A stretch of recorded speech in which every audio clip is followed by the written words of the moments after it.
In this lecture, you will learn about the death process and how to prepare for it, and why that preparation is so important. So let's get straight into this. You must understand, as a spiritual creature that you are, you have a visible nature and an invisible nature. You never truly die. You are an eternal soul experiencing a temporary physical world. The inner world of thought and emotion is eternal, while the outer world of matter is mortal. Everything that is seen is mortal. Everything that is unseen by the eyes is immortal. When you die, your external physical world will be stripped away, leaving only your pure consciousness in its raw form, drifting within the astral plane. So here you see your physical external body and your internal world. And your internal world is your state of consciousness. It's your state of consciousness. Your thought and emotion is one overall state. Okay? So you must understand these planes. You have the physical body, the etheric double, an astral body, a mental body, and the Buddhic body. When you die, you leave the physical plane. Then you will more than likely leave the etheric plane, because the ether acts as like a portal. Everything comes out of the ether and returns back to the ether. I can break that down in another video in electromagnetism. But electromagnetism is ether, energy coming in and out of the ether. You will, every single day you die, every single day. There's a cycle of life and death occurring all the time. Every single day, you go to sleep, you go back, your consciousness slips back through the ether. And then when you wake up, your consciousness comes back through the ether into the physical plane. Death is just a bigger macrocosm of the microcosm cycle of life and death. So you will return back to the astral, which is the realm of imagination, infinite possibilities. And this is where thought forms start to manifest. Okay. So depending on how advanced you actually are mentally and emotionally, will depend how long you stay in the astral. Now, what we must understand is that there is many different components to the astral. We have the higher astral, the middle astral, and the lower astral. These are all vibrational states. So if your mind and soul is operating in lust, lust, desire, hate, food, physical addiction, smoking addictions, then these are quite heavy. These are quite heavy attachments to your consciousness, and they're quite low level desire, which means they have a low vibration. You will manifest in the lower astral when you're stripped from your physical body. The lower astral is not inherently evil. However, there's just low vibrating things going on there. Low vibration does not mean evil. Okay. So just like bad doesn't mean evil. Okay. In the lower astral, you are going to see lower astral beings. You're going to see spirits, souls with low level desire. Okay. People who are attached to the physical plane, people that lust, people that do these things. Technically, this is hell, but you can escape it by escaping yourself. Now we're gonna break all this down. I'll break all this down properly once you understand the full context. So depending on your level of desire, you will manifest in a corresponding layer of the astral plane. If your mind is still attached to the low physical desires, you will find yourself in the lower astral realms. But if you have few desires and have detached from the worldly attachments while you are encased in a body, then you will rise into a higher or middle astral plane, mainly the middle. Okay. The higher astral plane is very formless. So as I broke down here, this is, well, the physical plane is the lowest dimension. This is the most form, the most matter. It's quite heavy. The higher you go, the lighter it becomes, the more fluid, the more formless it becomes. So you see here it says denser down and lucidic up. So this is more lucidic in these higher realms. This is more dense in the lower realms. So this is why the ancient Egyptians were always talking about, I'll show you this. This is showing you death. So first of all, we have Anubis, which represents death. Here you have the heart, which represents the soul. And here you have a feather. And this is a scale. You see how this is a balanced scale? So what this is symbolizing, this represents death. This represents your heart, and this is a feather. So when you die, your heart must be as light as a feather, which means your emotions, your soul, should have no attachments to the world. It should be light. It should be detached.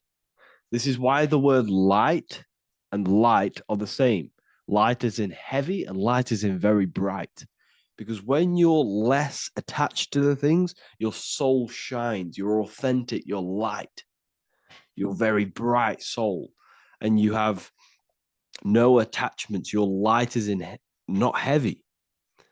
So you must detach from the worldly desires. We have to detach from the smoking, the food. This is why we should fast. Smoking, this is why we should detox. We should also meditate. We should also be able to sit with ourselves for long periods of times. Okay, I'm going to break all this down properly.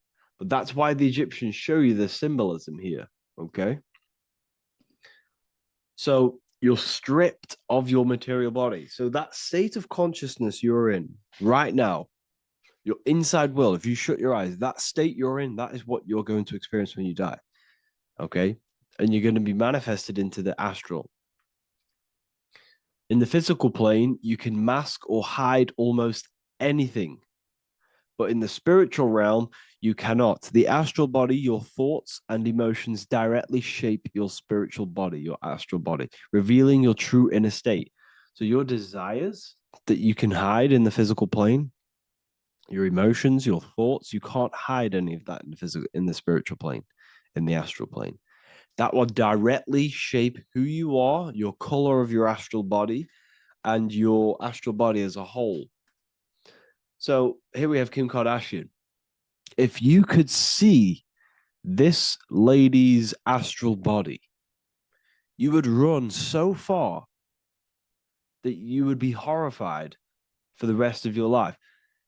If you could see their spirit, their astral form, it would be horrific because their mind is so attached to, physical things, so attached to desire, money, fame, worship, power.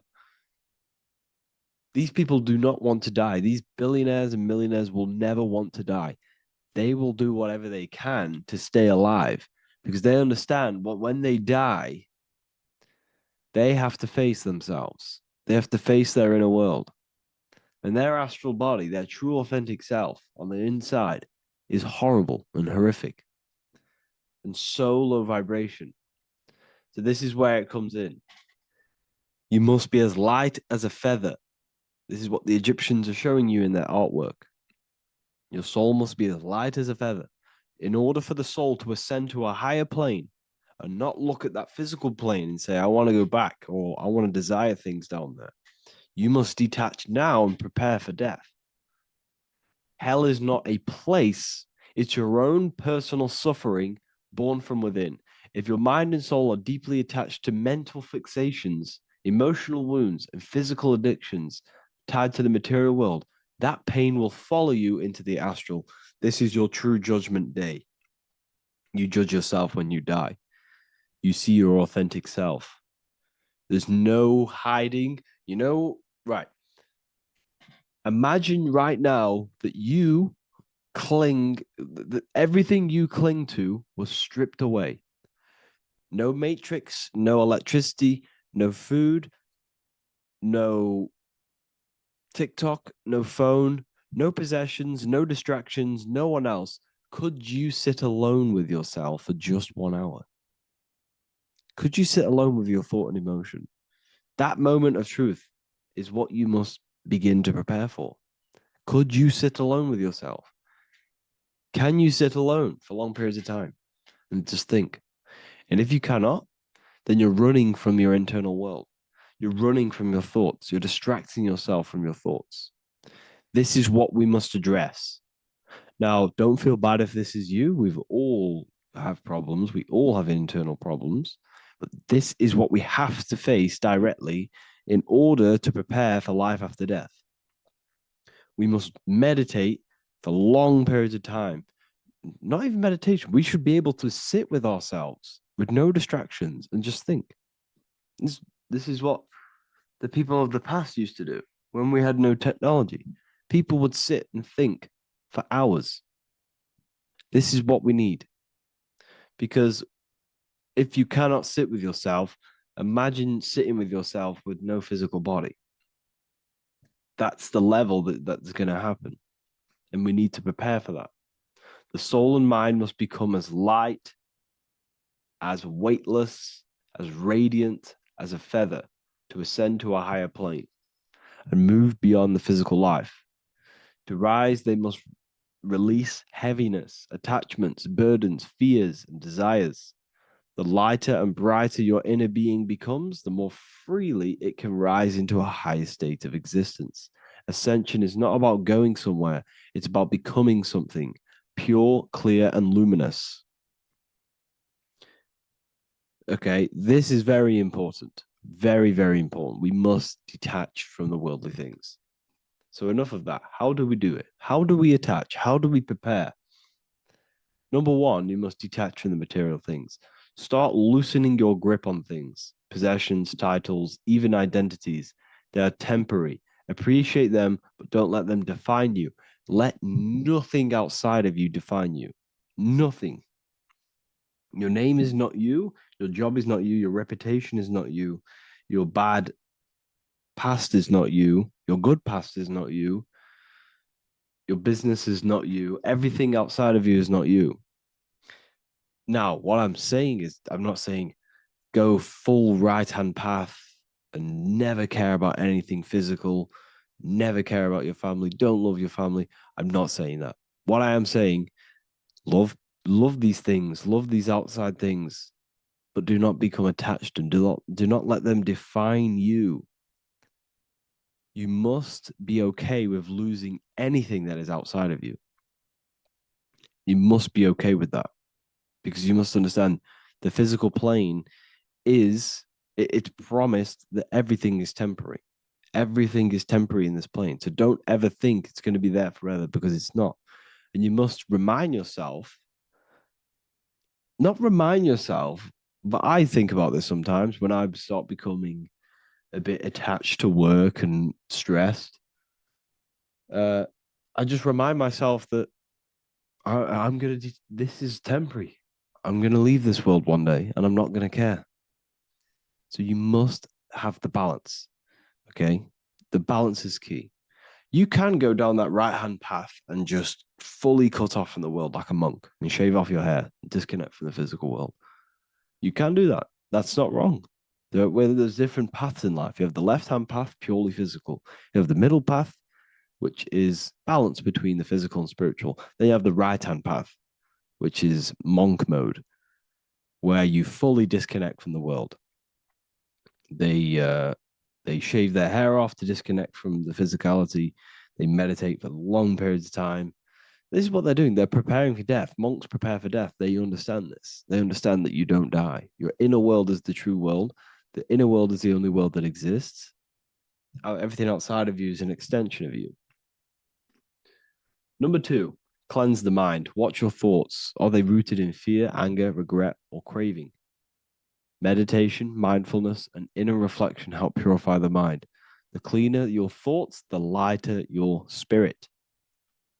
So your astral body is formed by your thoughts. It's formed by your emotions. If you sit around thinking about eating all day, you're going to have a very heavy astral body. It's going to manifest in the lower planes. But if your mind is thinking about good things with good intentions, love, knowledge, expansion. You're going to manifest even the middle or the higher. And there are ways to even ascend out of your astral body. Yes, you can ascend out of your astral body and out of the mental body, but that's all very advanced, and I'm not going to teach that yet. I'll make another video on that, but you can ascend from them bodies. The astral plane is not the end. You can keep ascending as a soul until you're left with just the pure essence of the soul.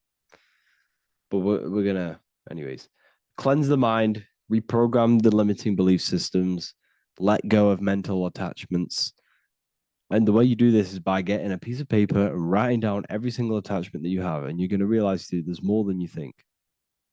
Okay. We have to detach from these. We have to.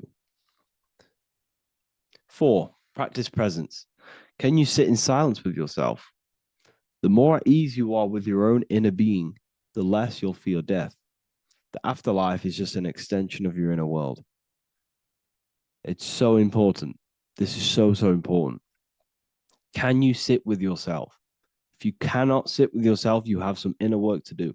You have some thoughts to address, some beliefs to address, and some feelings to address. Okay, so practice sitting in the present, meditation, or just literally sit there and try and be okay with yourself. And if you can't be okay with yourself, then there's something you need to address, whether it's a belief system, whether it's an emotional trauma, or something. This is what we must reshape, refine, and let go of. Live truthfully, speak and act from your soul, not from fear or ego. The more authentic you are, the more aligned you become with your true self, which carries beyond this life. The ego is your mind's perception of itself while being incarnated in this world. It's been shaped by your experiences, your thoughts, your beliefs, and your emotions. So your ego is basically this false thought form that you've created. It's a false layer of yourself that sits on top of your true authentic self. It's basically your physical character.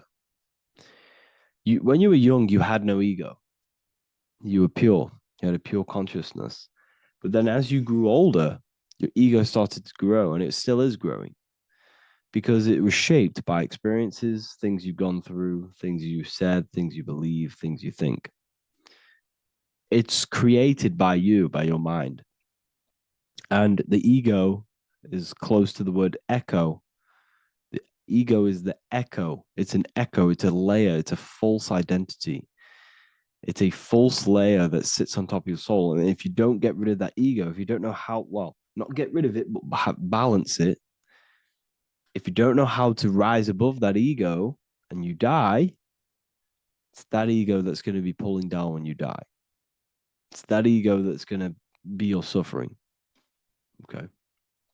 7, connect with the divine, whether through prayer, meditation, tune into something greater than yourself. The connection is the soul's compass beyond this world.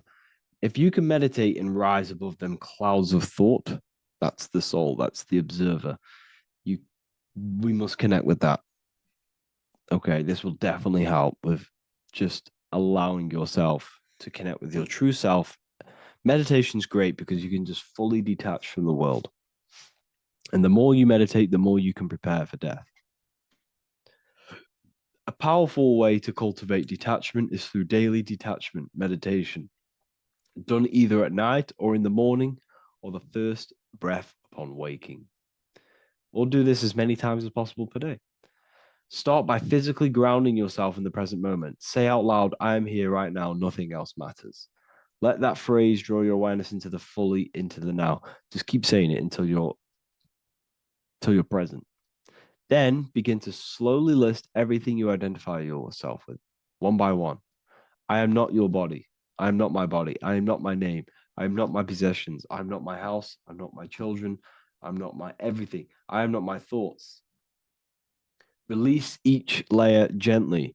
Imagine, if you want to, if you have a good imagination, imagine placing these things into a big box. placing your body, placing your name, placing your possessions, placing your house, your car, your thoughts, your beliefs into a box, and then shut that box. If you have a good imagination, do that. That can help. And you'll be left with yourself. And you're not even that. It goes even deeper. Eventually, you'll reach the mind itself. Detach from the language that the mind is even using. Now, that's very difficult. And not many people have ever thought about that, and they've ever even been there. Detach from the language that the mind is using. Think about that for a second. Your mind is not what you actually think. It goes very deeper. Your mind is not that little voice. It's that voice that the language is using. So even the language is a spell on your mind. Okay, it's an attachment. Eventually, you'll reach the mind itself, detached from the language it uses, the voice in your head, the need to define. What remains is something beyond thought and beyond words. I can't even describe what's left, because words, once the language is gone, it's purely metaphysical. All I can say it is pure awareness, and it's symbolized. This is why symbols are so amazing, because they can symbolize things that are beyond words. A flame, it's just a flame, and you won't be able to understand that until you've been there. It's just a flame. It's pure cause. Words can't describe it. You'd have to experience it. Connect with this essence daily. This is truly who you are. So this is a great way to detach. We can do these detachments every single day during meditation. This will definitely help over long periods of time. Of course, you're not going to be ready tomorrow for death, but just try and prepare for these things. This is the whole reason people used to meditate. It's the whole reason why people do these spiritual practices, because they understood that this plane is temporary and your soul moves on from this plane. And you'll never truly believe in the soul until you experience it. So I can show you these things, but you must go out and experience it. The soul is real, but you won't understand unless you cast off everything else. Okay. So I hope this video helps. It's a very deep video. I'm going to be making more of these stuff, of more self-mastery. And of course, we've made the self-mastery section now. So I'm going to start filling up this place with lectures. And I think it's a great time to start this, because a lot of people have been asking on how to master yourself, prepare to death. So hope this video helps. See you in the next one. By the end of this video, you will understand the 3 expressions of consciousness, how to use them to create the life you truly want. You'll discover the hidden meaning of the word God, the secret power of the number 3, and how consciousness itself is the key to your reality. We have 3 main expressions of consciousness. We think, we feel, and we act. God is 3-fold. It stands for generator, operator, destroyer. The generator is the mind. This is what thinks, generates ideas. This is the beginning of all creation. This is the first expression of consciousness. It is the first form of consciousness, not a physical form, but a spiritual form. Then we have the operator, which is emotion. When we think something, if we have care or any emotion towards it, then we take physical action. The body, the destroyer. We think, we care, we act. Thoughts and emotions are the 2 spiritual forces which merge together and give birth to actions.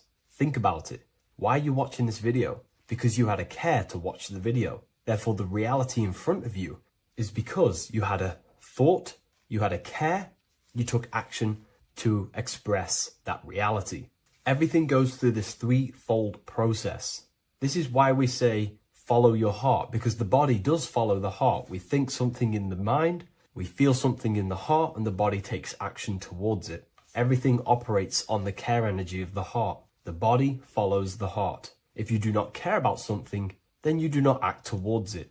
It is the care energy that guides our actions in this world. Going back to the generator, the mind is a part of the mental plane, the infinite dimension of infinite information. There is no limitations in the mind. Everything already exists as a piece of information or a thought. This is the beginning of all creation, the spark of creation itself, thought, the mental plane. And our mind exists like a radio, our conscious mind.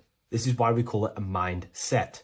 What we set our mind onto through attention, mental attention, whatever we set it on, we receive thoughts that are very similar to what we set it on. The mind is like a radio, and whatever we tune that radio to, we receive that frequency and play that song. So if we purify our minds through ritual work, meditation, and affirmations, the mind can become a temple to receive higher thoughts, higher ideas, and better genius ideas. Going back to operator, this is the Holy Spirit. This is what we care about, our emotion. This is the feminine side of consciousness. Thoughts is masculine, the Father. Emotion is the Holy Spirit, which is feminine. And these two create a child, which is Jesus, the Son, which is actions. When thoughts and emotions merge together, you have a physical action, which is a masculine force, which is why it's a son. The Holy Spirit represents a purified heart, love consciousness, holding love in the heart. And when we purify our minds, we have an effect and purify our hearts. And the reason why I say that is because whatever we think in the mind directly corresponds to what we feel in the heart. As above, so below. Thoughts create emotions. If we think something and our heart tells us that is bad, we have a feeling that that is wrong, then we should not take physical action towards it.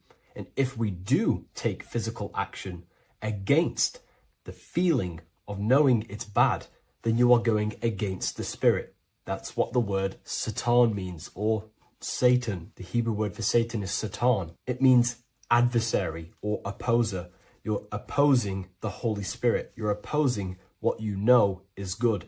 You're taking a sin against the Spirit, against the guidance from your soul, the knowingness of good. So when we do purify our mind, we purify our hearts. And when we cultivate love for the self and one another's in our hearts, we gain the Holy Spirit, which is love consciousness. And when we think in our mind with the love of the heart and we merge our thoughts with love, it gives birth to perfect actions. This is what the true Christ consciousness is. We think with the love of the heart and it gives birth to perfect actions. And if everyone did this in the world, we would live heaven on earth. Everyone would be balanced within themselves and the world as a whole would be balanced. So we need to gain full mastery over these three aspects of our consciousness, over our what we give mental attention to, gaining love for ourselves and the collective in our hearts, and gaining a strong disciplined willpower for our physical actions. And if you can gain full control over these three-step process, you can gain full control over your reality. The number 3 represents this 3 aspects of creation or transformation. This is a transformative process from going invisible to the visible. This is also why Jesus dies in a cave for 3 days. It's all about transforming the self. Transformation is the number 3. Me personally, I think the Holy Spirit has been replaced for the sacred feminine aspect of consciousness. They do not want us connecting to our feminine side of consciousness, because then we will cultivate love in our hearts for the self and one another. And love is the most potent force there is in the whole universe. It is what unifies everything. It nurtures everything. It allows things to grow. Think about it. When you hold love or care for someone, you grow relationships.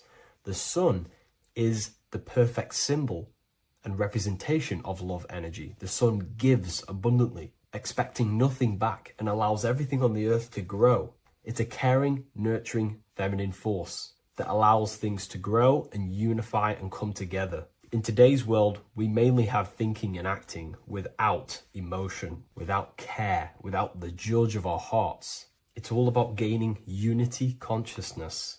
We think, we care, true care for one another and the self, and we act. And if you align these 3 forces towards something, your business, whatever you're trying to create, you will fully create that reality, because these are the 3 forces that you can use to generate a reality. You can do ritual work to create care in your heart about something, and then you will take more action towards it. The book I'm using here is the Book of Wisdom, Volume 1. You can get this paperback or PDF on my website. So I hope this video has helped you. Please leave a like, comment, and a subscribe on the channel if you like the content. Let me know what you think about the Holy Spirit and if it is covering up the feminine side of consciousness in the comments section. The Pope is supposedly opening 5 portals on Christmas Day. Now, I know this video is a bit late, but I'm going to be commenting on what I think this symbolism and this ritual truly means and what they are trying to do to society with this symbolic ritual. So the first thing we must understand is that everything these people do on a mass scale, all of these major events that they take place on, are all symbolic. They're all ritual. They all have purpose. Okay, so when we look at the locations of these 5 doors that are in Rome, we actually see the sigil of Lucifer when we connect the dots of all of the 5 door locations. This is the sigil of Lucifer. Lucifer is not what you think. Lucifer sigil of Lucifer represents the outline of the human brain and our visual perception field. Now, the human perception field is how our brain interacts with the external reality. Our external reality is not physical. The only thing that exists outside of you is pure energy, formless, vibrational energy and light. Your brain is an energy decelerator. Your brain decelerates this light, this energy, into a material reality or perception that you can interact with. You don't look into the external world. The energy, the light enters the eye retinas, goes through the optic nerve, and travels to the back of the brain called the visual cortex. And the visual cortex is what shapes your visual screen. Now, if you are seeing the screen, this means that you are not the body, you are not the brain, you are the perception observing the screen that you are seeing. You are the eye behind that, you are the person behind that. So, what this is actually symbolizing is perception. This is a symbol of perception, of perceiving the material plane, of how spirit interacts with matter. Now, what's Lucifer? Now, the word Lucifer means the light bearer. He's known as the light bearer. The word Lucifer originates in Latin. Luci means light, and fer means to bring. It's the light bringer. The eyes, the visual perception of the light bringer to your reality. You see, everything outside of you is light. You are made of light. The word hue man means light. Hue means color, which is a form of light. And man means manifest. We're light manifested into material form.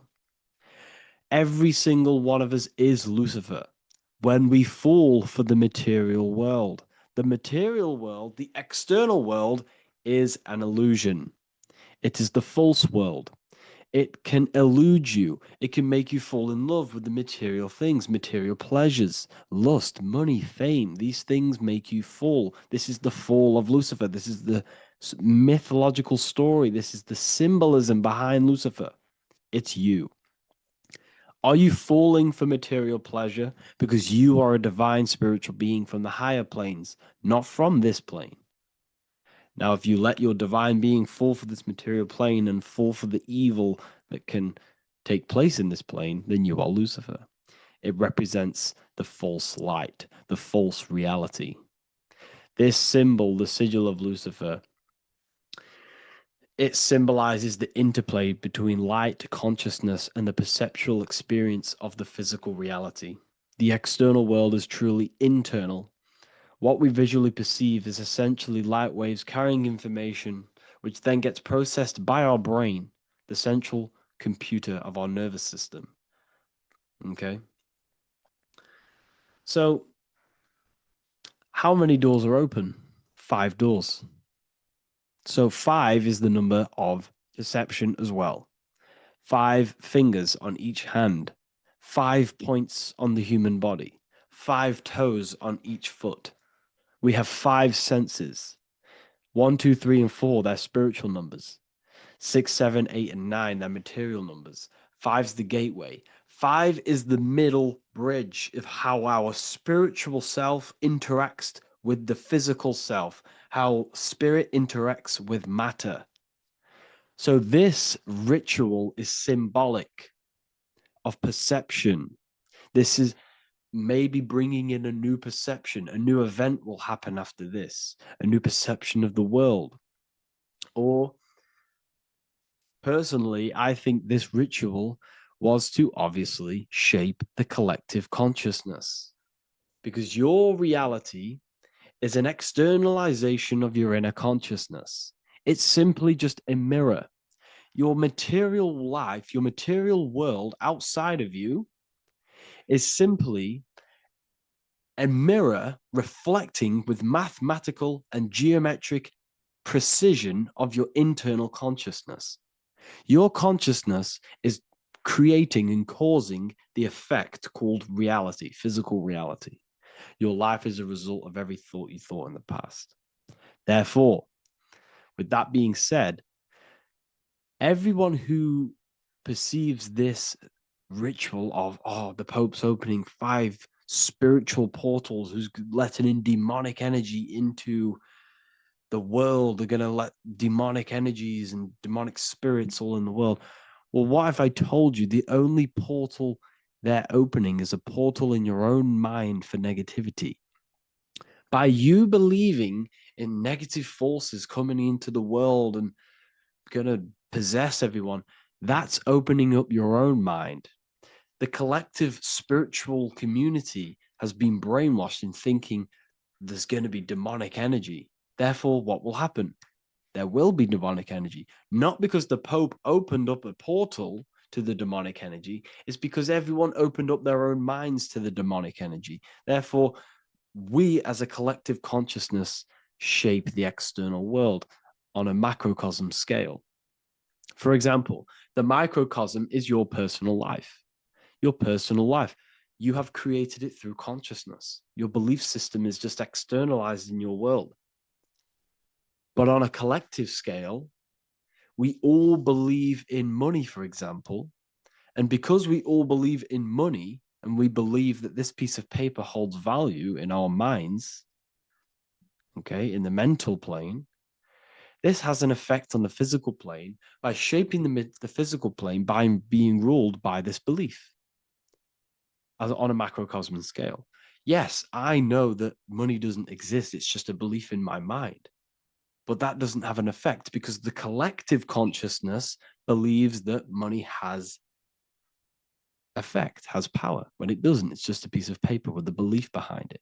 If the collective consciousness stopped stopped believing in money, then the collective consciousness would have broke the spell and we would have no longer had a material plane ruled by money. You see, our beliefs is ruling and shaping our physical plane. This physical world outside of you is truly just an effect of the mind, an effect of our consciousness, our inner world. So I believe this ritual was done to change our perception, to make us think the Pope is bringing this spiritual energy and negative forces into the world. And it's just simply us creating the negativity in the world by believing in this, by thinking this. Remember, they have the power to send messages into millions of people's minds through media. And then messages are then believed, and that belief is shaping our world. What have I told you? That the New World Order is not manifested by the elite, it's manifested by you and us. We're all manifesting the New World Order. They can't manifest it. We can, because we are the ones believing it. We believe it. It is reality. It shapes our own prison.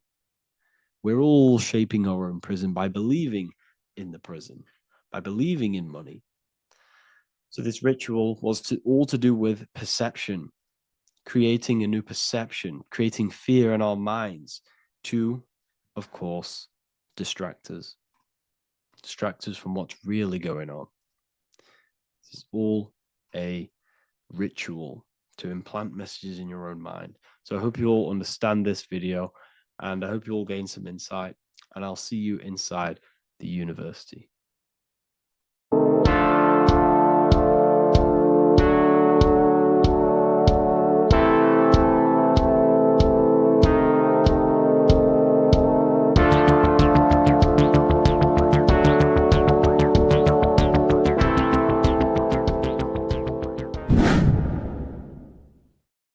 What is good, people? It's Revival of Wisdom. I hope you're all doing well.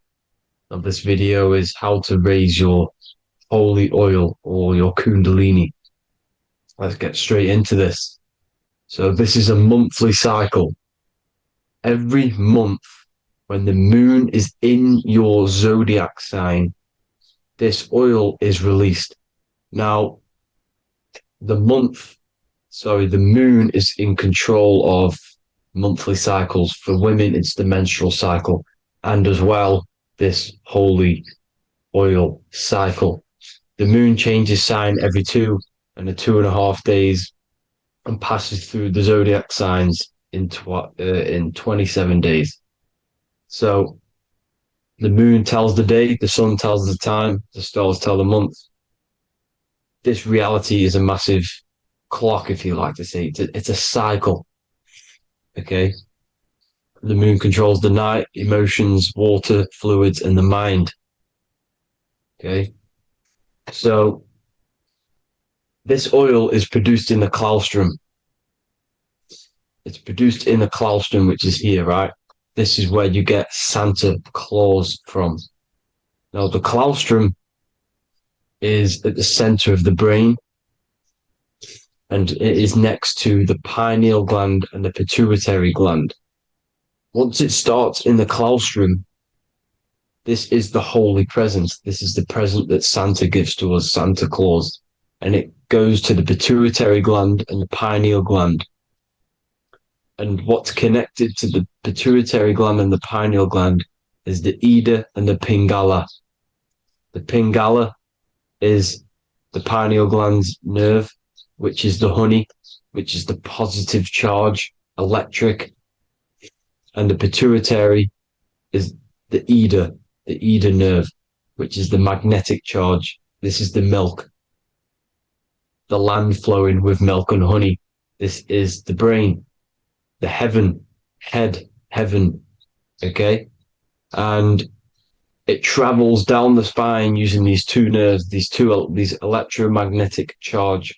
And this is what the ancients symbolized with the two serpents wrapped around the spinal cord, the Ida and the Pingala. And this travels down to the sacrum or the solar plexus.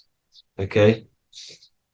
So once it's here, okay, the spine is an elongation of the brain. So the spine is pretty much the brain. It's an extension of it. And it's kind of a microcosm of how we descended from heaven to physical reality, to physical matter, which is our consciousness has done. Our consciousness has descended from heaven into physical matter, and this is a microcosm of it. Okay. So once we're in the sacrum bone, this holy oil, like I've just explained, this holy oil starts in the Santa claustrum, goes down the chimney to the sacrum. This is the sacrum, the solar plexus, and drops the present off at the sacrum. Now, once we're at the sacrum, we need to raise our vibration to take this oil back up the spine. Okay. And the River Jordan symbolizes this in the Bible. King Herod wants to kill Jesus in Nazareth, which is here, this is the River Jordan, is Nazareth. He goes to be born in Bethlehem and then goes back up to Nazareth to Joseph and Mary. Joseph and Mary, the pineal gland and the pituitary gland. The Bible is huge symbolism. It's all metaphors for this sacred process which goes on inside of your body. You are the Temple of Solomon. You are the Holy Land. The Holy Land is your brain. Once this oil is at the sacrum, you need to raise your vibration in order to take it back up. Once this oil has gone back up to the pineal gland, it activates the crystals which are wrapped around your pineal gland. Your pineal gland is this tiny little beam here. This is the claustrum. This is the pineal gland. And it's wrapped in crystals. And when this oil travels back up the spine by raising your vibration, back to the upper room where Jesus met the 12 disciples, or the 12 cranial nerves in the brain, and it activates and it turns on this pineal gland. And once it's turned on, it illuminates all the cells and the nerves in your brain and turns them all on and activates the higher God man, the God consciousness, Christ consciousness. And it regenerates the whole body. This is the secret to regeneration. It regenerates all the cells in the body. And this is how the ancients lived for thousands and thousands of years, as talked about in ancient texts. They lived for hundreds and thousands of years because they knew this secret. And this fluid, this brain fluid, the secretion, or the Christos in Greek, which means gold, because this is the alchemical process from turning lead to gold. Your body is the alchemical furnace. Now, the ancients knew about this center of the brain because they symboled it. This is the Eye of Ra, and it's the brain. And this is what's wrapped around our consciousness. Our consciousness isn't wrapped around the brain. The brain is built around the consciousness. We are the consciousness. You don't have a soul, you are the soul. Okay? Now, the head, heaven, hell, heel at the bottom of your foot, that's hell.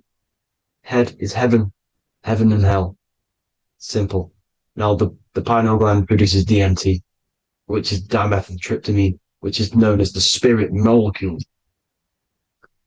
So, let's move on. Now, when this oil travels up, back, the spine, the chimney, it crucifies at the top, which is called the vagus nerve. So when it reaches here, the optic thalamus, it crosses and crucifies once it's raised back up. And this is why Jesus dies at 33. He was crucified at 33. Because you have 33 vertebrae on the back of your spine. And then it's crucified by the cross of the vagus nerve. When this oil crosses the vagus nerve, this is the crucifixion at 33. And it symbolizes the death of the physical consciousness. You then become spirit. You then become God consciousness, activating the Kundalini, regenerating the body and the mind. Okay. The Garden of Eden. You are the Garden of Eden. The land of milk and honey is upstairs. The pituitary, which is the milk, the pineal gland, which is the honey, which is DMT. It even says this in the Bible. As he brought us into the place, and he has given us this land, a land flowing with milk and honey, which is also symbolized as the sun and the moon. The Bible also says, the light of the body is the eye, not the eyes, the eye. If therefore thine eye be single, thy whole body shall be full of light. This is the activation of the pineal gland by raising this oil back up to the pineal gland, to the center of the brain. Neither shall they say, see that here, or see there, for behold, the kingdom of God is within you. So he's saying, don't look out there. Nothing is out there. It's all inside of you. Everything's inside of you. You're the universe. Now, how to raise this oil back up to the pineal gland? Every month, like I said. The moon controls the cycle. The moon controls monthly cycles. When the moon is going into your zodiac sign every month, this oil goes down the spine and you must raise your frequency to get it back up. You must retain your seed. This is the most important your fluid, your secret, your holy fluid, your life force. You can't let that go. That life force is the reason you're alive. This holy oil is the reason you're alive, because it feeds all of the systems in your body. It feeds all the systems in your body. You have to retain your seed, alkaline diet, positive thinking, and meditation. Okay? When you retain your seed, you will live longer. The moment you release it, you're killing yourself. You're killing a piece of yourself every time you release your seed. Every single time. You're killing a part of yourself. Okay?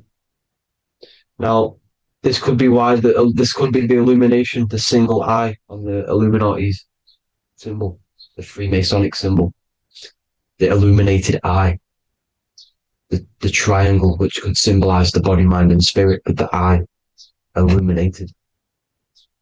Now, in the Bible, it talks about the two trees, the tree of knowledge and the tree of life.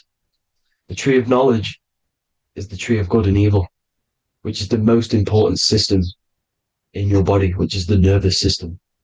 The nervous system, the most important. The tree of good and evil, and the tree of life, which is the cardiovascular system. Now, this oil, when it's released every month, feeds these two systems, and these two systems feed everything. Now, it's important you understand that. Okay?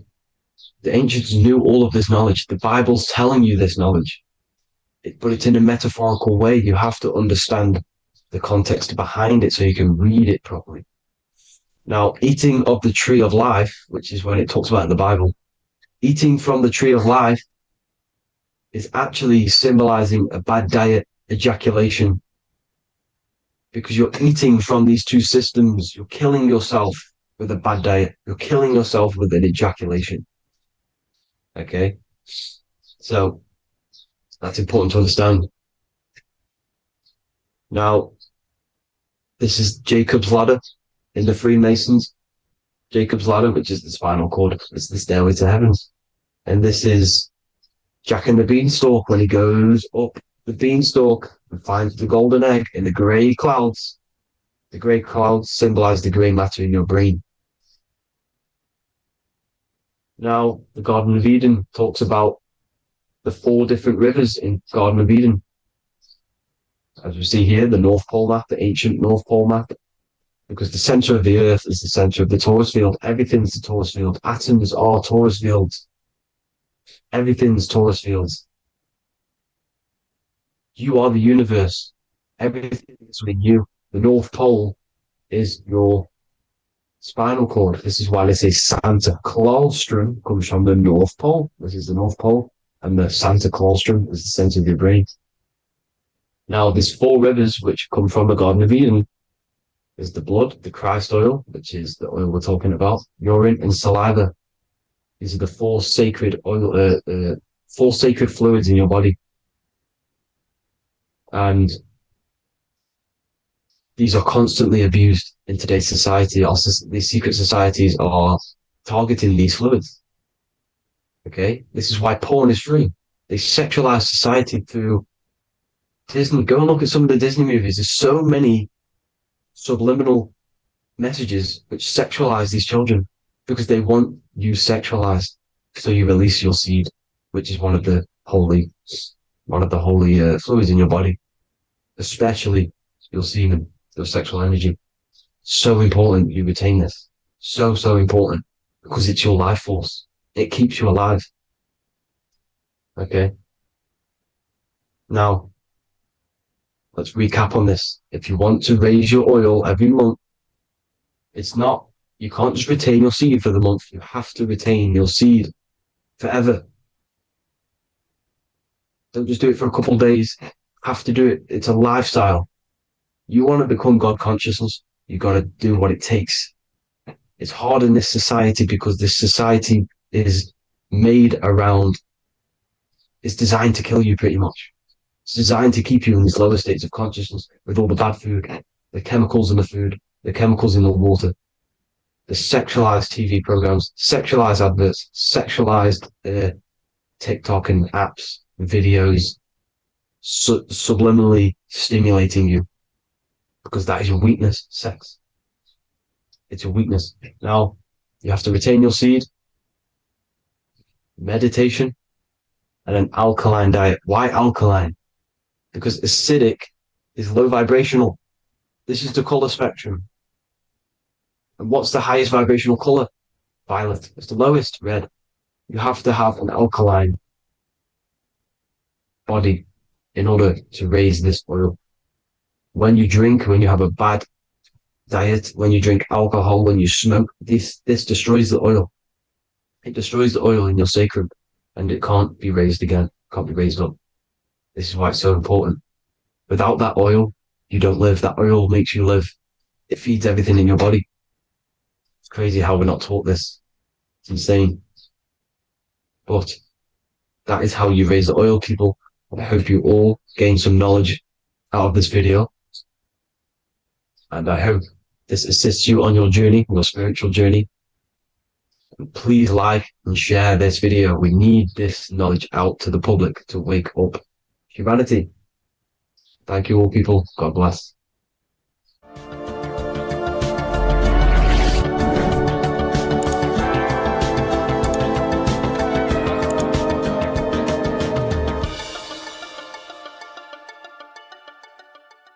Orderly universe, that nothing happens accidentally, everything happens on purpose and intentionally, right? Then you can guide the manifestation power to what you want, right? Versus just accepting whatever life is giving you, if that makes sense. Okay. Now let's get into it. If you are new here, like I said, this is the Great School of Life. I want you guys to understand the basics of how life works. Okay. You are not a human being.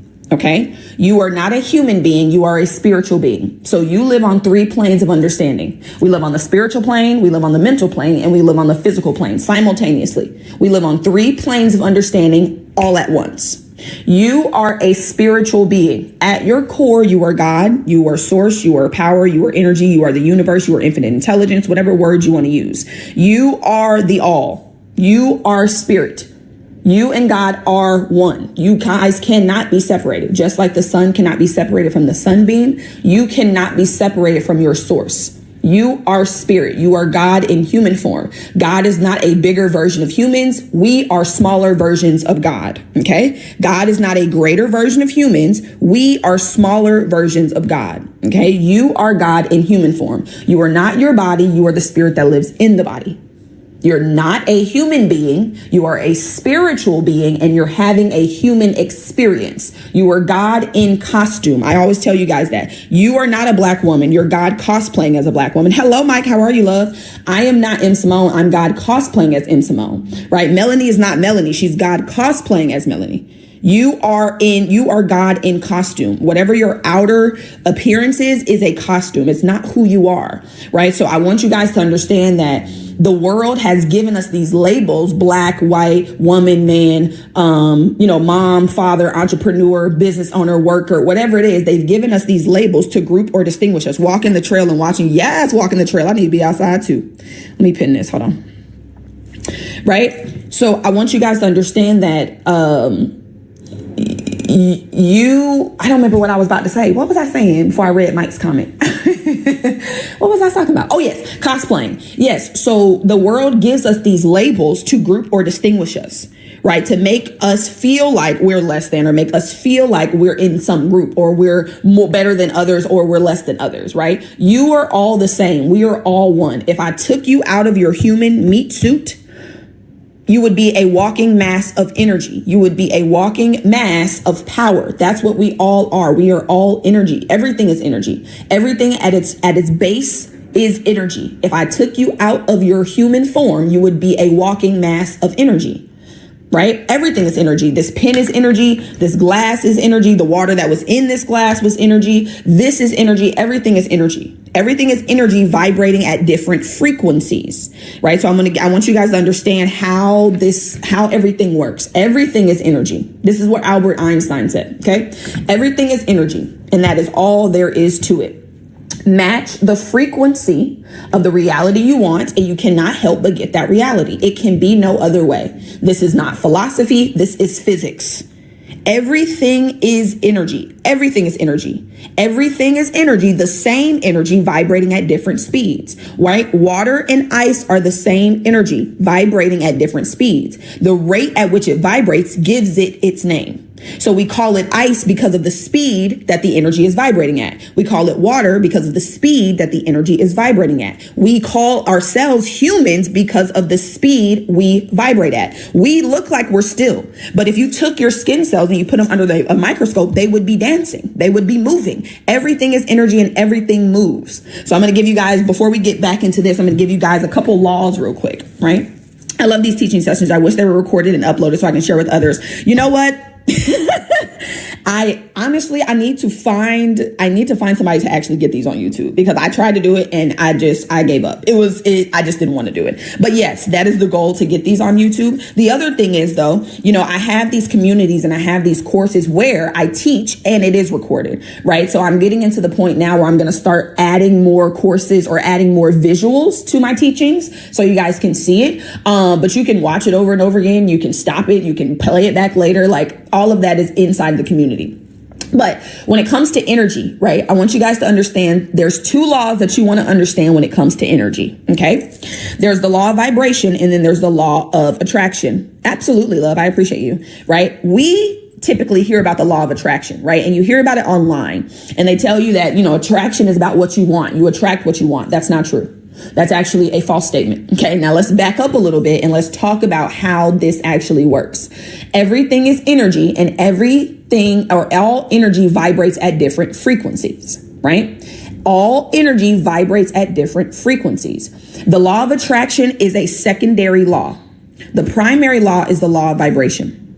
The law of vibration states everything vibrates, everything moves, nothing rests. We literally live in an ocean of motion. Everything moves. This pen is moving so fast that it appears to be still, just like this whiteboard, just like my skin, right? Everything vibrates, nothing rests, everything is moving, okay? The law of attraction then states that you are going to attract what you vibrate in harmony with. So it's not about what you want. It's about what you are. It's about who you believe you are. It's about the frequency of your beliefs. It's about the frequency of your thoughts. It's about the frequency of your emotions. Your emotions are energy in motion. Energy in motion. The dominant feeling that you are in, is what is manifesting. That is what's going out. And that is what's being sent back to you. Okay. What are your thoughts about anxiety and panic attacks? What are my thoughts about anxiety and panic attacks? We talk about anxiety on here, to be honest. I don't think I'm going to talk about it today too much as far as a visual. But I can give you a little bit of an example, right? As far as panic attacks, what do you mean? Like, what are my thoughts on it? Like, do I believe in them? Do I think what do you mean by that part? But as far as my thoughts on anxiety, I'll answer this briefly, right? Anxiety they call it mental health for a reason. And honestly, let me just actually real quick. Hold on, y'all. Hold on. 1 second, love. Let me just,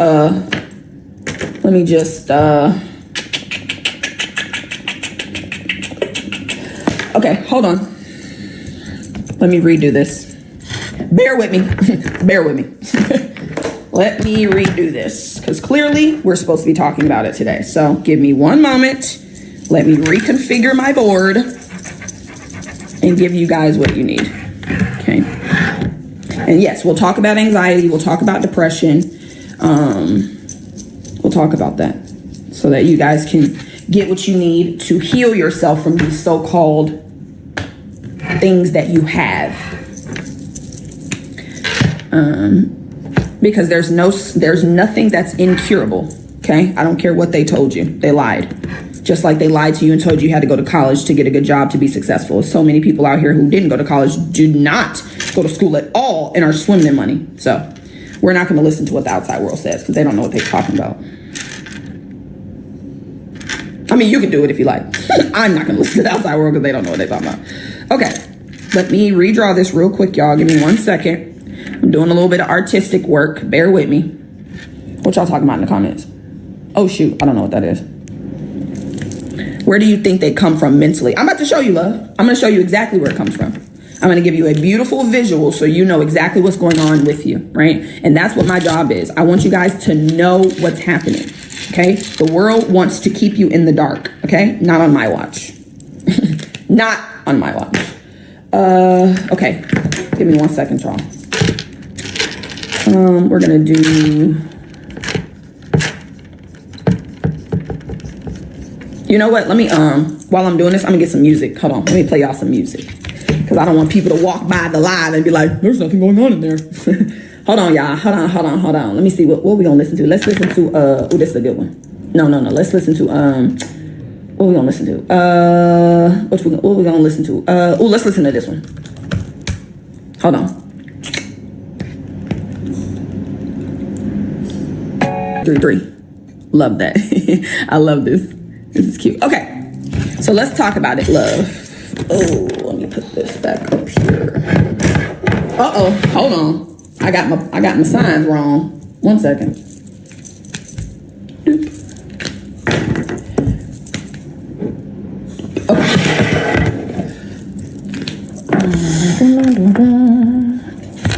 Alrighty, so we're back on the board. Let me clean this off a little bit. It's kind of crazy. Alrighty, perfect. So let's talk about it. I'm going to give you, before we get into the drawing, before we get into the anxiety, let's go back through the beginning piece, okay? Now, you are not a human being, okay? Hear me clearly. You are not a human being. You are a spiritual being, and you're having a human experience. You are not your body. You are the spirit that lives in the body, okay? You are spirit, you are God, you are source, you are energy, you are infinite intelligence, you are the all, whatever word you want to use, you are the divine. That's who you are at your core, okay? You're a spiritual being. God gave us the mind. God gave us an intellectual mind, the conscious mind, and an emotional mind, the subconscious mind, okay? So you are a spiritual being. You have an intellectual and an emotional mind, and you live in a physical body. Okay. You are not your body. You are the spirit in the body. You are the presence in the body. Okay. You're not your body. You live in the body. You are a spiritual being. You have an intellectual and an emotional mind, and you live in a physical body. Okay. So what I want you guys to understand when it comes to anxiety, right, and when it comes to depression, they call these mental health issues for a reason, because everything starts mentally. Everything starts in the mind. There is nothing in your physical world right now that is not in harmony with an idea that's in your mind. Everything that you're experiencing in your physical reality is in harmony with an idea that is in the mind. So when it comes to anxiety, what I want you guys to understand about how this works, and I'm going to bring it a little bit closer. What's the difference between spirit and soul? So this is how I see it. And it's, of course, if this doesn't serve you, then you can believe, something different. But I see spirit as the whole. And then I see the soul as a piece of the spirit, the individualized piece of spirit, right? So we're all spirit, right? But our individual souls, come from come from the big spirit, if that makes sense. That's how I look at it. Now, if that doesn't serve you, then I would encourage you to, do some research and see what works for you. But that's how I look at it. Spirit and soul are the same. Spirit is just the whole, and then soul is a individualized piece of spirit, right? Because if you think about it like this, right, spirit is God, right? And then we are individualized versions of God. We're all individual. We have like an individual personality, quote unquote, but we're all God. We're all spirit. And then our soul is the individualized piece of it. That's how I see it. Like I said, if that doesn't serve you, then I would encourage you to do some research and see what makes you feel good. And then with saying that, right, I'm not here to tell you guys what to believe. I'm just here to inspire you to create new beliefs. I'm here to tell you how your life is created right now and to give you the tools to be able to create beliefs that will actually get you where you want to go, right? If what I believe does not serve you, you do not have to believe it. I'm not here to push my beliefs down your throat. I'm not here to tell you that you don't know what you're talking about and this is the way and the only way. I'm just here to give you a higher perspective so that you can create beliefs that actually serve you to get you to the reality you want to create. Okay. So These are the three pillars for permanent manifestation. God created you with everything you need to be successful. A lot of you guys have trouble with your experiences, with your life, with your reality, because you believe you're missing something. You believe you have to go get something to be successful. You believe you need more education. You need more skills. You need to know more. You have everything right now you need to create the life of your dreams. You are spirit. That is the all. There is nothing outside of spirit. There is nothing outside of God. Everything you need, you are right now. You have the mind. The mind actually directs spirit. So spirit is formless. God is formless. God has no form. I want you guys to think about water. Water is formless. Water has no form until you put it in a vessel. If I put water in this cup, it will take the shape of this cup. Same thing with spirit. Spirit is infinite, unlimited. And then by the limitations that are in your mind, you are going to put a limit on this unlimited power. By your mind, by the thoughts, feelings, and beliefs that you are predominantly holding and in. So spirit is unlimited. There is no limit to God. We can all agree to that. There's no limit to God. But somehow in our reality, we're experiencing limitation. That's not because God is limited. That is because we have limited thinking and feeling that translates into limited actions, which creates a reality that appears to be limited. Okay? All right. Now let's talk about this drawing right here. If you guys are new, right? This is let me ask you first. So a couple of you guys in the comments, I want you to tell me what your mind looks like, right? So if I say, hey, what does your mind look like? What comes up? When I say the word mind, what picture comes up for you? I want somebody to put something in the chat. We'll see. We'll see how many answers we get. We got a lot of different answers yesterday. I liked it. It was very fun. A mountain peak. Okay. Brain. Yep. That's what most people think. Most people think about the brain. I'm going to let some more of y'all come through. The brain. Okay. Yep. Most people think about the brain. That's what most people tell me. Most people are like, oh, it's, the brain. A beach. I like that. Music notes. Okay. Okay. Music notes. Beautiful. An antenna. Okay. Okay. Pictures and noise. A whole bunch of chaos. Okay. So yeah, so we got the brain, we got busy, pictures and noise, we got a beach, we have a mountain peak. Okay. So what I want you guys to understand is that your mind is not a thing, right? It's not a physical thing. Your mind is actually an activity. It's a movement, right? But when we think in pictures. If I ask you what your mom looks like, there's a picture that pops up. If I ask you what your favorite food looks like, there's a picture that pops up. Your favorite car, your dream house, there's a picture that pops up. But when I ask you about your mind, there's no picture, or it's confusing, or you're thinking about the brain, right? The brain is a physical instrument of the body. Okay. Your mind is an activity. It is a movement, and your body is the physical manifestation of that movement. However, the mind is the cause of everything. So it's sometimes, let me say, difficult for you to understand how to actually change your mind, be ye transformed by the renewing of your mind, because you don't really know what it looks like, right? You hear about it and it seems like this, abstract thing that, nobody's ever seen, but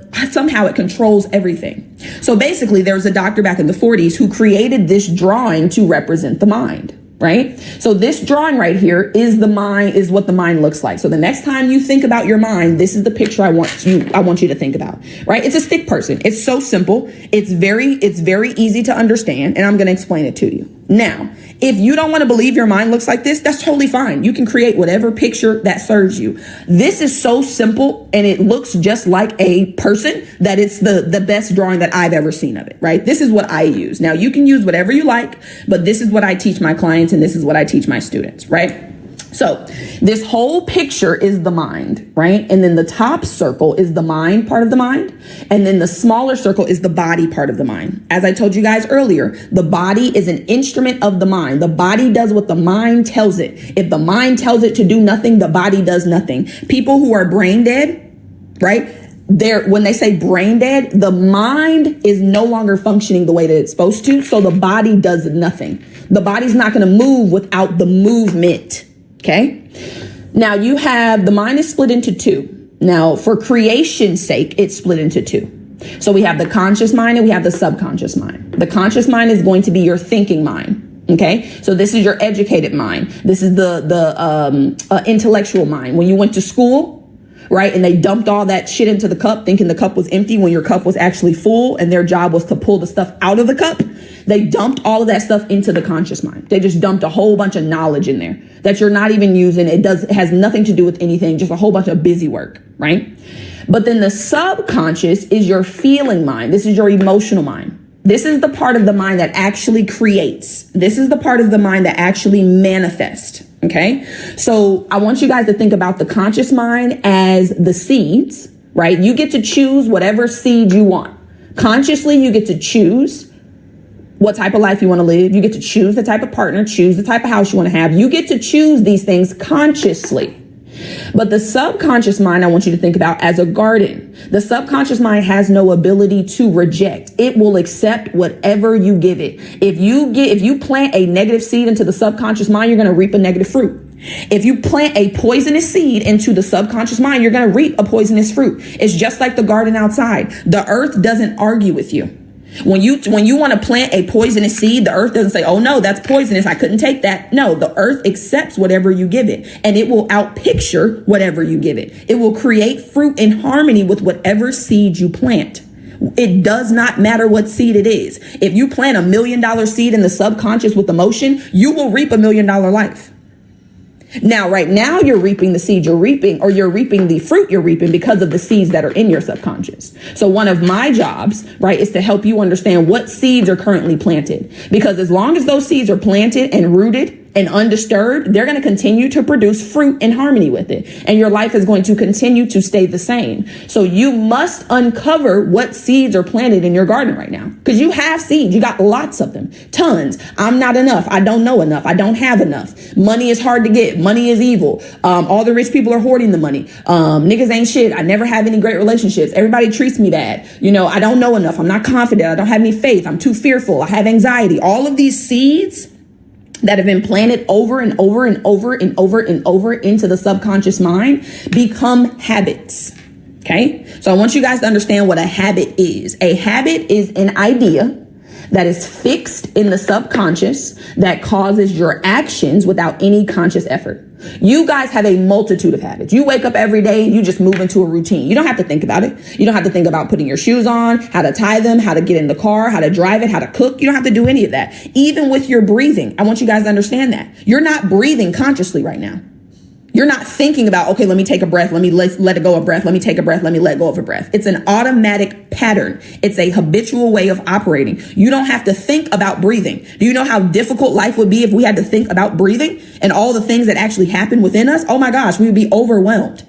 And that's why a lot of you are overwhelmed, because you think that you make things happen. You think you're the one that's going to manifest it. You have to know how. You have to do the work. God is doing the work, baby. Your job is to pick the seed, plant the seed, and tend to it. That's your job. You're not going to actually make that seed grow, though.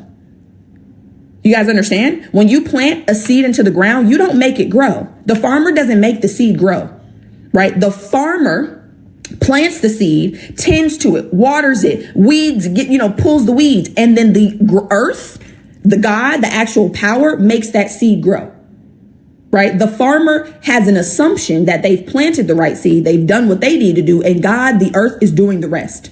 That is the same way that your life operates. But if you're trying to do the work of God, if you're trying to step into the big God's role, that's why you're struggling. That's why you're confused, you're overwhelmed, you're frustrated, and you're discouraged, because you're not supposed to be trying to make the seed grow. It's going to grow automatically. Your job is to pick the seed, plant it, and to tend to it. Now, somebody asked me if I studied psychology. I didn't. I actually wanted to, though. So I actually wanted to way back when. I wanted to be a forensic psychologist. Way back in the day. I took a psychology class in high school, though. It was pretty dope. But then I went to school and got a math degree. I got a math degree because I'm just good at numbers. But yes, psychology is like one of my favorite things. That's like one of the things that I would have done had I went down a traditional path. But this is what I study. Actually, yes, I do study psychology 100%, because that's exactly what this is. Now, do I study it in a traditional sense? No. But based off what I teach, absolutely, I study psychology, and I teach people about the psychology of the mind, right? And the psychology of the Bible, right? Somebody said that yesterday. It's like you're teaching the psychology of it. Yes, I teach you how to actually use it, right? These scriptures that we hear in the Bible, seek the kingdom first and his righteousness, and all these things shall be added. And then be ye transformed by the renewing of your mind. That is psychology. That's exactly what it is, right? So what I want you guys to understand, though, is that the conscious mind is selective.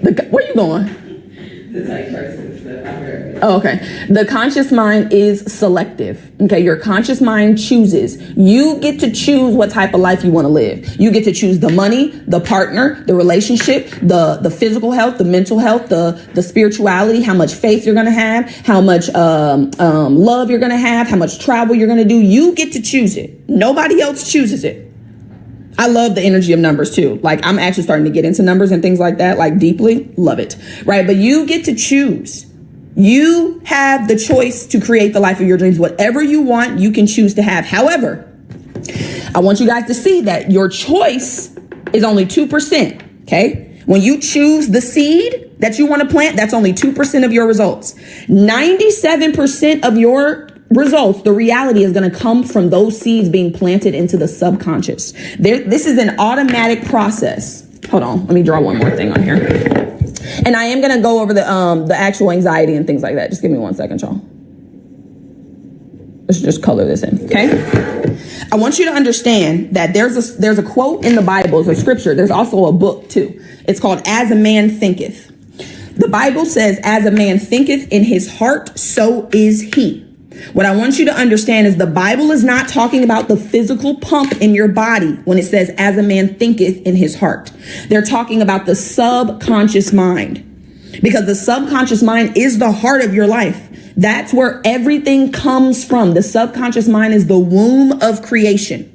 Okay. I want you to think about the conscious mind as the male and the subconscious as the female. The conscious mind gives the woman a seed, sperm. She takes that seed with an egg and plants it into her womb. And then automatically that baby is created. You don't have to make the baby. Okay. You're not consciously deciding to make the ears and the eyes and the legs every day. It's an automatic process. You have accepted the idea that you are carrying life, and you are automatically operating every single day to create the reality of a baby. Okay. That's how your mind works. So what I want you guys to understand is just like this little quote down here. Your life is 99% consciousness, 99% beliefs, thoughts, feelings, emotional convictions, identity. 1% of your success. Hear me clearly, because we get real tied up in the actions. Oh, I need to do this. I need to do that. I need a strategy. 1% of your results come from the strategy or action you're taking. 1%. How you see yourself trumps the actions you take. You can take all the action you want. If you don't see yourself as somebody who's successful, if you don't see yourself as someone who can have the life of their dreams, if you don't see yourself as God in human form, it ain't gonna matter what actions you take, baby. You can take all the actions you want. I took actions for 4 years trying to monetize my social media and did not. I got a mentor 2 weeks later, changed my consciousness and monetized my social media. How is that? I'm doing the same things. I've never changed my actions. I've been doing the same exact thing on social media for 5 years. It's just that I changed how I saw myself. I changed my belief about myself. I changed my thoughts about myself, my feelings. The way you see yourself, you're never going to outperform your image, baby. You're never going to outperform the concept of who you believe you are. If you believe that you are not successful, you don't know enough, you don't have enough, you're not confident enough, you don't come from money, you ain't going to have no money. If you believe money is evil, if this is how you see yourself, if that's how you see the world, baby, the world is going to respond to you as you see it. The world is a mirror. If you look at a mirror and you smile, what you gonna get back? A smile 100% of the time. Absolutely, I'm gonna do a podcast. There's a lot going on right now in my life, to be honest. But yes, I am gonna do a podcast, right? But you have to understand it's how you look at it. If you look at a mirror and frown, it's not going to smile back at you, baby. It don't matter how long you frown at it. You can frown at that shit for years. It is never, ever, ever, ever, ever going. I would love to invite you on my podcast. Yes, Kylie, send me a DM, baby. I would love to be on your podcast, love. Yes, send me a DM. The mirror is never going to smile back at you. You have to smile first. You are the catalyst. You are the catalyst, baby. You got to plant the seed in order for God to give you the fruit. Y'all want God to give you the fruit and you ain't planted the seed. You want God to give you all the things, but you haven't sought the kingdom or the righteousness. You want God to give you the things, but you haven't transformed your mind. You're just trying to transform your actions. That's not how it works, my love. That's not how it works. You do not change your reality by changing reality. You don't change reality by working with reality. Reality is an effect. It is an effect. It's not the cause. In order for you to change an effect, you must go to the cause of the effect. The cause of your reality is the frequency of your beliefs, the frequency of the ideas that you hold to be true. A belief is an idea that you have accepted as true. Doesn't mean it is true. Thank you, baby. I'll check it when we get off here. It doesn't mean it is true. It just means that you've accepted it as true. Let me give you some examples.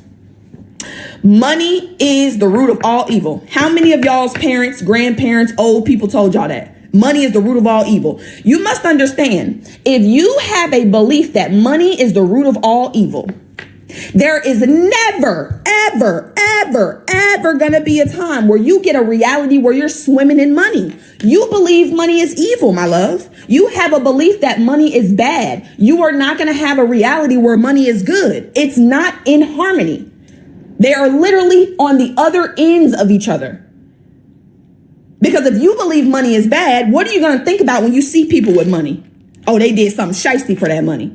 Oh, they're evil. Oh, they're doing whatever they're doing, for that money. They're getting money illegally. You're using your God-given power to judge somebody else negatively, and you wonder why you don't have what it is you need. Baby, when you're saying these things about other people, your subconscious mind doesn't know you're talking about somebody else. When you're talking about how evil other people are because they have money, your subconscious mind is not like, oh, I know you're not talking about us. I know you're talking about them. I want you to understand there is no them. There is no us. We're all one. It's all one, baby. We are all the same spirit. So you think you're talking about somebody else. You think you're downing somebody else. No, baby. All you're doing is downing your light, your potential.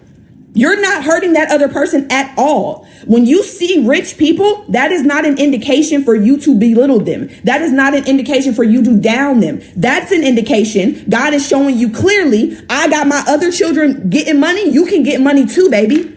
If you see somebody else having something, you can have it. That's all that means. It don't mean shit else. If you see somebody bringing in $1 million a month, it means that you have the potential to bring in $1 million a month. That's it. That's all. Stop looking at rich people or people of great wealth and looking and feeling being judgmental or envious or jealous, because those energies, that energy that you're putting in motion, it's going to come back to you tenfold, because God doesn't just give you what you give him back. No, God multiplies everything you give and then sends it back to you. Whatever you give God, if you give God fear, if you're in the emotion of fear, what's God going to do? Press it down, shake it together, run it over and send it back to you, love. You cannot get anything that you don't already have. If you are in the vibration of fear, baby, God is going to send more of that to you. God is a reactor. God is the reaction to your action. You have to do first and then God does. You send out emotion or energy in motion and God sends it back to you. I say that's for me. That's the way to do it. And it may take some time. Believe me, I used to be envious and jealous of wealthy people as well. Because that's how we're programmed. We're programmed to believe that the wealthy are hoarding all the money, and that's why we don't have none. Let me ask you this. Not let me ask you this. Let me tell you this. Okay, I'm going to give you 2 examples. I want you to understand that when people win the lottery, right, more often than not, when they win the lottery, a year later, they are worse off than before they won the lottery. Why is that? Why is it that they just got a windfall of money? Because this is what a lot of you want. A lot of you want God to give you what you want, but you don't want to change. So let me explain this to you. God gives you $1 million today, but you're the same person, same beliefs, still believe money is evil, still believe it's hard to get, still believe you don't know how to use it, still believe you can't save, still believe you don't know how to invest. What's going to happen? You're going to use that money the same way you've been using money. Just because your reality changed, you got a windfall of money. If you don't change how you see money or see yourself, you're going to lose it immediately, automatically. Everybody talks about, well, what we should do is we should take all of the money that's in the world and we should split it up evenly between everybody. I'm going to let you guys know. We could do that. We could do that today. And in a year, all of that money will be right back in the hands that it started in. Because if you don't change the consciousness, if you don't change your beliefs, thoughts, and feelings about money, about your relationship with it, about yourself, about success, about life, baby, you're going to run it up. You're going to have the same actions you've always had. God's going to react to you the same way, and your reality is going to go back to the way that it was. It's not about taking the money that somebody else has. It's about understanding that God gave you everything you needed to be successful, but you can't see it because you're looking at others. You're too busy looking at the people that got so much. Oh, I don't have any money because they have it. No, you don't have any money because you believe that your power is outside of you. That's why you don't have any money. It's not because anybody else is hoarding it. This is an infinite universe. And I know some people lose me on this. This is an infinite universe we live in. All of it's within. This isn't, she said, I got an inheritance and well, here I am. And it be like that. And that's what we want. We want God to give us this life, but we ain't the person to actually sustain it. God could give you your dream life right the fuck now, today, immediately. Drop it in your lap. But you are not the person that can sustain it. You want God to work these miracles for you, and you ain't the person to sustain the miracles.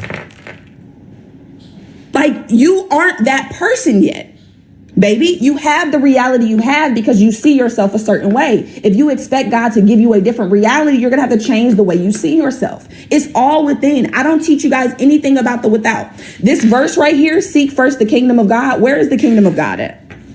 Within. Number one, God gave us the first thing he said was seek the within. What are you doing? You seeking the without. You seeking some actions. You're seeking another course. You're seeking another degree because you feel like if you get more knowledge, then you'll be more successful. Baby, it's not about the knowledge. You can know everything under the sun. If you do not apply it, if you do not implement it, if you do not accept it, if you do not reprogram how you see the world, how you see yourself, that knowledge is not going to do anything for you, love. Knowledge is cool, yeah. That's what they tell you. Knowledge is power. That's what they say. That's not true. That's a lie. You can have all the knowledge in the world and have nothing to show for it. When you apply that knowledge, when you apply it, that's when it becomes powerful. It's the application. Knowledge by itself will do nothing for you. You must apply the knowledge. You must get it into the part of your mind that actually controls the reality. Now, let's talk about this drawing here, because that's what thank you, love. That's what we was here for. And I don't know if, was it Kit Kat that said it? I don't think it was Kit Kat. It was, who was it?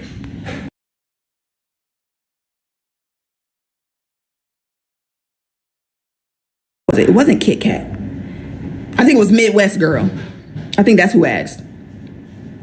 Okay, so let's talk about this, right? Because somebody asked me about anxiety and panic attacks and things like that. So I want to give you guys the knowledge you need to heal yourself, because there is no such thing as an incurable disease. That mental health issue that you have, you don't have to have it. Okay, you can actually release it and stop claiming it as yours. It's not yours, baby. Let me say this before I go into this. Stop claiming diseases. Stop claiming anxiety. Stop saying you suffer from it.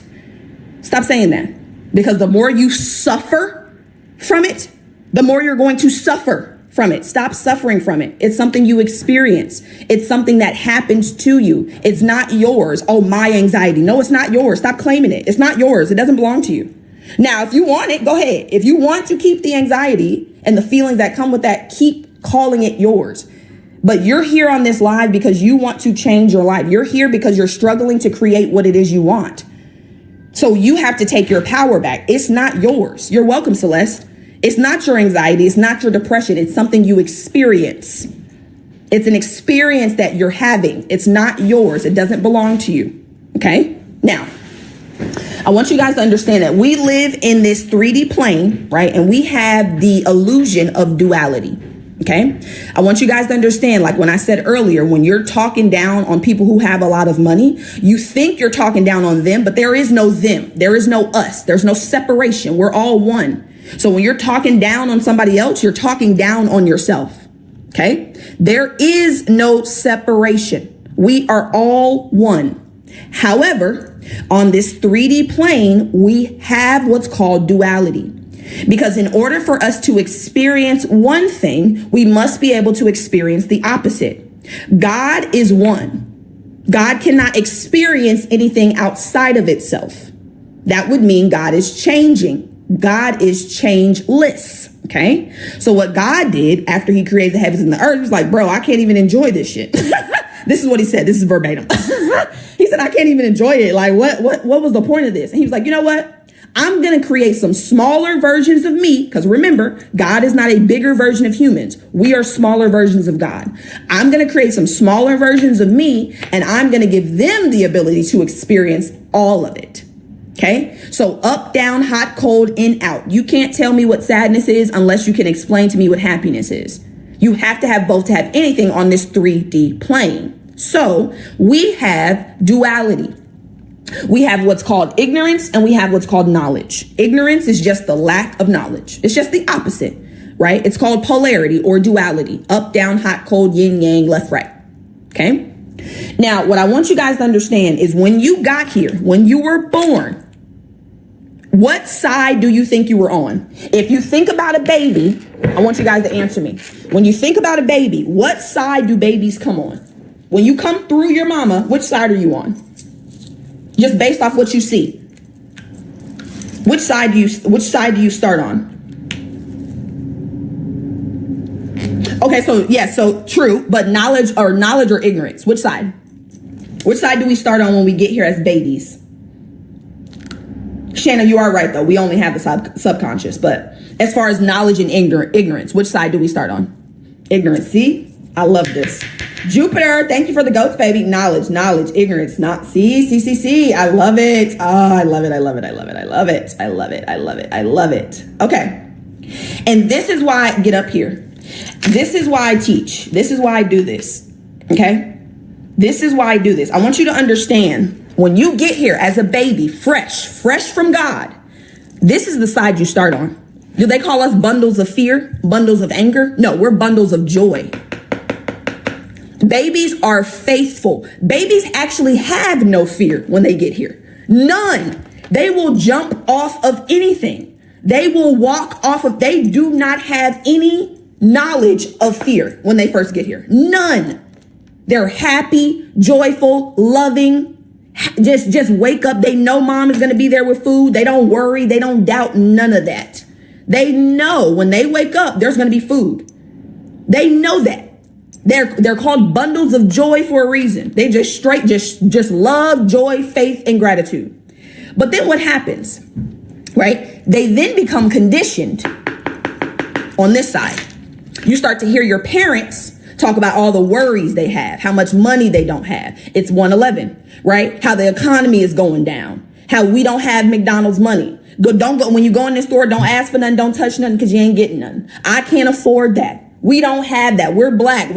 Nobody in our family's ever done that. You can't do that. I don't know about y'all, but parents get so twisted when it comes to these 4-letter words, these curse words that they don't want babies to say and kids to say. But can't, C-A-N-T. I know, Lisa, and it is like that. And that's why I want you guys to understand what's happening. Can't is the one word that is more destructive than any other 4-letter word you could ever think about telling your child. Oh, you can't do that. Oh, no, you can't do that. No, don't do that. Be careful. Stop. You can't do that. You can't do that. Oh, no, you can't. All of that. Babies have the greatest imaginations when they get here. They think they could be astronauts, teachers. They can bring in, they think houses cost $5. They just have the biggest imaginations. Literally. Like no type of any of this. But then we program them that way. Your parents programmed you to doubt, to worry. And you've been doing it for so long, it's second nature. That's why you think we start over here. Somebody else said that too on another lie. They were like, oh yeah, we start on this side. No. You start over here. Because I want you to think about what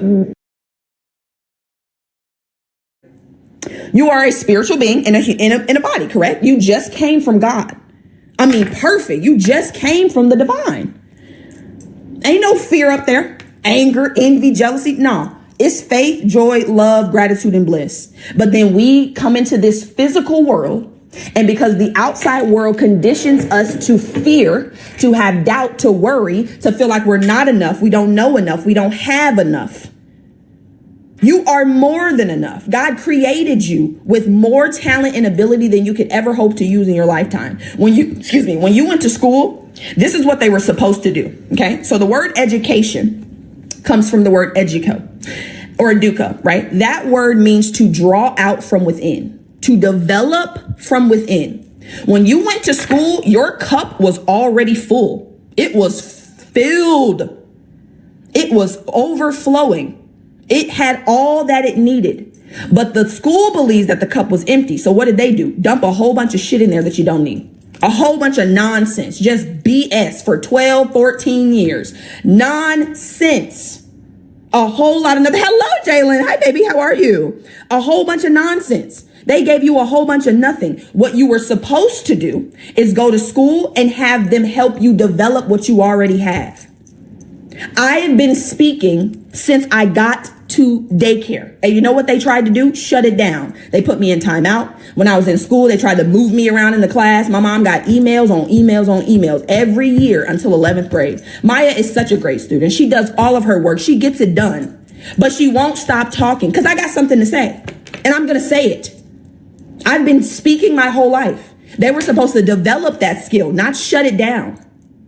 But the school doesn't know that because they're not taught that. You can only give what you already have, just like your parents. Your parents couldn't give you anything other than what they had, baby. And one of the steps that I take my clients through is that forgiveness step, forgiveness of self, forgiveness of others, forgiveness of God, whoever you need to forgive. Because your parents gave you what they had. Yes, it was probably trash. We understand. I got it. I got some trash stuff too. I got some good stuff and you did too, but a lot, it was a good bit. Okay. But we have to forgive others, ourselves, for what we didn't know. They didn't know. They gave you what they had. They gave you all they had. And it might not have been enough. But I want you to understand that regardless of what your parents did or did not give you, you have everything you need right now to rewire your life and get it on track to the life of your dreams. Right now, you are spirit, you have the mind, and you have a body. Spirit is the power through which all comes. The mind is the channel through which this spirit flows, and it manifests through the body into your reality. Already gave it to you. You were born with it. You don't have to do anything for it. When I talk about the 3 pillars for permanent manifestation, do not ever be confused. Spirit, mind, body. Those are the 3 pillars, and you were born with them. You were born with them. You don't have to do anything for it. God gave it to you. I mean, from literally conception, you have everything you need. But what does the world tell you? Oh, you're not good enough. You don't know enough. You need to go to school, get another degree, get some more education, learn some more, spend some more money on some BS on the outside world. Well, Susie, I could cry from you saying that, baby. Like, I'm trying, I want you guys to understand, I didn't start the great school of life. You know what, Whit? I love you, baby. I did not start the great school of life, from a place of love, from a place of joy, from a place of faith. That's not how it started. It started from a place of anger. I was literally fuming, boiling, and I still do when I think about it. The fact that you have been programmed to believe that you're not enough, to believe that you don't have it, to believe that you need something outside of yourself. I don't like that. It irks me. Like it boils, it boils my blood. Okay. So what I have done is I've transmuted that anger into unconditional love, but it started out as anger. Cause it is no way that we went to school for 20 years, 12, 14, 20, 2 decades. And we are struggling. That makes no sense to me. It doesn't make sense. How is it we have all this education? I know people that got PhDs that are struggling because they told us education, right? Traditional education was what was going to make you successful. It's people that dropped out of college, out of school, didn't even get to college, didn't even get to high school, and are millionaires. How is that? Because we've been programmed to believe all of these lies, and I'm not going for it. Okay? I'm not going for it. They do that so that you don't know. My job is to make you aware.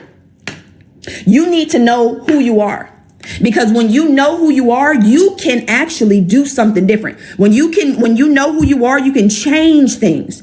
But they keep you in the dark. They tell you you're just a body. They tell you that God is some man in the sky who sits on a throne and looks down and judges everybody and loves some of us and some of us he doesn't. And then he banishes all of us to burn eternally. This is crazy work. The programming is insane. It's literally insane. Now we're going to talk about hell really briefly when we get down here. Okay. Cause I want to, anybody who still is really, tied to that. I want you to, give you some perspective, but let's talk about this. Okay. So yes, we all start on the knowledge side. We all start on the faith, joy, love, gratitude, bliss, calm, and peace. And then we're programmed to doubt, to worry, to fear. Okay. So this is how this process works. Them classes be fun, having nothing to do with majors, nothing at all. Nothing at all. Just a whole bunch of busy work. Literally a whole bunch of busy work. Even my math degree, I didn't need all that. It was a whole bunch of busy work. Now I went because they told me I had to go. That's the only reason why I went to college. Because they said I had to. That's it. If they would have told me that I could have created a business or I could have did something else to be successful, I wouldn't have went to college. There would be no reason. But that's not profitable. It's not profitable for you to start your own business. No, I need you to go to college, get all this nonsense, believe that you got to work at a job for 40 years, and then you'll be a millionaire. How is it that people are becoming millionaires in month time? Less than 12 months. But you're telling me I got to wait 40 years to become a millionaire? That's how they get you. Anyways, okay, so let's get into it. So I want you to understand that ignorance is the lack of knowledge. Okay, I'm going to give you an example. Later on in this live, I'm going to give you guys an opportunity to actually move forward, to actually take this information that you just learned and actually implement it, right? So whether that's investing in a course, whether that's investing in mentorship, monthly, whatever it is, right? I'm going to give you that option. But what's going to happen is you're going to get some doubts. The doubts and the worry are going to pop up. Well, how am I going to make it happen? What if it doesn't work? Remember the last time you invested in yourself and nothing happened? What's going to be different with this mentorship program? What's going to be different with this? Oh, she's saying that she could do this. Well, you need proof. Well, has anybody else done it? Well, remember the last time, you're going to start to doubt and worry. You're going to start to doubt what I'm telling you and worry. And that doubt and those worries, that thinking is going to translate into fear. You're scared. That's what's happening. You're doubting and you're worried because you're scared of something.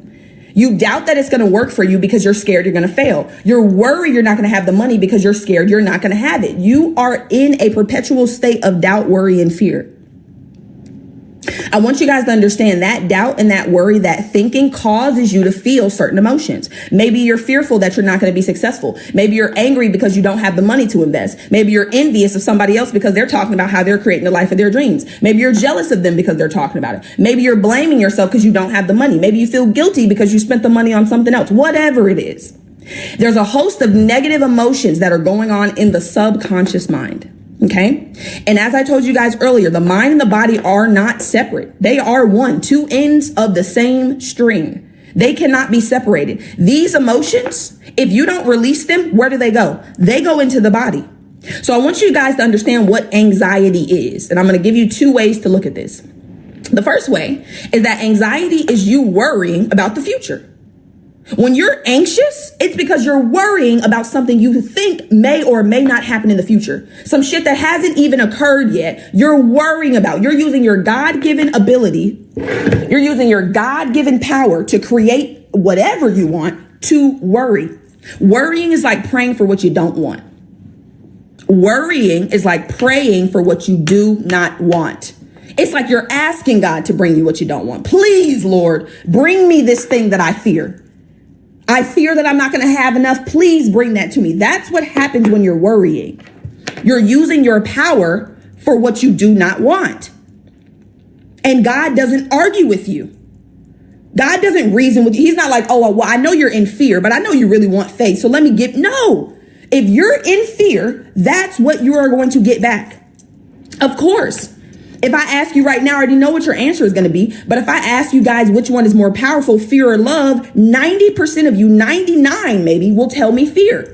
Because that's how they programmed you. They programmed you to believe that it's easier to control people with fear than it is love. That's not true. It is so much easier to control people with love. And that's what I do. You can get so many more people on the road to where they want to go with love. But fear, what do they say? What are all the things that they talk about? Right? When it comes to religion, right? They always talk about the scared piece of it.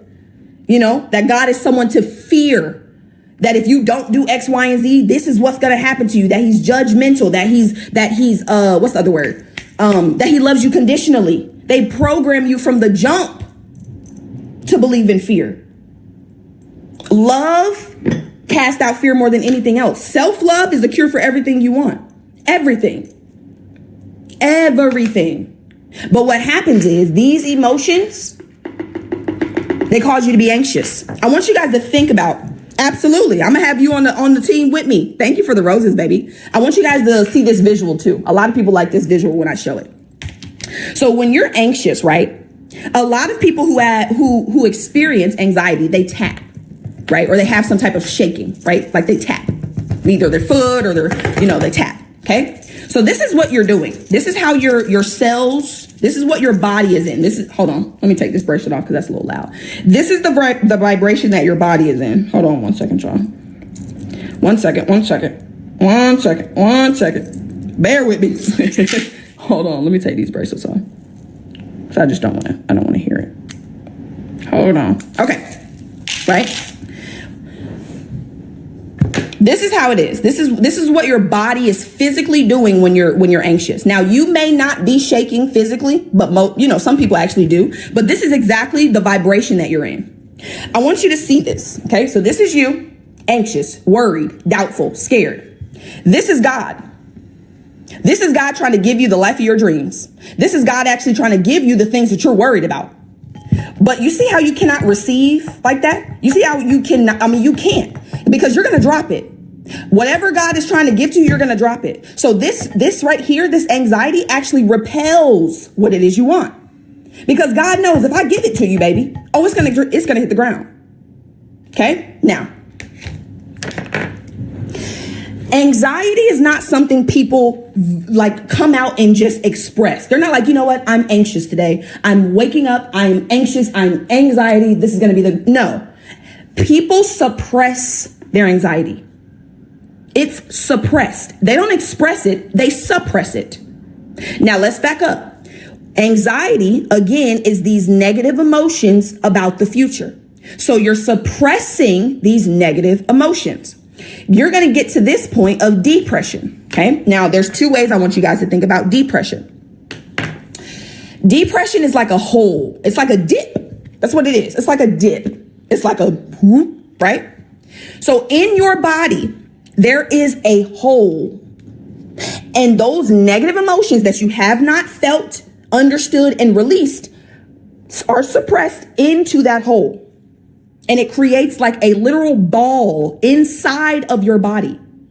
On the other side, though, depression is you worrying about the past. Now you're stuck in the past because what happened was you used your God-given power for the now to worry about the future. The future then became the reality that you were worrying about. And now you're so focused on the fact that your life used to be so great because of the process of you using your God-given power to doubt and worry, be anxious about the future. Now the future has become the present where it's actually manifested. And now you're depressed because of what you believe you should be living right now. Now you're focused on how the past was so much better.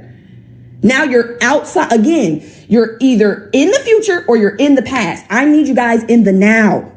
There is no past. There is no future. Everything is happening right now. We live in an eternal now. You can go in your mind right now and you can see the best birthday party you ever had, the best experience, the best party you went to. You can go in your mind right now and experience it. It's not happening in the past. It's happening right now. Same with the future. You can go into the future and see your highest version living the life of their dreams. Is it happening in the future? No, it's happening right now. You are using the God-given power of the now to worry about the future or worry about the past.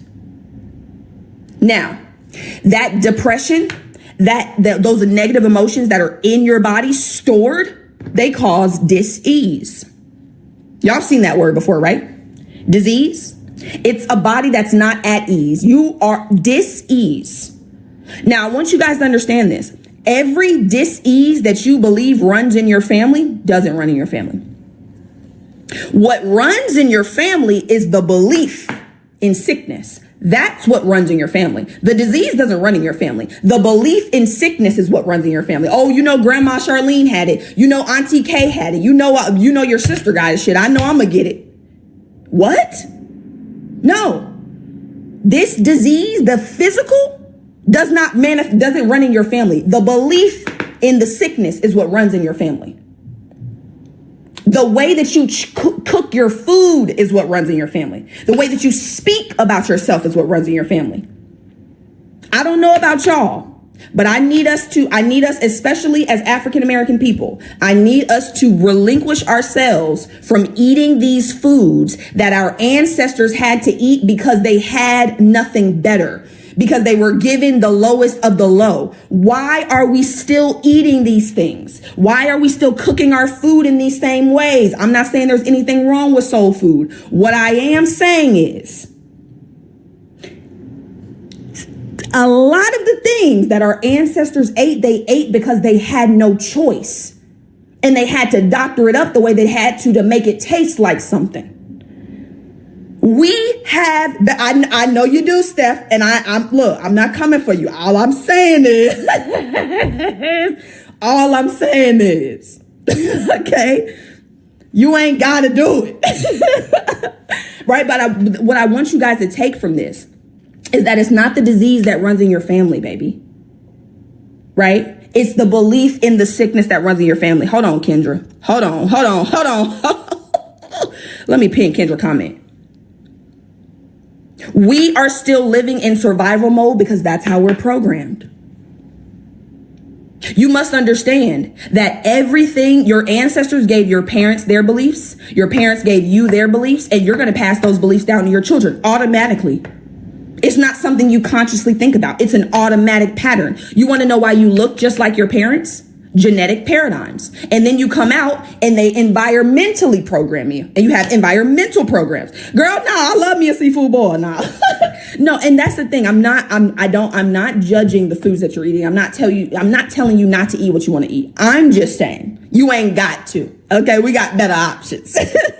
Right. But that's how they operated, out of survival. And not just African Americans, Latinas. There's a lot of white people that have the same type of struggles, living out of survival. But because we are programmed unconsciously, they just pass down all that survival to us. Your job, though, because you're hearing me now, is to chill out with that. Understand that if you don't do something, if you don't change what you believe, you're going to give it to your kids. Your kids are a direct image and reflection of you. Those things that your kids do that you don't like, where do they come from? They're a direct reflection of you, baby. They are a direct reflection of you. Right? So everything that you are passing down right now, you're passing down unconsciously. And I love that Wit said should. Because like I told you guys earlier, knowledge alone ain't gonna do nothing. Just because you know better don't mean you're going to do better. I knew how to stop talking in school. I didn't do it. It wasn't because I was being spiteful. It wasn't because I didn't want to. I didn't know that I had a program in the background that was causing me to operate the way that I was. So you can know better all you want. You're going to have to actually make a choice to do better. Just knowing better is not going to have you get better. Knowing better is not going to create better. It's the actual application of the knowledge. Okay. Now that dis-ease that's in your body causes your body to disintegrate. It starts to literally break down. Your physical vessel starts to break down. Okay. And then there's a point that you come to where we call death. Okay. Now I put death in quotation marks because I want you to understand that there's no true death, right? It's just a transition. Now I want you guys to hear me. And this again, if you don't want to believe this, that's totally fine. But I feel like you will because it makes sense. Now the Bible tells us, and the religious people tell us, because, you know, that's, and let me say this before I say that. The Bible that we're reading has been altered. I want you guys to understand that.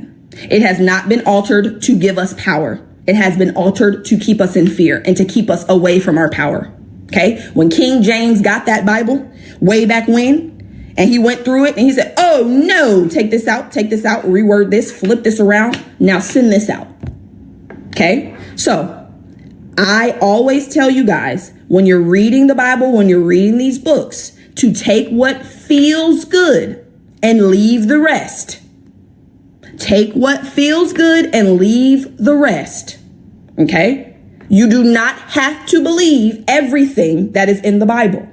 You can if you would like, but I have a feeling it's not going to serve you. So take what serves you, listen to God's voice. You'll know if it's God speaking.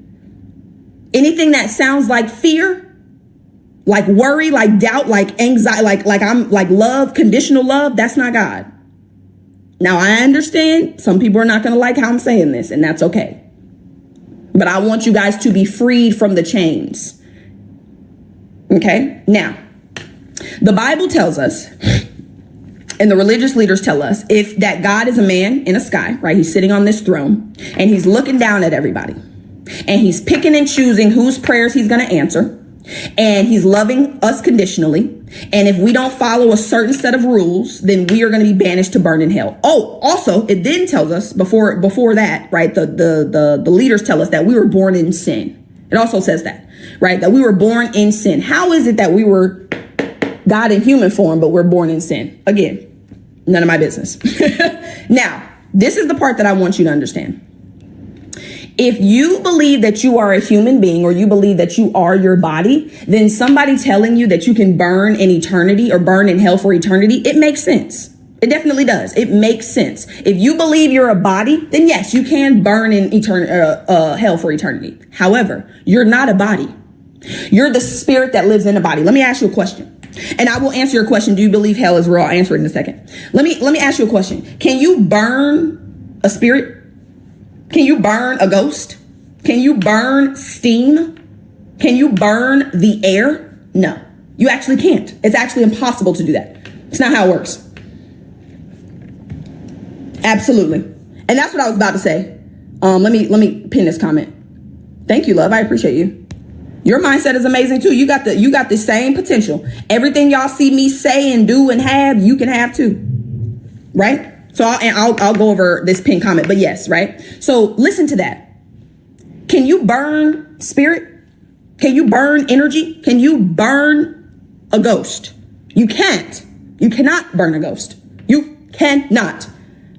It will decompose. Your body is going to stay on this physical plane and your spirit is going to go back to its heavenly resting place. It's going to go back to where it came from, the all, one with God. Now, answer the question. As far as hell and heaven, I believe hell and heaven are states of mind. Because a lot of us are living in hell right now. You ain't got to go burn in eternity to live in hell. You could be living in hell right now. So what is hell? What consciousness is hell in? Doubt, worry, fear, anger, grief, sorrow, what other, envy, jealousy, blame, shame. When you're living in a perpetual state of these emotions on this side, that is absolutely hell. 100%. You ain't got to die to do that, baby. You can do that right here on earth. Now, on the flip side, heaven, same exact thing. Heaven is a state of mind. Faith, joy, bliss, ease, love, freedom, contentment, confidence, self-love, self-esteem, worth, opulence, luxury. That is heaven. And that is a mindset you can appropriate right now. You don't have to die to go to heaven either. You can experience heaven on earth. That's what I am here to teach you how to do, because that's what God created us to do. When God created the heavens and the earth, he then created us to experience the heaven on earth, because he wouldn't be able to do it Because again, in order for God to experience something, it would have to experience the opposite of that something. God is one. So yes, your job is to appropriate, listen to what God said. And this is not what M. Simone said. This is what God said. Okay. Jesus loves you too, baby. Seek first the kingdom of God. Where is the kingdom? Within. Number one, he was very clear. Seek the within first. First. What's the other thing that God said in the Bible? He said, you have sought me after the loaves and fishes and you can't find me. You sought me after. No. He was clear. First. Seek God first. Beforehand. Originally. At the start. Genesis. The beginning. The origin. Seek the kingdom of God, which is within first. And his righteousness. Okay. I want you to think about righteousness. When you hear the word righteousness, it's about standing upright. What does standing upright mean? Having the right mind, having the right consciousness. So righteousness, you can think about right-mindedness, which is what we're talking about, or right consciousness, which is also what we're talking about. So God says, seek within and the right consciousness first. Before you do anything else, seek within and the right consciousness. And then all these things, all of them, everything. People get on my lives all the time. God doesn't want us to be rich. I'm not sure where he said that in that statement. He didn't say all the things except money. He didn't say all the things except a big house. He didn't say all the things except the nicest car you could ever think of. He didn't say that. He was very clear and definite. All the things. Because when you know that everything you want comes from God and you seek him first, he's going to give you everything you need and want. What does the Bible say? What does it say? Now unto him who provides what? Hold on. I wrote it down. I don't even have my, I know where it is in the Bible. Hold on. Ephesians. Hold on. Cause I want y'all to hear what God said, talking about he don't want us to have. What in the world?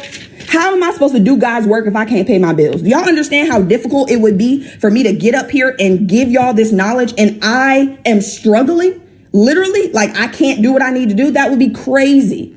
Insane.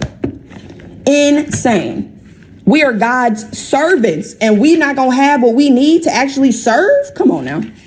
That don't make any sense. It don't. I just flipped to 11:11. I saw that. Okay, where is it? 3:20. Here we go. Now, I don't like how they wrote it.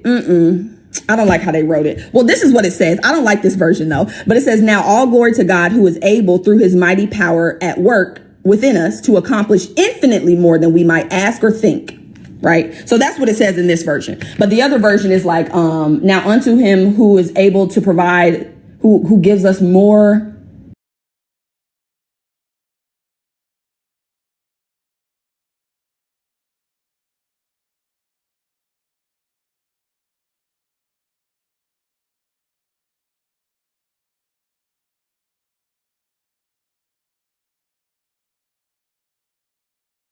Sorry about that. I had to go get it. So yes. So now unto him who is able to do abundantly and exceedingly above all we ask or think through the power that works within us. Abundantly and exceedingly above. That don't sound like just enough. That don't sound like a minimum. That doesn't sound like just enough to pay my bills. No, that sounds like more than enough.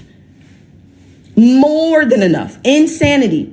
Doing the same thing over and over and over and over again and expecting a different result. Guys, we're going to have to do something different. You're going to have to do something different, love. You have to do something different. In order for you to have something different, you got to do something different. And in order for you to do something different, you must be something different. You must have different beliefs, thoughts, and feelings. It's not optional. What was the other thing God said? Be transformed by the renewing of what? I haven't actually seen the movie and I don't know too much about it, so I really can't speak on it. But I have heard good things, so maybe I'll go see it and then I'll be able to talk to you guys about it. Your mind. He was clear. I mean, crystal. It says, be not conformed to this world, but be transformed by the renewing of your mind. It's very clear. There's no room for interpretation. If you want to be transformed, if you want anything to transform, what do? You renew your mind. That's it. If you want all the things to be added unto you, you seek within first and the right consciousness, the right state of mind, the right belief, thinking, and feeling. Thank you for the heart puffs, baby. It's clear, crystal. You don't have to think about what God is telling you. Seek the kingdom of God. It's within. Seek the righteousness, the right thinking, feeling, and believing. And all the things that you want will be added.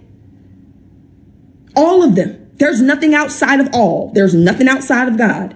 Everything you want, God wants to give to you. But you're in the way, baby. Your beliefs, your thoughts, and your feelings are in the way. God wants to give you everything you want. Oh my God, it's going to make me cry.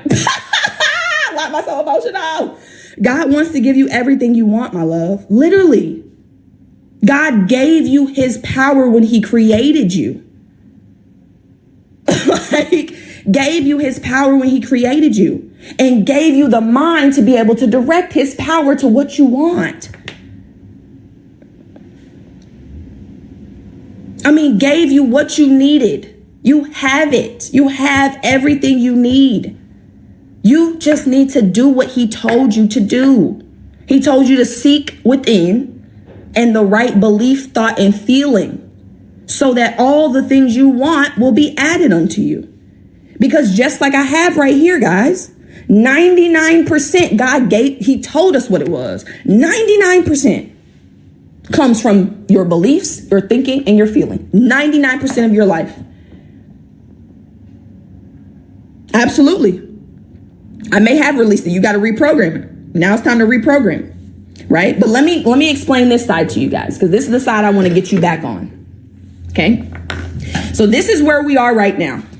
But you've been on this live and you're hearing me speak and you know what I'm saying. You know what I'm saying is true. That's why y'all still here. It resonates. What I'm saying resonates with you.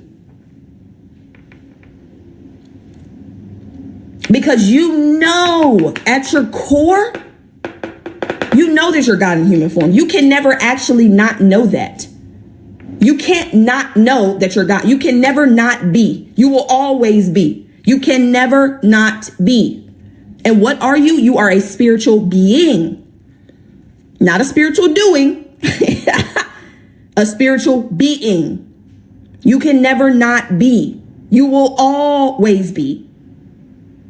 Always. So what you want to do is you want to get on this side of knowledge. How are you going to get on his side? Understanding.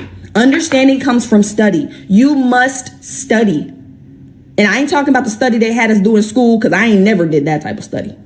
Honestly, I excelled in school doing the bare minimum. And that's actually how life works. But another conversation, right?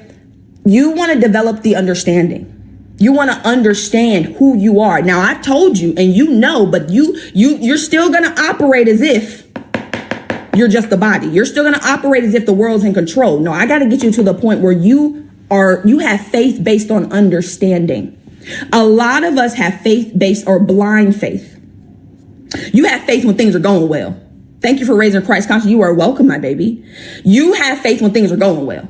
When you can see things going well, oh, you got all the faith in the world. Oh, I believe in God. Yeah, absolutely. As soon as there's a bump in the road, as soon as something goes left, the faith is gone. That's not true faith. Everybody that follows me, everybody that follows what I teach and is mentored by me, we have faith based on understanding. There's nothing that could waver that faith. When you understand how life works, when you understand that you are God in human form, when you understand that God is doing the work for you, through you, and you're just the vessel through which that power is working, there's nothing to doubt. There's nothing to worry about. God has always taken care of you. Today ain't no different. The next 10 years of your life ain't gonna be no different. Until you leave here, God has always and will always take care of you. Always. There is never a time where God is going to leave you or forsake you. Ever. Ever. It doesn't matter what you do. I know what they told you. They told you if you don't do X, Y, and Z that God may or may not love you. That's not true. God loves you unconditionally. There's nothing you could do to deny his love. You are one with him. You are always always going to be taken care of, always going to be loved unconditionally. There is no condition for God's love at all. It's unconditional. Everything God gives you is unconditional. The love is unconditional. He does not care how many times you have strayed from your path. He is still here waiting for you to tap him in. I keep trying to tell y'all, when you're at the track meets and y'all are you're in the blocks, God is waiting for you to shoot the gun to tap him in. I'm here and I'm waiting for you. God will never leave you, ever. There's nothing you can do. Nothing. I don't care what it is. There's nothing you can do for God not to love you. Now, when you start to build this understanding of who you are, of how life works, of how God works, the understanding that God gave you spirit, mind, and body to create the life of your dreams, that builds faith. I don't have to see anything in my outside world changing to know that God is working to and through me. That's going to build faith. It's going to build joy. You're going to feel love, gratitude. When you start to find things to be grateful for right now, that puts you in a certain vibration. It's a certain frequency. Gratitude is one of the highest frequencies.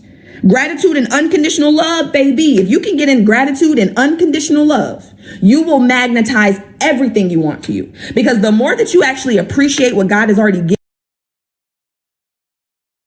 unconditional love, you will magnetize everything you want to you. Because the more that you actually appreciate what God has already given, out, y'all. We're not talking about the little one. You're the little God. God is the big God. So when you show gratitude for what he's already given you, oh baby. Now I don't know what other word to use, but God is like a trick for real. I don't know what other word to give it. When you show appreciation for what God has given to you, oh,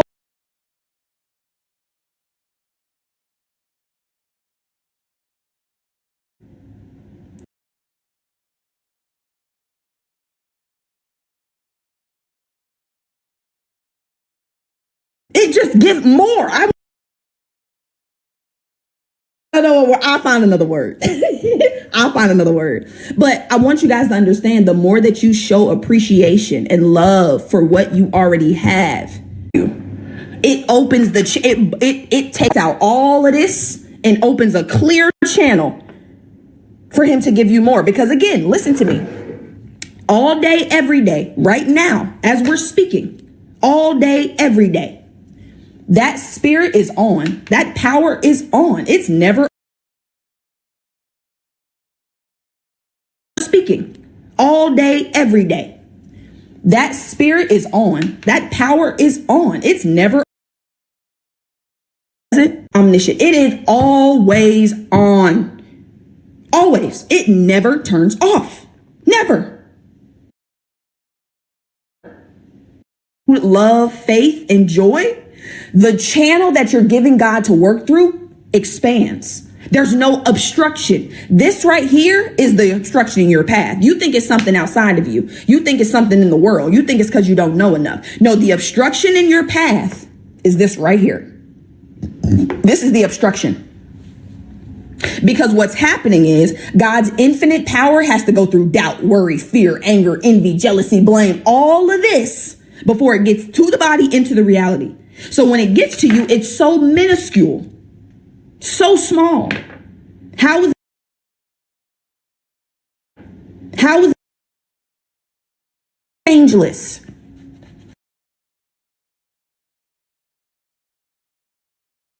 Changeless. Get all of this out of the way. Feel that shit. Why are you feeling these emotions? Where are they coming from? What ideas are you holding that cause you to feel this way? Because it's the ideas that are causing the emotions. If you don't think that you're good enough because your parents told you you weren't,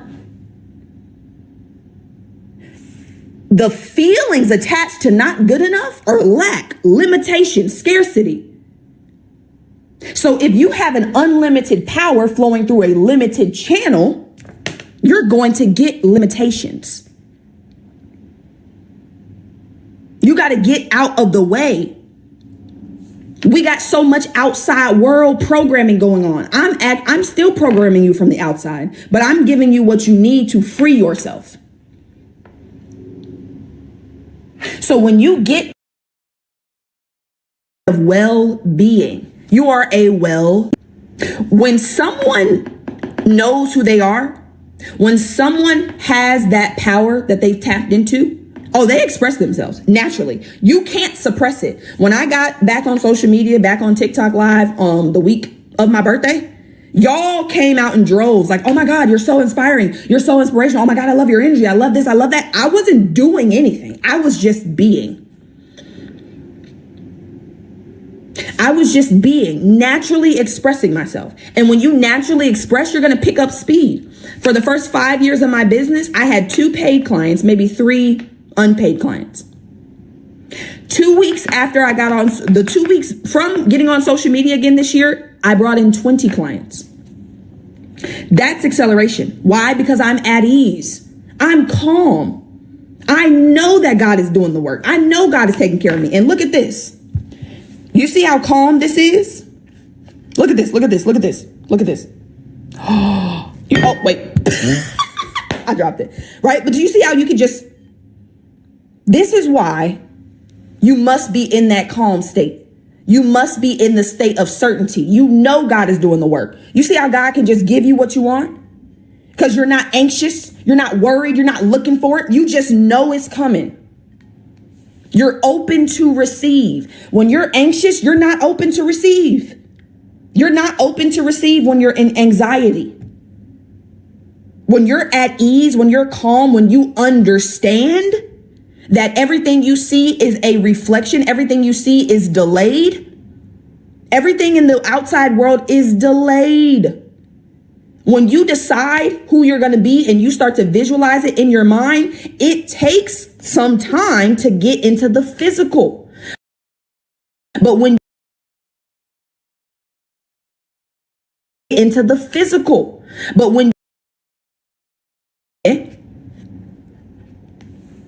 you're open to receive. I am in joyful expectation every day that people are going to join my courses, my mentorship, the monthly mentorship, the new course that I just launched today. I am in expectation, joyful expectation. I expect to enroll clients every single day. I have an expectation. However, I am detached from how and when it happens. The how and the when, I'm not attached to. I know it's on God's time. I already know that. Right? But when you're at ease, you can create. That's what I'm doing here. I am creating. That's what I'm doing for you guys. Right now, this is creation. This is me providing my life service in a way that serves you. I am creating service. And that is what life is about. Life is about moving forward. It's about growth. It's about progression. Where there is no life, there's no forward movement. There's no growth. Where there's no growth, there's no life. If you're not growing, baby, that stagnancy, that standing still, you want to create. You are here to create. What you can receive while calm, receive. Hold on. The question is, how does one get there? How does one get to this spot, this side over here? Is that what you're asking? Using the time you're waiting to prepare yourself for what he has called. Hold on. Am I following you? Hold on. Let me see. I am now. Prepare. I talked about this yesterday. Hold on. I talked about this yesterday. You asking God for a new house. You said, God, I want to move. God said, all right, bet, let's do it. And you ain't packed up your current place. You're waiting for evidence that he's going to give you what you want before you do it. Oh, so you want to see it before you believe it. That's what they told you. They told you that too, though. Seeing is believing. Seeing is believing. Seeing is not believing. There's actually no belief in seeing. When I see something, I don't have to believe it. It's already there. The belief creates the seeing. When you believe in something, that's what brings it to you. Hold on. Let me flip this real quick and then I'm going to come back. It's not reality, then beliefs. It's not see it, then believe it. It's believe it and then see it. It's not see it and then believe it. No, you believe and then you see it. Everything you see is because you believe it. This is the order. You believe it first and then you see it in your reality. But you're waiting on God to show you something. You want evidence.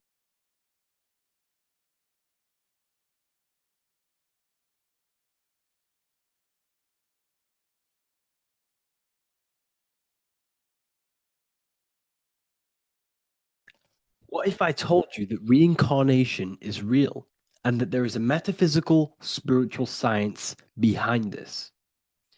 Most people leave this world just as lost when they entered it. That they carry their fears, attachments, and addictions with them, only to be born again trapped in the same cycle, repeating the patterns of lifetime after lifetime. This lecture is not just about preparing for death. It's about mastering yourself before death, so you don't take them burdens with you. Because the truth is, whatever addictions, fears, and unresolved emotions you cling to in this life, you carry with you into the next. Unless you break free now.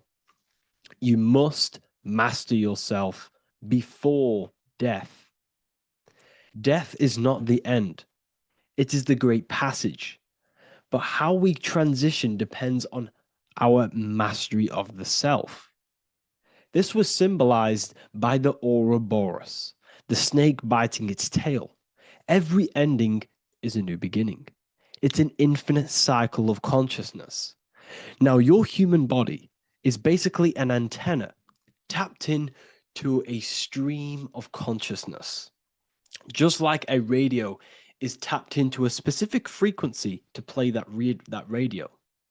Your body is basically an antenna, a crystal picking up the consciousness of God. You are on an ever-ending journey, a journey of learning and expansion of the mind into new fields of thought.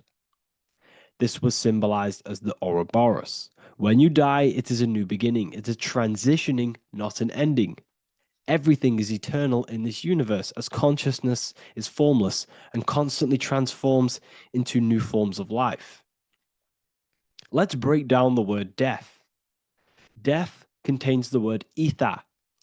Now, the ether can be found in the word heart or earth. Ether.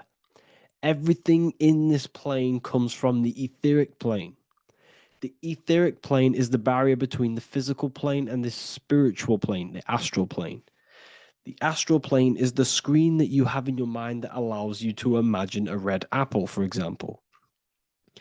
This is the imaginative plane where thought forms start to take form. Everything begins as a thought, then the thought form becomes an imagination, then energy, then physical. Everything in the physical plane is a shadow of thought, all objects manifested as thought. You came from the astral, you came from the stars. This is why we say reach for the stars, or this is why you say you are a star. Cis star, miss star, fraud star, stir is star. And when you become famous, you become a superstar and you gain a star on the Hollywood floor. You are a star. The ether. The ether is the infinite energy source which all things come out of and return back to. This is the cycle of life and death, summer and winter, day and night, sleep and awake. The ether is the infinite energy source which all things come from and will return back to. Okay, sorry about that little error. The ether is the boundless source of energy from which all things emerge, to which all things return to. We can see this in the cycle of the sun. The sun does this wave of creation. It rises and it falls. We have the day and the night. The daytime represents our conscious mind when we are alert. The nighttime represents our subconscious mind when we are inside the spiritual realms. The nighttime is spirit, the daytime is matter, spirit and matter. Awake and asleep, conscious and subconscious. We see this in the yearly cycle. Summer is life, winter is death. Spring is the morning, summer is midday, autumn is evening, winter is the night. Everything is a macro and a micro cycle of being born out of the ether and returning back from life and death. Life and death is manifested within the cycles of the sun and everything outside of you, as within, so without. This is why we say sleep is the cousin of death. The macrocosm is death, the microcosm is sleep. Every time you go to sleep, you are essentially it's a miniature death. You're entering into spirit and then returning back into matter in the morning when the sun rises. Everything is a reflection of the macrocosm cycles. Preparation for death. The first thing we must do in order to prepare for death, for life after death, in order to stop being reincarnated in this cycle of materialism, in order to progress as a soul, because remember, you are a soul in a body. Just like the sun gives power and life to the earth, your soul gives power and life to your body. When you say I, you're referring to the soul. And your soul can be stuck underneath layers of false identifications. Who you believe yourself to be is merely a collection of subconscious programs running within your mind. Now that's very deep. That is very, very deep. Who you think you are is a part of your thinking mind. Your name, your job, your reputation, your family, your friends. These things are not you. They're all aspects of the thinking mind. What happens if you meditate and you turn off the mind? Then all these things do not exist. You're left with the pure soul, the pure awareness, the pure observation. If you turn off the thinking mind, you're no longer your body, you're no longer your reputation, you're no longer your friends, you're no longer your job and your labels. You are the soul. That's the true you, the observation of the mind, not the thinking mind. The ego is the echo. It's an echo of your true self. The ego is your mind's perception of itself, shaped by experiences, trauma, emotions, and beliefs. It is merely an echo of your true soul self. The ego is not you. Your mind is not you. You are the soul. And this is the true self that we must express within our life and we must connect with before we die. Because when we die under the echo, under these false layers of the emotions, the traumas, the experiences, the addictions, the emotional attachments, when we die underneath all of this, when we don't know our true self, the soul is still hidden. The true you is hidden underneath these layers of false identification. We must remove these layers of false identifications. We must remove them. We must destroy the echo. Remember, the ego, you never had an ego when you were a child. When you were a child, you were pure. You didn't show off things. When you were a child, you were pure. You expressed yourself freely you didn't hide anything. You didn't hide any aspect of yourself. You didn't suppress any aspect of yourself to fit in as a child, as a baby. Because the ego was not here when you came here. The ego grows with experience. The ego is a false perception of yourself while being incarnated in this material world.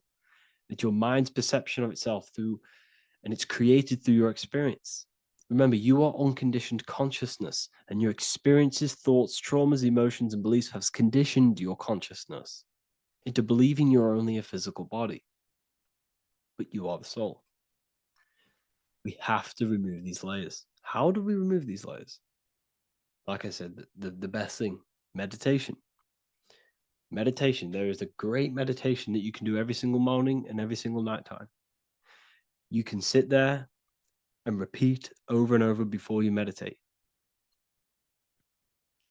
You can repeat that you are not this, you are not that, you are not this. You can label them one by one. Start with, I am not my body, I am not my job, I am not my name, and then detach from absolutely everything until you are left with nothingness. And when you start to meditate, detach from everything. Nothing matters. I am here right now. And what will be left? The only thing that will be left is the language that your mind is using. Now, this is very deep. Not many people will tell you this, but I've lingered in meditation many times. And I can tell you from experience that the only thing left once you detach from everything is the language that your mind is attached to. So whether that's English, Italian, French. Once you detach the language of the mind that that little voice in your head's using, you're left with the soul. Once the mind is switched off, you're left with the soul, and you have detached from all of these external things. You're left with the soul. That's you. That's the power. That's the source of all creation, where everything you've ever done has come from. Every thought, every idea has come from your soul. Number two, that's meant to say number two. Sorry about that. Mental addictions and emotional addictions. Okay. These two are very important. Mental addictions, this could be thought patterns, this could be the labels that we've just been talking about. Then you have emotional attachments, which is maybe you're too attached to an external thing. Maybe you're too attached to your phone. Maybe you're too attached to family. Maybe you're too attached to loved ones. Yes, I'm not saying don't love them, but what I'm saying is do not rely on anything in this world to make you happy, to fulfill your emotional needs. Everything is found within you. You must look within, and if you're looking without, if you're trying to find yourself in the outer world, you'll never find yourself. You'll constantly be looking around in loops. Because nothing, you cannot find yourself in the outer world. Nothing will long-term give you long-term validation. Seeking validation in the outer world will leave you soulless, leave you feeling empty inside and sad and depressed. You have to find yourself within. You have to detach from everything you are relying on to give you emotional stableness. You have to detach from all. Yes, love your children. Yes, love these people, but do not rely on them. Because everything in this world is temporary. Do not conform to this world. The Bible tells you this. Everything in modern society nurtures the body, but neglects the soul. They keep you addicted to as many things as possible. Smoking, you have to detach. Drugs, you have to detach. Alcohol, detach. You cannot rely on anything. This is why this path is very, very difficult to walk. But I'm showing you the way. These are the things you must do before death. You have to detach from absolutely everything. If you die and your mind and soul is still addicted to these worldly things, then you guess what? You're going to reincarnate. You're going to reincarnate because your mind is still thinking about these material earthly things. And if you are operating in that vibration, you're going to project that vibration and come back here. You have to detach. You have to master the soul and master the mind. Like I said, the matrix is designed to keep you addicted to as many things as possible. Your phone, food, smoking, drugs, alcohol, clubbing, all of these things. Everything in society is made to trap your soul and reincarnate in this world. That's why it's very, very, very difficult to walk this path. Very difficult. Matrix, matter tricks. John 2:15 to 17. Do not love this world, nor the things it offers you. For when you love the world, you will lose God. Do not love this world, nor the things it offers you. Do not conform to the pattern of this world, but be transformed by the renewing of your mind. Great quote. Do not conform to the pattern of this world, but be transformed. Let this world transform you. Learn from this, expand from this, but do not be mentally and emotionally attached. Okay? What good will it be for someone to gain the whole world yet forfeit their soul? Like I said, everything in the Bible is telling you the truth. You just got to read it correctly. This is spirituality. This is spirituality. The Bible is spiritual. It's a spiritual text. We must disconnect from everything outside of us and connect with the true soul. Here we have the Egyptians showing you the soul leaving the body. Here we have the soul here. Here we have the Masons showing you the soul coming out. The soul is real. You are the soul. And when you leave this physical plane, you will go into the astral plane. That's where you came from. You came from the astral. You came from the stars. You incarnated into this physical body. Your consciousness fell into this material form to experience limitation, to experience a 3D world. So in order to ascend properly before we die, we have to let go of all the attachments. Every addiction you have, write them down. And one by one, tackle them. Before you die, you have to, or else you will reincarnate. This is the teachings of Egyptians. This is the teachings of Masonry. All of these addictions contribute towards life after death. Everything must be controlled, and we must be attached to the soul. I'm not saying I'm perfect. I'm not saying I'm perfect, people. We're all not perfect. We're all under psychological operation by the government. We're all in a very difficult situation with this awakening. I'm simply pointing out what I know from my journey and what I've been learning through occultism and research and reading lots of books and many different things. I'm on this journey just as you are. Maybe I'm further. Maybe you're ahead of me. We don't know. But this is what I'm sharing with the world. This is what I'm sharing with my research. And this is what makes sense. It's common sense. Look at everything around you. Everything's made to feed the body, not the soul. So, my beautiful watchers and fans and supporters, I appreciate every single one of you, and I hope this video has supported your journey. If you're feeling lost in life, if you're searching for deeper answers, whether you're seeking clarity, looking to expand your studies, or ready for personalized mentoring, this is your chance to connect with me live and receive insights tailored just for you. Start your path to self-mastery and enlightenment inside the world's best esoteric school. Your journey starts now. Tap the link in the description if you want to join Ethereal University, or feel free to check out my books. I thank you all, and I really appreciate for 100,000 subscribers on YouTube. I love every single one of you. Make sure to drop a like, a comment, and subscribe to the channel if you're new. Let me know some ideas for, lectures, anything that you want to know. I can make lectures on them. Just drop it in the comments. I appreciate every single one of you. Take care.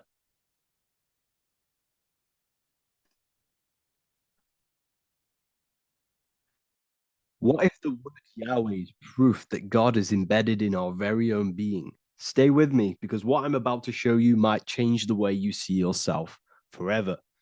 Today's topic is decoding the mystery name of Yahweh, the sacred name of God from the Hebrews. By the end of this video, you'll uncover the true meaning of the word Yahweh and how your connection to it unlocks your own personal power. When we look at the word Yahweh in Hebrew, we flip it on its side. We're actually looking at the human body. These are the legs, this is the torso, here are the arms, and here's the head. So if we actually switch this on its side, we see the human body. The Hebrew name Yahweh often translates to I am. The I am. Now, what is the I am? The I am, when you say I, you're referring to your highest self. Everything with the letter I in the beginning, most of them words are referring to our inner self, inside, intelligence, internal, in. The I represents the inside self, the invisible self. You cannot see the I am because this is the spirit. This is our consciousness. It's the intelligence controlling the human body. When you say I, you're not referring to your name, your job, your reputation, your ego, or your thoughts. You're referring to the observer who is beyond the thoughts, the one who's observing the thoughts. That's the soul. Look at the word Yahweh, Yahweh, the sacred name of God. Yahweh can be observed in the natural rhythm of the human breath. When inhaling, we subtly hear Yah. When exhaling, we hear Way. Do this yourself. Breathe in through your nose, you'll hear Yah. Breathe out, you'll hear Way.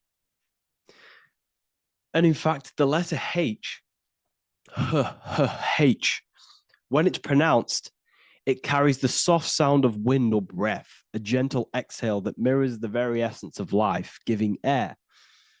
Breath is the spirit of life. It's what connects us with consciousness. If we stop breathing, we lose consciousness. The body shuts down. We're breathing the spirit of breath. We're breathing in the spirit of life. It's the very essence that gives us physical existence, and we're constantly staying connected to this breath at all times. Now let's look at Yahweh. 1, 2, 3, 4. There are 4 letters. The tetragrammaton is the 4-letter Hebrew name for God. Okay? Tetra meaning 4. We have 4 gospels of Jesus. Jesus is depicted with a cross with 4 sections. Jesus has the 4 sacred animals around the side of him, always depicted with these 4. A bull or an ox, an eagle, a man, and a lion. These are the 4 fixed signs of the zodiac. Aquarius, the man, Scorpio, the eagle, Leo, the lion, Taurus, the bull or the ox, which are related to the elements. Leo is a fire sign. Aquarius is an air sign. Taurus is an earth sign. Scorpio is a water sign. These are the 4 elements. And the 4 elements correspond to the 4 bodies of consciousness, as we see here. This is fire. This is air. This is water. This is earth. So we are made out of the 4 elements, which represent the 4 bodies of consciousness: mind, emotion, spirit, and body. The soul is incarnated into 4 sections. Hence why Jesus has 4 gospels. Hence why Yahweh is a 4-named word, because we are tetraform. We have 4 bodies of consciousness. There are 4 pillars to reality: the mind, emotion, spirit, and the body. So what we're actually looking at here is the name of the very essence of the self. Yahweh represents the universal consciousness that we're all tapped into, because the body is like a radio. The body is basically a radio antenna, which is picking up the stream of consciousness, and we're all the same consciousness, just experiencing it in a different body. And Yahweh is the name for this intelligence that we're all acting out, that we're all manifestations of. So now let's look at the word Yahweh, where we read it this way in Hebrew, which is 10565. 10565 in the Hebrew letters and the numerical values. And the DNA is made up of 4 bases. These 4 things which create the DNA. This basis is the genetic code for all living things. Each DNA strand is held together by sulfur bridges that appear in a repeating pattern of 10565. This pattern matches the numerical value of the Hebrew letters of Yahweh, Yod, He, Vah, He, which are 10565. This means the structure of DNA, the code of life, follows the same number sequence as the sacred name of God, Yahweh. This is a factual observation. So we're looking at 10565. So let's look over this one more time. Yahweh represents the breath, Yahweh, inhale, exhale. It translates to I am. It's written in our DNA. The word Yahweh on its side looks like the human body. Now, this is where things get a little bit deeper. 10, 5, 6, 5 adds up to 26. The number God, well, the word God adds up to 26. Allah adds up to 26. There are 206 bones in the human body. 26. 26 adds up to 8. 8 is the number of infinity. We are all the infinite consciousness. Consciousness will never die. It's immortal. It's infinite. We are all infinite. We are not these skeletal structures. We are Yahweh, the universal consciousness. The creator of all things is our essence. We're all God with individual identities, but the highest versions of ourselves is God. The ego is our own personal experience of God. Does this make sense? So in conclusion, Yahweh is not the name of a separate God from us, but rather the reflection of the divine consciousness manifesting through the human form. The human body is like a receiver acting as an antenna that tunes into the infinite intelligence and life force we call consciousness or God. This means that rather than being external, the divine presence is within us, expressed through our very existence. It's very interesting when we look into this, and what religion has done is flipped all of this knowledge. All of this sacred knowledge has been externalized. They've externalized God so that we worship God and we view God as something separate from the human experience.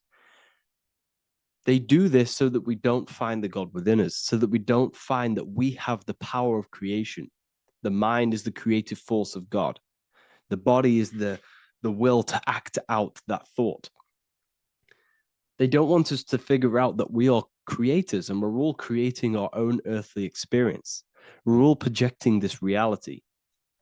And they don't want us connecting with the divine intelligence within us because they want to be the creators. They want to keep this knowledge. They don't want the masses to wake up to this powerful knowledge. So what they've done is that they've taken the scriptures, they've externalized it so that we start worshiping and giving away our power to these external things.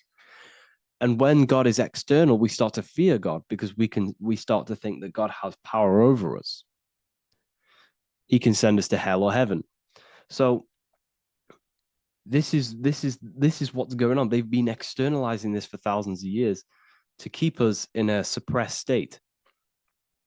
Okay? Humans are very advanced because we possess self-awareness. We possess the ability to move our awareness and our thoughts outside of the instinctual nature. For example, a cat or a dog. These things can only live in their instinct. They live based on instinct. They smell, they eat. That's pretty much what they do. But humans, we have the ability to rise above that nature and turn to our infinite selves, our higher selves. We can move beyond our instinctual nature and create very advanced things. That's why humans are made in the image of Yahweh. We are literally God in human form. So this is what we all need to realize. And I hope this video has helped. Please leave a like, a comment on inside of the description. I'll have some links to my books and my university. The people who have read them have just absolutely changed their lives. You could probably see that in the comment sections if someone leaves a review of the book. We also have Trustpilot. But yeah, I thank you all. And I'll see you in the next one. The Freemasonic square and compass is not just a symbol that represents Freemasonry, a lodge, or a secret society. It is a symbol of gaining your own personal power. Now, in this video, I'm going to be breaking down this symbol in the most detail I can possibly go into. Most people live in a state of illusion. They live their life impulsively, acting based on their five senses, tasting. They want to feel a certain thing like an orgasm, or they're basically just slaves to external things and their five senses, which leads to a very dark path where you'll never actually become a conscious creator and you'll never actually be internally happy. The Freemasonic square and compass reveals some deep wisdom about this. Now let me break this down. If you want to gain your personal power, listen up.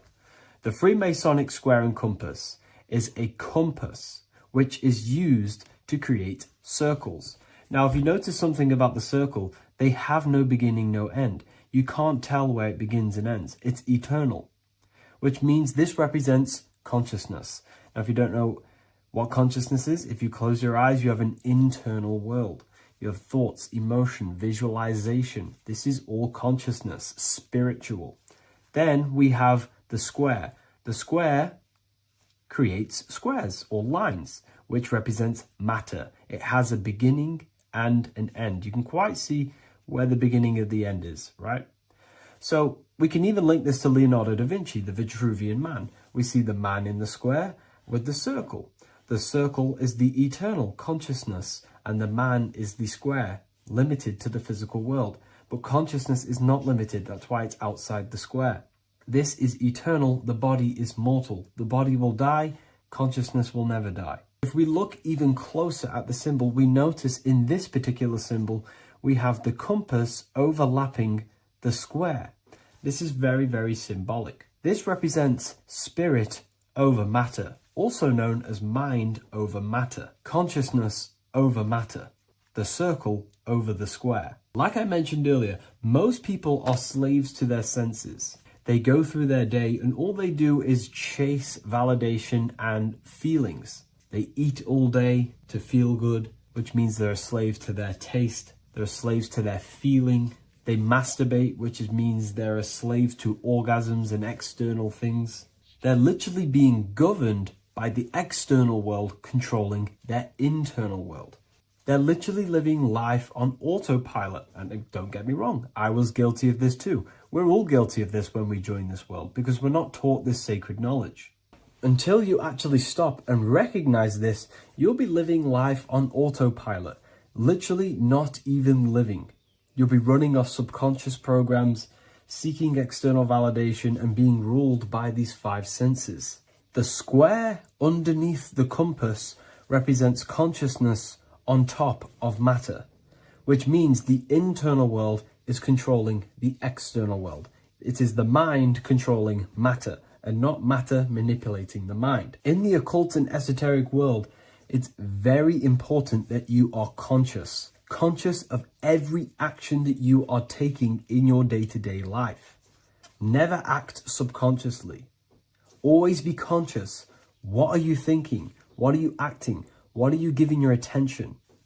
All of this is contributing towards creating because you are a creator. Consciousness is a creative force. You need to make sure that the compass is on top of the square, that your inner world is controlling the outer world and not the outer world controlling the inner. As I've mentioned in many videos before, the internal world of consciousness is what's producing the external world. Your life is just a result of every thought and emotion that you felt in the past. Everything you own, everything you possess, your friends are all reflections of your consciousness.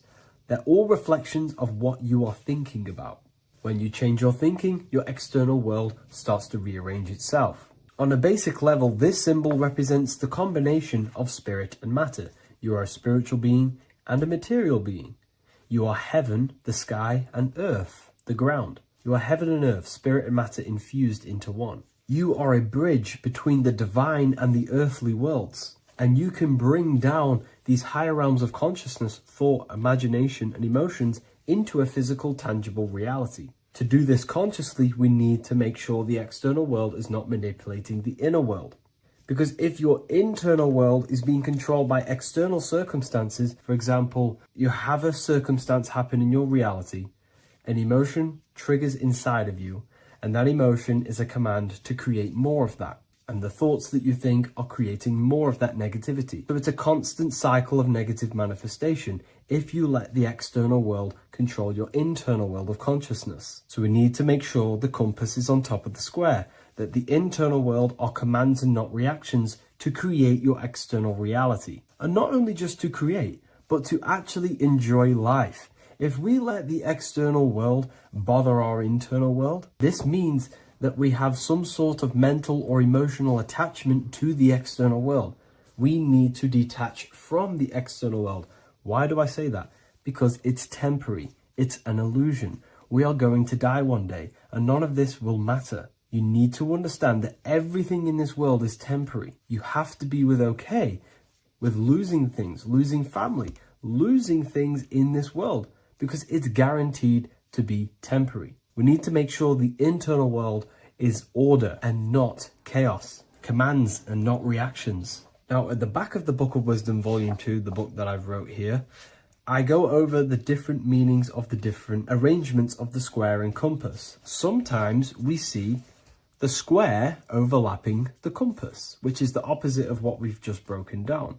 Or sometimes we see one leg of the compass on top of the square and one leg of the square on top of the compass. These are all highly symbolic. When we see the square overlapping the compass, this pretty much represents the beginning of the Freemasons' journey, when their internal world is being controlled by the external. They have a lot of spiritual growth and a lot of learning and inner work to do.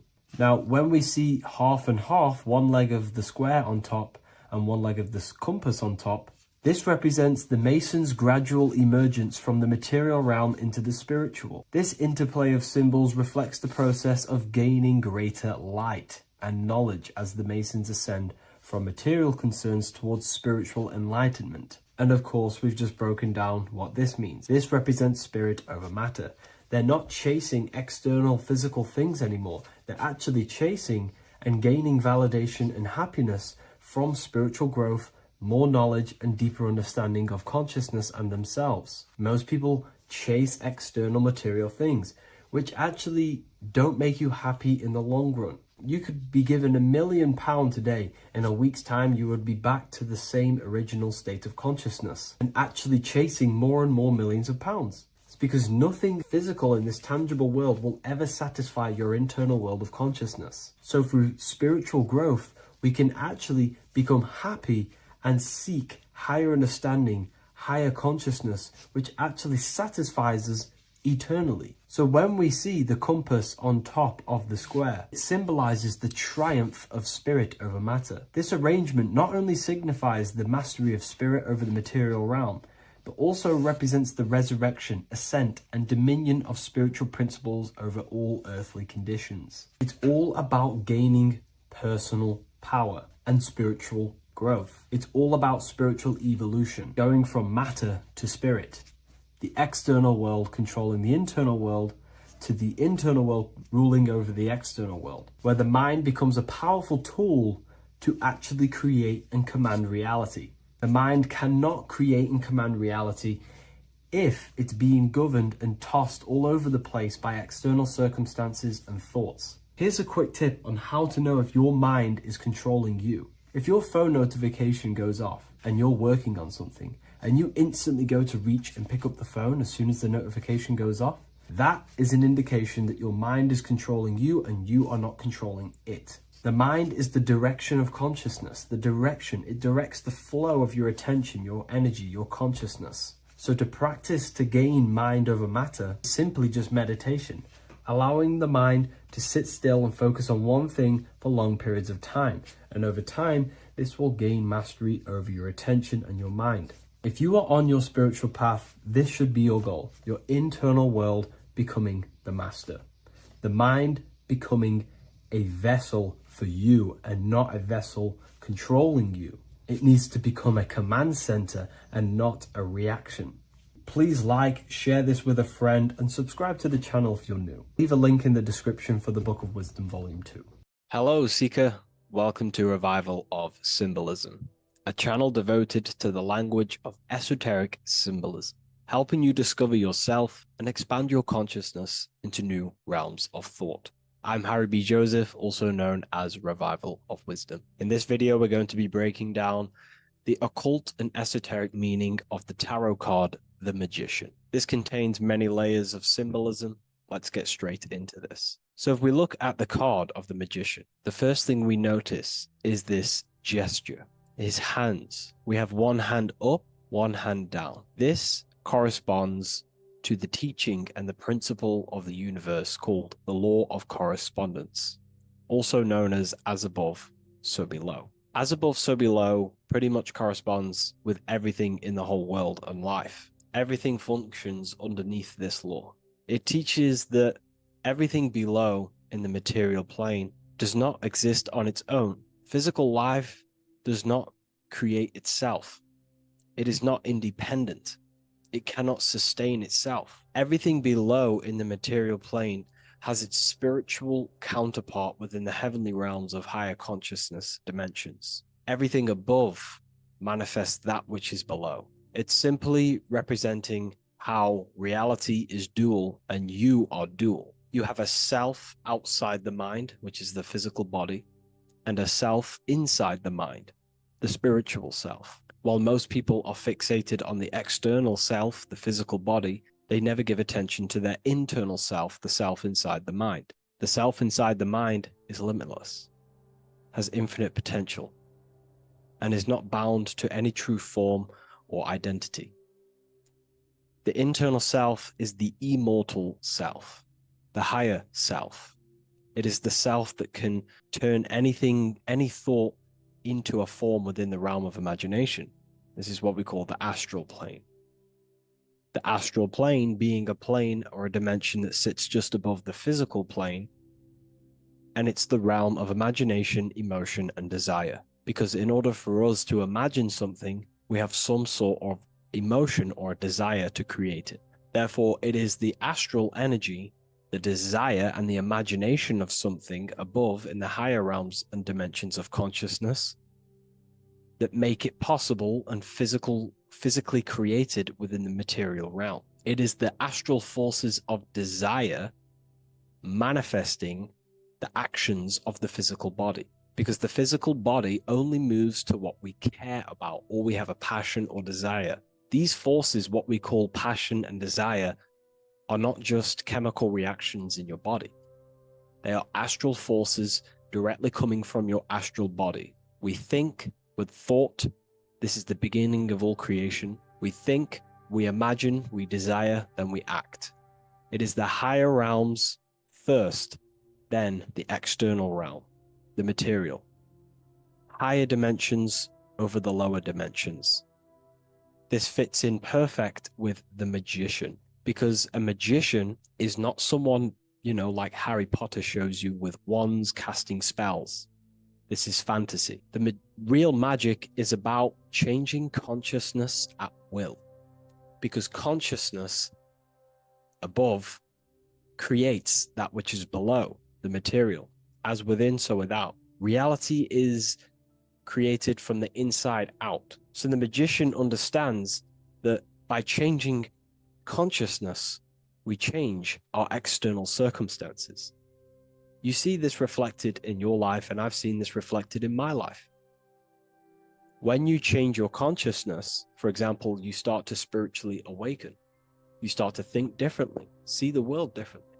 What happens to your external reality? Notice your friends start to say you've changed. You may not fit in with your current friendship circle. Your friends will change and you will outgrow them, and you will have to seek to find new friends that fit with your new internal state of consciousness. This is teaching that the internal world rearranges the external world. While most people stay in a cycle of trying to change the external world, not realizing that they must first change the internal. This is what magic is about. Magic is about changing consciousness at will. Because when a magician holds the ability to direct all forces of their consciousness to a specific reality within them, to create that form and reality within the internal self, they can actually start to produce change in the external reality. We have masculine forces of consciousness, feminine forces of consciousness. The feminine forces of consciousness are imagination, intuition, emotion. The active masculine forces of consciousness are willpower, actions, and intellect, thinking. When we combine the imagination, seeing the reality within our mind, forming the reality within our spiritual vision, the internal vision of the soul, because imagination is the expression of the soul. It is creating with astral light, astral vision. Freemasons, occultists call imagination spirit vision. When we see that reality with our spiritual vision, this is why we have to increase our ability to vividly see within our imagination or the astral plane. If we do not develop these faculties of consciousness, we will struggle. This is what the esoteric is about. We have to increase and develop every part of our consciousness to develop spiritually, to try and reconnect with the internal world, while our whole past life we've been focusing on the external. When we combine the soul's vision of imagination with a feeling and a desire of creating that reality, that's then the internal world pretty much sorted. Then we have to combine that with willpower and actions. The masculine and feminine come together to give birth to a child. The masculine and feminine come together in your consciousness to give birth to a reality. It's about changing what's inside the self to produce change below. This is what true magic is. Look at the word magic, magi, and the word imagination, imagination. Imagination is about working with the forces of the soul and the forces of consciousness, producing change in consciousness at will to produce change in the external. This is what this represents. Changing above so we can change below. No point trying to change the external world, because the external world is already formed. It is a form, it is an effect. So to produce true change in the external world that lasts long term, we must first gain control over ourselves and produce change internally. This is why the magician is called to gain mastery in every element of their being. They have to gain control over every aspect of consciousness and develop every faculty of the soul. This includes developing strong imagination, developing a very strong willpower. We can do this through exercises such as imagination exercises, holding one specific vision for a long period of time, meditation, thinking on one specific thing for a very long period of time. This will increase the willpower. It's also about gaining control over the subconscious impulses, the subconscious thinking patterns that seek to control us. It's about gaining control over every aspect of our consciousness. This is what a true magician is. And this is what the true spiritual path is. Developing every faculty of consciousness. It's a never-ending journey of self-mastery. If we look at the magician, we see this infinity symbol rising just above his head, symbolizing the mind being filled with higher knowledge, the mind aware of higher dimensions. You see, the mind is the cause, physical reality is the effect. We need to raise our consciousness from effect consciousness to causal consciousness to truly become a magician and a master of our reality. What do I mean by effect consciousness? Most people live in the realm of effect and reaction. Their consciousness, their mind, emotions, and imaginations are constantly thinking, feeling, and imagining the things that have happened to them. Instead of doing this, we need to change this state. Instead of reacting, we need to become the cause. Instead of thinking and imagining and feeling the realities that's already gone past and things that have happened to us, we need to change this so we use the powers of the soul, the powers of consciousness as imagination, emotion, the intellect, as causes and not reactions. This is how we truly become a magician and apply this principle of as above, so below. We need to think, feel, act, imagine, and use all the faculties of consciousness and the creative powers of the soul to cause things, to create a better future, to imagine a better outcome, instead of dwelling in reactivity, because reactivity will create a constant cycle of negative manifestations. If we sit around and moan, complain, think, imagine, feel the things that have happened to us in the past, the mind is the cause. And if the mind is in that state of reactivity, it's just going to constantly create more negativity in your external reality. This is what it's all about, as above, so below. You can see the sword here. The sword cuts through the air. The air is one of the 4 physical elements. Fire represents the spiritual body of consciousness. Water represents the emotional body of consciousness. Earth represents the physical body of consciousness. Air corresponds to the mental body of consciousness. So this sword is a symbol of a sharp mind. The mind needs to become very sharp and very disciplined and very controlled, both consciously and subconsciously.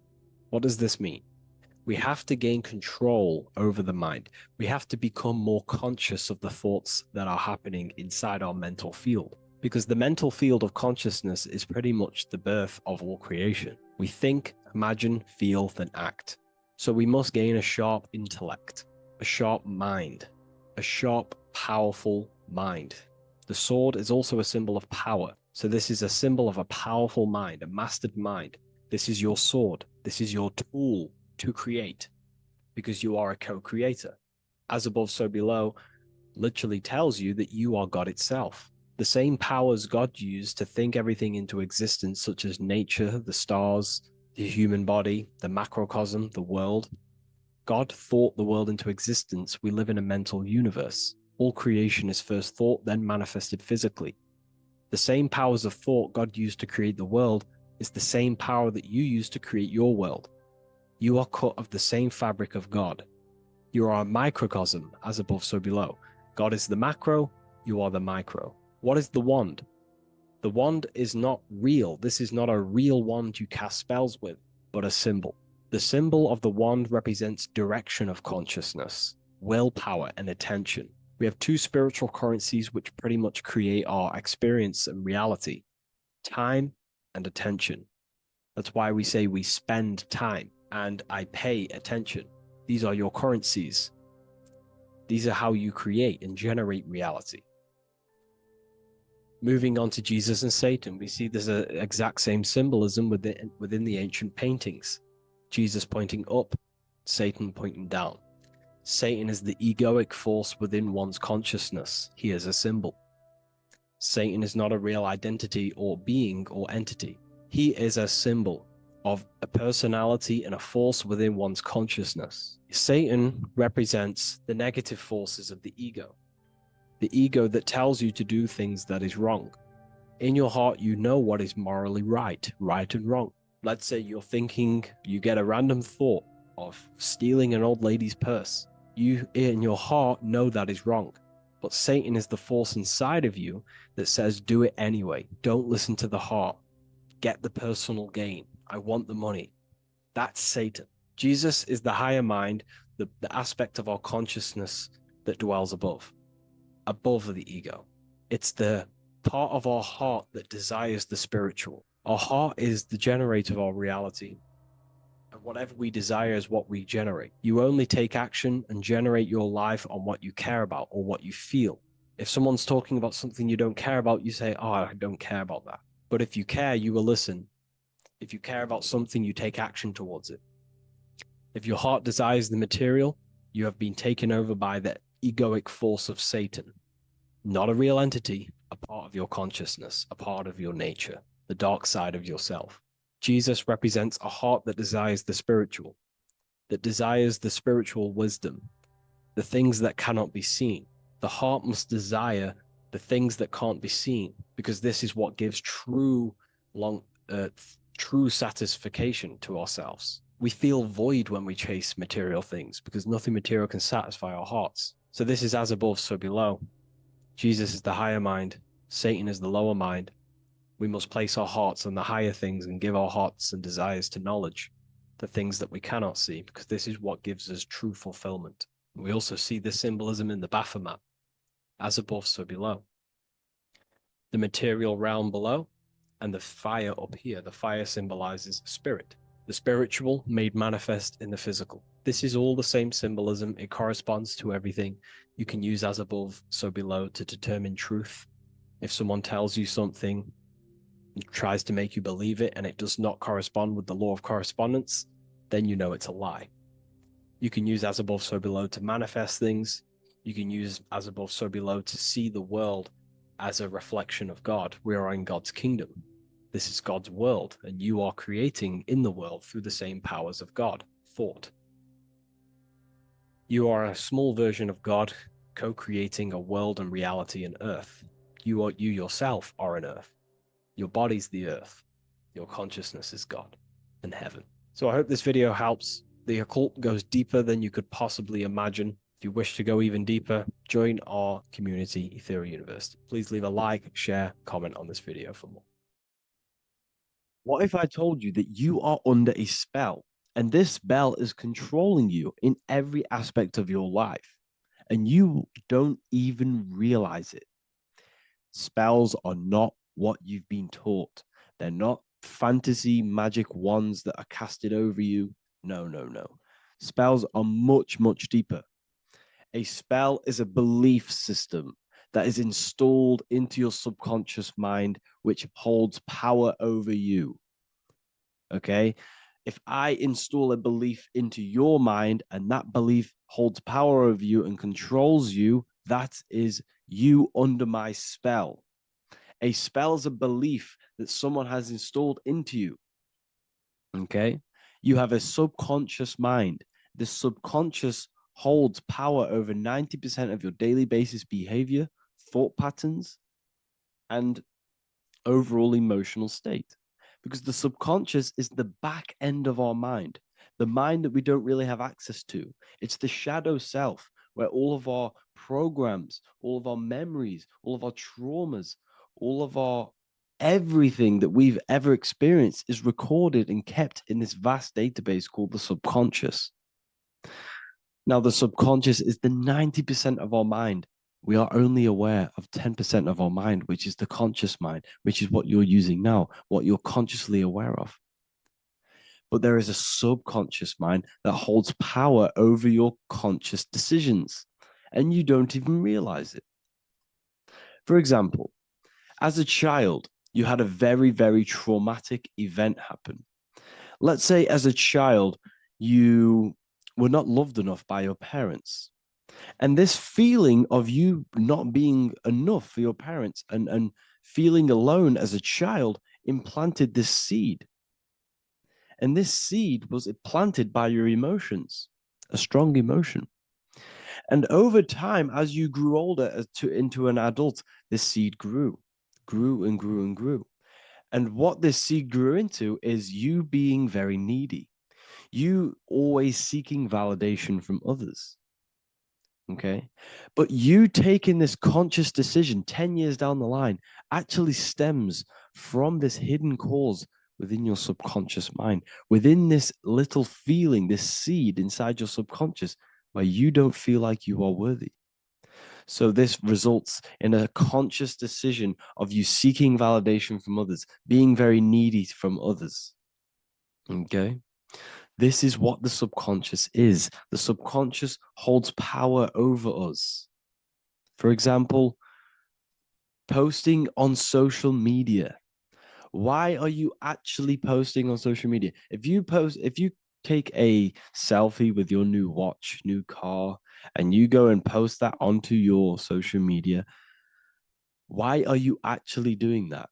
On the deepest root cause, it's not because you just want to post a picture. No, it's much deeper. It comes from a subconscious belief or a subconscious emotion of you seeking external validation, whether you believe that or not. But that's what it is. If you're posting on social media, you're seeking attention, you're seeking validation from others on a deep level, on a subconscious level. You may not even realize this because it's subconscious. Now, this is what a spell is. Money is a type of spell. Remember, money doesn't actually exist. Money does not exist. Money is a physical object inside of the material plane. But the physical object has a belief in the mental plane. See, the mind is the highest plane. This is the root cause of reality, the mental plane. Okay? So our belief in our mind has given this piece of paper value and a meaning. But in reality, it's just a piece of paper with a belief behind it. But this subconscious belief behind this piece of paper is controlling your daily basis behavior, is controlling your emotional state, and controlling your life without you even realizing it. Without you even realizing that it's all an illusion. Money does not exist. It's the belief that gives the piece of paper a power. And the way we break the spell is by realizing that the money doesn't actually exist. The whole world is under the spell of money, and it's controlling all of us. But the spell is the belief. Once we all wake up and realize money has no value, it doesn't actually exist, it's only a belief. There is no actual money. That's how we break the spell. The spell is broken when we figure out that we are under the spell, under the belief, under the illusion of this piece of paper having value, and it's controlling our lives. That's why the word money has mon within it. Mon is moon, and the moon represents our hidden aspect of our mind, our subconscious, and the sun represents our conscious mind. So you have two versions of yourself. You have the self that you show to everyone, the conscious mind, and you have a shadow self called the subconscious, which is the hidden aspect of you. For example, do you really love your partner who you're with, or are you just with them for, is there a subconscious fear of being alone? Do you really want to be with this person, or is it stemming from, are you staying with them because it's stemming from this fear of being alone, of being lonely? Or are you just with them because you have a subconscious sexual addiction? And all of your conscious decisions are actually coming from this little seed of wanting sex or not being alone. You have two versions of yourself, the conscious mind and the subconscious, the shadow self and the self that you show to everyone else. Okay? And the subconscious is what's holding power over you. When you drive your car, you don't consciously have to think about changing gear. You've done it that many times. It's on autopilot. That's the subconscious doing it. You can be walking down the street. Your conscious mind can be thinking about what you're going to cook for tea later, but your subconscious mind is controlling your body and walking your body. You don't have to think about moving the body. You just do it because you've done it that many times. It's a program. It's a belief in the subconscious that's giving this movement power. You see, the subconscious holds a lot of power over you. Our beliefs hold power over our daily basis behaviors and actions. Okay, like I said, posting on social media, this is seeking external validation. There's a subconscious stem, there's a subconscious urge bringing this desire into conscious reality. So we must break the spell of our emotions controlling us, our traumas from a child controlling us. For example, another example of this, let's say you were in a car crash years ago, and this car crash led you to having a very traumatic event, very traumatic emotion you felt in that car crash. You felt a lot of pain. That was impressed into your subconscious. And even to this day, you're probably scared of going into trains, going onto cars, going inside of vehicles. And you might not even be aware that it's actually stemming from this event that happened 10 years ago. That's the spell. That's the spell that's holding power over you. And you don't even realize it. You realize the spell when you realize you're being controlled by this old belief, this old trauma. That's what a spell is. A spell is not something I cast over you with a wand like Harry Potter. Spell's much deeper. It's the hidden aspects of our mind that hold power over us, that control us. Okay? So how do we get rid of the spell? How do we break the spell? By installing new belief systems, by installing new programs into our subconscious. The subconscious is impressed by repetition and emotion. Everything you do on repeat, for example, tying your shoelaces, you can be looking up into the sky, closing your eyes, thinking about what you're going to create for tea while doing your shoelaces. You've done it that many times, you don't have to think about it. That's the subconscious taking over. Okay. That's the repetition aspect of the subconscious. For example, you could probably run down your stairs. You know exactly how to run down the stairs. If I tried to run down your stairs, every staircase is different. I'd probably fall over. But you've done it that many times, you know exactly how to do it. It's what we call ritual. When you have an evening ritual, when you tidy the house, you do your skincare routine, you wash your teeth, that's a ritual. This is what the ancients called ritual.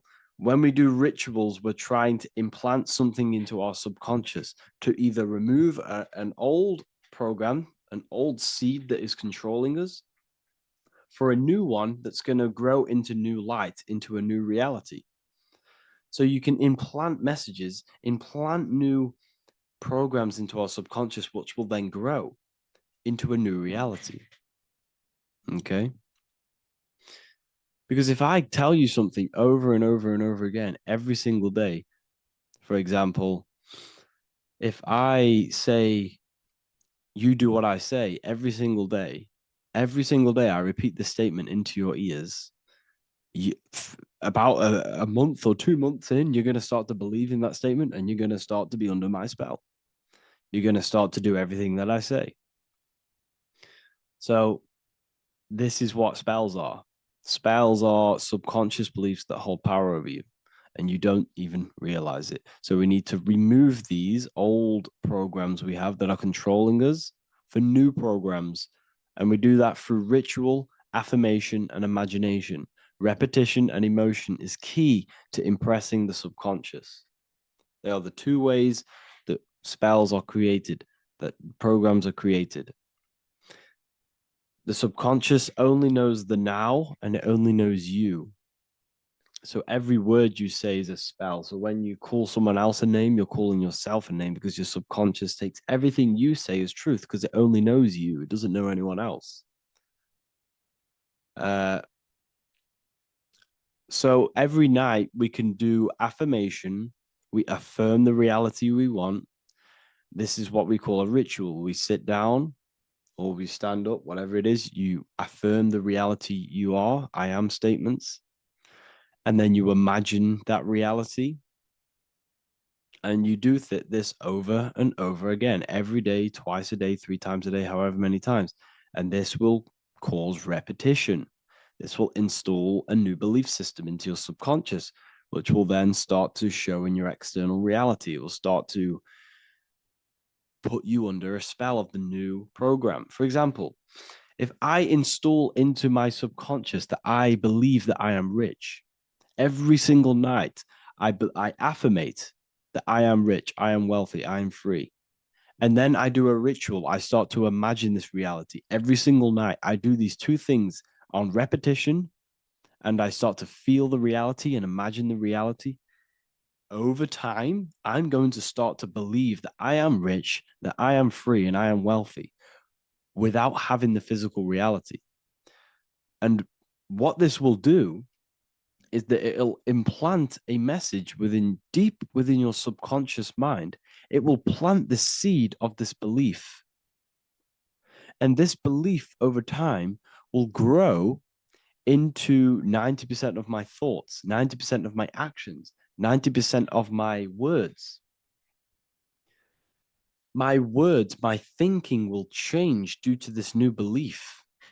I may not even realize it, but I'm looking for more opportunities to make money. I'm speaking to more people because of this belief that I've installed.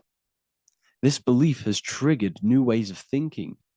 My mind, my conscious mind, is now only operating to fulfill this belief. And my conscious mind might not even be aware of it. You won't even realize that you're manifesting this belief of being rich. And that's how it happens. You implant the belief within your subconscious. You implant the spell into your subconscious, which will then gain control over you. So we need to make sure we're removing the negative spells, the negative programs that are controlling us, for new regenerated ones, for new ones that are going to create new realities, a better life. Okay? You don't want negative traumas, negative seeds controlling you and growing into your life. If you don't cut them off, they will continue to grow and grow and grow. Your anxiety will get bigger and bigger and bigger. Your depression will get bigger and bigger and bigger. But it's all actually stemming from one belief system or one trauma. Okay? So this is important. Everything in this physical plane is an effect of the higher planes. It's a shadow of the mind. Everything we think, all physical objects began as a thought, then an imagination, then energy, then a physical reality. So we must change the mental plane. We must plant seeds into our mind to change down into our physical material life. It's about manipulating this higher plane so we can create change and effect in the physical external material plane.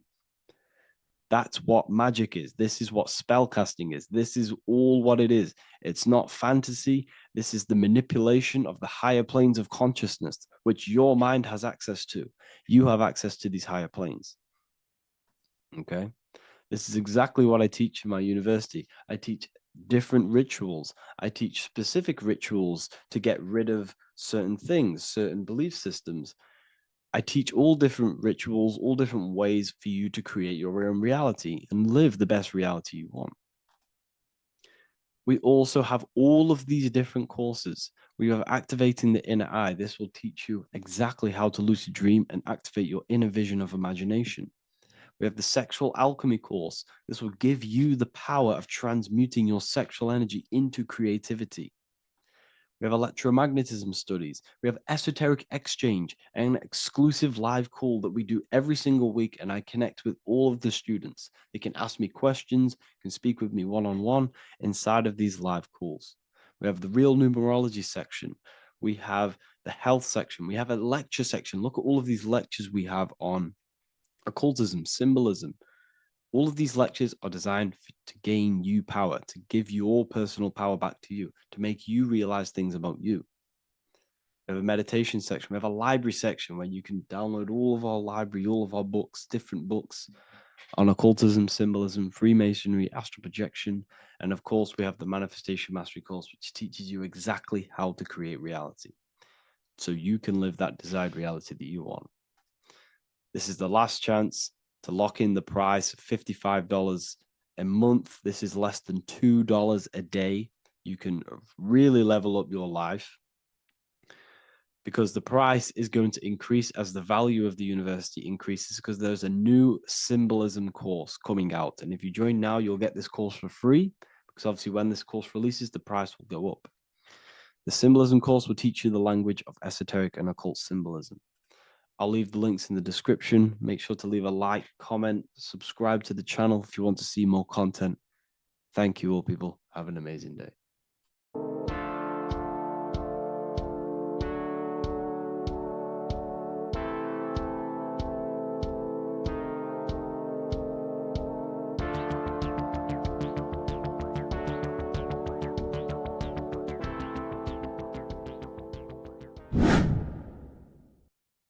Left and right hemisphere, and what are they doing? How does it contribute towards your perception in this world? And this is what we're going to be talking about in today's video. We're going to be breaking down the two hemispheres of the brain and how they function in your life. So first, we have the left hemisphere.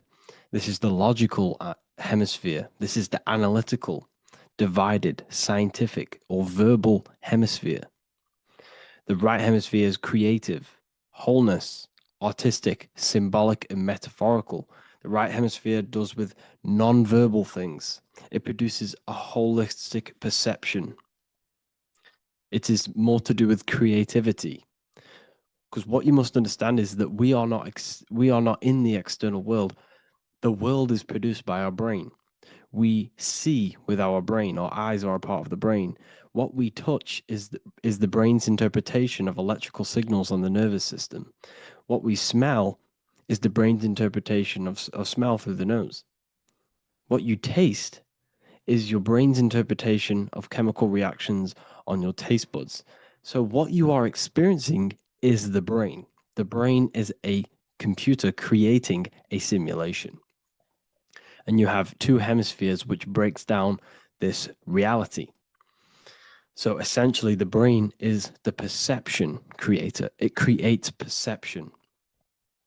So if the brain is creating this, who is the one experiencing the brain? Well, that is you, the consciousness, the mind, the all-seeing eye. You are the all-seeing eye experiencing the brain, the observer behind the brain, behind reality, behind the emotions. So if you're walking through a woods, this left brain sees individual trees. The right brain sees the whole woods. It sees the biome. It sees the bigger picture. So when you are walking through this woods, the right brain picks up a holistic perception of reality. It creates the woods as one unified woods. The left brain's job is to break this down and analyze it so that we can see individual things. And this is also necessary for humans to have the ability to break things down and manipulate things in this world. So without this left hemisphere, we could not manipulate things and break things down. So this right hemisphere is important because it sees the whole woods. It sees humanity as one unified consciousness. However, the left hemisphere sees individual egos. So the left hemisphere is the place of the ego because it only understands it sees the world very divided. Okay, so for example, here's another example of the left and right hemisphere. If someone pulls out in front of you in traffic, your left brain is going to start going crazy and analyzing them, calling them names. The right hemisphere, however, sees the bigger picture. Maybe he didn't see you. Maybe it's just a mistake. Maybe he's in a rush. You see how the two brains are very different. They do the same thing, but they function in different ways. The right hemisphere is feminine, the left hemisphere is masculine. So, like I said, this person pulls out in front of you, you start to think with the left. If you start to perceive that in the left brain, you're going to start analyzing them, you're going to start going crazy and calling them names because you're analyzing it.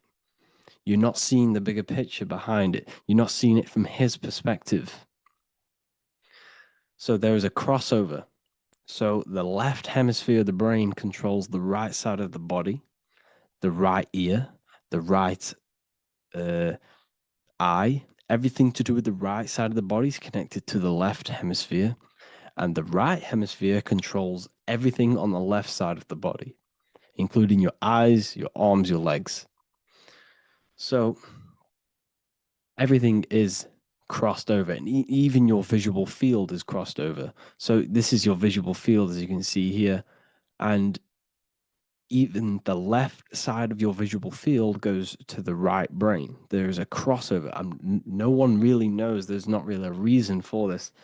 However, this is how the human body is designed. As we all know, the human body is the most advanced piece of technology on the face of the earth. They cannot replicate the human body. And they tell you it has no creator. This is crazy. People are that brainwashed, they can't even understand that their body is the most advanced piece of technology. Your body is so advanced, the computers that you use are mimicked of the body. Everything they create is mimicking nature, but they don't show you how intelligent nature is because they don't want you to understand you're in an intelligent design. So anyways, let's get back on track. There is a crossover in the brain, and this is why they teach you to write with your right hand. And I was speaking to someone who's in a nunnery, or whatever you want to call it. They were a nun, or they knew someone who was a nun, and they forced these people, these nuns, to write with their right hand. You had to write with your right hand. This is why, I'd say at least 70% of the world, or 80%, is right-handed and right-legged, because they taught us this to activate the left hemisphere more because of this crossover that happens in the body. So when we are using this right side more, we are using that left hemisphere more. Why? Why are they doing this? Well, they also called it writing. Writing is a spell, to cast a spell on you, to use that right side of the body so that you use this left hemisphere. because they want you to see the world as a divided perception. They don't want you using the right hemisphere, using that left side of the body to activate the right hemisphere to see the bigger picture and see how everything is all one and everything is created. This left hemisphere domination keeps you from seeing the connections between everything, because that left hemisphere analyzes, it breaks things down. So when we are left hemisphere dominated by using the right side of the body, we are essentially seeing everything as divided. And this is why so many people will not understand my work, because my work connects dots and connects fields of knowledge, and makes you see the bigger picture. So people who are left hemisphere dominated will see my work and think this guy's crazy. But everything, it's all about activating that right hemisphere. So they called it writing because every word you say is molding your mind in some sort of way. The things you see is molding your mind. Everything you take in through the five senses is molding your mind. And language is a massive spell, especially the English language. They called it writing so that you use that right side. It's a spell because your subconscious mind picks up everything you say. And 90% of your daily basis behavior and thought patterns is produced by these subconscious programs within the subconscious mind. Essentially, your conscious mind is only the 10% of you. The conscious mind is just what you're aware of, what you're wearing, how you're feeling, what you're thinking. That's your conscious mind. The subconscious mind is controlling every system in your body. It's telling your heart to beat without you being conscious of it. So essentially, this is what they're programming. They're programming this system in the back of the mind, which is controlling everything through the words. And this is what spells are, because it's all about creating perception in the subconscious. So they want you to use that right side more. I truly believe the ancients, they were balanced. They used the left and the right side of the body. They didn't have a stronger side because they understood this science of the body and how the body works. So this is actually called phonetics. It's not etymology. Etymology is the study of root words. Phonetics is the study of how words sound similar. The way words are spoken. So phonetics, phone, is why we call them a phone, because you speak into a phone. So this is write and writing, to use that right side to activate the left hemisphere more. So your hands are a manifestation of your brain. The left hand is the right brain, the right hand is the left brain. And as a child, we were always taught that when you place your hands together like this is the size of your brain, which is true because your hands are a part of your brain. They're an extension of your brain. Every part of your body other than your brain is an extension of the brain. Everything's working and feeding back information to the brain because you're experiencing the brain. So another trick that you can do, or another exercise, is looking in the mirror and closing one eye at a time. If you close your right eye, if you take your top off, for example, you'll analyze your body if you close your right eye, because you're using that left hemisphere. Sorry, other way around. If you look at yourself through your right eye, you'll use that left hemisphere, which will analyze yourself. You'll see individual body parts. If you close the right eye and use the left eye, you'll see your body as a whole. You won't really analyze it. This is how you can analyze yourself using these two hemispheres. So this whole system is created to keep you thinking logically and to restrict you from creating and restrict you from understanding symbolism, allegories, metaphors, and teamwork. They want you stuck in a logical way of thinking and a logical way of seeing the world. This is why when you go to school, you are told exactly what to do. You're told to think this way and no other way. You're told to do orders, do this. It's a very left-brained system, because if we all started to open up this right hemisphere, we'd all see, wow, everything is all one, everything's all connected. And this is what my work is doing. I'm showing you everything is one.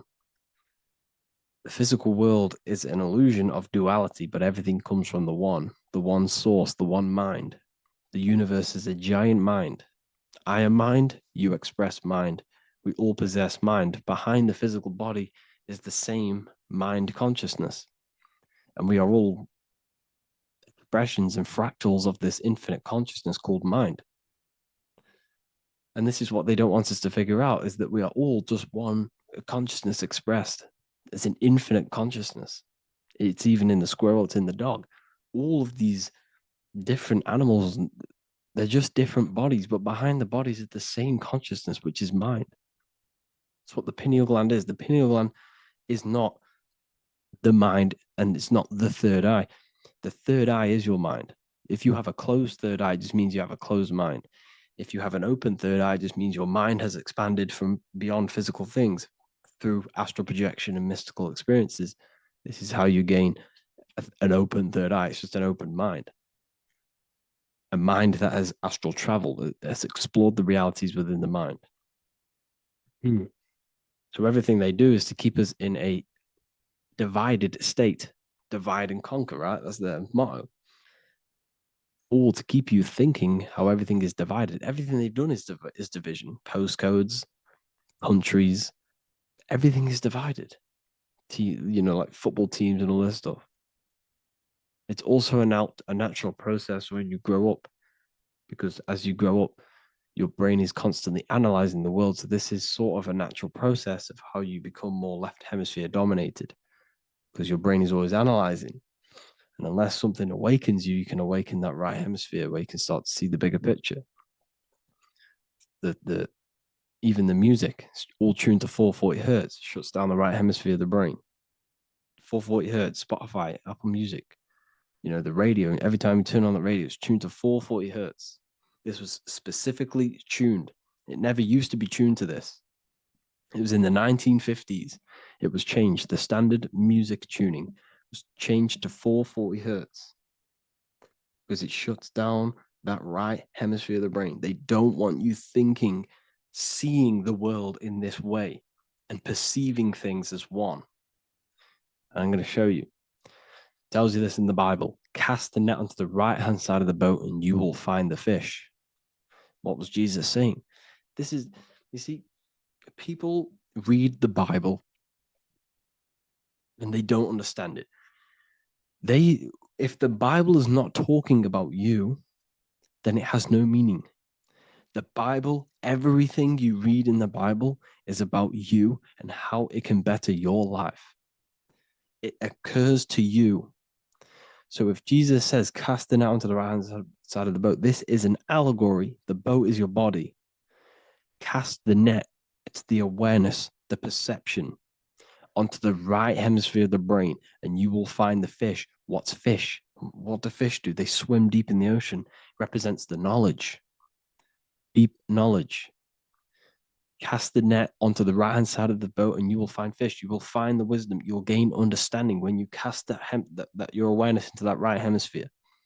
You will see that I am you and you are me. We are all one consciousness. You will see everything. You'll see that the trees are the same patterns as the nerves in your body.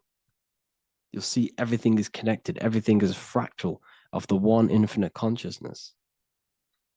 And how many fish did they catch? 153. That adds up to 9. This is now numerology. The Bible's filled with numerology. Adds up to 9. What's 9? Human consciousness. It represents consciousness. You're in the womb for 9 months. Feminine. It's all about consciousness. And in Revelation 14, and I looked and behold, the Lamb standing on Mount Zion. That's the spines, the mountain. With him, 144,000. 144 adds up to 9. It represents consciousness on top of the spine. You see? And he had his name the name of his Father written on the forehead. What's the Father? The higher mind, the higher consciousness within you. Where is that? In the forehead, the pineal gland. The pineal gland is the radio receiver for the higher consciousness. Because every body part of the body has consciousness. Your heart has consciousness. Your gut has consciousness.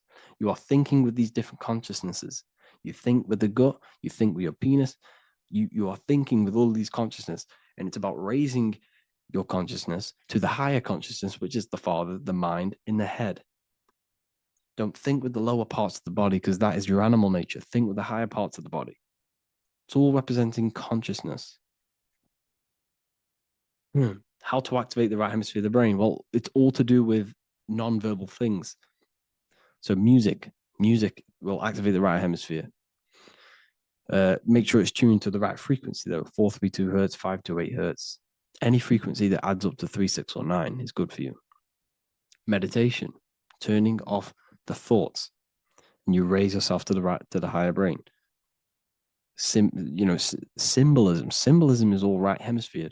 Reading between lines, metaphors, determining the Bible, it's all right hemisphere. Seeing the bigger picture, it's reading between the lines.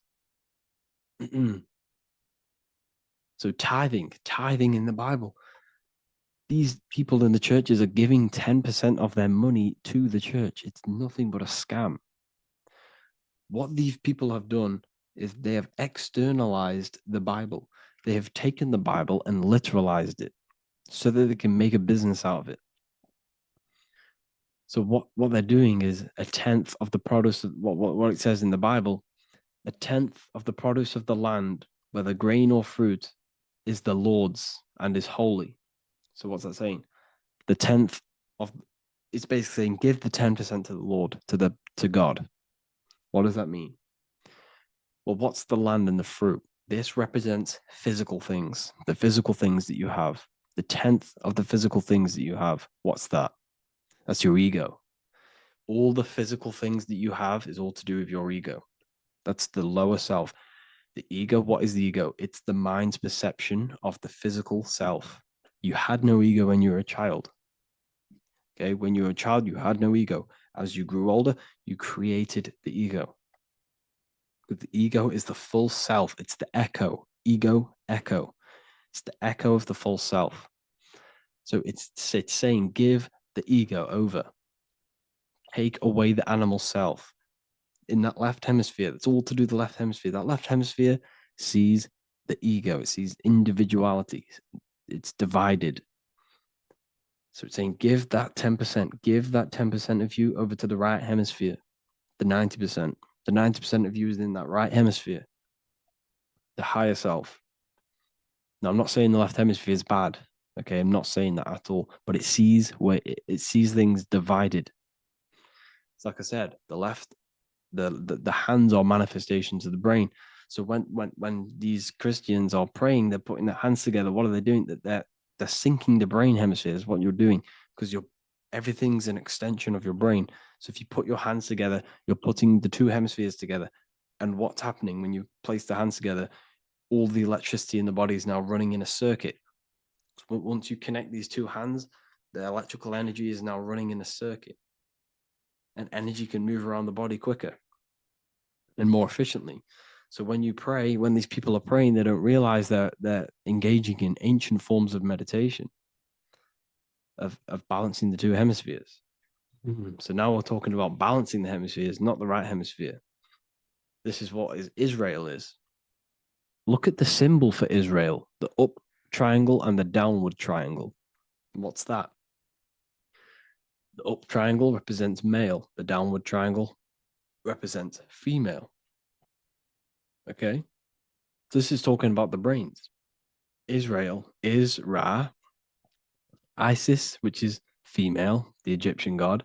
Ra, El. El means God. Electricity. That's the force of the physical world. It's the force that runs this world, electricity. It's the force of God. El, consciousness. It means God. Is Ra, El. Isis, Ra, and El. It's the two hemispheres of the brain, the holy land of Israel. It's the holy land, it's the brain. Once these two hemispheres are synced, this is how you unlock your consciousness. This is the easiest way of astral projecting. Hemisphering, I forgot the word for it. Hemisphere syncretization, something like that. It's about syncing the hemispheres. This is how you unlock your consciousness. Once the brain is running as one electrical system, this is how you balance the two masculine and male opposing energies. Once these opposing energies are no longer in war with each other, the brain, they come together to work as one. You unlock your consciousness. You are born again. What happens when a male and female have sex? It creates a new child. It becomes one. You are born again. Once the two hemispheres of the brain, you are born again. You can then have an out-of-body experiences. So this is why the symbol of the Holy Land, Israel, is the up and down triangle back combined together, because it represents unification of the male and female, unification of the hemispheres. You're born again. You unlock consciousness. And you can get this for free. It's called the Gateway Tapes on my website. Basically, it's a audio track from the government, and they did this in the Gateway Experience. It's a CIA document, and what they do is there are different forms of meditations you go through. I think there's about 5 waves of meditations you do, half an hour each one, and it will teach you. It will sync your hemisphere, because what does it do? They understood that playing one frequency into one ear and another frequency into the other, they understood that the right ear is connected to the left hemisphere, the left ear is connected to the right hemisphere. So when you play 2 different frequencies into both ears, what happens? The brain picks this up, the 2 hemispheres of the brain picks this up, and it syncs it. It syncs these 2 hemispheres, these 2 frequencies together. So now the brain is working as one to sync this frequency. So this is how you can sync your hemispheres, through listening to these frequencies. Okay, you can get them for free and do the meditations yourself. This will definitely help you. This is an easy way to astral project. So it's all about syncing the hemisphere and seeing reality from a unified perception. We should all aim to get out of that left hemisphere. I'm not saying don't use it, but we should now start to see. We should not start to read between the lines of the Bible, read between the lines of the symbolism they're showing. Study symbolism, study allegories and myths. What are they trying to tell us through these allegories? And, this is how we start seeing things in a better way.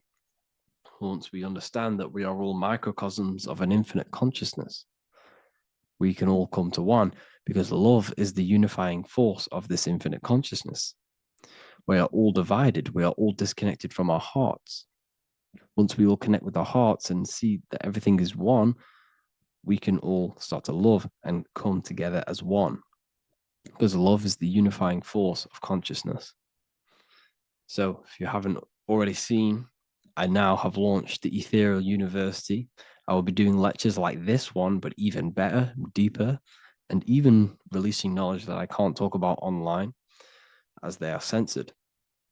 I'll be doing lectures every single week. I'll be doing live calls every single week. You also gain access to my library, which is filled with over 45 occult books, filled with knowledge. Okay, I'll show you now. Plus, you get my book, The Book of Wisdom, PDF form, and the Human Health Guide, PDF form. You also get all of this stuff, the health section, Q&As, Ethereal meditations. We've got some celestial studies, cosmology, numerology coming soon. You also get the brand new Manifestation Mastery course, plus the library. And there'll be new books, new lectures, new live calls every single week. Or you can get the Book of Wisdom, use the code WISDOM in all capital letters to gain 40% off. This sale will be ending very, very soon. So if you're watching this, be very quick to get yourself a physical version or a PDF of my book. You can get it in all these languages. Hope you enjoyed this video, people. I'll see you inside the Ethereal University, the real university. Have an amazing day.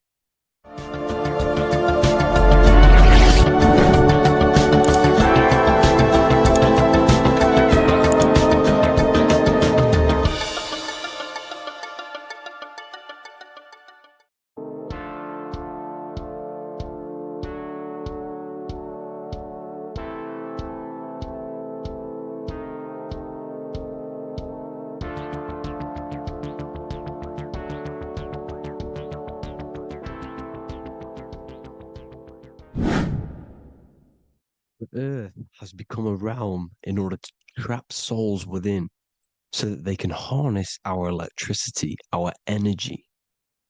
Even the Bible is talking about how this realm is controlled by the wicked one in John 5:19. We know that we are the children of God and that the whole world is under the control of the evil one.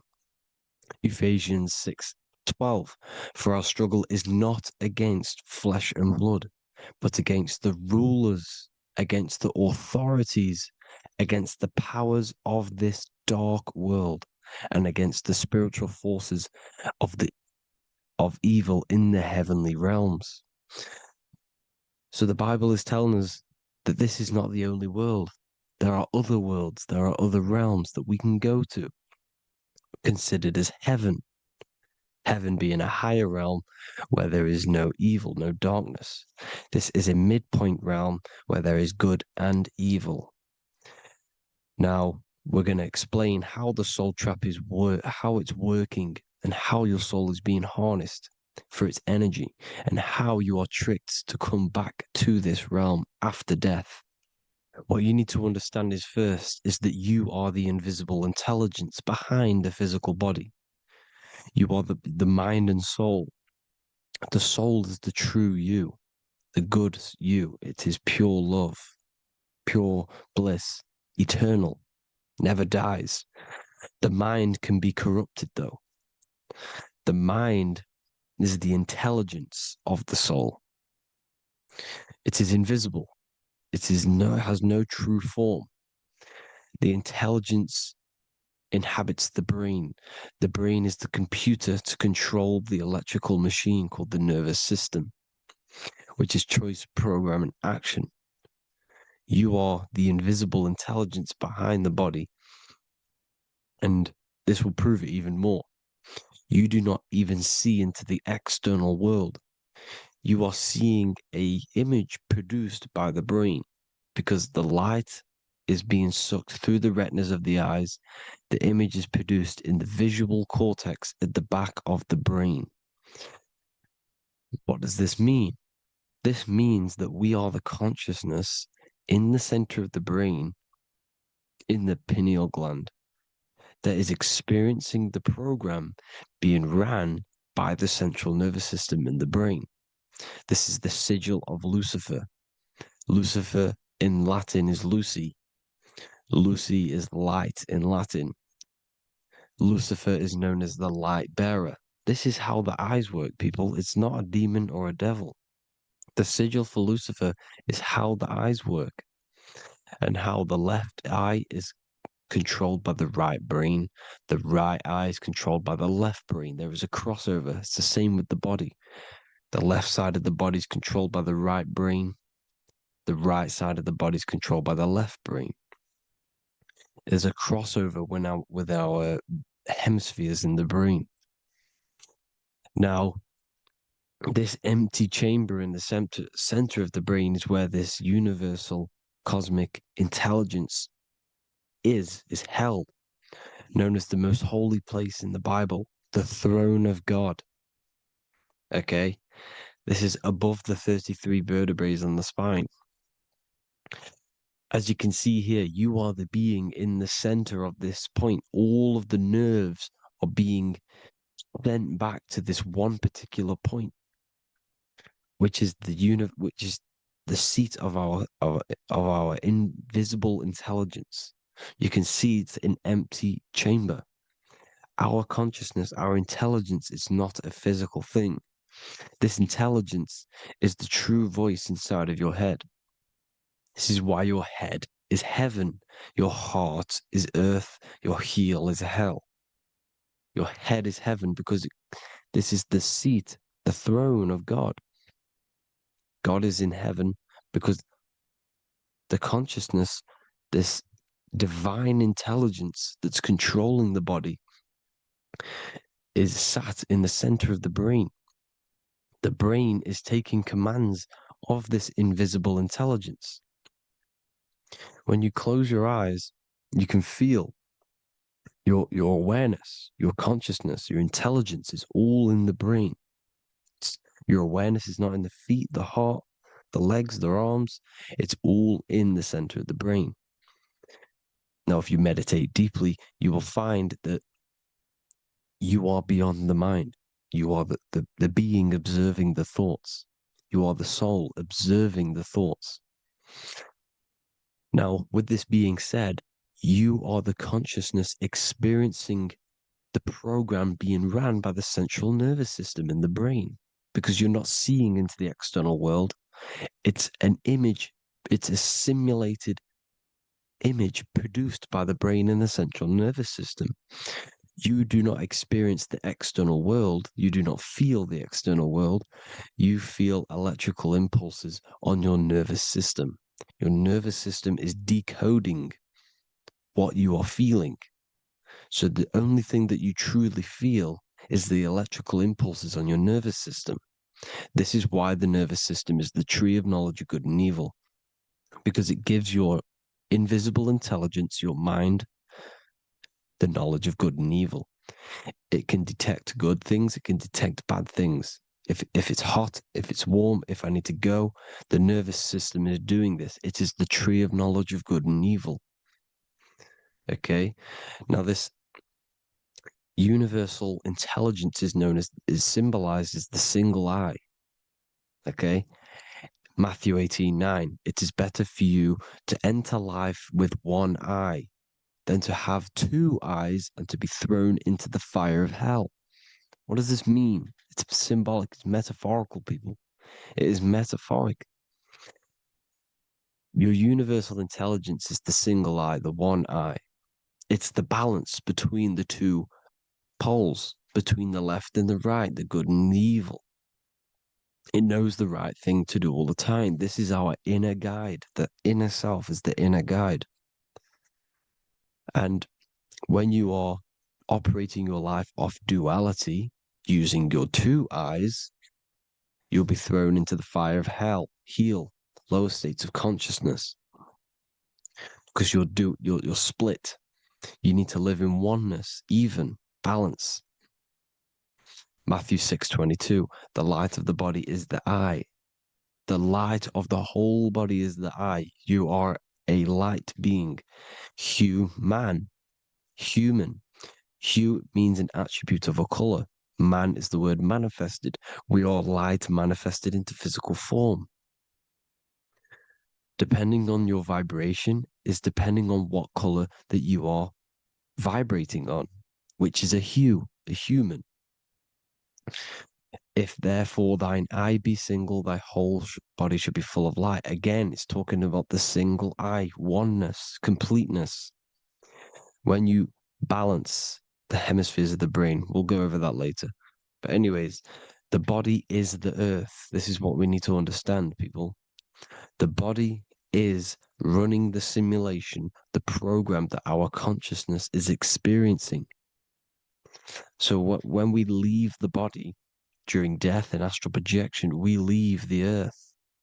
This is how it works. The body is the vehicle for the earth, for this realm. Everything exists within our mind. You have the soul, mind, and body. The soul is the observer, the watcher, the true being. This is why she has many different heads, because the soul inhabits different bodies. This is the serpent, which means knowledge, which is the mind, wisdom. And this is the body, soul, mind, and body, Brahma, Vishnu, Shiva. The mind is the bridge between the soul and the body. So what do I mean? When you astral project, you are using your mind to project your awareness, your observing consciousness outside of the physical body. The mind is the projector, projecting consciousness. By using your mind, you can project your consciousness outside of the body, which is known as the astral realms, which is known as walking on water. Jesus was never walking on physical water, people.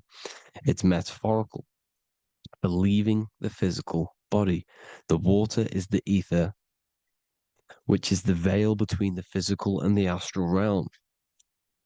It's a fluid substance. It's on either side. It's physical and astral. The ether is the fifth element that they hide from us. Why? Because they're trapping you in the physical. They are hiding all of these realms. Etheric, astral, and mental. People think their mind is their brain. It's two separate dimensions. These are completely different dimensions. The mind is way more intelligent. The mind is formless. There is no form to the mind. You can think anything you want. You can manifest anything you want within your mind. It is not a physical object. The physical realm is being controlled by the mind. Everything's being controlled by the mind. Everything exists within the mind. This is why the Egyptian says the universe is mental. So when we project our consciousness outside of the physical, we go to the astral. The ether is the water that Jesus is walking on. This is the veil between the physical and the astral world. The word together has ether within it because it joins the two worlds together, together, the astral and the physical. The word either is ether because the ether is on either side, physical and astral, physical and spiritual, physical and non-physical. In the astral realm, the mind can manifest anything we want. We incarnate to restrict our minds. This is why Saturn, if you go and watch my video on Saturn, how Saturn is this simulation, okay? Our minds can manifest anything we want in the astral plane in the click of a finger. However, when we incarnate in matter, we now have to labor for our manifestations. This is why Saturn's known as the great teacher in astrology, because he teaches you a lesson. When your mind incarnates into matter, it's teaching your mind a lesson, the knowledge of good and evil. This is why the Bible says, you shall be gods and know the knowledge of good and evil. When you incarnate here, you have to know the knowledge, you need to know the knowledge of good and evil to become a god. Okay? Now, the square is the physical plane. The triangle's the ethereal plane. The circle's the eternal plane. The circle has no beginning, no end. It's eternal. The physical plane is the square. It's limited. The square is limited. The cube is the geometric shape which gives rise to matter. Now, the term think outside the box has truth in plain sight. You have to think outside the box to project your consciousness, use your mind to project your consciousness outside of the box, the physical plane, into the astrals. The astral realm is the realm of the stars. Above us is the stars. Through the stars is the astral plane. This is why astral has the word star within it. The devil is the de-veil. When you sell your soul to the devil, quote unquote, it's metaphorical. The devil exists in the physical plane. It's the lowest state of consciousness. The de-veil, you de-veil yourself into the physical when you are the devil. The de-veil. The ethereal plane. Now, we all know what the famous symbol of the all-seeing eye, right? The all-seeing eye with the eye in the triangle. Look at the Masonic artwork showing you the triangle above in the sky. This is symbolizing the ethereal planes. The eye in the triangle symbolizes your invisible intelligence, your mind, which has the ability to see on either side. Because the triangle's the ethereal plane. The eye is your consciousness, your intelligence. And this intelligence has the ability to see in the physical plane and to see in the ethereal planes, in the astral planes. This is why it's above the earth. It's above the ground. Because it can see here, it can see in the heavenly realms. Now, the stars are, well, this is known as heaven, the realms of the astral planes. This is some quotes from the Emerald Tablets of Thoth. Out of the darkness ye must rise upwards, one with the light and one with the stars. Man is in process of changing to forms that are not of this world. Grows he in time to the formless, a plane on the cycle above. So there's other worlds. The Bible's telling you there's other worlds, there's other realms. Know ye, ye must become formless before ye are one with the light, the astral light above, which shining through the stars. Not of the earth are ye, earthy, but a child of the infinite cosmic light. You are the invisible intelligence controlling the physical body. The body's not you. It's the vehicle that your soul lands in when your mind projects your consciousness into that realm.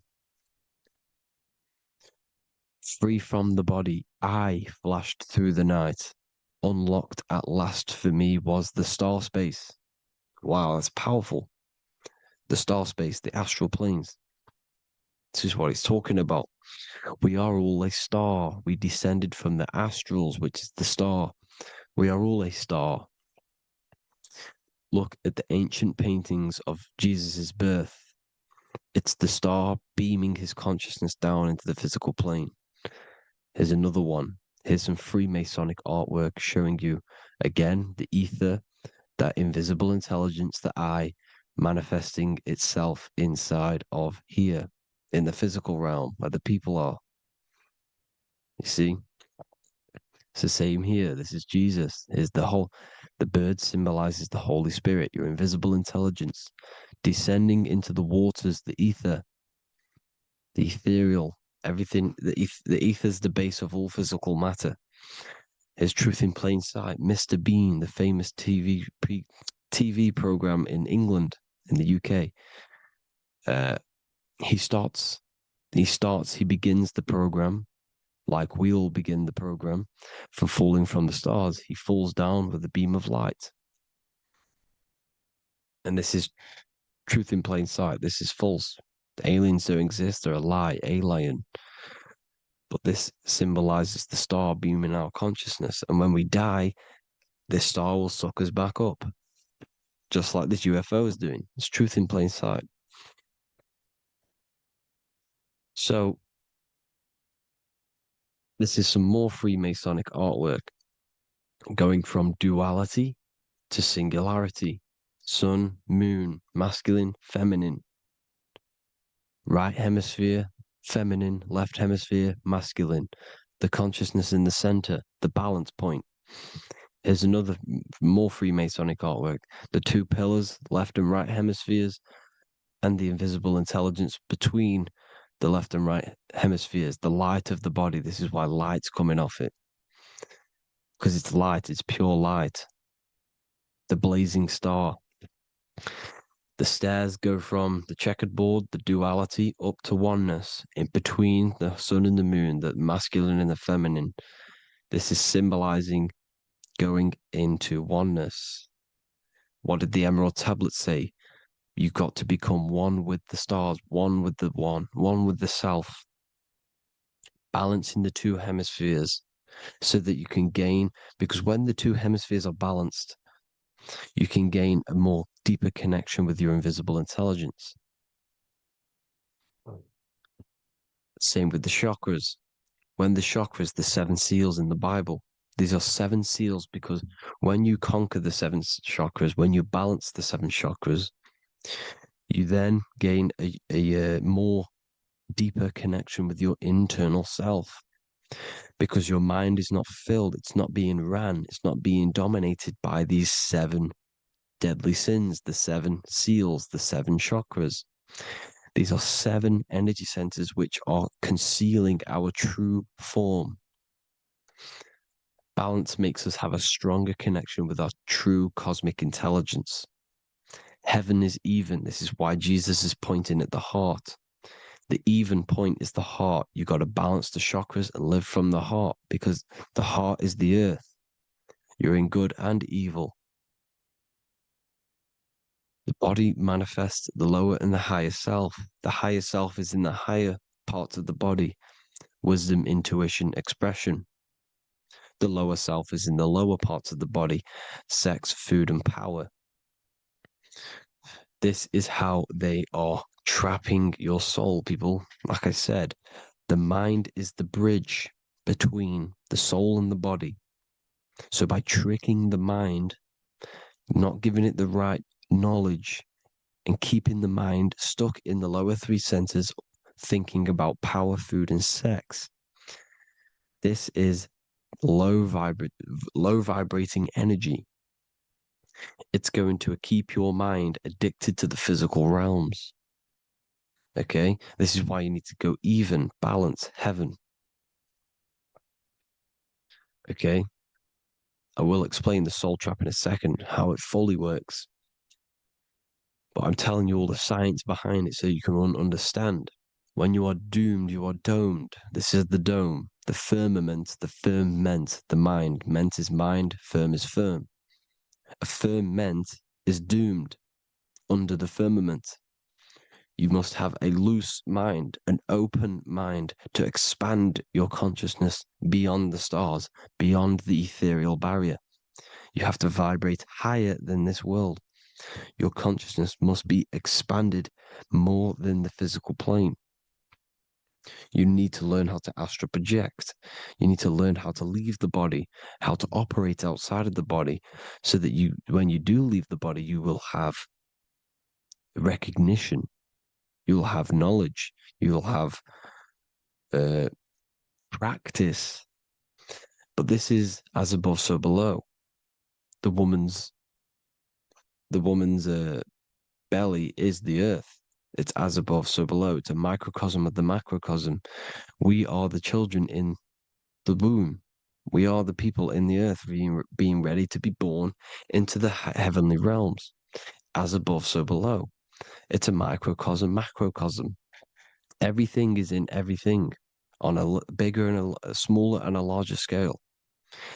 Now, when the baby figures out that there is a world beyond its mother, what happens? The baby starts to move around and tries to get out of the mother.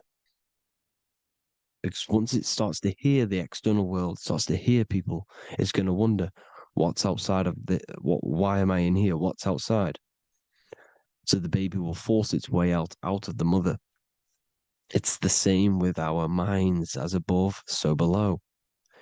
When our minds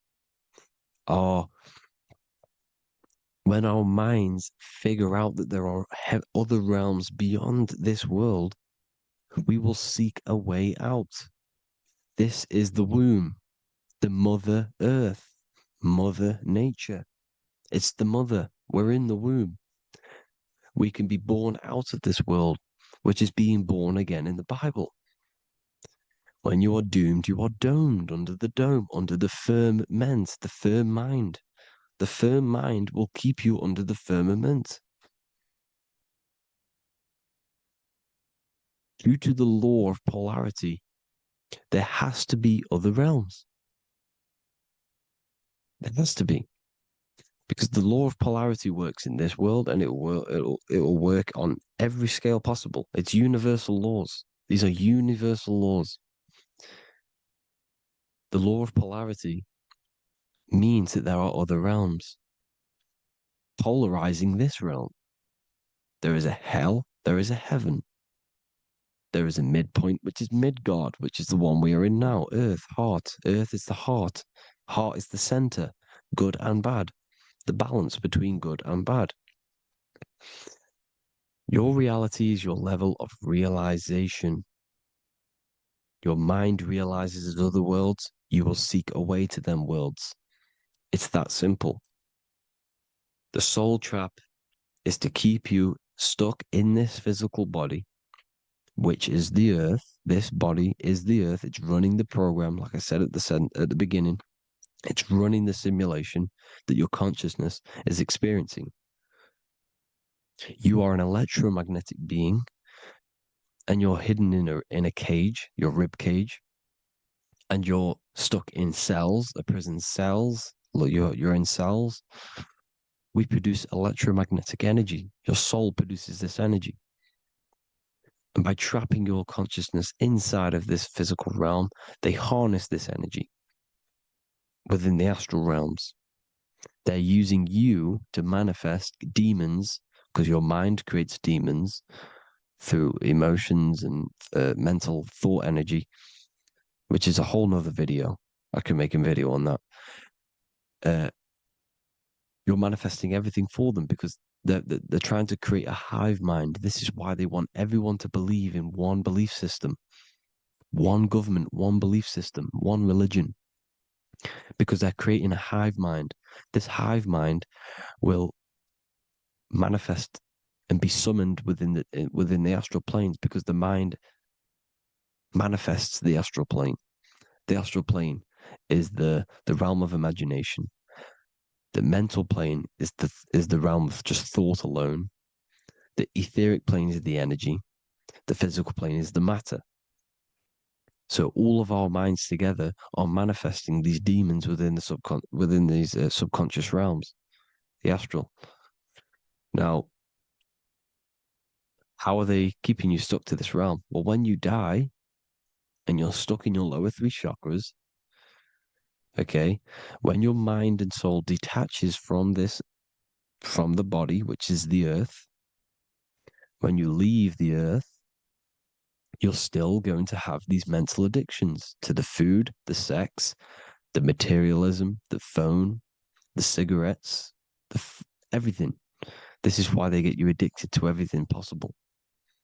The TikTok, the YouTube, they get you addicted to as many things possible. Because when your mind is addicted to these things, and when this mind leaves the physical body, you're still going to have these addictions. Okay? You're still going to have these thoughts. And you will be manifested into the lower astral realms because you're thinking materialistic, you're thinking negative, because your level of realization was your reality. You were manifesting hell on the earth. When you leave the body, you're going to manifest hell in the astral planes, which means you'll be vibrating on the very low, which will put you in the lower astral realms. So guess what? You're going to come back. You're going to come back into materialism. You're going to reincarnate. Because you haven't prepared for life after death. You must detach from the external world. Okay? Moon is mind. The sun is the soul. The earth is the body. The moon is the mind. This is why we say lunatic. In your mind, you have a specific mood. Moon. Money, M-O-N, is the moon. Money exists in the mind. They get you addicted to the money. The Bible's telling you this. Do not conform to the pattern of this world, but be transformed by the renewing of your mind. It's telling you. Of this world, but be transformed by the renewing of your mind. Who knew that the Bible was this deep? Matthew 16:26, what good will it be for someone to gain the whole world yet forfeit their soul? James 4:4, don't you know that friendship with this world means enmity against God? Therefore, anyone who chooses to be a friend of this world, of the world, becomes an enemy of God.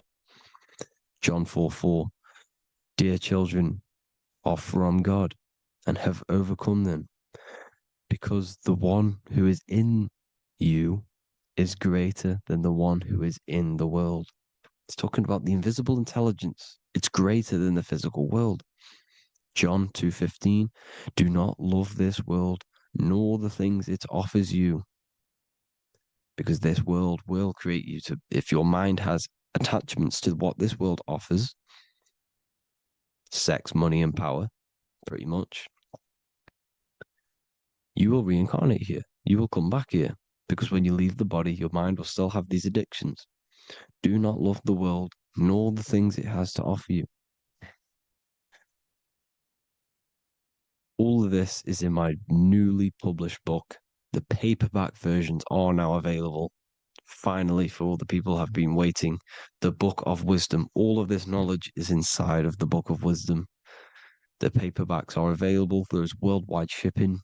You can get it anywhere, pretty much, any country. My new website, it's amazing. There's going to be some amazing products coming on the new website. But I thank you all for the support. Before I leave, I need to explain what is going on with the soul trap. Like I said at the beginning, the mind's the bridge between the soul and the body's the realm. By tricking your mind with false knowledge, they are keeping your soul stuck to this realm. They get you addicted to all the physical things, and that is it. As soon as you're addicted and you die, you're going to come back. So by tricking your mind, which is the bridge between the realms, they keep your mind stuck within this body. They keep you in physicality. They deveil you, the devil, the deveil. Thank you all for the support, people. If you do want to join the Academy, all the links will be posted below this video for the book, The Academy. Thank you all for the support and have an amazing day.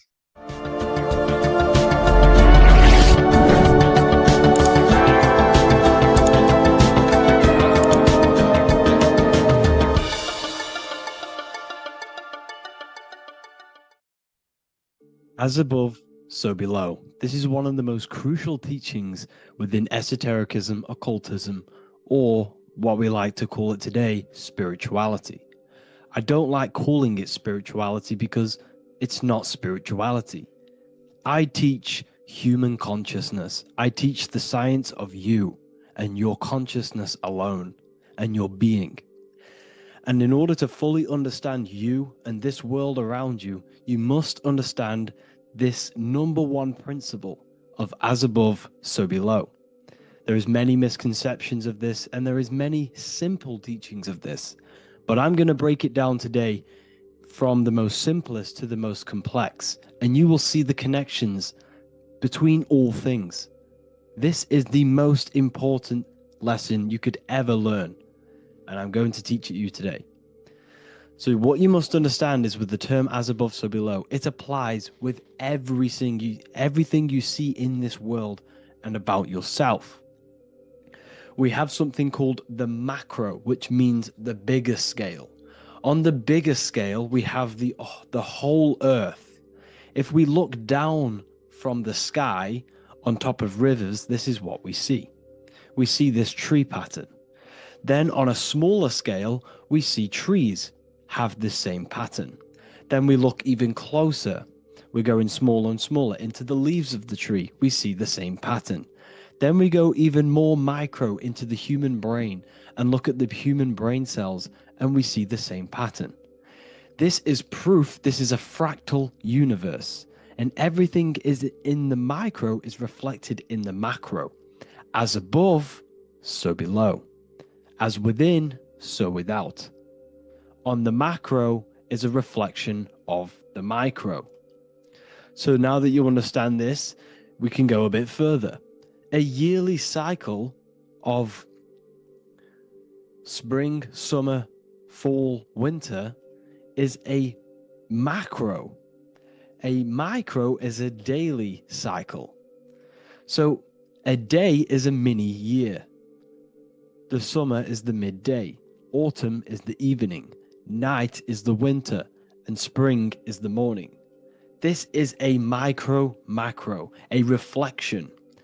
We have a miniature cycle of the zodiac every single day. And this cycle is also reflecting the cycle of life and death. We live, we are born, which is the spring.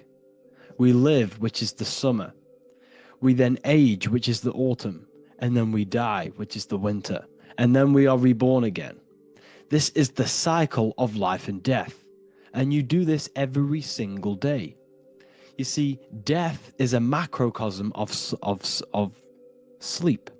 This is why we say sleep is the cousin of death, because you die every single night. You do this process of life and death every single day. As above, so below. What's in the micro is in the macro.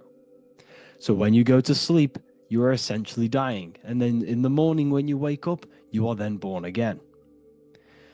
This is a fractal cycle that we live in. Everything in this whole world is fractal. Everything applies to as above, so below. We have the sun, we have the moon, We have the day, we have the night. We have the life, we have the death. We have the conscious, we have sleep. As above, so below. We have the conscious mind, because now we're diving into as within, so without. As above, so below more refers to the external world.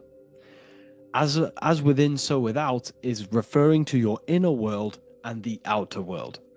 What you must understand is about yourself. You exist in two realms. You're an individual.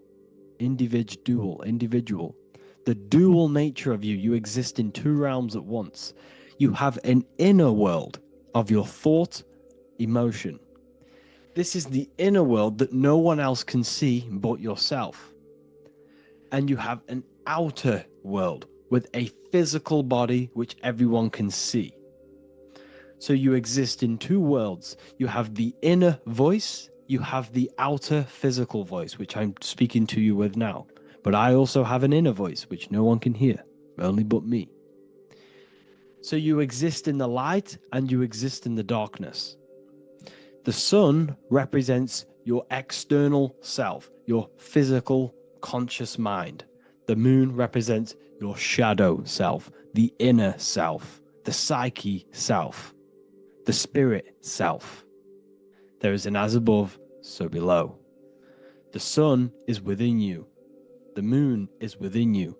Everything is within you. Now that you understand as above, so below, what is your body? Your body is a miniature earth. Let me repeat, your body is an earth. Your body is the earth. Okay? Because like I say many times in all of my videos, you are not in the world. The world is you. You are the universe. Your brain is a computer creating this reality. What you see with your eyes is produced in the back of the brain called the visual cortex. You don't look into the world, the brain produces the world. The body produces the world. When you touch something, you're not actually touching something. This is the electrical nervous system. When you touch something, what you feel is actually electrical signals on your nervous system reporting back to your brain. Therefore, when this body dies, you leave the earth because this body is the earth. Okay? As above, so below. You have the mental plane, the astral plane, the etheric plane, and the physical plane. This is essential for understanding reality and the teaching of as above, so below. Everything in this material plane began in the thinking mind. For example, the microphone I'm speaking into, the phone you're watching this video off, or the laptop or iPad. Where did this begin? It didn't begin in the factory. The first ever place this item begun was in the mind of an individual. The invisible realms of mind is where all physical things and physical items begun. Essentially, this physical plane is the effect of the thinking mind. This world is the world of effect. It's the world of outcomes. When you see something, it is already manifest. It is already being manifested. It is an effect. And in the effect of the cause, which is the thinking mind. Therefore, the mind creates thoughts, which is the mental plane. Then after thoughts creates imagination, which is the astral plane. These two are spiritual. They are non-physical. So spirit kind of means non-physical.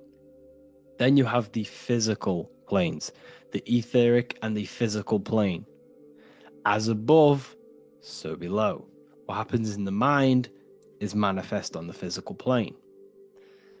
Like I said, the phone that you are holding, it was a thought, and then it brought down into a physical reality. As above, so below. You change the mind, you change your reality. Your environment, the word environment has ment in it because your environment is mental. So now that you understand this, so what is the world around you? The world around you was created by the mind of God. It was manifested through God's thought.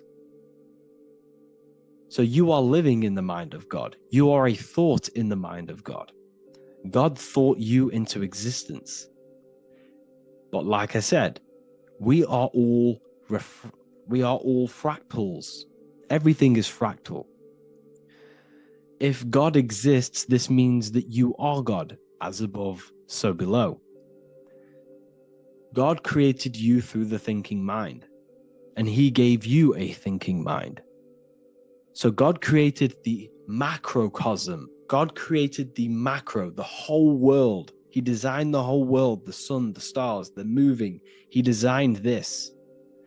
But then he gave you the thinking mind to design your own life and create your own life in his world. You are a microcosm of God's macrocosm. Just like God thought you into existence and the whole world into existence, you are a microcosm thinking your world, your reality into existence. You see this now? Everything is a reflection. Everything is a mirror. Everything is fractal. So in order for you to change your reality, you must change these higher planes. Your thought and imagination are the two key aspects of creating physical reality. Every object you see around you was begun in these higher planes of the non-physical, and they were brought out of spirit into physical matter through the thinking mind and physical action. So now we're going to get a bit deeper. The brain is not the mind. Now that you understand, we have spirit and matter. As above, so below. You have a non-physical side of reality and a physical side of reality. The mind is the spiritual brain. The brain is a physical manifestation, a physical effect of the mind. The mind uses the brain to operate in the physical world, and it's the same with the heart. The soul manifests itself physically through the heart. The heart is a physical manifestation of the soul, of the emotion, thought and emotion, the mind and the soul, the brain and the heart, heaven and earth. So you have the inner world and the outer world, the spiritual, non-physical, and the physical. So we are all on this process of awakening, an expansion of our minds into new fields of thought, into new fields of awakening ourselves. Because essentially we are born into this world, but you are born many, many times. You can be born physically and you can be born spiritually. Like I said, everything is fractal. So just like when the baby finds out that there is a world outside of its mother, what does the baby do? The baby seeks a way out of its mother, and then the baby is now born into a new world, a world outside of its mother's womb. It's the same with you and your spiritual process. As your mind becomes aware that there are other realities beyond your physical body, it then seeks a way out. And this is why you are probably watching my YouTube, because you are now on the path. Something within you has guided you to this path of knowledge, truth, enlightenment, and expanding your consciousness. And it is your soul who brought you here. Your soul speaks through emotion, a guidance. Emotion is the language of the soul. When you feel very bad, this is your soul telling you you're not in the right place. You're doing the wrong things. Because the soul is always unfolding its purpose, which is expansion and learning. That is it. The mastery of the self and the learning of the mind is the only thing that counts in the end after this life. So you are on a journey of expansion, of learning, creating, and spiritual rebirth. As above, so below. What does this body tell you? When I see someone overweight, I don't see the overweight. I don't see the body. I see the mind. I see an undisciplined mind. I see a mind that lacks self-control. I see a mind that seeks external validation. That's what I see when I see an overweight person. I don't see his body. I see the result of his mind. Because what does the Bible tell you? You shall know them by their fruits. It's the same saying as above, so below. You shall know them by their fruit. The fruit is their manifestation. Your body is a direct correlation and manifestation of your mind. Your inner world projects your outer world. As within, so without. As above, so below. Now, what do you see when you see this man's body? I see discipline. I see strength, mental strength, not physical strength. I see mental resilience of pain. Because all of this man's mental energy has been manifested physically within his muscle. This body is a direct manifestation of this man's mind's pain and suffering, and it shows discipline. This is why people instantly respect you if you are in shape. You walk into a room and you are in shape, people will instantly give you respect because they know that you are mentally disciplined. The body is a reflection of your inner world, and it's the same with your friends, your family, your connections with people. If you think about yourself very negatively all the time, and you don't have a good connection with yourself, you don't have a connection with your true self, this will manifest into every single relationship you have in your life. If you don't have a good relationship with your inner self, you don't have a good relationship with the people and the friends around you.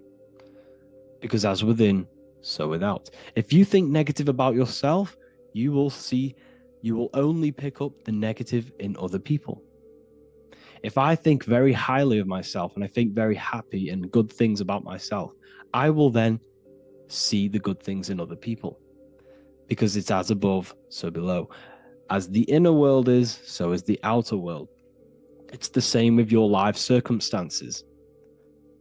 Your life is a direct correlation of every thought you thought in the past. If you possess millions of pounds, millions of dollars, this is because you have thought this into physical reality. You live the life you are deserved. You live the life that you manifest through your thought. If you live a very poor life, this is a reflection of your mind.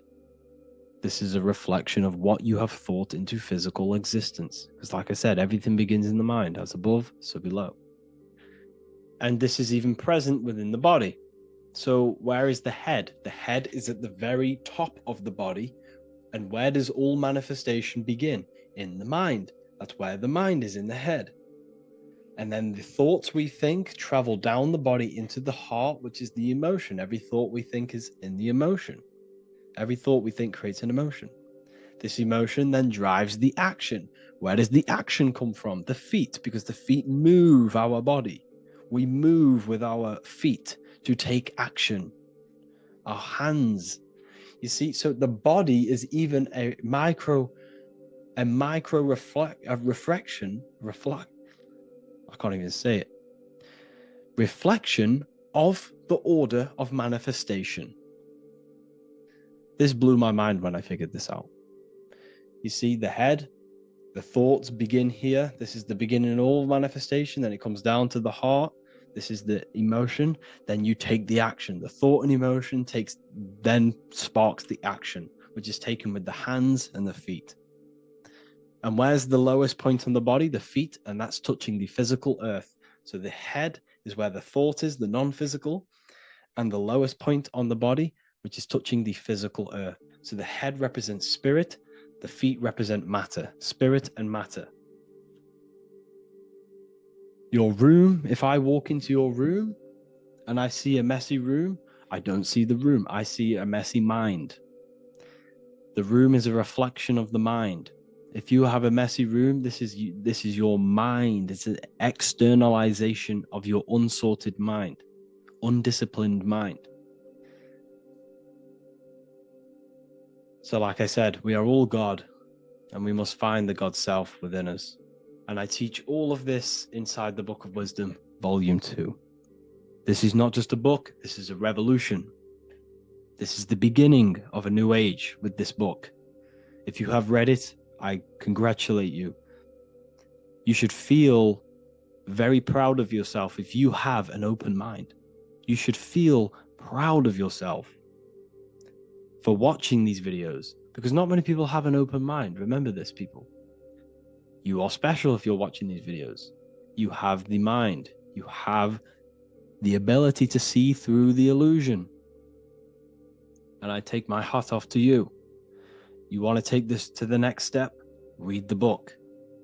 Or if you want to take it to the serious levels, join the university. The university, you gain access to every piece of my material that I've ever done, all of my books, all of my lectures that are hidden from YouTube, that are hidden from everywhere else, the lectures that give you real power. And if you feel alone on this journey, we have a conscious community where you can connect with like-minded individuals, because I've been there. I've been there when you feel lonely, because you feel like no one else is thinking the way you are feeling. You can't talk to people about these things because people just think you're crazy. That's why I put together this, so we can connect, so we can unite, so you can connect with people, so you don't feel crazy about thinking about this stuff, learning about this stuff. And if you truly want to level up your life, people, and take your studies serious, this is for you. We do live calls, we do lectures. There's a whole library filled with books you can read. It's the perfect place for the truth seeker. I thank you all for joining. Please leave a like, a comment, a subscribe. Let me know any future videos you want me to make in the comments. Thank you all. Have an amazing day.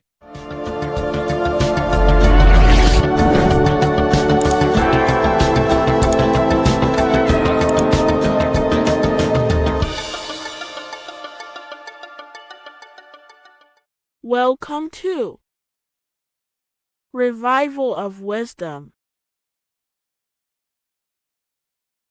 Today, we're going to be talking about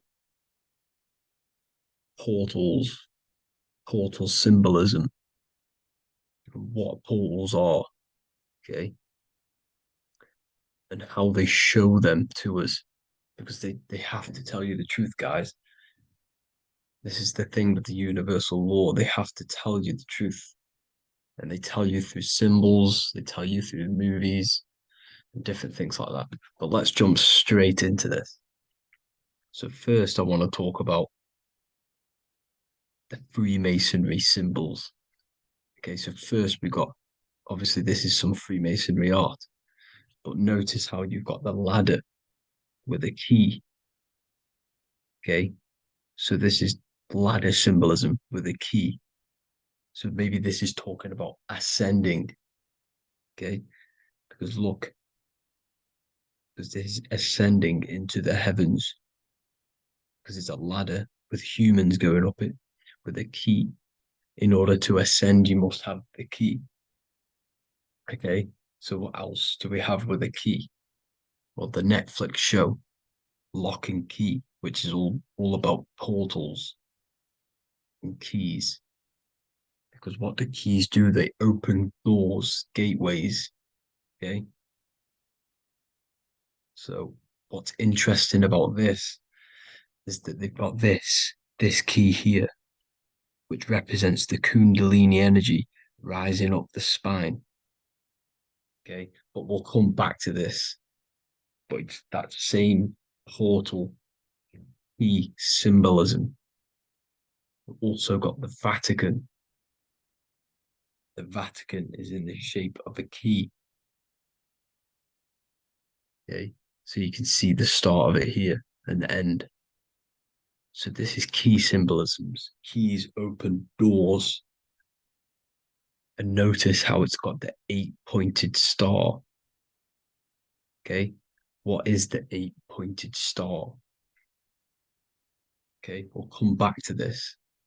This all ties in, guys. I'll break it all down for you. But then you've also got the god Janus. Janus okay, is known as the god of the doorways. He's an ancient god of Rome, and they worshipped him. However, he's not a god, he's more like a high level ranked demon. Because he is the god of the doorways. And notice how he's got two faces. Because doorways always have two sides. You're going into somewhere, there's always two sides of a door. And he's always depicted with two sides of a face and a key, because he holds the key to the doorways, to the portals, to other worlds and realms. Okay, as you can see, he's always got two faces and a key. Okay, so now we have the Sumerians, the Anunnaki, and they are always depicted with the two faces. Why do they have the two faces? Because they're symbolizing doorways, and the Anunnaki come to Earth through doorways and portals. So these are what these gods are symbolizing in their artwork. But they always have the 8-pointed star. Okay, what is the 8-pointed star? You see how they always have. Look, let me try and find another one. It's the 8-pointed star. This 8-pointed star is Polaris. Okay, Polaris, just like the Vatican has the 8-pointed star with a key. Polaris is the center star. Polaris is a fixed star, it doesn't move. Okay, so the Anunnaki's symbol is also the 8-pointed star. So this is symbolizing the portals and doorways that they come through in order to get to the earth. But Polaris is that center star which does not move. It's always symbolized with the 8-pointed star, just like a compass. Why is a compass the 8-pointed star? Because at the center of our realm is where the most electromagnetic energy is stored. As you can see, we have an aura field, an electromagnetic aura field. So does the earth. And in the center, so like our heart, for example, is where the most energy is stored. And like the center of the earth, this is why all compasses point to the center, because this is where the most electromagnetic energy is stored. Because it's at the center of our realm. Okay. So like I was saying with the lock and key series, see this here? The Kundalini energy rising up the spine, just like your Kundalini energy rising up the spine. Let me try. I can't zoom in. But you know what I'm trying to say here. Let's go back to Polaris. Because at the center is where hold. Can you see the pole of electromagnetic energy? Polaris, the North Pole. It's symbolized. The truth is in the words. It's like a pole of electromagnetic energy. And this is where the aurora borealis comes from. Notice how it's got the word aura in it, because it's the Earth's aura, electromagnetic field. Just like you have an aura, also known as the northern lights, because it's coming out of this center hole in the center of our realm, where the black sun is. And this is where the electromagnetic energy is coming up from. And this is what the aurora borealis is, or the northern lights. It's just electromagnetic energy. And it's symbolized through our symbols, the original O. Okay, because it's like a pole through the middle. Polaris. So this Polaris is the sky vault. It's the portal into this realm, because this is what the Anunnaki are always talking about. always symbolize it with the 8-pointed star. And just like a compass, it's the 8-pointed star pointed to the center, to Polaris. Okay. See here on the Sumerian tablets with the 8-pointed star again. And how we know it's talking about portals with this 8-pointed star is because CERN 666 are opening up portals to the underworld, letting in demonic entities into this realm. How do we know it's a portal? Because their Hydro Collider has 8 points, just like the 8-pointed star. So they are creating synthetic portals to the underworld to let these demonic entities into our realm. What is the key? Because if we're talking about ascending through Polaris, notice how here on the masonry art, this luminary here, so this is the sun, that's the moon. This is Polaris because it's a luminary with what? 1, 2, 3, 4, 5, 6, 7, 8 beams coming off the luminary, just like the 8-pointed star. So you see the ladder with the key going up to Polaris. It's symbolizing ascending out of Earth. So what is this key that they're keeping from us? Because it's a human holding a key going up the ladder to Polaris. Well, chakras. We have 7 chakras. Okay, so this is what they are telling us in the lock and key symbolism. The Kundalini energy rising up the spine. Okay, just like they have 33 vertebrae on the back of your spine. Okay, this represents the Kundalini energy going up your 33 vertebrae, just like in masonry has 33rd degrees. Okay, so what is the key? Your chakras. Your chakras have to be unlocked. Okay, you have to unlock your chakras, and you can't unlock this one without going through this one. You have to go through them all. It's like a ladder, just like Jacob's ladder. You can't go from the bottom to the top. You have to unlock each one.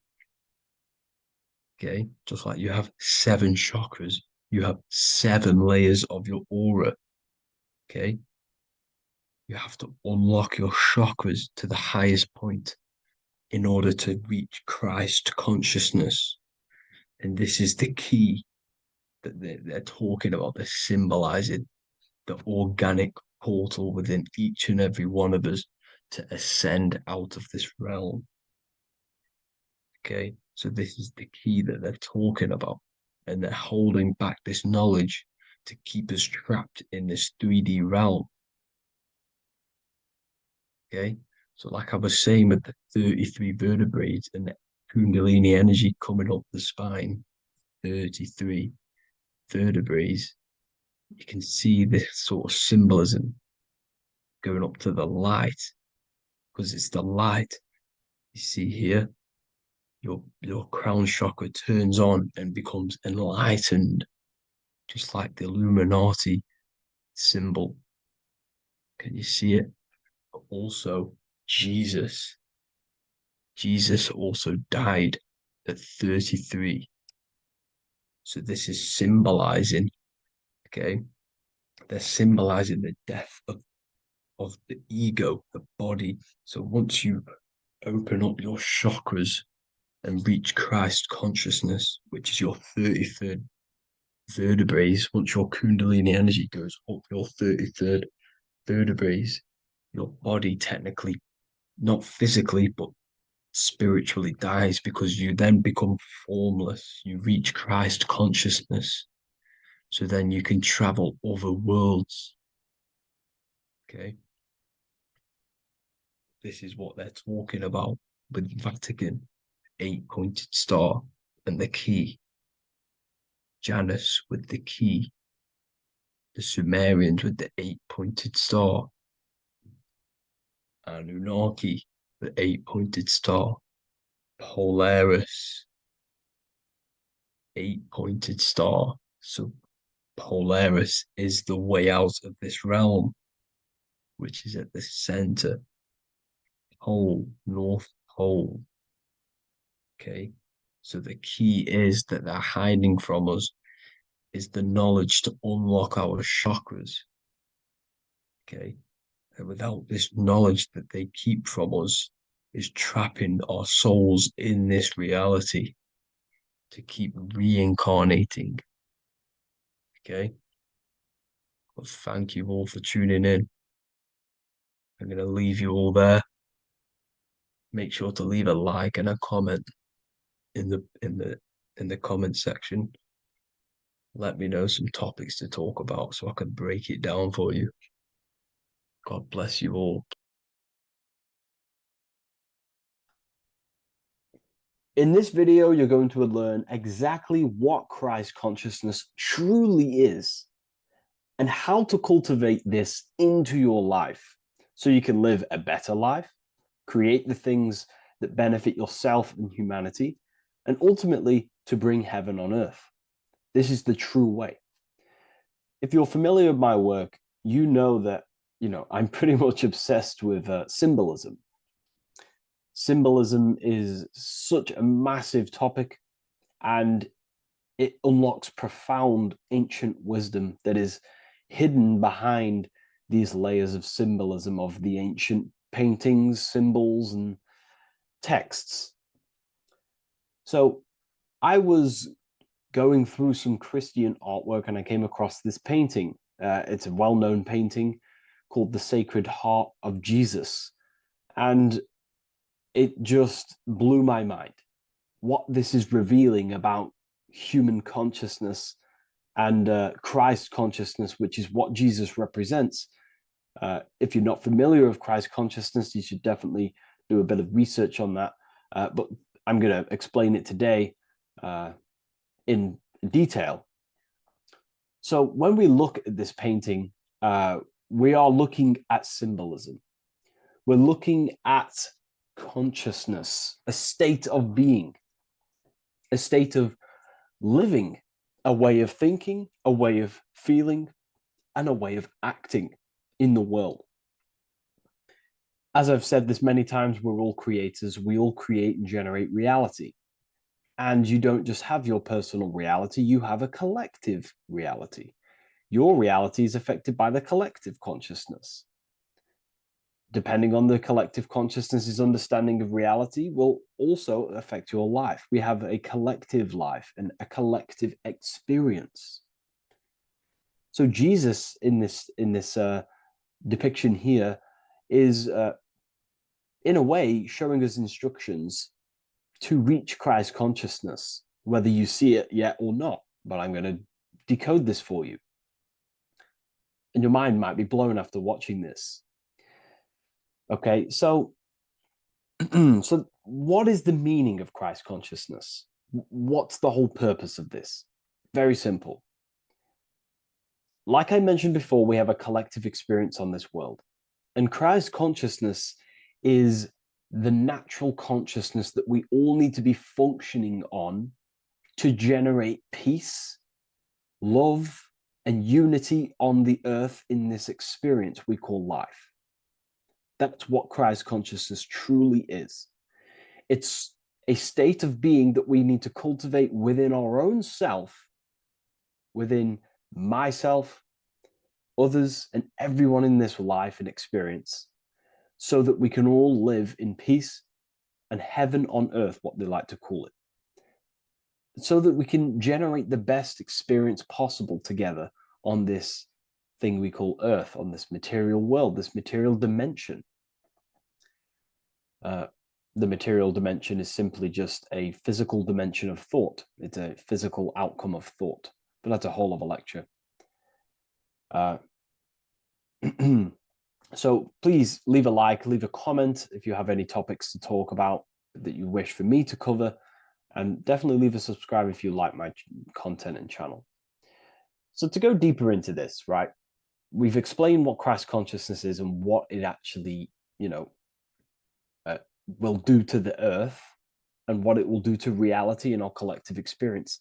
And it's also representing a profound understanding of self, a deep understanding of the true nature of self, the true source of self, what the self is, pure consciousness, pure God. We are all Jesus. Jesus is you, a physical manifestation of the divine made manifested physically. A physical manifestation of consciousness, okay, of spirit descended into matter. However, Jesus is a symbol that should not be worshipped, but something that we need to cultivate, maybe look up to, and cultivate within our own mind and hearts and actions. So he is someone that we should embody into our own very own being. We need to reach a level of intellect, the mind, a level of emotional understanding, and ultimately this creates Christ consciousness. Okay, and now I know that was very, very vague what I just said, but I'm going to explain it a bit more. I don't want to give it fully away yet because you need some more information, more keys. So let's observe the top end of this painting. Jesus with this circular light emanating around his head is symbolic of the mind, of the our thinking aspects of consciousness, the way we generate thoughts, ideas. The mind is also good at also ruling communication. It also rules what we give attention to. Okay, so this is symbolizing the mind of every human being. The mind is a very powerful center of consciousness located in the head, of course. This is why Jesus is the head at the top with the circle around it, representing the mind. Now, to reach Christ consciousness, we need to purify our minds. Purification of the subconscious mind. The subconscious mind is the hidden aspect of our mind with all of our memories, belief systems, and everything we've ever experienced is stored within there. We have traumas there. We have bad belief systems that hold us back. So it's about reprogramming the subconscious and aligning the subconscious with higher consciousness, with higher understanding of self, removing any mental blockages from the mind. Because in today's world, most people's minds, including myself, before I, purified myself, and I'm still continually purifying myself. That's not to say I'm perfect, because I'm definitely not. But what I was saying was purifying the mind so we can have a powerful mind. Because like I was saying, most people's minds are not their own friend. They let their mind control them. They let their thoughts create negative influence on them, negative emotions. They let their mind destroy their confidence, destroy themselves. We do not want a mind like this. We need a mind that is our best friend, that receives powerful thoughts, that gives someone power. We do not want our mind taking away our power. Okay, so in this specific image here of Jesus, this represents a light mind, a powerful mind, enlightenment.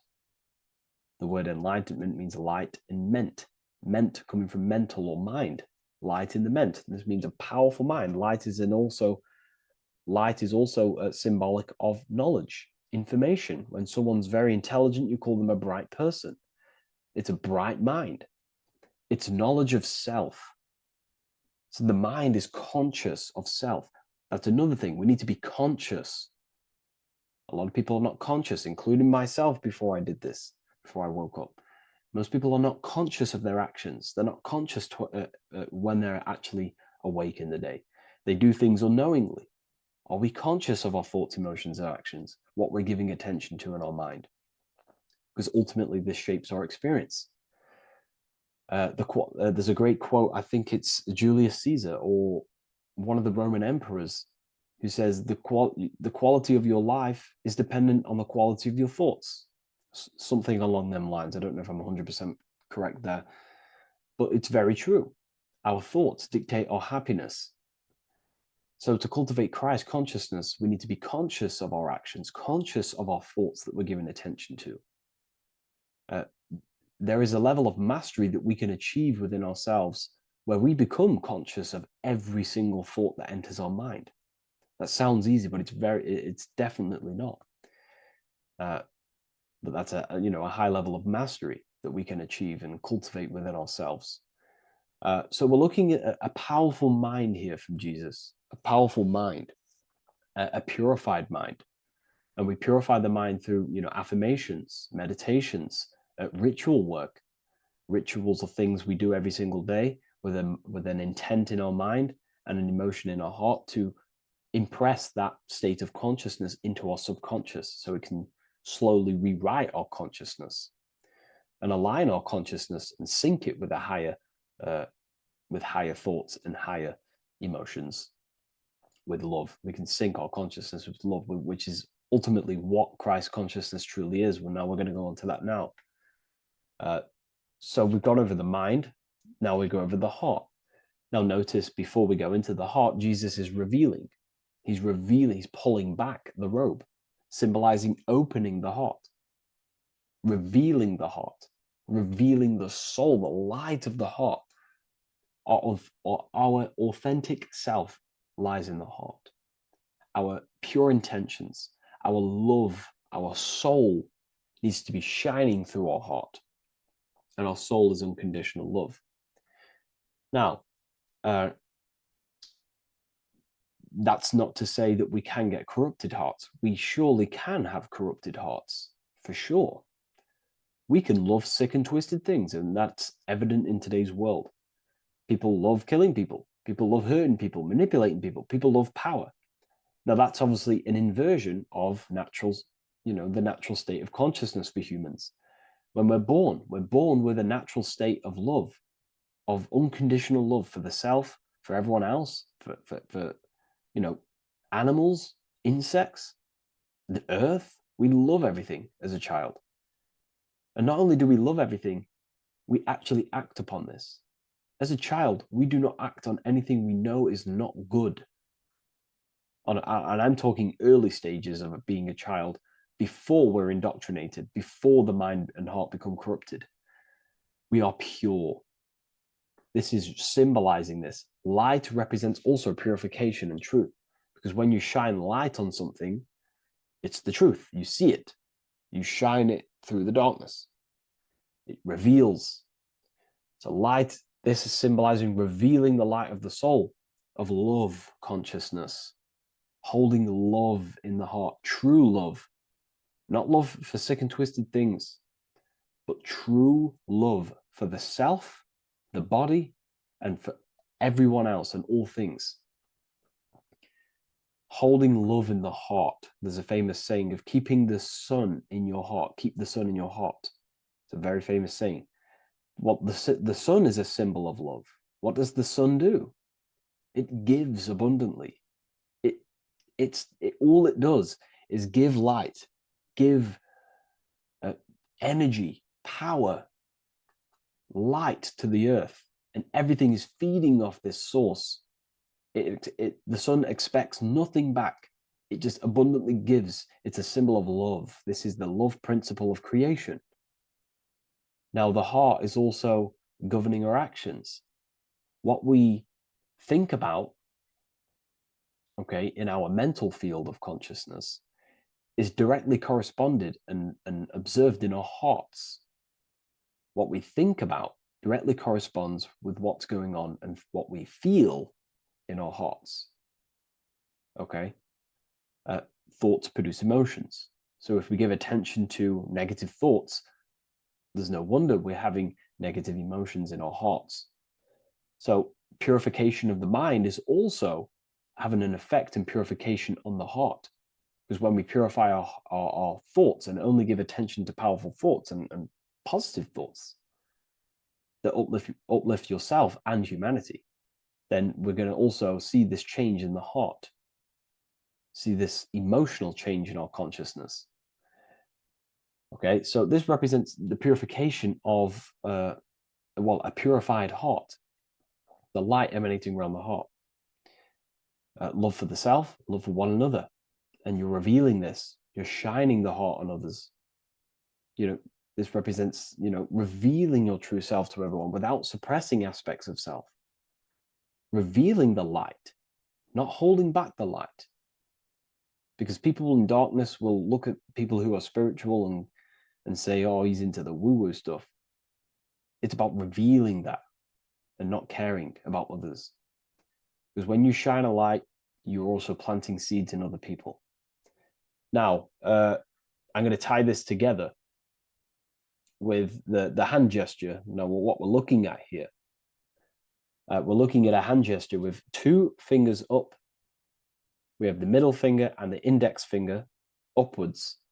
And notice how they're crossed over. They're crossed. They're not separate. They're crossed, representing unification. Unification here. This is a unified 2 fingers. 2 represents division. Crossed over represents oneness.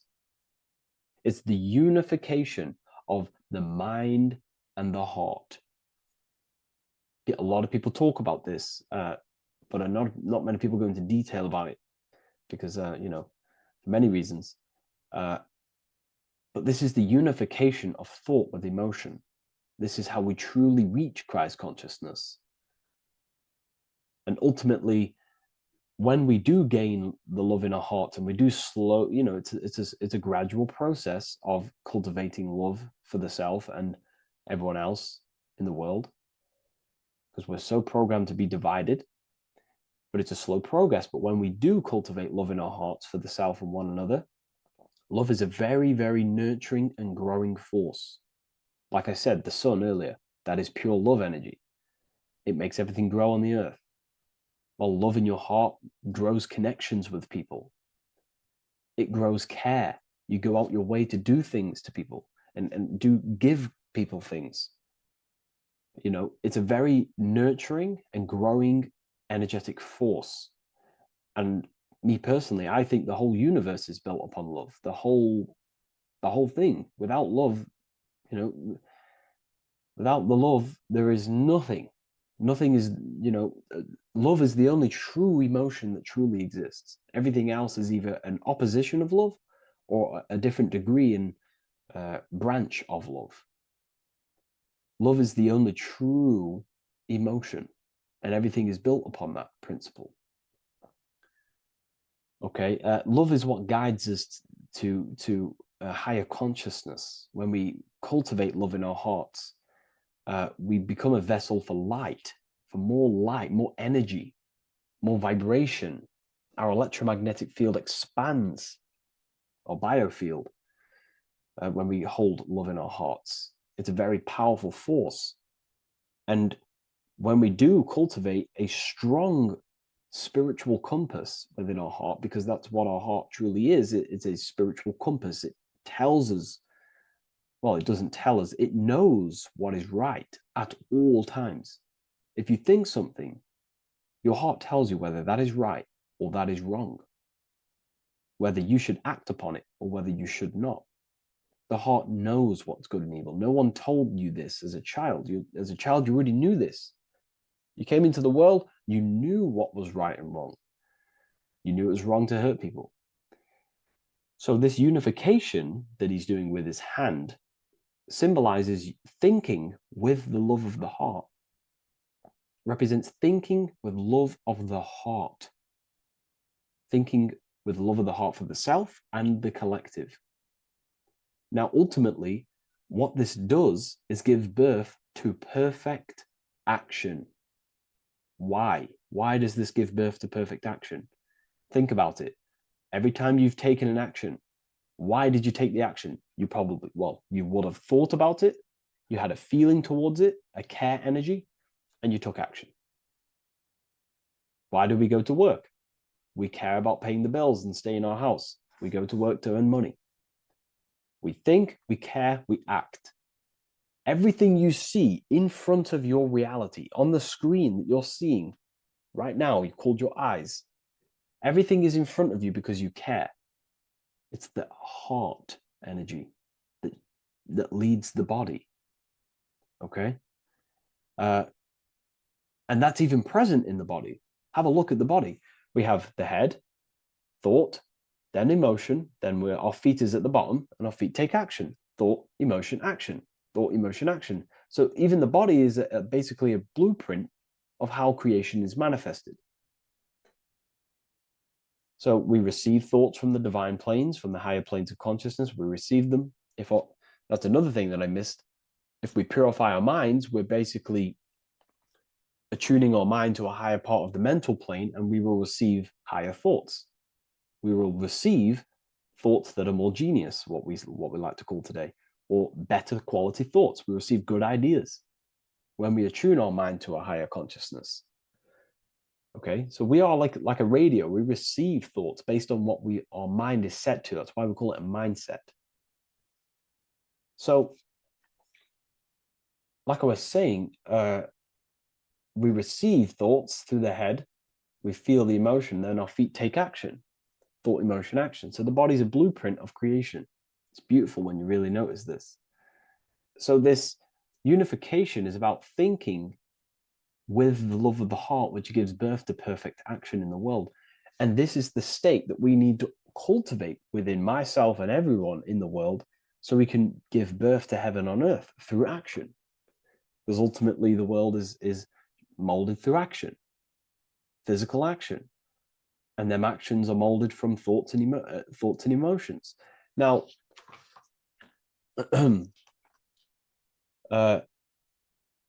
just to have a little announcement, I am now opening 10 more spaces inside my symbolism masterclass.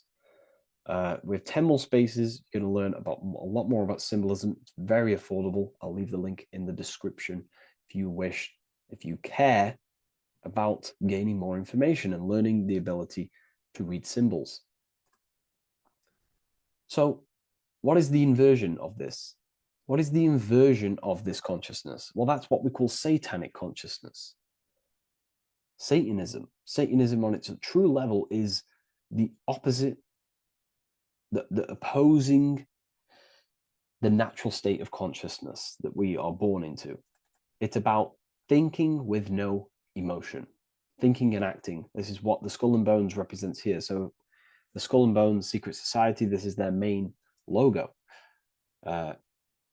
Again, we have the skull, which represents thought, and the bones, which represent action. The bones take action in the physical body. We're looking at thought and action with no emotion, no empathy, no love for one another, only love for the self, the inverted love. Okay? We're looking at gray. Gray is a symbol of dullness, death. There's no emotion in gray because colors provoke emotion. When we look at a color, it invokes an emotion. Gray has no emotion. So we're looking at dullness of the emotions. I'm not going to go too deep on this subject. I'm going to create a whole new lecture for that. In fact, I think we have a great lecture inside Ethereal University on Satanism. We're going very into depth of what Satanism is and what Satanism consciousness truly is. And again, it's just the cross inverted. Satanism is just it's the invertation of, I don't know if that's a word, but it's the inverse of natural law, natural consciousness, of love consciousness that we are born into. Okay, so ultimately the message in this video was to create love in our minds, love in our hearts, think with the love of the heart, think with the care for one another, and that gives birth to perfect action. And when we align, when we do truly act out what our heart is telling us, and I know this from first-hand experience. This is what happened to me. I woke up. I started to follow my inner guidance. I always took action on it. I was saying yes to it every single time. And it led me. This is I'm getting goosebumps actually saying this. It led me to where I am. Like that action, me saying yes to my heart, to that knowingness of goodness within me, was like a domino effect. And that domino effect, every time I did it, it was just opening more and more doors, not physically, but mentally. I was receiving more information. I was receiving more opportunity physically. My work started to explode on social media. Like, when you follow your heart and truly take action on what you know is good, it's like a domino effect that leads you step by step to where you're meant to be. And it's so profound and it's so, beautiful. And I'm telling you this from firsthand experience. This is ultimately how you kind of unlock your purpose in this physical world as well. So not only is it going to create a better world, it's also unlocking your true soul form and soul purpose while you're here. It's very beautiful. So I thank you, everyone. Please leave a like, comment, and share, and subscribe to the channel. And I'll see you all inside Ethereal University if you decide to take your studies to the next level. Take care.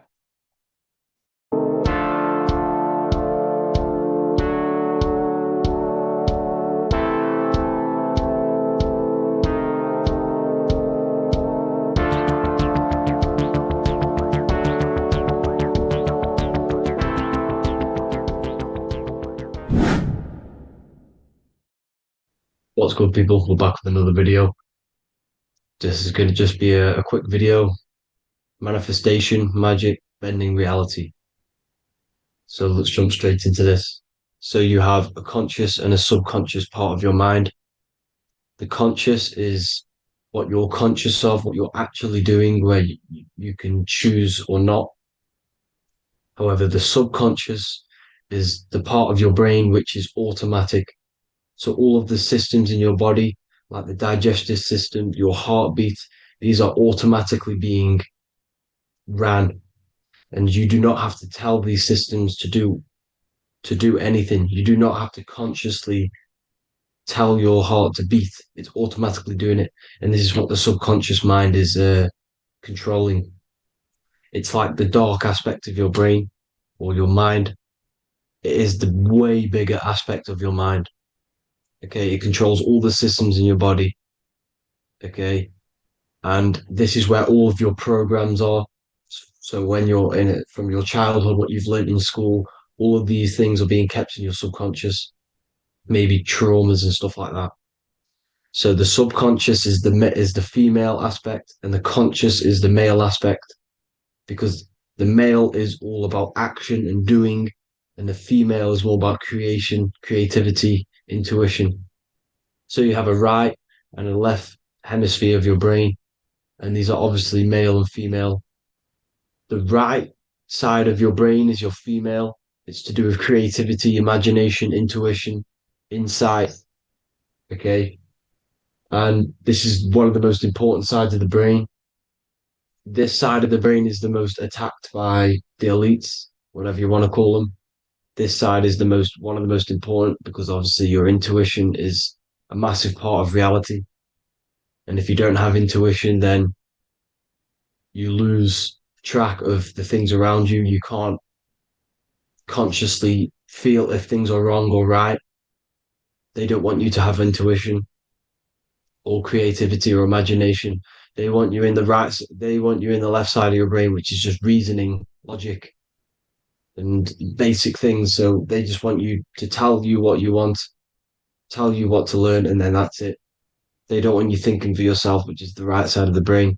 So whatever the conscious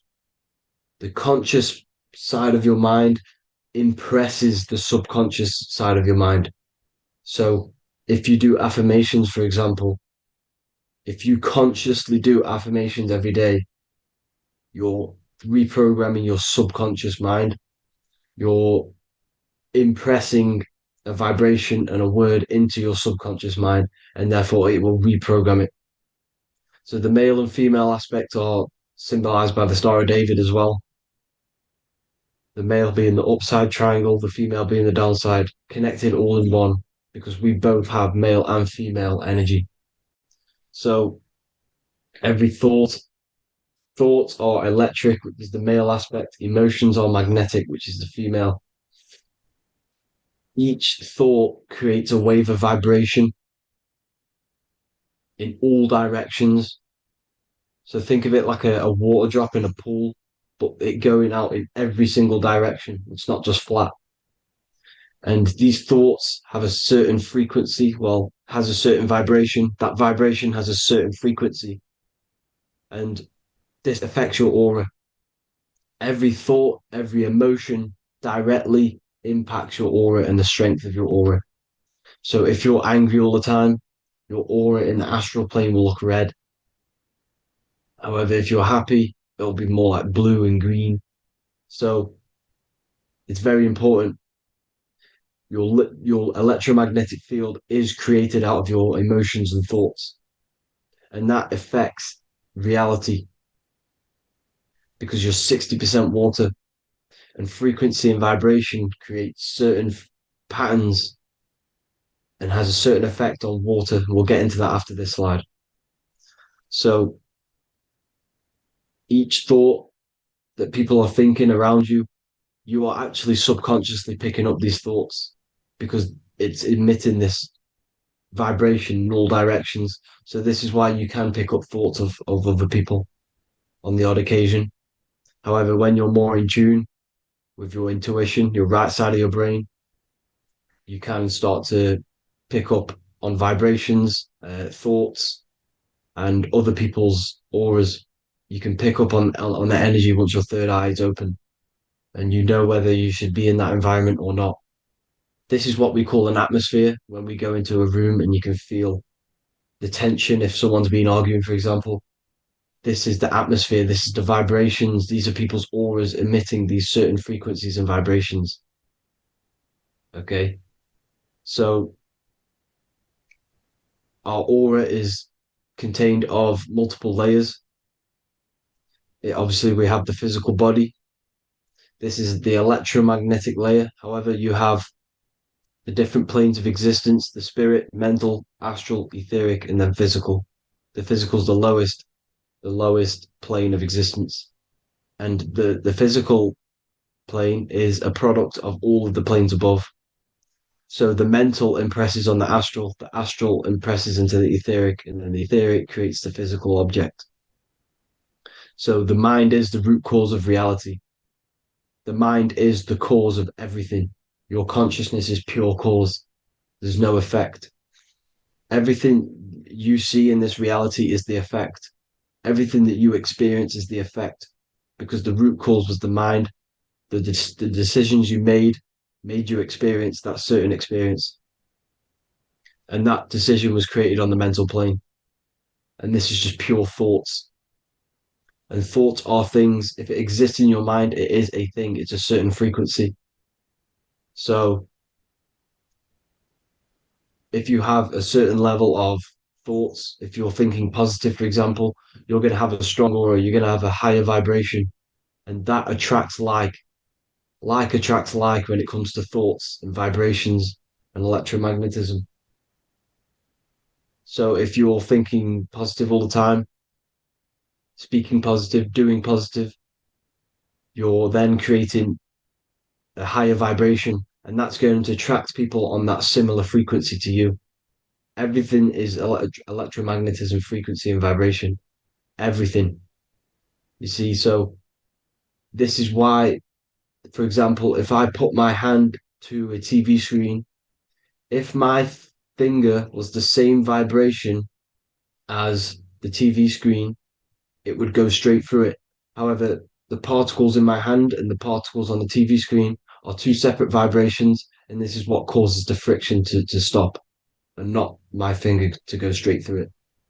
So, like I said, when you don't feel the vibe of someone, when you don't feel right, you don't really get along with someone, this is a vibration.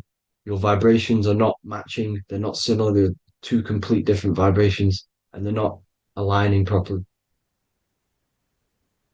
So music has a massive part on this. music is a massive, massive tool for the elites because music is frequency. And in 1975, the musical instrument are all tuned to 440 hertz. So Spotify, Apple Music, most of the music on YouTube is all set to 440 hertz. And 440 hertz is not divisible by 3, 6, or 9. And when you can't divide a frequency by 3, 6, or 9, it's not a natural frequency. As you can see here, this is 432 hertz. This makes a nice geometric pattern. However, 440 hertz is a distorted pattern. So when you listen to this, this actually shuts off the whole right side of your brain. Like I said at the start, this is the most attacked side of your brain. It's to do with creativity, imagination, intuition. When you listen to 440 hertz, it shuts off the whole right side of your brain. And obviously shutting off all of these forms of your brain. Music is a very, very powerful tool for the elites because it's the only thing which can enter your soul or your ears without consent, your body without consent. Everything else has to be through consent. You choose whether to eat something, you choose whether to drink something, but frequency, you're going to hear it no matter what. This is why it's so powerful. And music influences the body in many different ways. It's the most powerful imitator of everything. It directly affects all listeners. It directly affects intentions, gestures, movements, and actions. It stimulates your mind, and certain songs, certain catchy songs, can reprogram your subconscious mind, invoking certain emotions. This is why when you listen to slow beat songs, it makes you feel more sad. When you listen to upbeat songs, you feel more energetic. This is because these frequencies have a profound influence on reality and on how you feel. Because, like I said, you are 60% water. And as you can see here, each frequency creates a different geometric pattern. And inside of you is 60% water. So, like I said, 440 hertz is going to make a distorted pattern in your water. And this is going to have a profound effect on your emotions and your reality. So, like I said, health is not just the body. It's you are made of body, mind, and spirit. You need to look after what you put in your body. You need to look after your spirit and look after your mind. It's very important to keep all these in balance because once one of these are unbalanced, it affects the other two. So if you're eating wrong, it's going to affect your spirit and mind. If you're thinking wrong, it's going to affect your body and spirit. These are all interlocked. You have to look after them all. So it's very important you understand music. Stop listening to low vibrational music. To be honest, you want to listen to music without any sort of speaking inside of it. You just want pure uh, frequencies, which are the solfeggio scale, like one of these, for example, 432, 528 hertz. These are all good frequencies. It's called the solfeggio scale. And these frequencies make you more in tune with nature. 528 hertz is what the earth vibrates at. So it's very important. And the Rockefellers are the one who changed this to 440 hertz. The Rockefellers, one of the elite families. So if you want to manipulate reality, it's very important to have your chakras aligned and having a high vibration, because the higher your vibration, the more powerful your words and your intentions are on reality. So the lower your vibration, the harder it is to affect reality because you're on a lower state of consciousness. Like I said, you have the mental, astral, etheric, and physical. Everything is a product of the one above. As above, so below. This is what Hermes Trismegistus was saying in the Egyptian days. This is where it comes from. As above, so below. If you affect above, it directly affects below. So, like I said, meditation helps on this, helps align your chakras. Think positive, feel positive. Like I said, your feelings are magnetic, your thoughts are electric. So once you combine these two together, you're then creating an electromagnetic frequency, and that will have profound effect on reality. So the law of cause and effect. So the law of cause and effect. Every effect has the root cause. Like I said, your mind is the root cause of everything. Every decision you make is having a different effect on reality.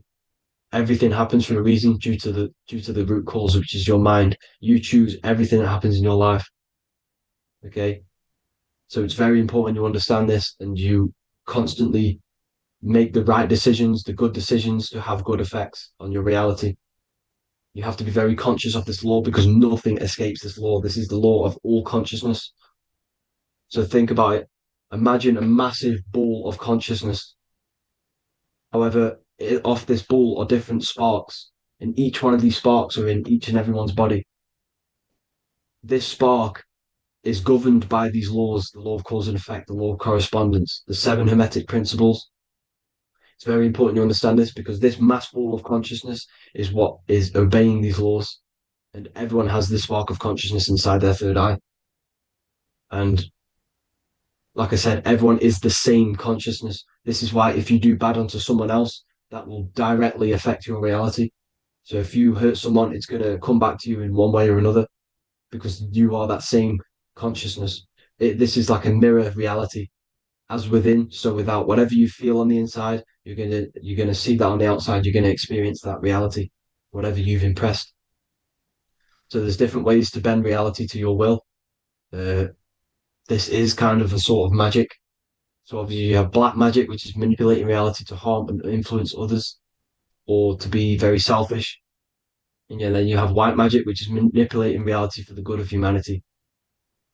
So you do have to be very careful with your intentions, people, when you're trying to manipulate reality, because this is nothing to be played with.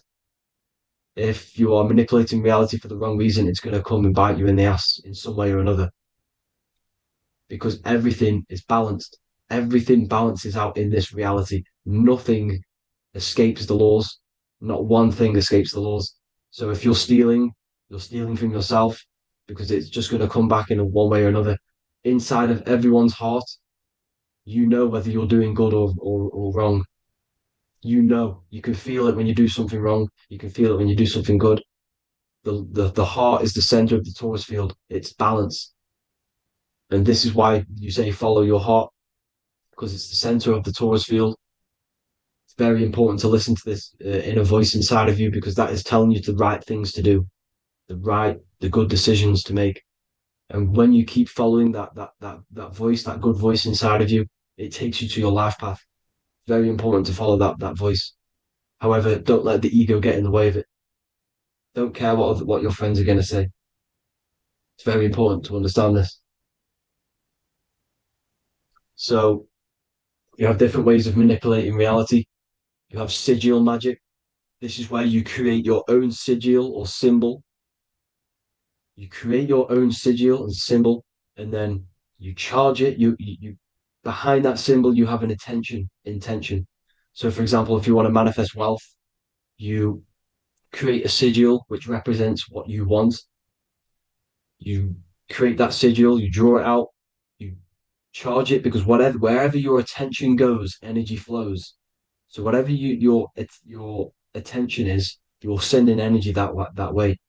So what you do with your eyes and your hands, you place attention on the sigil. Imagine that it's glowing. Imagine that you're sending energy to the sigil. And then you burn the piece of paper once you've done this. And then after this, you meditate on that symbol. You constantly think about that symbol because that symbol is the frequency, is the thing that you want to manifest. So that's one way. Or you can just meditate on your reality. So imagine yourself having already what you have. This is what they call a mindset. You must set your mind to the frequency what you want to manifest. Okay. So if you want to manifest wealth, for example, imagine yourself being wealthy. What would it feel like? What would you be doing? Imagine a scene in your mind. Constantly do this, and you're putting out that frequency. Like I said, you must think because the thoughts are electric, and then you must feel, which is magnetic. Together, this creates an electromagnetic frequency, and this is how you attract things to you. You will attract the certain people to come in your life to bend reality to your will. Okay. Or you've got mirror magic. Stare yourself in the mirror because a mirror reflects light. It also reflects energy. So you've got to be very careful with what you say to a mirror. You've got to be very, very, very careful, because whatever you send into that mirror is directly sent straight back to you. So if you're thinking negative, you're sending negative energy back straight to you, and that's going to have an effect on your reality. Affirmations are very important because your words are frequency, your words are vibrations, and each word you say has a certain frequency. If it's positively charged, it's going to affect you positively. If it's negatively charged, because like I say, your brain and your mind is like the director of energy. That's what your brain is. And it directs energy into certain things. You can either positively charge it or negatively charge it. And this brain is creating your reality constantly. It's manifesting your reality constantly in the present moment. So this is what the government knows. The government know your mind is the root cause of reality. This is why they call themselves a government. The New World Order is not being manifested by them. They are controlling the information. They are controlling your perception of this reality. And they know the mind is the root cause of reality. Therefore, if they control your perception of reality and your information, what you believe, you're going to manifest that information, that perception. So we, the people as a collective consciousness, are the ones manifesting this New World Order. You see, so this isn't black magic. They're actually tricking us into manifesting their own their plans, this New World Order. You see, this is how smart these people are. They know how to get around the laws of reality. They know how to bend reality to their will without facing the consequences. They're getting humanity to do it. You see, there is a collective consciousness. As like I said, we all have that same spark of consciousness, right? So as a collective consciousness, we are on a very low vibration at the moment. However, we are waking up rapidly.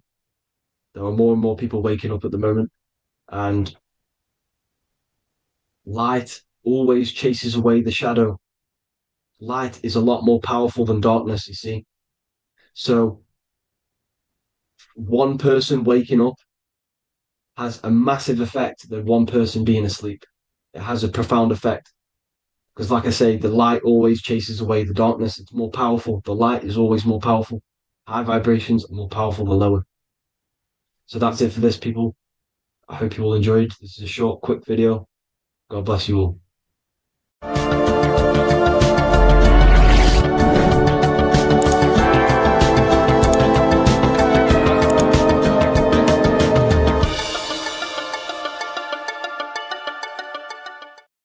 What if I told you that the seasons don't just change the external world, they also change your internal world? They have a psychological and a spiritual effect on your consciousness. If you're new to esotericism, you may not really understand this. But if you have some deep understanding of as above, so below, you already know this. But today we're going to be explaining it in great detail. So tune in, take a pen and paper, maybe make some notes. So we have 4 seasons. The sun is the main source of life on the earth, and it changes the circumstances on the earth in 4 different ways. Of course, we have spring, summer, winter, and autumn. These are the 4 states of the earth due to the sun's cycle. Not only do they take place on the earth, they also take place on you, your body, your mind, your spirit, your consciousness. They change things internally and externally. The first thing we need to understand is that we have a dual nature. We have a mind, and in that mind, we have an internal self. That's what we call the spiritual self.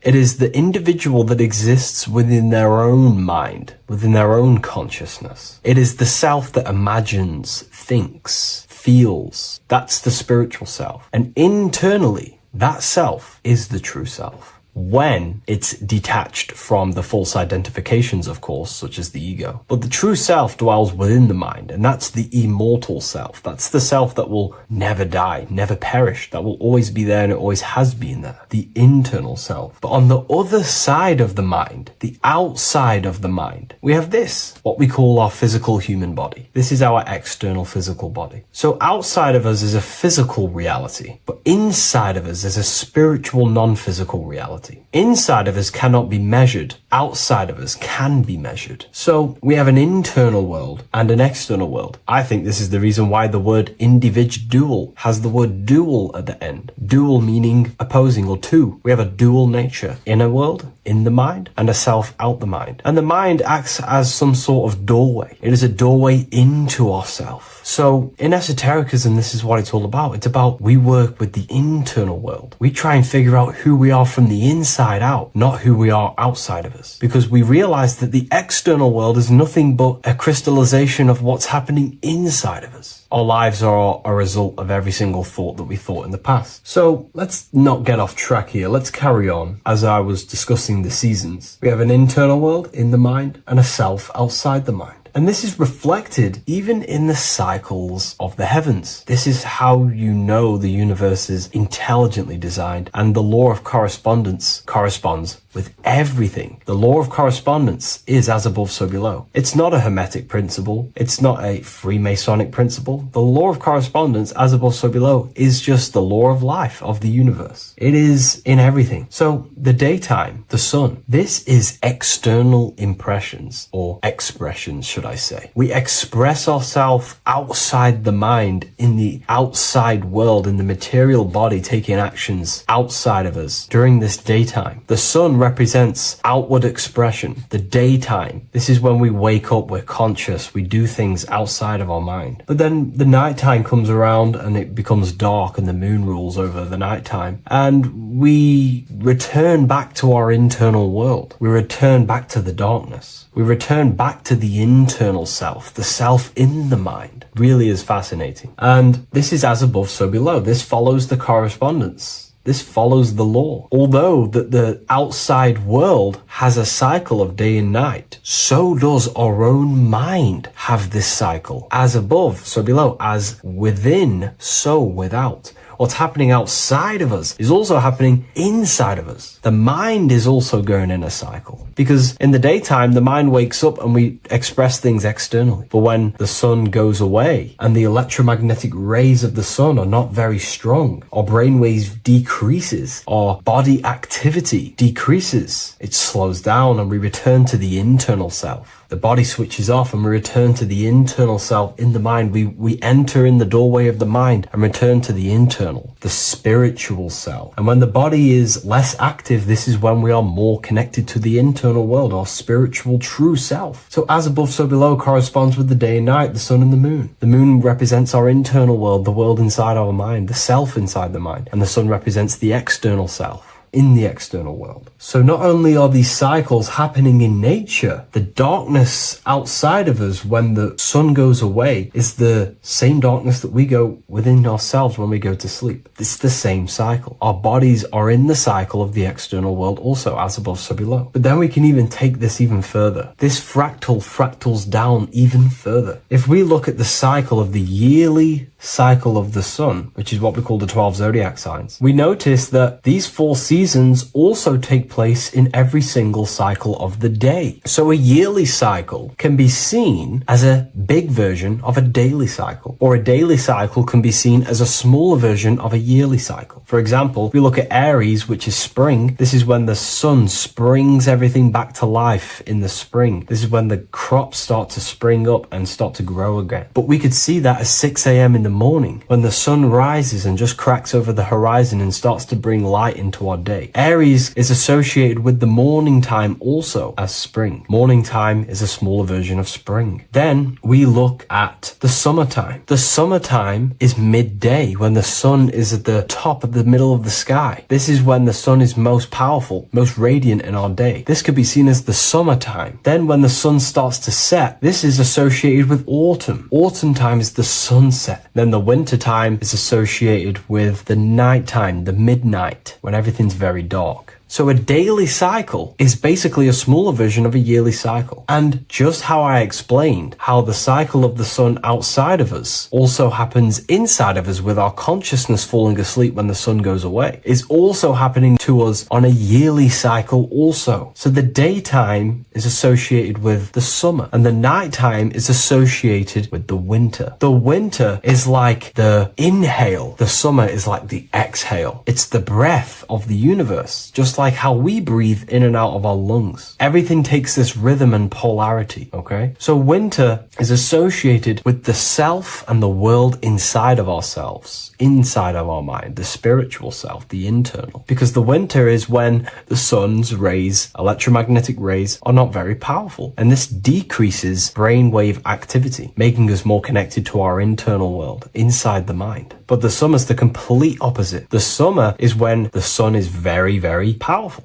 And the sun's powerful electromagnetic rays increase brain activity, making us more actionable in the physical world outside of our mind, in the external world. So summer is the daytime and winter is a big version of the nighttime. Vice versa. Just like how in the winter, we're more in the house. We're inside buildings because it's very cold outside. Animals hibernate. They go inside. They go into little places. They collect all their food and prepare for the winter. They go inside. They go in darkness to hibernate. So does our consciousness, our spirit, the self inside of our mind. We can use these cycles to our advantage, to evolve spiritually, to connect and be more balanced. You know, I've mentioned a lot of this inside the university to my members, to the family inside of there. We discussed this. We had a great discussion about this. And, you know, the live calls we have are priceless. The conversations you can have with someone when they're awake, you never forget them. You always have deep, meaningful conversations. And we discussed this deeply, and we were going into some interesting things about how we can use these types of changes in the seasons for our spiritual growth. We even discussed about spring and autumn and how they're associated with the different spiritual bodies that we have. But anyways, let's not get off track. Lucid dreaming, dreaming itself, and astral projections, I find are more easily accessible during the winter and the night times. Like I said, because the brain activity is decreased due to the sun being not powerful, we are more reconnected with the self inside the mind, the spiritual self, the immortal self. Wintertime is a great time to work on yourself, to start to gaining discipline, to meditating, to really working on the subconscious. Because spiritual work is harder than any physical labor. You really got to dig deep within yourself and be honest and true with yourselves. I think this is the reason why, you know, a lot of people convert to spirituality from religion. They come into spirituality and then they go back to religion because they realize spirituality is it's difficult. You have to be honest with yourself. You have to really face the traumas, the negative aspects of yourself, the dark side of yourself, and bring it to light and transform it. And that sort of work is a lot more difficult to do than any physical labor. So the winter time is the time that we go inside ourselves. We reflect a lot more. We need to work on ourselves, on our mind, on our negative habits, on our dark traits, on our things that we have been pushing away and not controlling. The winter time is that time we can really start to connect with the internal self, work on our imagination, work on our mental willpower, work on all of these things like lucid dreaming, astral projections, and purifying ourselves, removing any mental barriers, any negative belief systems that may be subconsciously holding us back. It's easier to access the subconscious in the nighttime and in the winter, especially the winter. That's why I made this video, because we're in autumn now. We're transitioning into the winter. So I thought I'd share this with you all. And it's important to understand that you are a microcosm of God. Like I said, the law of correspondence associates with everything in the universe, people. Everything. And that's the best thing with the law of correspondence. And I've been using this for the past 3 to 4 years, right? The law of correspondence has determined and filtered out so many lies that was given to me, that's given to you, that's given to everyone in the world. The law of correspondence is like a filter. If someone gives you a piece of information, for example, gravity, and it does not apply with the law of correspondence, then you know it's a lie, because it's a universal thing. What happens inside of me also happens outside of me. What happens in my astral world happens in my material world, more than likely. As above, so below corresponds with everything. The same structure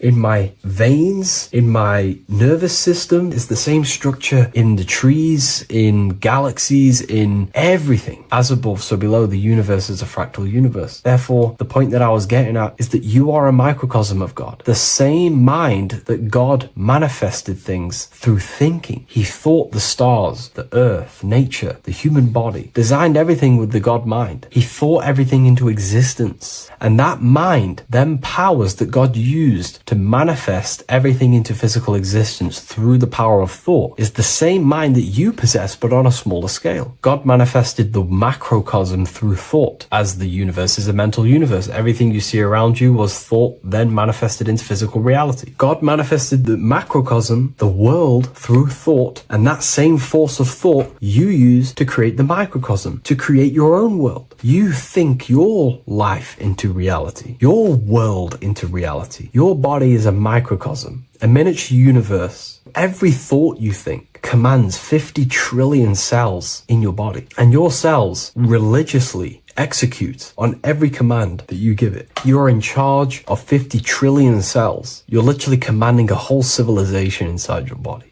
And this is how you are a reflection of the divine. The God mind created the macrocosm, the world, and you create your own world inside that world using the same power as thought. Very powerful. So everything that happens outside of you is also happening inside of you. The law of correspondence is the most important, the law that you could possibly learn, because it makes everything so clear for you in the universe. Makes life so clear. You see reality for what it truly is. It's a reflection of the higher dimensions. Just like how reality right now is a reflection of what's happening inside of people's minds and consciousness. We can't blame the elites for all the negative things that's happening in reality, because all the negative things that's happening in reality is the negative things that's happening in people's minds. We need to take control of ourselves. So with that being said, thank you all, everyone. If you wish to read more, 90% of you watching this video have already got this book. I want to say thank you for your support. It means the world to me. It makes me research more and write more books. And the book of symbolism is coming very soon. So thank you, everyone. I'll leave a link in the description for the university, for the live calls, and for the book if you wish to join. Have an amazing day. You are not breathing correctly. 98% of people only use a third of their lungs capacity, which is shallow breathing, which ages you, lowers your brain capacity, and also lowers your state of consciousness. So it's essential that you breathe consciously on a day-to-day basis, because this is what truly elevates your consciousness. I am going to give you the key for you to raise your consciousness just through breathing alone. Such a simple thing, but yet the most effective way for raising your state of consciousness and becoming more spiritually and mentally advanced. So tune in for this video, and I'm going to show you exactly how to do it and the symbolism behind breathing. Air is more than just air. It carries electromagnetic energy. So now I'm going to give you the science behind this spiritual truth. This invisible force is what sustains all physical life, providing the life force energy essential for existence. Electromagnetism. Everything is fed off electromagnetism. Your body is an electromagnetic battery. Now, we can prove that air carries electromagnetism just by doing a simple test, a simple scientific experiment, by getting liquid oxygen and pouring it between a north and south magnetic pole, two polar opposite magnets. We see that the liquid does not fall straight through it. It is sucked. It is magnetically attracted to these two opposing forces, opposing magnets. This is proof that air, liquid oxygen carries electromagnetism. When you are breathing electromagnetism, the essential life force behind all living beings. This is known as energy or prana, chi, ether, or spirit. This is all the same thing. Air is not just empty space. It is energy. It is prana. It is life force. It is spirit. It is ether, chi, prana. You are an electromagnetic being. Your consciousness is in direct correlation with your electromagnetic aura or biofield around your body. Your state of consciousness is mirrored within this field around your body. Now, your breath, when you breathe in, you're breathing electromagnetism or life force. Breath is the vital link between the physical and the spiritual, bridging the body with the soul. Through breath, we connect with both tangible world and deeper, the unseen realms of energy and consciousness. Breathing deeply and properly elevates our consciousness, enhancing the brain's functions, heightening the sensitivity of our five senses.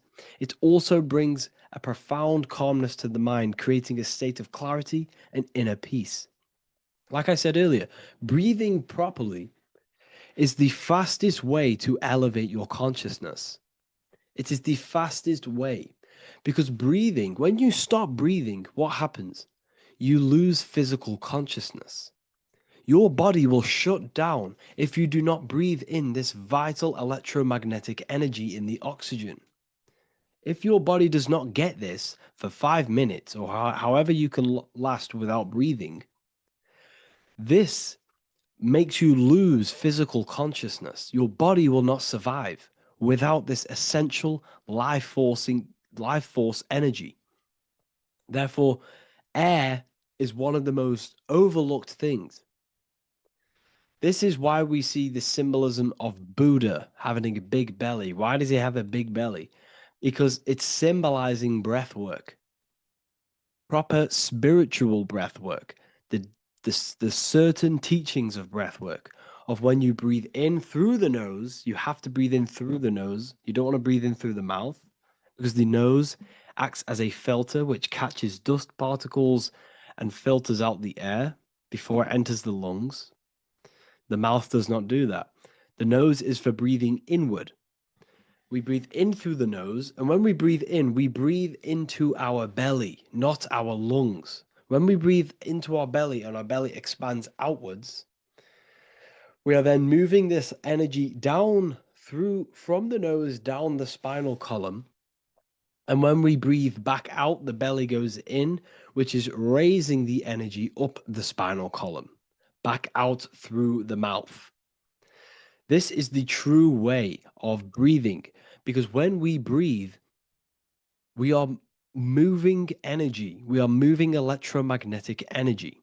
When we breathe in through the nose, the energy travels down the spinal column. And when we breathe out, we are raising this energy back up the spine, some of it going out the mouth, and some of it reaching the brain, activating dormant brain cells in the brain. But when we breathe, we need to make sure we are using 100% of our lungs' capacity because the lungs is what transforms this special energy into consciousness, physical consciousness. So this is why Buddha has a big belly. It's not because he was fat. It's not because he was overweight. It's symbolism.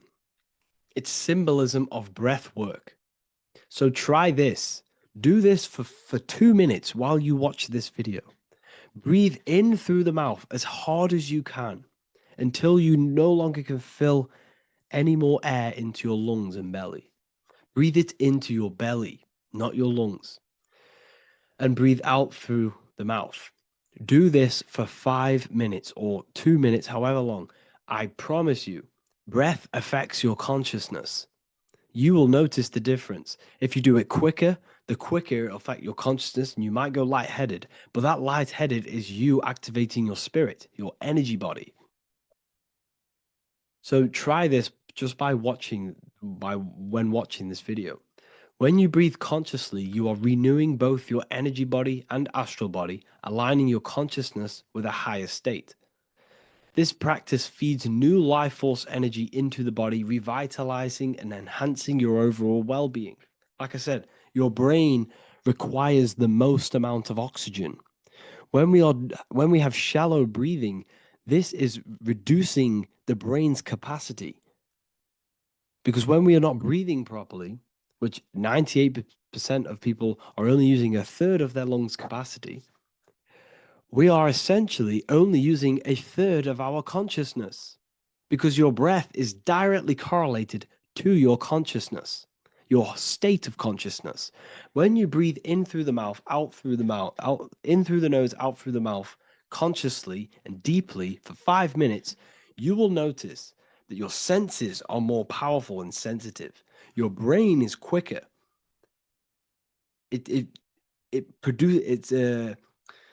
What's the word?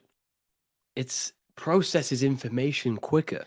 You become quicker, you become a superhuman, and you feel more spiritual because it activates your spirit, your astral and energy body. So when we meditate, it's definitely important to breathe in through the nose and out through the mouth as deeply as possible to align with a higher state of consciousness. And this is the easiest way to separate your consciousness from the body. When you breathe in deeply for long periods of time, while meditating, while taking no thought, when no thought is present and you gain a rhythm of deep breathing, this is the gateway. This is the gateway to opening your consciousness. Because when you stop thinking, other aspects of your consciousness can open up.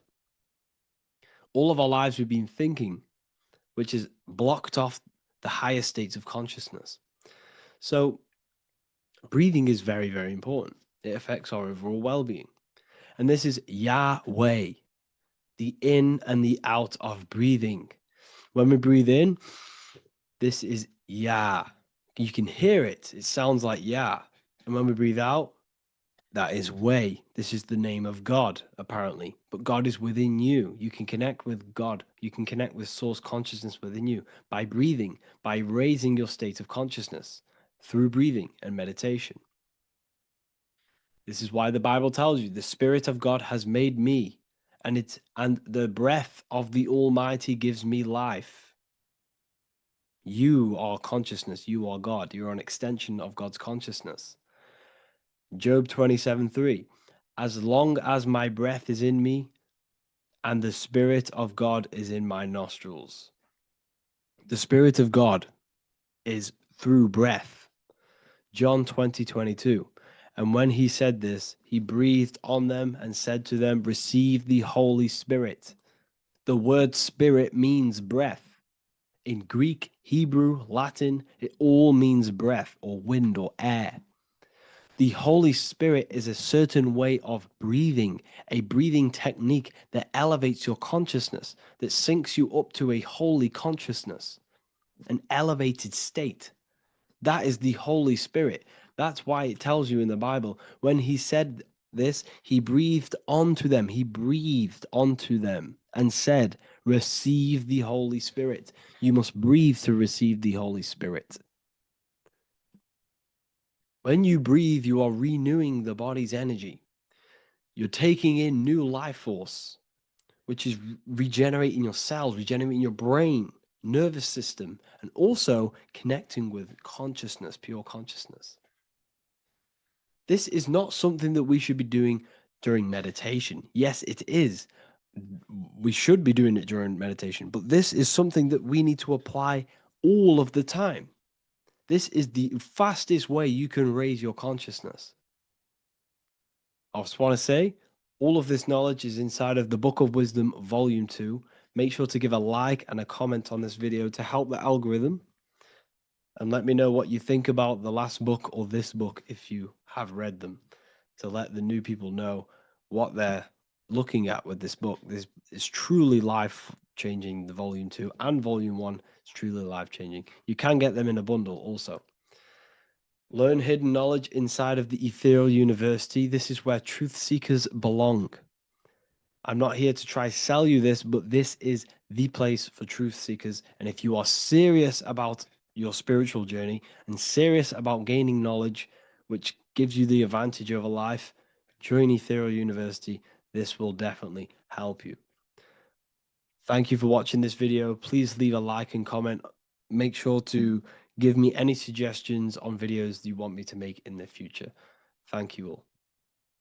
Neo is plugged into the matrix on the back of his neck. And if we look at the human brain, the back of the neck is the reptilian brain stem. And when one operates their life out of the reptilian brain stem, they are unaware, unconscious. They are consciously dead because the reptilian brain does not really critically think. It acts on instinct, fight or flight mode. This is considered in the occult spiritually dead. When one is taking actions without intention, simply very reactive to life. They're not living, they're simply experiencing. When you're walking down the street and you see someone And in your mind, you think me versus them versus me. That is an animalistic way of thinking. I used to be trapped in this way of thinking, always thinking of fight or flight, always judging people, always reacting to the world, never consciously creating and commanding with intention in the world. This could be considered the matrix when one lives unconsciously, simply surviving in the world. Another symptom of living in the reptilian brain could be obsession, a constant need to assert your power over others to feel safe or superior. Views relationships as power hierarchies, not as mutual connections. It could be a conquest for sex, lust, seeking validation through sexual activity. Sex becomes a tool for dominance, escape, and self-worth. Intimacy is avoided. Pleasure is pursued without emotional depth. Seeking pleasure all the time. This is all to do with the reptilian brain. Seeking safety. It could be compulsive eating or food hoarding, driven by craving and not actual hunger. Eats to soothe fear or emotional discomfort, often unconsciously. This is the unconscious. Fear-based decision-making. Every choice is shaped by perceived threat or insecurity or fear within the subconscious mind. Long-term vision is sacrificed for immediate safety and gratification. All the reptilian brain. Territorial behavior overacts when personal space, possessions, or status is threatened. Acts as though survival depends on ownership or status. Addiction repeats patterns to feel safe, even if they are harmful. Avoids anything unfamiliar or unpredictable. Low empathy. No empathy or emotional care for one another and for fellow beings in the world. Sees people as threats, tools, or competitors. This is all to do with the reptilian brain. Intense jealousy or possessiveness. Sees others as rivals or objects to control. Cannot tolerate perceived threats to loyalty or status. Quick to be angry. Slow to reflect. Reacts with rage, withdrawal when challenged. Lacks emotional regulation or deep self-awareness. So this is considered, this brain could be considered the matrix, hence why Neo is plugged into this brain. He's operating the life out of this brain, unconscious, simply navigating life like an animal. I was in this state, and you can only really realize this when you come out of this brain and you start to function from the higher regions of the brain, which we will discuss very soon. And my life was chaos because there was chaos operating internally. I was never thinking about the future. I was always operating life out of fear, out of lack, never had care for another person. When you operate life out of this brain, the matrix, things outside you, can easily control you. This is why they keep us in a constant state of fear. So we operate life out of this. So we never gain full control over our reality, over our actions, over our thoughts. So Neo is called Neo, and he works at a place called meta cortex, very symbolic of the neocortex, the higher region of the brain. Now, this brain makes you human. It ultimately allows you to hold control over the animal urges, okay? The neocortex is the brain that allows you to have self-mastery, that allows you to control your urges, your instinctual survival urges. So humans can overcome their reptilian animalistic state and start to operate their life in a conscious mastery state. And Neo is plugged out of the reptilian brain, and he starts to use his neocortex, the human brain. This allows one to learn to have self-control, allows one to create, allows one to think about others. It allows one to critically think deeply. It allows one to be self-aware. Who am I? Where did I come from? And where am I going? This is ultimately the brain that has shaped the world. We look at humans. We built technology. We built all of these amazing things. They all come from the neocortex. This is the higher region of the brain that allows consciousness to function on a higher degree. It allows you to truly become a creator and have self-control instead of living in a reactive animal state. You see, animals are only aware of their five senses. They're only aware of surviving. If you notice, look at animals, they're always looking around. Even in their home, they're always looking around, sniffing around. That's because they operate in an animalistic brain. Humans have the neocortex. This is a higher region of the brain, which if you wish to master yourself, this is the brain that you will be using. This allows you to operate life on a higher degree. We see this reptilian brain symbolized everywhere. See it as reptiles. Reptiles are symbols of this brain. We see the Egyptian god Osiris with the green skin representing a reptile, a crocodile. Sometimes we see Osiris depicted in Egyptian artwork with crocodiles or reptiles, if you do a little bit of research on that. And also, if we look at the overall symbolism of Osiris and his story, we notice that he is the god of the dead or the underworld. This is not literal, but the dead or the god of the death,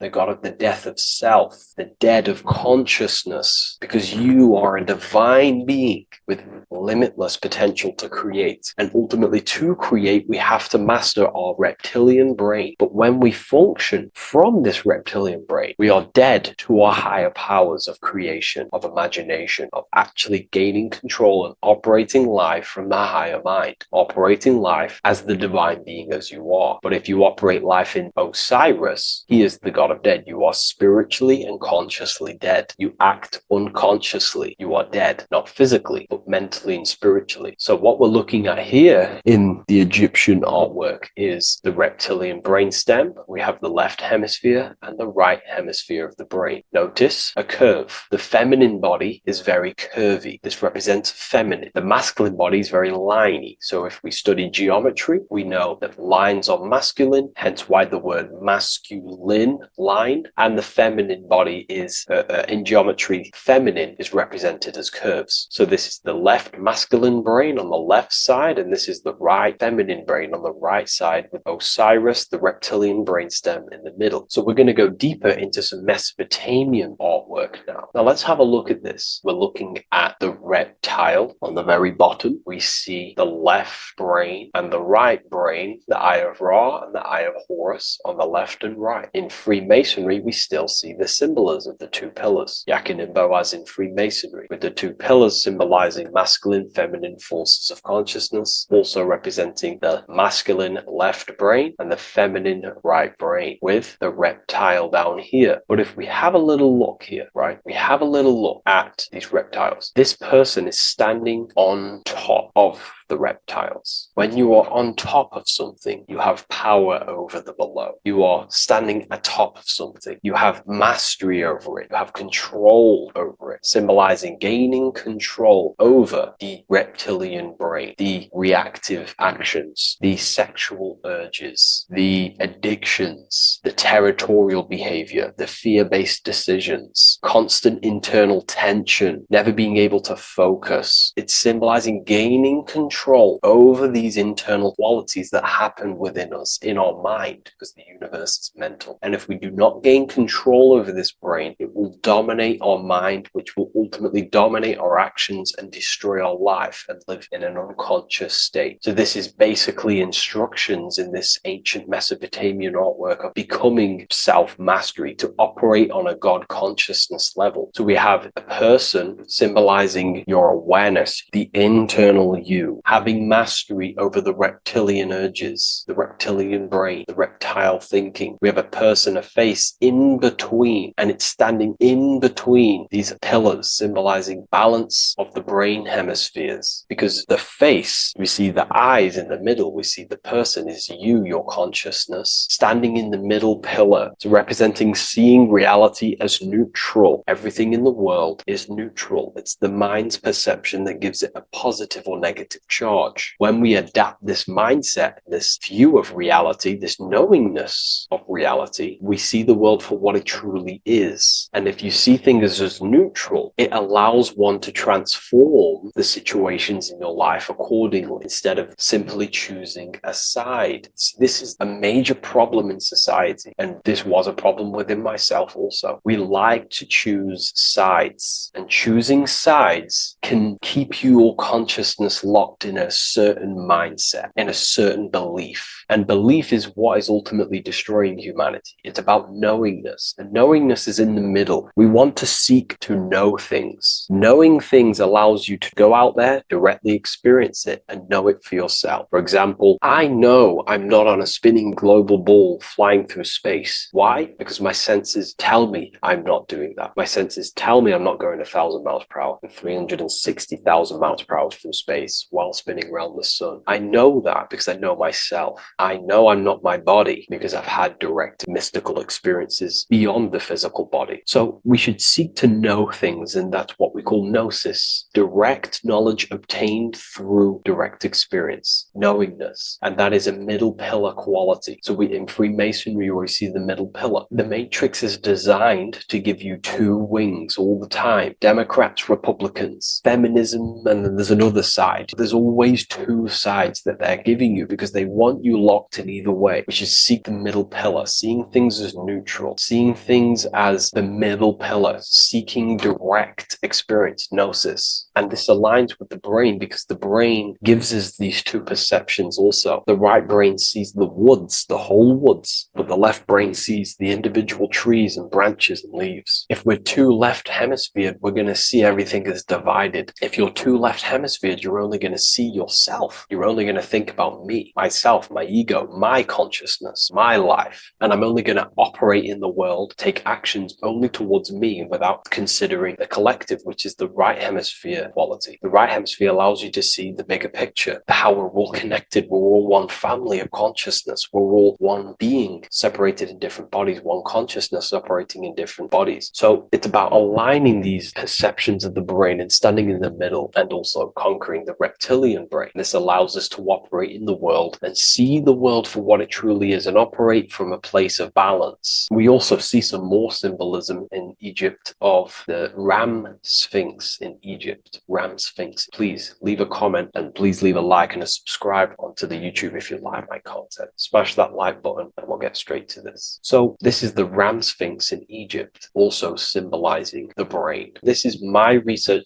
These are my conclusions. You can take this with a pinch of salt and go out and do your own research. This is what makes sense to me based off my information I've gained, my symbolism that I can read. So take what you can from it. I'm not here to obstruct anything. I'm not here to place anything in your mind. I'm simply here expressing my research. Never take anything off anyone as solid truth. I've never have said everything I say is solid truth. This is my research. If the research aligns with you, that's great. Maybe it doesn't with some people, that's fine. Simply take things with a pinch of salt, go out and collect as much research and information from many different sources and place together your own understanding of symbolism and your own perspective on reality. But like I say, seek to know and not believe. So this is the Ram Sphinx in Egypt. This is a more powerful symbolism of the brain. We have Osiris here, the god of the dead, which is the reptilian brain, and an Aries symbol here symbolizing the hippocampus in the brain. So this is the reptilian brain stem, heavily aligned with the reptilian brain stem here. We can see the connections if we look closely. So this represents the dead of consciousness. This is the dead of self, living in impulsive animalistic state, the symptoms that I listed earlier. I'm not going to go over the symptoms again. And Aries symbolizes the hippocampus in the middle of the brain. It's the hippocampus. And Aries is a symbol of a state of being. Why? You see, ancients and the ancient Egyptians, according to my research, Freemasons still use this symbolism today. So what they do is they use the path of the sun to symbolize a state of consciousness or a journey in consciousness. So what do I mean? So Aries here is the transition from the winter arc. So this is the winter arc from Libra, Scorpio, Sagittarius, Capricorn, Aquarius, Pisces. This is when the sun is dead. This is when the electromagnetic waves of the sun are not very present. This is the winter. This is when there's more darkness in the world. However, from Aries, Taurus, Gemini, Gemini, Cancer, Leo, Virgo, and well, to Libra, this is when the sun is giving more electromagnetic rays. Everything grows, everything is reborn again, everything's growing, there's more light, there's more warmth, you can grow crops. So this is very symbolic as a state of consciousness. Aries is used heavily to represent the rebirth of the sun, but internally as an esoteric interpretation of Aries, it symbolizes the resurrection of awakening of the self. It is the rebirth of the sun, of the soul, the rebirth of becoming aware out of the darkness into the light, living in the reptilian unconscious state, the unconscious, not being aware that I possess consciousness, not being aware of my thought, emotion, actions. And Aries is that symbol, is of the rebirth of the spirit, the rebirth of the self, becoming self-aware. So that's what we're looking at here with the Ram Sphinx. We're looking at Osiris, dead, the reptilian brain, operating life in an unconscious state, not really thinking, not self-aware of thought, emotion, actions, not aware of the soul, not aware of good and evil, not aware of the laws that are in the heart of love, not aware that there's always an intelligence in the heart telling us what's the right thing to do at all times, not aware of anything, just simply reacting to the world. But then we have a symbol of Aries above, which is the resurrection of self. So again, this is symbolizing by the Egyptians, to me and my research, going from darkness to light. This is the resurrection of consciousness when we start to deepen our self-awareness, which is ultimately what I'm doing to you in these videos. Hopefully I can awaken some people's minds and make people think deeper. And that process of internally what's happening within you, that's what Aries represents when you're starting to say, wow, my mind's going deeper and deeper into the self, and I'm realizing more. That is what Aries symbolizes. When the sun returns, it's also a symbol of a sacrifice, because obviously when the sun returns back to Aries, we're sacrificing the winter, when we're transitioning, and all transitions require sacrifice. So in Aries, the Jews celebrate the Passover. It's the Passover of the sun, and what do? They eat lambs in the Passover Aries, because it's all symbolic of this internal process. In Aries, Christians celebrate with the Easter, which is the resurrection of Jesus, the resurrection of the sun. Remember, it goes deeper. There's deeper layers to this. It's the resurrection of the self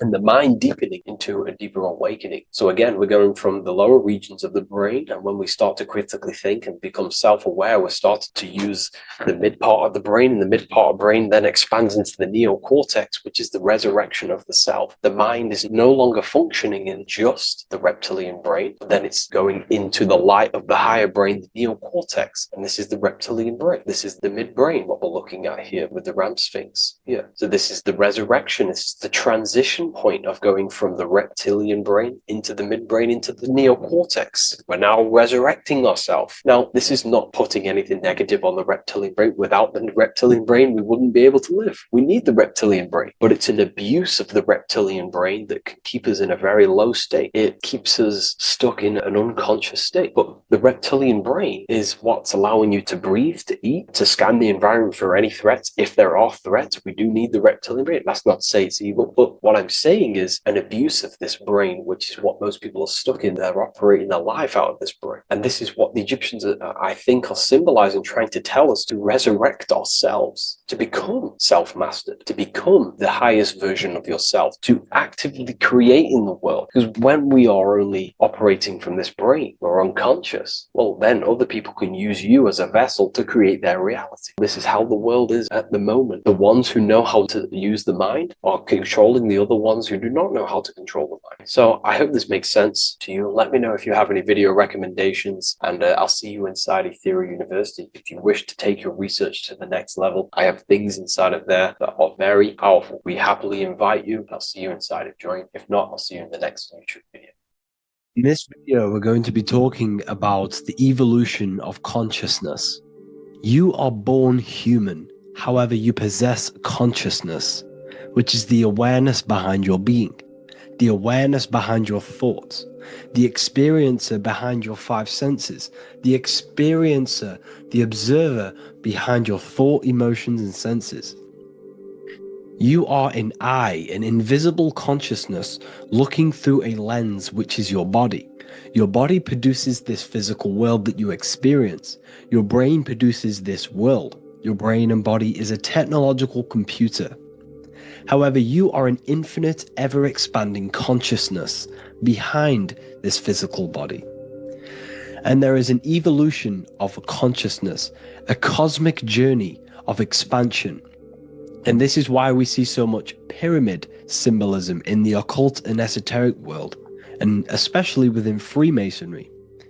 Because the pyramid represents climbing, an evolution, a raising state of consciousness, a journey. Steps symbolize a journey upwards.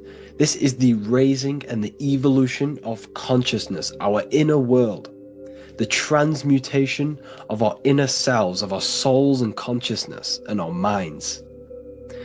So when we see this pyramid, we're seeing a evolution, a way up to source consciousness.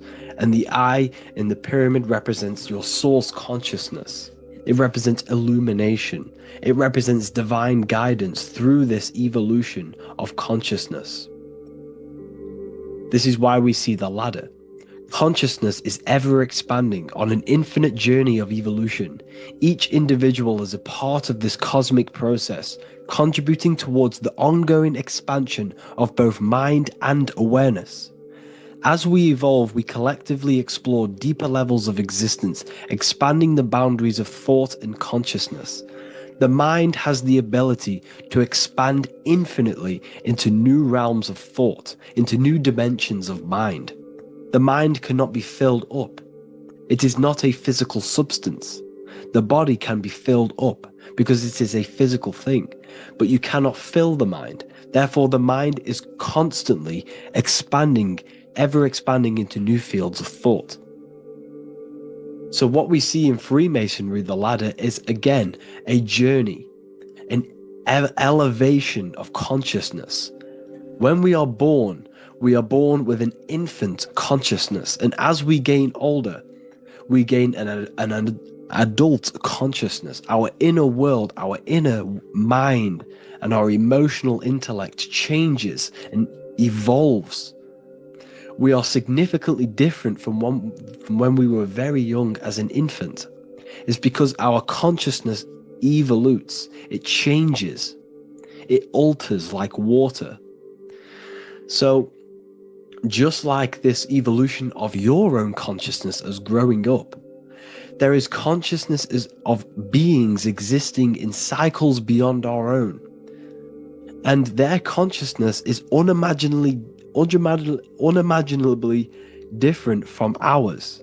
They operate on a higher level of understanding and knowing, experiencing reality in ways that transcend our current comprehension. Our minds right now cannot comprehend the highest states of consciousness. There are entities, there are beings beyond our own, existing in higher dimensions of consciousness that we cannot comprehend because they have expanded. They are on a further way up the ladder of consciousness. However, we are all on the same journey. None of us can take the same journey. There is one ultimate goal, reaching source consciousness. However, this is always ever expanding. However, we are all on a different journey. There is one truth, one source, one goal. However, there are billions in different ways of reaching it, and we are all on these different paths to source consciousness, to this ladder, this evolution of universal evolution. Okay? Their awareness is attuned to new dimensions of existence, reflecting a more advanced stage in the cosmic journey of consciousness evolution. So when you take DMT, you are shot into these higher realms of consciousness where you meet these beings who look similar to these images. They are not speaking to you physically. They don't speak to you three-dimensionally through vibration and words. They speak to you mentally. If you have done DMT, then you know this. And if you have met these beings, then you know this. You might have even met some of these types of beings on mushrooms or any psychedelic drugs. Because ultimately, when you take these mind-altering substances, it's altering your consciousness. It's merging your consciousness with the spirit of that substance. And you are essentially attuning your mind to higher dimensions of consciousness. That's why we say we're getting high when we take these substances. Therefore, when you meet these beings on DMT, you are essentially meeting beings who are attuned to higher dimensions of consciousness, and they speak to you mentally. They speak to you telepathically through thought, because the universe is mental. Everything exists within the mind. The way you are now, your physical existence, is a state of mind. Mind, thought creates matter. Spirit and matter are two opposing ways of thinking. If we have a very spiritual mind, we have an expanded mind, we are a spiritual person through the mind. However, if we have a very low state of consciousness where we think about food, sex, lust, and all physical things, then we have a physical consciousness. Matter and spirit are two opposing forces, two ways of thinking. The mind attunes itself to different levels of understanding in different dimensions. So, essentially, this is what we're looking at. The body is a vessel for the fluidic, formless consciousness, a temple that houses the essence of our awareness. While the five senses are limited to perceiving only the physical plane, the mind transcends these limitations, capable of perceiving the full scope of reality. It is through the mind that we access deeper truths beyond the material, tapping into boundless nature of existence. Physical existence is a thin band, a thin layer of reality. It's like 0.001% of reality. And your five senses are only tuned into this layer of reality. But the five senses are, by design, only allowed to perceive physicality. But the mind has the power to expand beyond this physical five sense state. The mind has the power to expand and evolute. It is a conscious decision whether you want to take this path or not. You can stay in a three-dimensional way of thinking, or you can expand your consciousness from within. It's not an external journey. There is no God going to save you. You must save yourself. Therefore, behind every single one of these eyes is the same source consciousness. However, we are all different cells in a different journey. The organs in your body, the cells in your body are all alive. They all possess same consciousness, universal consciousness. However, we are all on a different journey of evolution. As above, so below. As the baby is in the mother's womb, when the baby becomes conscious, there is a world outside of its mother. What does it do? It presses and seeks a way out to be born in the other world outside of its mother. It is the same with your consciousness, your mind. When your mind becomes aware that there is realities beyond the immediate surroundings, it seeks a way out. And this is exactly what I'm doing to you now. I am now expanding your mind and telling you there is other ways of reality. There is other dimensions of consciousness which you can access through inner transmutation, through different ways of thinking, spiritualism, and meditating and connecting with yourself and detaching from external things. We can upgrade our consciousness. Your body is a womb. Why Jesus says you must be born again to see the kingdom of God, because you are born physically and then you must be born again spiritually, awakening your inner consciousness. So like I said, as the baby is in the womb, it's the same principle. As above, so below. You were a baby. You were in your mother's womb and you figured out there is a world outside of your mother. So you seek to weigh out your mother to be born in another world. It's the same now. You must do this now. This is your spiritual evolution. This is the evolution of consciousness. It's ever expanding. When you die, this is a transition. You must learn to not fear death. This is another part of your spiritual journey. You must master death. Therefore, Like I said before, the mind has limitless capacity to expand into new realms of thought, continuously exploring uncharted ideas and concepts without boundaries. The mind can ever expand. It can never be filled. It can never ever know everything. There is infinite fields of knowledge, infinite fields of thought. Your current state is just one stage on an infinite pathway. You won't remain human forever. The human experience is a crucial phase where we learn to balance polarities, master the fundamental laws of the cosmos. It is a period of growth and transformation, preparing us for the next stages in our cosmic evolution. The goal is to strive for perfection, yet the true perfection is unattainable. It's like a tunnel, and there is a light at the end of the tunnel. And as you walk through this tunnel, the light is ever moving backwards. You should forever seek to meet that light, but you will never meet that light because consciousness is ever expanding. You should strive for perfection, yet knowing that perfection is forever unattainable. The journey is endless, with each step revealing deeper layers of understanding and experience. The pursuit of growth and expansion is itself the essence of our evolution. You can find all of this knowledge in the amazing book that I have read for years. I have read this book, The Emerald Tablets of Thoth, the Atlantean, by M. Dorial, translated by M. Dorial. I'm telling you now, this book, now that I've told you this, you have some context on the book. The whole book is about evolution of consciousness.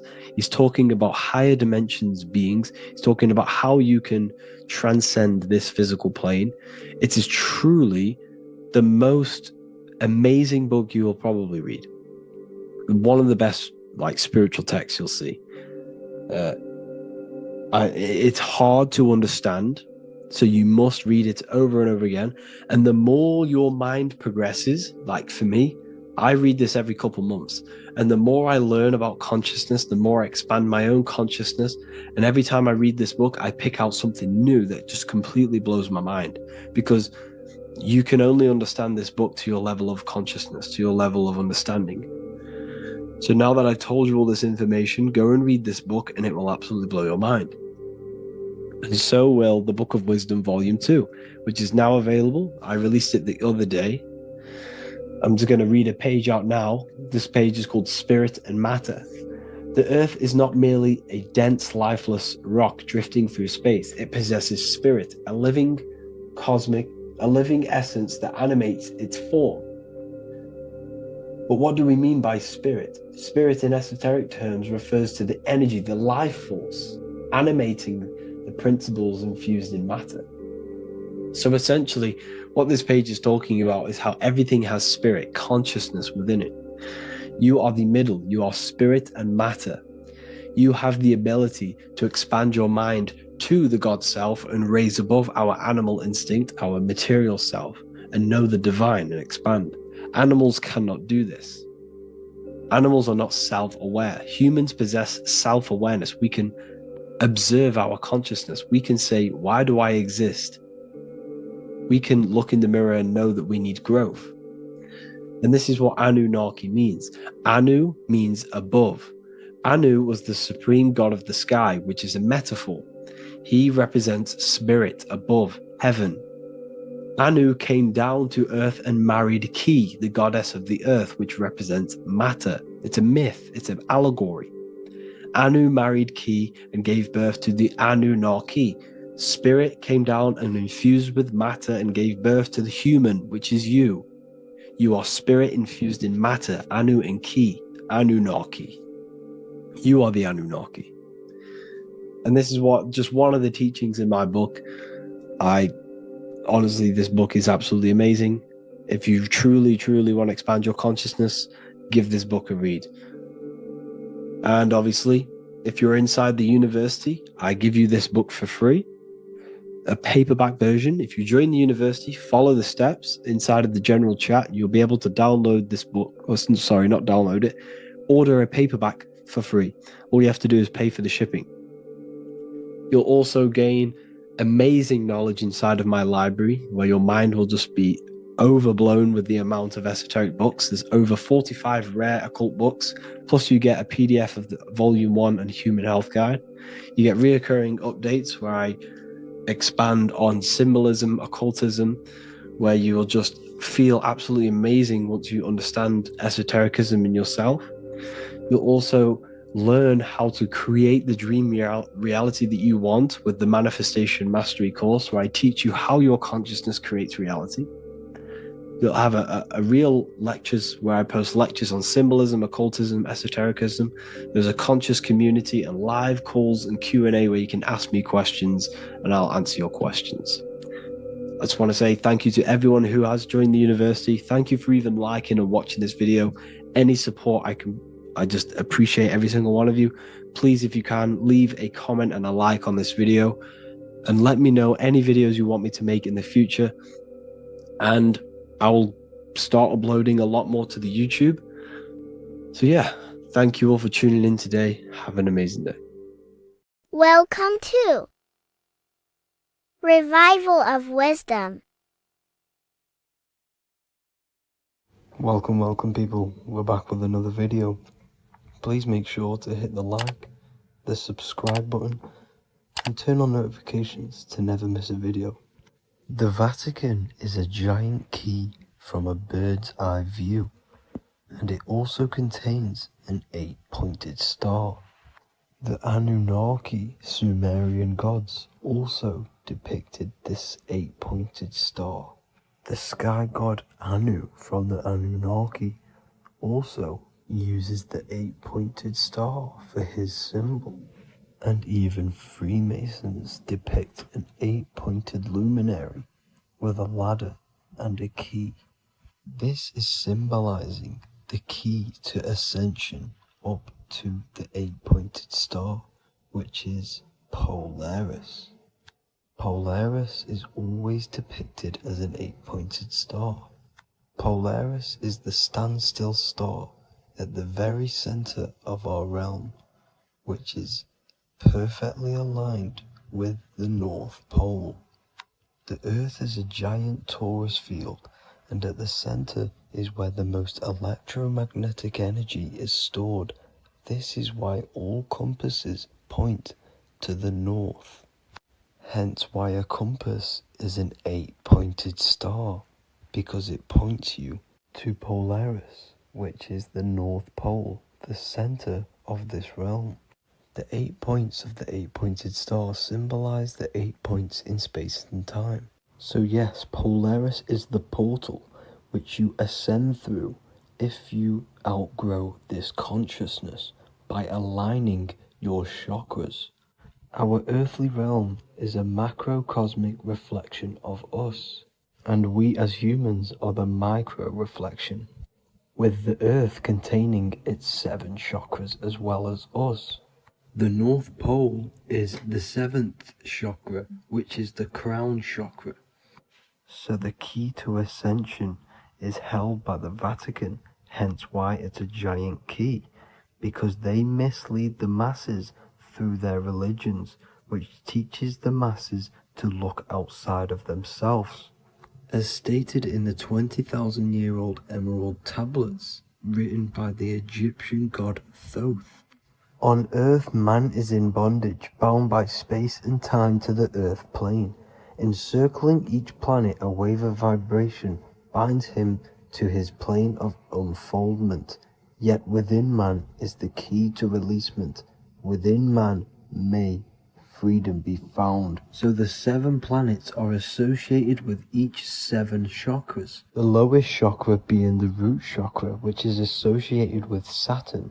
This is why the elites love Saturn and reflect it in all of their symbols, because the chakras are an ascension of spiritual principles, starting from the material and ascending up to the spiritual, the crown chakra.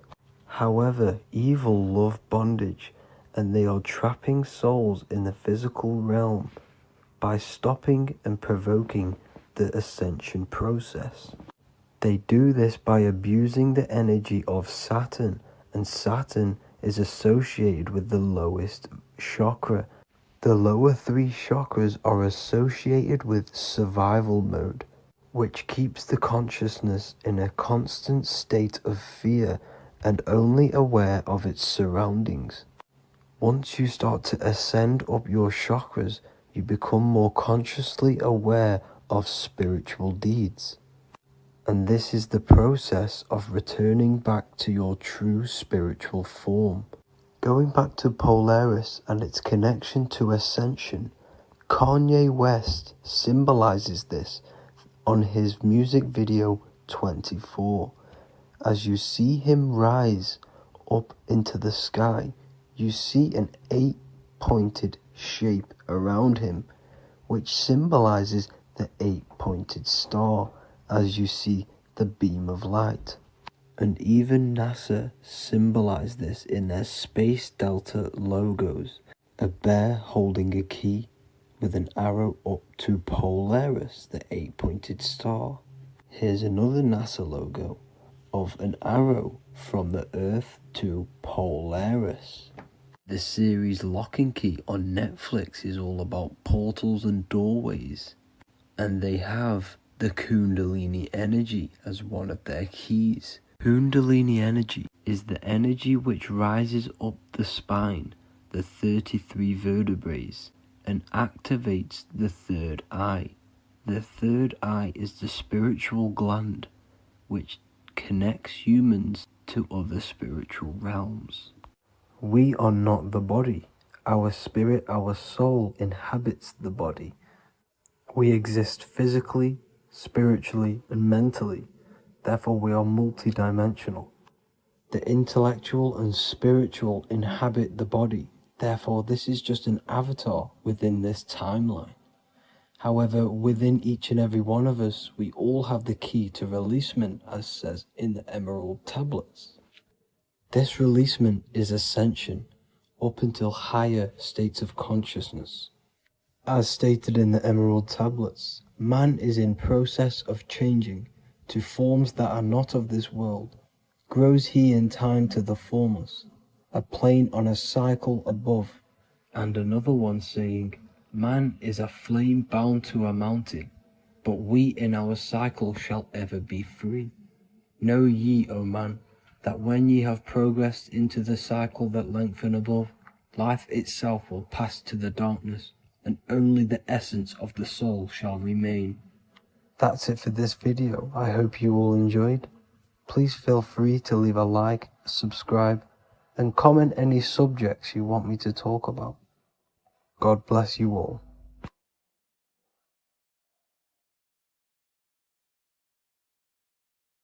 Greetings everyone, it's Revival of Wisdom. I facilitate human enlightenment through occult and esoteric teachings. I hope this video expands your mind into a new field of thought. In this video, we're going to be discovering the true esoteric meaning of the 7 planetary energies. So let's jump straight into this. In order to fully understand this, you must understand the esoteric teaching of as above, so below, and as within, so without. Our inner world is mirrored into our external material reality. We have a physical voice, which you are hearing right now, and I also have an inner voice, which no one else can hear. The inner world is invisible, and the external world is visible. In other words, the inner world is the spiritual world, and the outer world is the material world. The inner world of ourselves reflects and projects our outer world, which means everything in our external reality is a somewhat reflection of our internal self. You are made in the image and likeness of God. You yourself are the universe experiencing itself in a 3-dimensional physical form. The Newtonian science has programmed you to believe that you are a physical being inside of a physical universe. They did this to limit your mind to only believing there is a physical universe and that you are separate from the universe or God. But you yourself are the divine essence of the universe, experiencing itself in a physical plane, which means everything you see is inside of you, including the stars, the planets, and the elements. As above, so below. As within, so without. An example of this is the 4 physical elements: fire, earth, water, and air. In the external world, these are physical elements. In our internal world, they represent the 4 bodies of consciousness. We have 4 different bodies. We have a material body, we have a spiritual body, an emotional body, and a mental body. The mind is not made out of the same substance as the body. The emotions is not made out of the same substance of the mind and the body.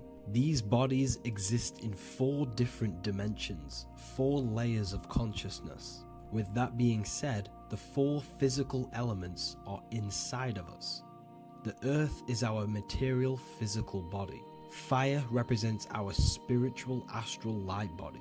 Water represents our transformative and emotional body. Air represents the mental body, the communicative and thinking body. This is the teaching as above, so below. If that resonates with you and you can comprehend it, please leave a like and a subscribe to this channel to see more content. And feel free to leave a comment on any video suggestions. Okay, so now we've gone over the 4 physical elements and how they correspond with your inner world of consciousness. This is going to make it easier for you to understand what the planets actually are. The planets are a bit more in-depth and more detailed aspects of our consciousness. The 4 physical elements are generic, but the 7 planets go deeper. They are deeper aspects of ourselves. On a macrocosmic scale, the 7 planets rule the material realm. Every object, every animal, every plant, every stone, everything we see in this plane is governed and created under one of the 7 planets. I don't really like calling them planets. They are energies. They are spiritual forces that drive things into existence. An example of this is if we look at a tree. The roots of the tree are governed by Saturn. The stem of the tree is governed by the sun. The leaves of the tree are governed by the moon. Any offspring or fruit of the tree is governed by Jupiter. Any defense mechanisms of the tree is governed by Mars. The communication and networking of the tree is governed by Mercury. The smell and the look of the tree is governed by Venus. Everything we see in this material plane is governed by one of these specific energies. Everything material has a spiritual force that brings it into physical existence. This is the reason why we have 7 days of creation in the Bible.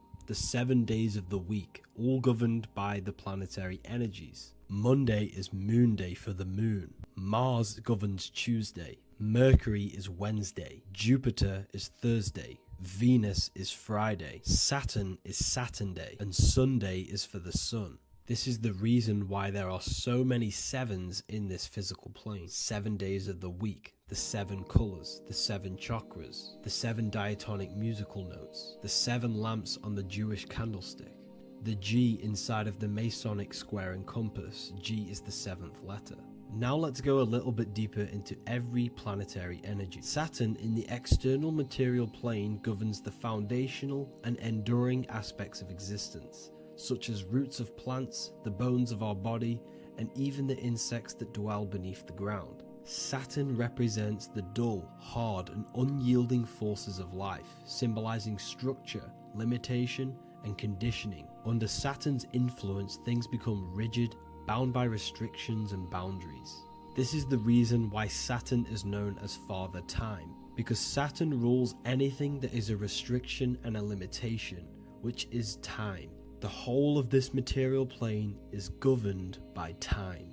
You will be born and you will die. This explains why there is so much Saturn symbology in this material plane. Saturn is one of the most important planetary energies. You are a spiritual being in a physical body. Your light, your consciousness is bound to the physical body until you learn how to escape the physical body. The body is a limitation for our infinite minds and spiritual bodies. Our infinite mind is stuck in this material body, governed by Saturn's limitation of time, matter, and space. Now let's dive into what Saturn means to our consciousness within our internal world. We've gone over what Saturn means in the external world.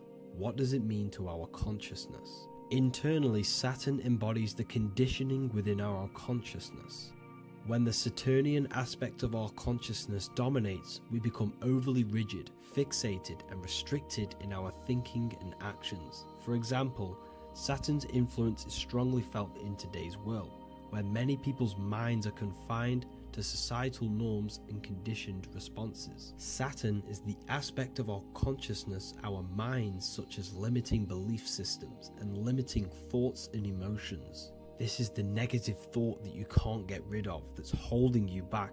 This is a Saturn aspect of our consciousness. However, this is not a negative thing. The Saturnian aspect of our consciousness is a great teacher, guiding us through difficult life lessons that ultimately lead us to growth and expansion. Saturn's energy allows us to experience and overcome fears and limitations so our minds can expand into new fields of thought, into new life. Although Saturn's energy is harsh and often challenging, it helps us develop resilience, discipline, and wisdom. However, in the modern day, this Saturnian energy has overpowered the minds of the masses, fostering excessive rigidity and limitation. This is why we see so much Saturn symbolism. It's literally everywhere because our minds are being dominated by the Saturnian limiting aspect of our consciousness. Now, let's move on to the moon. The moon, or lunar energy in the external material macrocosm plane, governs the elements of water, influencing the natural cycles such as the ocean tides, which rise and fall in harmony with the moon's phases. Beyond water, the moon also guides instinctual behaviors such as animal migrations. Birds, insects, and other creatures rely on the moon's subtle energies to navigate their journeys. For example, dung beetles use polarization patterns in the moonlight to orient themselves and travel safely home. The moon creates the months. M-O-N is moon. There are 28-day cycles, and this 28-day cycle of the moon is reflected in the woman's body, known as the menstrual cycle. The moon is a feminine energy, governing the feminine elements such as water and the feminine cycles of the body. The moon is the womb. This is why eggs have the same color as the moon, because eggs are ruled by the moon's energy. Now that's the external world. The internal world, the moon symbolizes the emotion aspect of our consciousness. It represents the subconscious mind, the seat of intuition and psychic abilities. Just like in the external world, things are born out of the moon, such as eggs and the womb. The subconscious mind acts as a womb for our conscious mind. Our deep subconscious emotions and programs are born into light into the conscious mind and controls the conscious mind. The moon represents our hidden psyche, our shadow self. Now let's go on to the sun. The sun represents the life force. In the material external world, the sun is ruling over pretty much all life. The sun gives life to all things. Without the sun, animals could not exist, the human body could not work, and plants would not grow. The sun is the life force. It's the soul of the world. Now, in our internal world of consciousness, the sun represents our passion, our drive, our conscious mind. The aspect of our internal world that wants to drive things and give life to physical manifestation. Now we go on to Mars energy. Mars is well known for being the god of war. Mars energy manifests into the material plane through anything that seeks to protect or defend itself. For example, the holly tree. The holly tree leaves are very sharp and they defend itself. Anything that is protective in the material world has Mars energy and is governed by this specific aspect of consciousness. For example, any predators or animals such as hedgehogs with spines on their backs for protection. Mars represents all things that is driven by conflict, aggression, and defense. Now, internally, inside of our inner world, Mars symbolizes the aspect of our consciousness that is focused on self-preservation and protection. Mars governs our ego, the instinctual urges of anger or maintaining reputation. Mars is not evil, it's necessary. Sometimes it's necessary for us to protect ourselves. Mars is the aspect of our consciousness that is anger, rage, the desire to fight or conquer. When this energy is activated within our consciousness, we become defensive, assertive, and even combative. ready to dominate others and destroy obstacles in our way. Now let's move on to Venus energy. Venus in the external material world manifests its energy through the aesthetics of creation. This planet governs the beauty and harmony found in nature, including the nurturing environment of a mother's womb where life begins. Venus embodies the essential love, not only in romantic relationships, but also in the bonds between family members and all living beings. Venus represents relationships. We have relationships between plants, animals, they all depend on each other to give life. Plants provide food and medicine, while living creatures contribute to their own growth and pollination. Internally, Venus represents the aspect of our consciousness that yearns for relationships and connections with others. This is an aspect of our consciousness that encourages to care for our physical appearance and embracing beauty. Aesthetics play a role in our interactions and self-expression. This is why there is a beauty brand called Venus. Now let's move to Jupiter energy. Jupiter in the material plane manifests its energy as forces of fortune, abundance, and wealth. This energy manifests itself as plants, as fruits that we can consume and eat in abundance. Anything that is nourishing and cultivated by the earth for humanity and animals. Jupiter embodies the giving energy that provides for and sustains life, fostering growth and ensuring that resources are available to all. Its influence is seen in the natural cycles of abundance, where fruits must grow and ripen before they are enjoyed, symbolizing the importance of effort and patience. Internally, in our spiritual world, Jupiter represents the aspect of our consciousness that yearns for abundance and seeks growth in various aspects of our lives, including wealth, knowledge, and personal development of the mind, spirit, and the soul. This is the aspect of our consciousness that wants to gain wealth, that wants to gain expansion and abundance in our lives. However, when Jupiter's energy dominates our consciousness excessively, it can lead to feelings of stinginess and greed. It represents material possession. The last planet is Mercury. Mercury in the external world governs the vital elements such as seeds, air, communication, education, and electricity.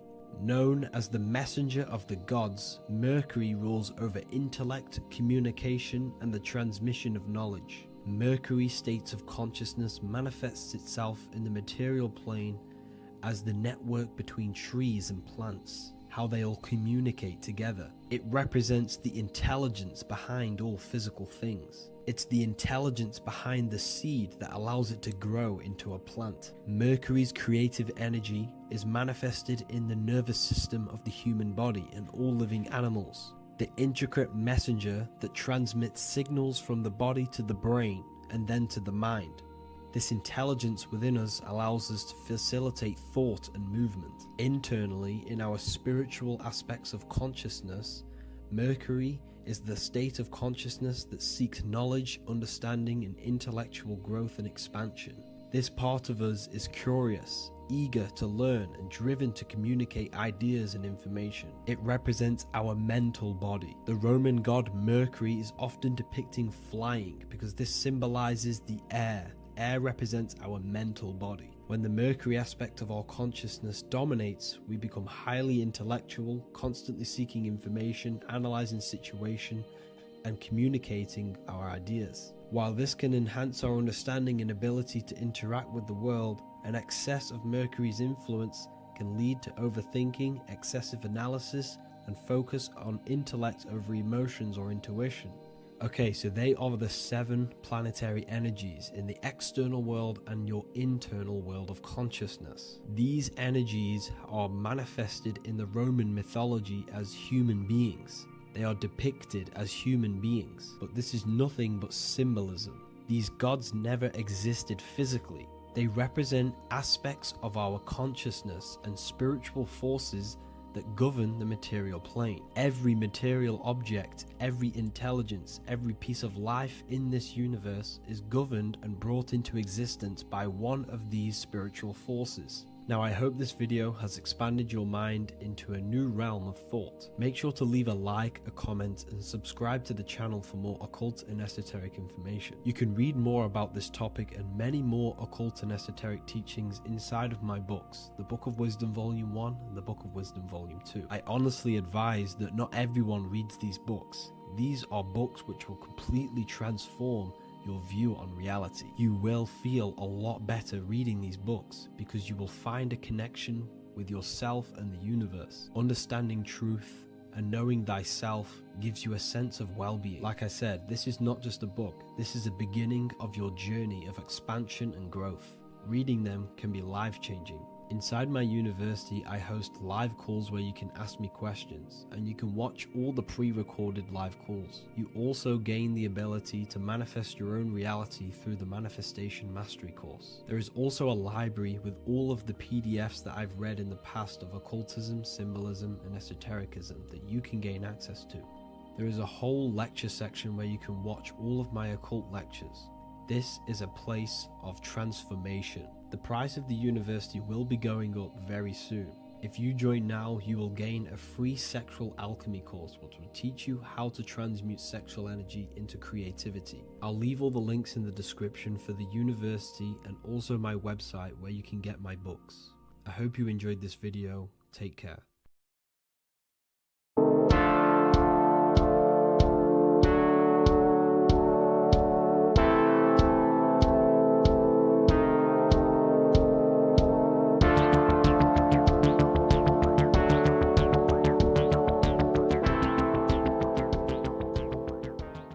Welcome back everyone to another video. Today we're going to cover everything that you need to know about the mind, starting with the two aspects of the mind, the conscious and the subconscious. The male aspect of your mind is the conscious. This is the 10% of your mind. The conscious part of your mind is only aware of everything around you, your vision, your sight, your smell, your taste, your hearing, and your current state of emotion and thought. Every thought that you consciously think about has an emotion directly attached to it. That emotion is then impressed onto the subconscious part of the mind. The subconscious part of the mind is the female aspect of your mind. It is also a whopping 90% of your mind. Subconscious mind is controlling all of the subconscious processes which happen within your body. For example, your subconscious mind is controlling your heartbeat, your digestion of food, and all of the things that you do not have to tell the body to do. It is the hidden part of our mind which is controlling all of the hidden things. The subconscious mind is like a recording supercomputer. Everything that you have experienced in your life is all recorded and stored within the subconscious mind. One of the most important things about your subconscious mind is that it stores your mental programs. Everything in the subconscious mind manifests into behavior and actions within the body. Your daily basis routine and habits are all mental programs within your subconscious mind. These mental programs are created by mainly two ways. 1, repetition, and 2, emotional impact. The repetition is fairly simple to understand. The more you do something, the more it impresses onto your subconscious mind and becomes a program. That program will then manifest into your behavior. However, with the emotional programs, they work a bit different. The stronger that you feel an emotion, the stronger it is impressed onto the subconscious mind. And then that emotion becomes a program. For example, you had a very traumatic moment happen when you were a young child. The emotion that you felt was so strong in that moment that it impressed into your subconscious mind so hard that you can recall that moment like it was yesterday. That traumatic event that happened to you when you were young will still manifest into your daily basis behavior even to this day. However, it manifests subconsciously. For example, if you were in a car crash, you will be wary to enter cars with certain people. All because of that traumatic emotion that you felt and impressed onto your subconscious mind. Another example of the subconscious manifesting into our behavior is posting on Instagram. Most of the time, the reason why you post is because your subconscious mind is seeking gratification. So before you actually do something, question yourself and find out the root cause of why you are doing this. Another thing that you need to understand about the subconscious mind is that it takes everything you say in here literally. So for example, if you go and say, "You are an idiot" to someone, your subconscious mind will only pick up the word idiot. It only knows yourself. It doesn't know anyone else. You are casting a spell on yourself just by saying that to someone else. This is why the golden rule is to treat others like you'd like to be treated. Now, you can rewrite these programs which are already in your subconscious mind. However, it does take consistency. You have to change these programs which have been running for years. And by changing these programs, you change your behavior, because these programs manifest into your behavior. The best way to do this, personally, is to listen to affirmations first thing when you wake up in the morning, and do this for 10 minutes every single morning. Then at night time, you want to think and feel that you are becoming the reality that you desire. The more that you feel this reality, the more it will become a program and impress your subconscious mind. For example, you're trying to gain financial freedom.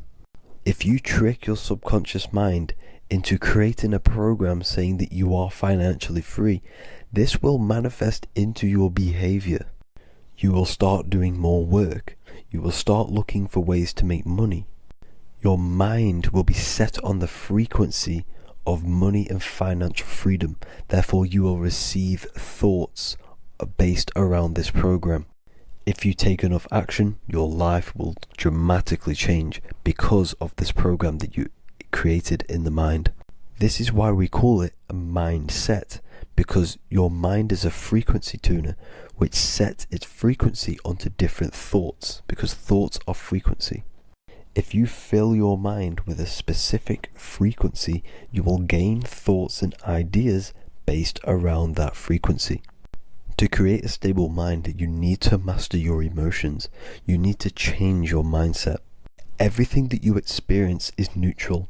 Based upon the mindset that you see it, you either give it a positive or negative charge. By understanding this deeply, you will then control your emotions. I hope you gained some wisdom and enjoyed this video. Please, if you can, leave a comment and a like, and subscribe to the channel if you like this content. Love and light to you all.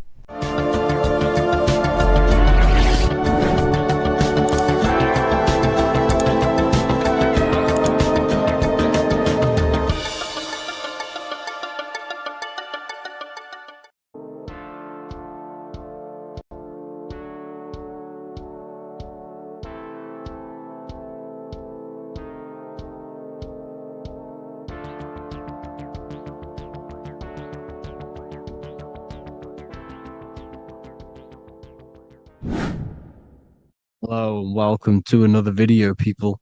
Before we start, please like, comment, and subscribe if you wish to see more content. Today we're going to be talking about the mental universe and how everything is mental. This is the number one law on the Kabbalion. If you've never read that book, it's called The Kabbalion. A very good book. It's the first law, because this is the most important thing you need to understand, is how everything exists within the mind. Behind every single one of these eyes is the same consciousness expressed in different bodies. The mind is what gives perception to what you're experiencing. Behind every single one of these eyes is the exact same consciousness, but the brain that they inhabit is giving them a different perception, a different being, a different body. Now, this is the difference between humans and animals. Humans possess a advanced consciousness, an advanced mind that gives us the ability to be aware of ourselves mentally, physically, and spiritually. We can reflect on ourselves. When a dog looks in the mirror or an animal looks in the mirror, it doesn't know what it's looking at. It doesn't realize it has a consciousness. It can't reflect on itself. It can't say, I want to improve in this area. It doesn't have that consciousness. We have a divine consciousness. Take away the N for divine, and you get with a D, put it with a D, you get divide, because we have a divided two-way consciousness. An animal only has one. However, it's still the same mind. We're all mind. We're all mental. We all exist within the mental plane. Look at this person walking. The body, the brain is sending electrical signals through the 12 cranial nerves, which the 12 disciples that spread the gospel of Jesus, right? You have 12 cranial nerves in your brain. There are 12 disciples which spread the gospel of Jesus. Jesus represents the mind, the intelligence, the invisible intelligence that we all are, the same intelligence, the same exact consciousness, which then sends a command into the brain. Then the brain sends these 12 electrical signals through the 12 cranial nerves to control the rest of the body through the nervous system. This person walking is not, the body is not walking. The mind is telling it to walk. And the brain is it's a supercomputer which is decoding these demands given to it by the mind. Because the pineal gland will have something to do with the ether, because the ether is physical and non-physical. The mind is sending the commands through the ether to the pineal gland, which is then getting broken down into electrical codes within the brain and sent throughout the nervous system to control the body. And this is why in the Sims simulation, because the body's the simulation, it's a false reality. It's the fake reality. It's not the real you. You are formless. There is no form, but the third dimension is a dimension within your mind. Matter, mind, light is all a product of your mind. It's all in the mind. Now, this is why The Sims has this green little diamond on top of the head. Because this is you. This is your invisible intelligence controlling the character. Okay? It's controlling the character. And this character is in the world. Your consciousness isn't in the world. The world exists within you, but the body is a vehicle for that realm that you land in. When you have a dream, your mind transcends this body into another body, duplicates your body into another universe, unite, unite is one. We're all one. It's all one universe, expressed in many different ways, infinitely. And the vehicle that you land in is the body to operate in that realm. This is the all-seeing eye, as you see here. The eye, this is all the intelligence. This is the ball of consciousness, God, expressed in different bodies. We're all this same one in different bodies, as you can see here. And this intelligence is expressing infinitely throughout the universe. An infinite universe. There's no beginning, no end. There was no beginning of the universe. There is no end. It's infinite, always has and always will. But the mind is what gives you the ability to explore the universe, to make perception of it. We are God in disguise. We are God in disguise. We are God in flesh. But the body can become attached to the mind, can become attached to the body if the mind is not aware of itself. When the mind is that blinded by matter, and we lack knowledge and understanding of what we truly are, a formless, infinite being, a traveler. This is why Freemasons are called Freemasons. Mason means traveler, free. You're a free traveler because your consciousness is a traveler of the universe. When we lack understanding, our mind bounds to the body because we don't separate the body with our different layers of consciousness. When we separate them and identify that we are mind, body, emotion, you then can apply this knowledge to when you want to astral travel and explore the different realms of your mind, because the mind is the universe. People, this is what we need to understand. The mind is the universe. I am you and you are me. This is the Egyptians showing you this. The Ankh is the symbol of life. This is the one ball of consciousness, mind, giving it the Ankh life to all the different life forms. The cows, the birds, the snakes, and the big Ankh given to the humans, because the humans are the most intelligent. We have the most advanced consciousness. We have the most advanced consciousness. This is why the one is giving a big Ankh to the humans here. Here you see again, this is not the sun. This is also showing Ankh giving out its life to all things infinitely. And this is the Most High.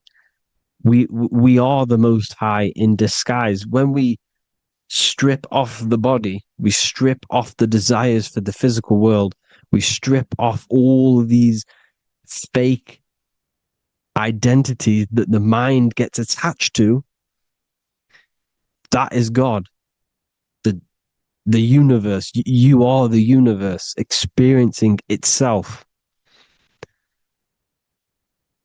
I and I. The letter I and the number 1 is just one line. The letter I is the number 1. Because your I am, when you refer to yourself as I, every single one of you who's watching this video refers to yourself as I, which is the one. We are all the one. We are all intelligence. We are all invisible. We are all the one. 1 is the only number. 1, 2, 3. Everything goes up in ones because there is only one. Doesn't matter how far you go down the line with numbers, all of their numbers are created by 1 because there is only one. To me and you are the exact same consciousness expressed in different bodies.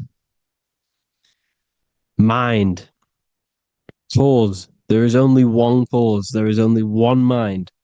There is only one being. But because we lack understanding of this, we think we are the bodies. And this causes division because the physical world is the most illusionary world. It's an illusion. It's all an illusion. Now you see with the two, you look with the two eyes, but you see with the inner eye, the mind. Okay? The mind is the mental plane is a shared plane. And it gives perception to what you're looking at, the mind. I'm affecting you when I speak because the mental plane is shared. We all share mind. We all express mind. When I'm speaking to you, I'm affecting you because we are mind. So the words that I'm saying, which are being manifested from my mind, are being manifested through my body into vibration. is affecting you. I'm affecting you with what I'm saying. And these words are having an effect on your mind because we're all mind. This is why you need to be careful what you're listening to, music and all sorts. Because music can also create thought loops within your mind. Because the chorus, we shouldn't be listening to choruses. Choruses are loops. And what they're saying in the chorus is being looped. And this can create thought loops within your mind. Go and listen to an old song that you used to listen to about 5 years ago, 10 years ago, 20 years ago. Go and listen to an old song, and you guess what? You will get nostalgia. Why will you get nostalgia? Because that song will trigger the thoughts that you were thinking in that time of listening to that song. So songs with choruses create thought loops, and they reprogram your subconscious mind. It's important why music is very powerful. Mind and mind, same word. See, language is the truth, people. This is why I use language in all of my presentations, especially the English language. It's riddled with occult truth.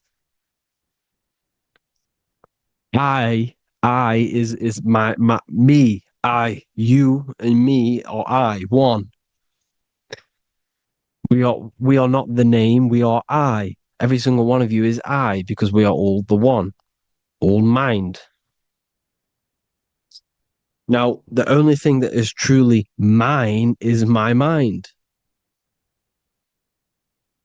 When you say something is mine, it's an illusion. It's not yours. The only thing that is mine is mind, my mind. Okay? It's my mind. It's the only thing. It's the same word, mind and mind. Like I said before, everything's one. Hot and cold is different degrees of the same thing, of the one substance, of degrees. The 7 colors are different frequencies of the one white light. Everything is one. There is only one. We are all one. Everything is one. Hot, cold, day, night.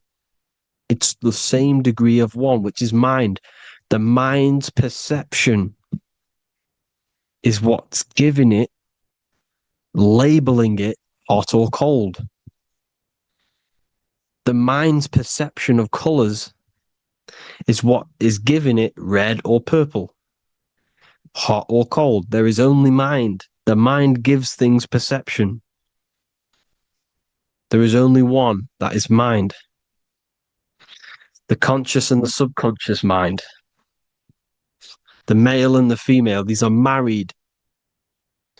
The subconscious mind is your hidden part of the mind. Okay, it's hidden. You can access it through different meditations and Reiki teachings. And dreams are manifestations of your subconscious. This is how you know mind and matter are one, because your mind creates matter in dreams. Your subconscious manifests everything in a dream, in the astral realms. The conscious is what you're conscious of, what you're consciously thinking of. So me, I am conscious that I am speaking into this mic and creating this video.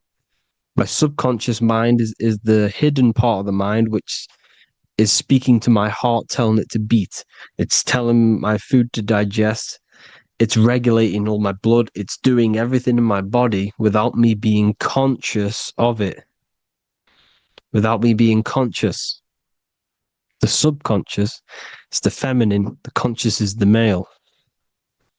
The Bible, of course.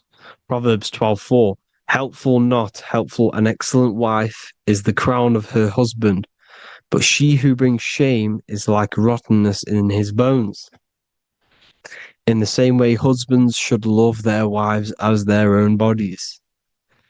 He who loves his wife loves himself. You can take that physically, you can take that literally, or you can take it metaphysically. See, the Bible's written in such a way where you can take it as your level of realization. He who loves his wife loves himself. If you love your subconscious, if you love yourself, you speak good about yourself, because your subconscious takes everything literally. If you say, I hate you to someone, your subconscious does not know the difference between me and someone else. It only thinks me, me, me. Why? Because mind is the only thing that exists. You are mind, I am mind. If I say, I hate you, you're saying that to yourself. Your subconscious picks that up and says, I hate myself. And that's telling your subconscious that's what you want. Because your subconscious manifests 90% of your behavior. The programs within your subconscious. Tying your shoelace is a program. You don't need to be conscious of it. You can just do it because it's a program. It's deeply interwoven in the subconscious. Driving your car, texting on your phone. You don't have to think about what letter. You just do it because you know where the letters are. It's a program. Therefore, if you look after your subconscious, they are a married couple. It's your wife. Your subconscious is your wife. And it manifests 90% of your daily basis thought patterns, actions, behaviors, emotions, all the things that you all the trauma that you've experienced is stored within your subconscious, which is affecting you. So let's say you were in a car crash 10 years ago and you had a really traumatic event, you really hurt yourself, and you had a very, very, very strong emotion that you felt of pain. That will still affect you today. And why? Because it will manifest into your behavior. How? Well, you'll be cautious of what cars to go in and who. You'll be cautious because of that event that stored within your subconscious, because of that feeling you felt was so painful and so strong. It's still manifesting into your behavior today. For example, you won't go in certain cars, you won't go with certain drivers. The subconscious stores everything, all your memories, the programs, and everything. So if you trick the subconscious, that's how you manifest your life. If you trick the subconscious, you already have something. And therefore it will manifest into your life, into your behavior, thoughts, and actions. This is why the golden rule is to treat others like you want to be treated.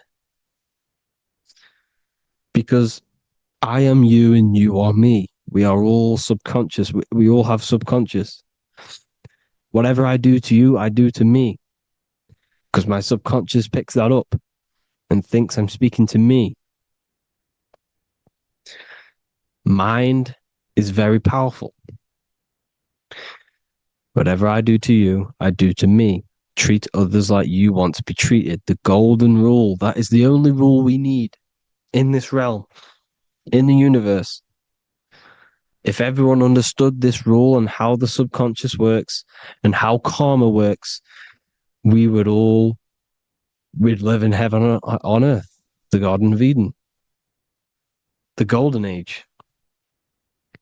As a man thinketh in his heart, so is he. Proverbs 23:7. Where your heart is, there will be your treasure. Your heart's the emotions. This is the storehouse of emotions. It is where you feel emotions. You have to let your emotions move through you, not become you. You can't let your emotions become you. Or except be like the sky and let them pass through you. Be like the clouds and the stars passing over.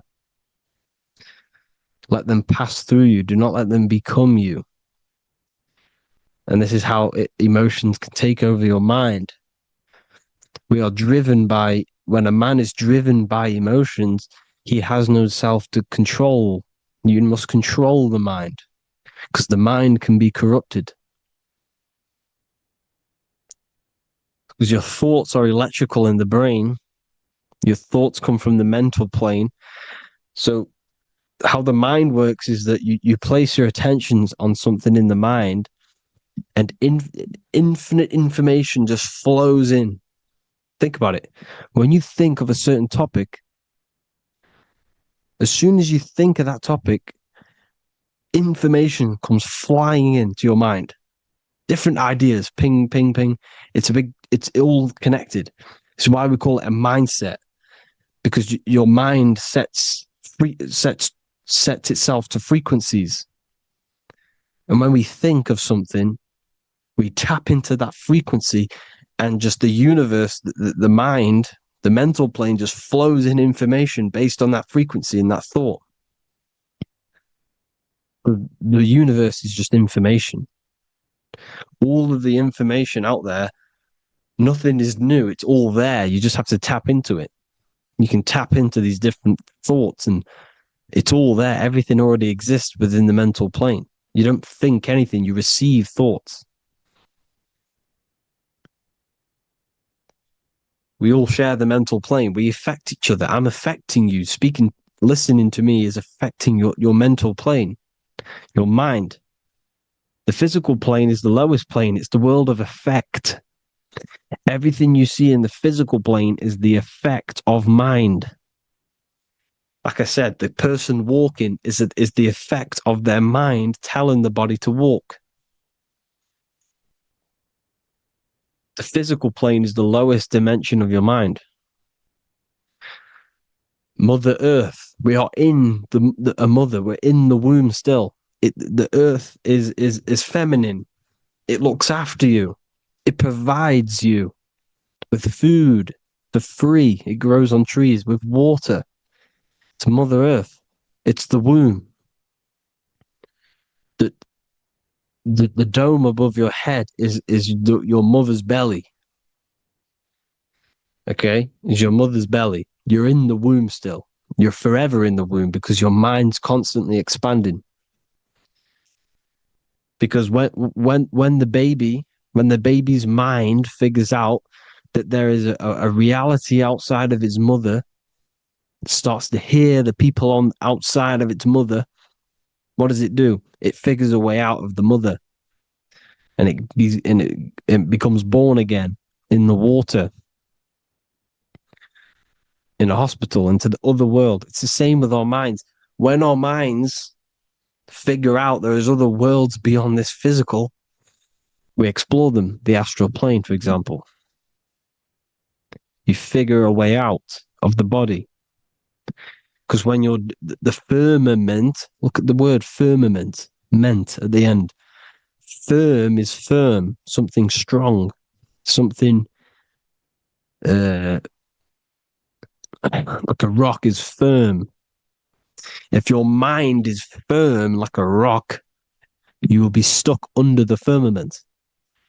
So, for example, people who are very programmed and can't think outside the box, they have a firm mind and they'll be stuck under the firmament because your mind is the only thing that's keeping you under the firmament. It's the only thing. When you're doomed, doom is dome. This is the dome, which is your head. Your head is the dome. Above your head, above the earth is the dome, the ethereal barrier. But that's just an external manifestation of your head. You don't leave the earth, you leave your body to leave the earth, because your body is the earth. It's a dimension within your mind. So when you're doomed, you're domed. Your reality is your level of realization. You realize something, or when you have an idea, the mind, in the eye, EYE or I, same thing, mind, it's all mind. Reality is your level of realization. You realize there's other worlds. That's your reality. Your perception's your reality. Mind in Latin is mens. Jesus was known as the fisher of men,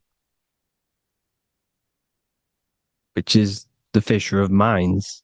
He was fishing minds worthy of knowing the higher truth, the deeper occult knowledge. Jesus figured out that we are all God. And he got killed for it because in that age they were trying to suppress this information. Jesus figured out he was God because we are all God, every single one of you, and they killed him because we're all mind. We are not the body. We're the invisible intelligence, which is God. But you are not God if your mind is attached to this physical world, to the worldly pleasures.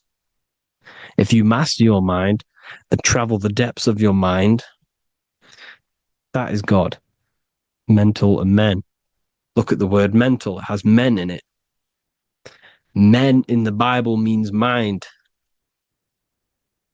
Here you see Masonic, the Masonic symbol with the eye, the mind. Looking over, everything is the one. Everything comes from the one. All the lines coming off it, giving its life to all of the life forms.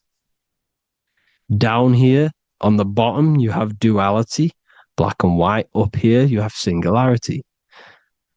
One and the two. Unification and division.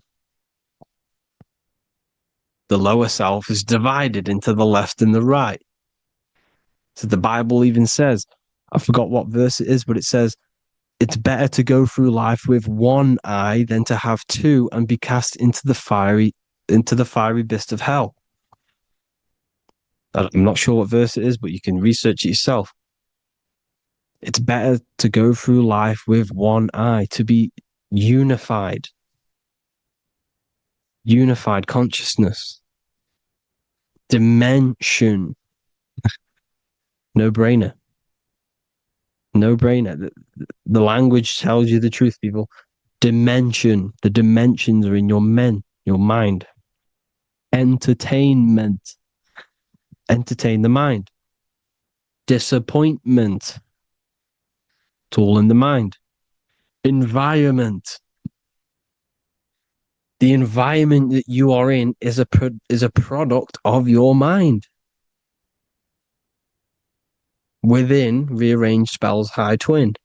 Within is your mind, and your external world is mirrored from the decisions you make in your mind. Advertisement, commitment, it's all meant, it's all mind. Everything is mind. Everything. So, this is important. The collective thoughts and collective beliefs. The collective, because we all share the mental plane. And because of this is why we are in a weakened state of consciousness at the moment.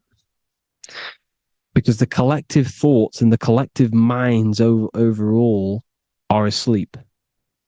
And they don't believe in anything. You see, everything is true within the mind. You think of something, it is there instantly. You think of a chair, it's there in your mind. You think of anything, it's there instantly. So everything's true within the mind. Anything can happen in the mind.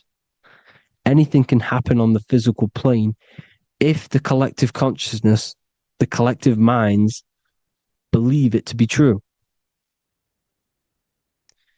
This is why back in the days, in the ancient days, you look at all the old world stuff, you see all this crazy technology, and it's because as a collective, as humanity back then, they believed that they had much more open minds. Therefore, the things manifested in the physical world were a lot more out of the box, so to say, compared to today. For example, magic is not as powerful today because the masses don't believe in it. It's still powerful, don't get me wrong, but if the masses believed, or if everyone knew magic could be real, because it is, anything's real in the mind, it would be a lot more powerful. You see? So the And what they're trying to do is create a hive mind worldwide. They're trying to make one religion, an external God. What happens when you worship something external? You give energy to it, because where attention goes, energy flows. Where your mind gives attention to, energy goes there. And when we all believe in external gods and give our worship and our power to these external things, we all give energy to it, which will manifest as a demon in the astral planes. It's a hive mind. They're trying to make a hive mind to summon our energy. Trying to summon our energy. And it through mind, through collective thoughts. The hive mind. They want one religion, one government, one currency, one belief system. And that will create a hive mind, which will limit our consciousness, which will limit what we can do in the physical world. Because if everyone doesn't believe in certain things, it cannot happen, because it's all in mind. Mind is so powerful. I am you and you are me. I hope you all enjoyed this video, people. If you haven't already, join the Wisdom Academy. The Wisdom Academy, we have many occult lectures just like this one. Also, we have just launched Mindwave Hub. If you want genuine frequencies, genuine binaural beats, because the ones on YouTube, the ones on Spotify, Apple Music, they're all tuned to A440 hertz, which shuts down the right hemisphere of the brain. If you want to gain access to your true consciousness, your mind, you need to balance the two hemispheres and balance the chakras. You can do that externally by listening to binaural beats. If you want true frequencies, true binaural beats to hemisync the chakras, hemisync the brain, to gain access to the different dimensions of your mind, well, you can gain access anyway, but it's going to help you if you're trying to learn this. Join Mindwave Hub. The link will be in the description. Listen to the binaural beats, meditate to them, listen to when you go to sleep. They'll massively benefit you. Thank you all, people. Hope you had an amazing, lesson. Hope you learned a lot. And please subscribe. God bless you all.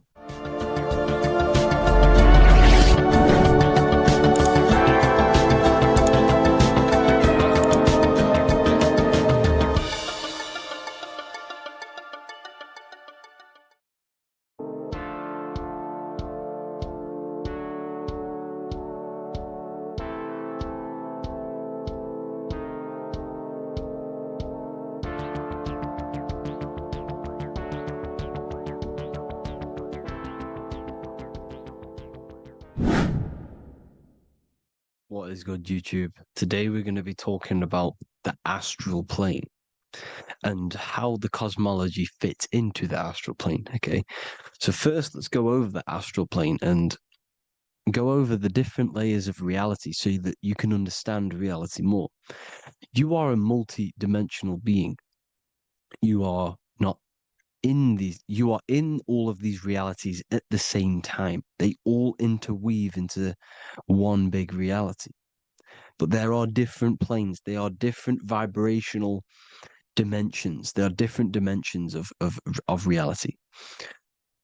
The mind is the root cause of reality. We're living in the mind of God. Everything is being thought into existence from the root cause, from the universal mind. This is why the ancient Egyptians said, all is mind. We're living in the mind of God. And we are a microcosm of this mind. This is why we all have the same mind. This mind is the world of thoughts. Now, this world of thoughts is just the thought alone. For example, it is the thought of a chair.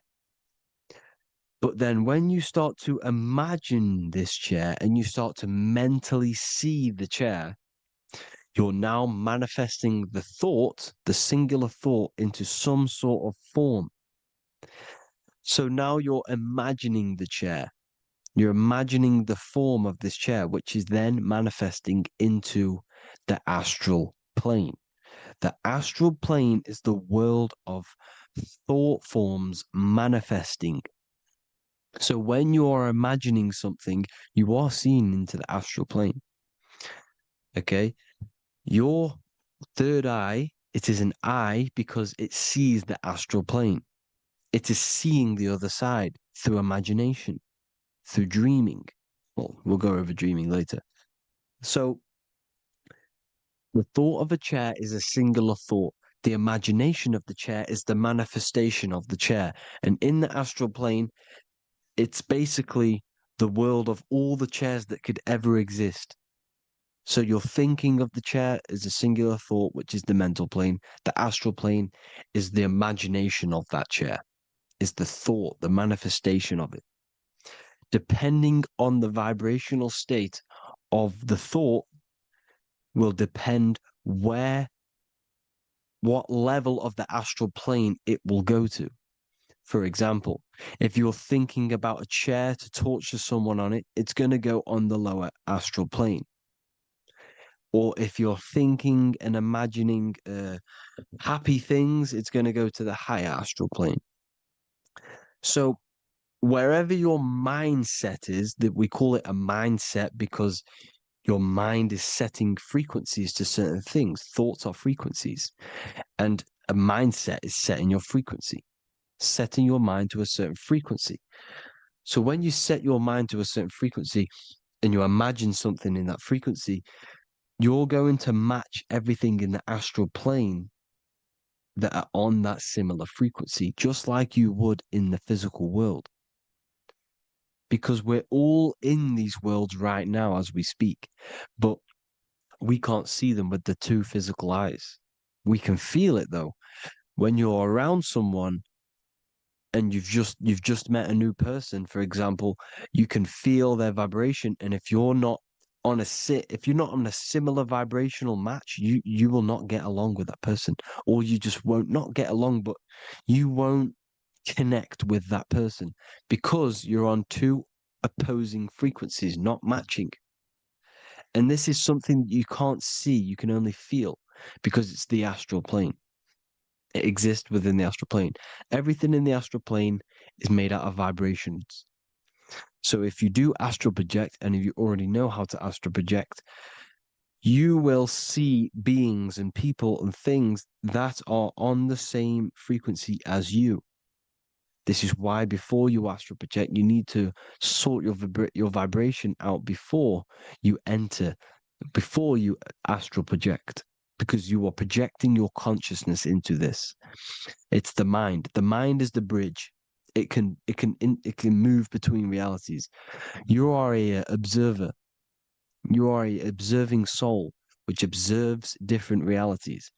And the mind is the bridge between all of these different realities. The mind can choose. If you want to project into the astral, you set your mind to it, you can. Okay? So let's not get off track. The lower astral plane is where demons are. The higher astral plane is where heavenly beings are. Heaven and hell are kind of a real thing. The etheric plane is a powerful substance, the ether, the fifth element that they don't tell us about. If you type in on Google the 5 elements, they will try to remove it with wood or metal because they don't want you knowing about the ether. Ether is the energy double behind all physical objects. So the ether is very important. It is the 5th element. It is part of the physical world, but it's also part of the astral world. It is on either side. You see how they're showing you the truth in the language? Ether and either are the same word. The ether has 1 foot in the astral and 1 foot in the physical world. It's a substance that connects the physical to the astral world. It is the either. It's on either side of reality. It's on the other side. Other, either, same word. Ether is connecting the physical to the astral plane. It's the world of frequency. Frequencies, EMFs, torus fields are in the etheric plane. It is the energy plane. It's where energy moves through the ether. Okay. So then you have the physical world, the world of effect. Everything you see in the physical world is the effect of the higher planes. Each plane is a product of the plane above. So, and it melts into each plane. The physical plane is the lowest plane, it's the most densest, and the highest is the most fluid. This is the most fluid, this is the most dense. This is where we get the saying, as above, so below from. As above, so below comes from the different planes of reality. And magicians understand this. This is why magicians always say as above, so below. Because they understand if you manipulate the higher planes of reality, you manipulate the lower planes. Because the astral plane is a direct copy of the physical world, but in the astral plane. It is mirrored. The physical world is mirrored in the astral plane. They are both the same world, but just different vibrational states of the world. Kind of. It's hard to put this in words, people. So just try and understand. The astral plane is the double. It is whatever happens in the astral plane happens in the physical plane. This is why magic works. This is why demons work. This is why spirit communication works. Because if you manipulate the higher planes, you manipulate the lower planes. As above in the astral, so below. Leonardo da Vinci showing you to look up, pointing up. You got to look up. He's telling you to change the mind, you change the physical world. You change your emotions, you're on the astral plane, you change the physical world. You change your reality by changing the higher planes. This is the Masonic 11, the two pillars. This is the 11, also symbolizing the two hemispheres of the brain here. But the 11 symbolizes the two mirrors. 11, 11, 9, 11. 9, 11 adds to 11. 9 plus 1 plus 1 equals 11. The Twin Towers were in 11. Flight 11 was hijacked because it's a mass ritual within the astral plane. Now, we're going to go deep into that later, and I'll show you these rituals they do in order to manipulate the astral plane. So, this is what the 11 is. It's the mirroring of reality. If you contact spirits and conjure spirits, you can either summon or attract demons and spirits.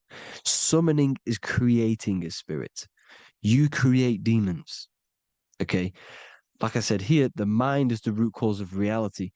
If you think of if you think of a traumatic event that happened in your life over and over and over and over again for years and years and years, where attention goes, energy flows. The mind is the director of energy. If you are directing energy into the specific emotion, the specific thing that is torturing you in your mind, that will manifest as some sort of being in the astral plane, which is called an elemental. And this elemental being that you have created through your thought forms and emotions will latch onto you and feed off this energy. So it's important that you get your mind right, okay? It's important that you sort that you file the mind and you discipline the mind. Make sure it's only entertaining positive things, because you are quite literally creating your own demons. The word demon has the word mon in it. And if you've watched my videos to know, mon means moon. The moon is your mind, the sun is your soul, the earth is your physical body.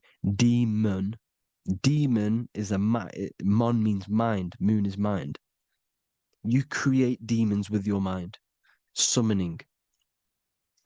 Now, this is where the rituals come in. 9/11 was a ritual because everyone was thinking about this big fearing the death of 9/11, everyone was thinking about it. And all of their minds thinking about this horrific thing will manifest and summon a negative energy spirit elemental within the astral plane. That's how all of this works. This is why it was a mass ritual. Okay. Chris Brown, new album name 11/11. Release date on the 11/11. This will be my 11th album and contain 11 songs. All of these people know the occult. This is Hermes Trismegistus with the star of Saturn, the six-pointed star, as above, so below. The mirroring of reality, physical and astral. The two Masonic pillars. So as above, so below. What's above us? The stars. The stars are connected to the astral plane. This is why we call them stargates.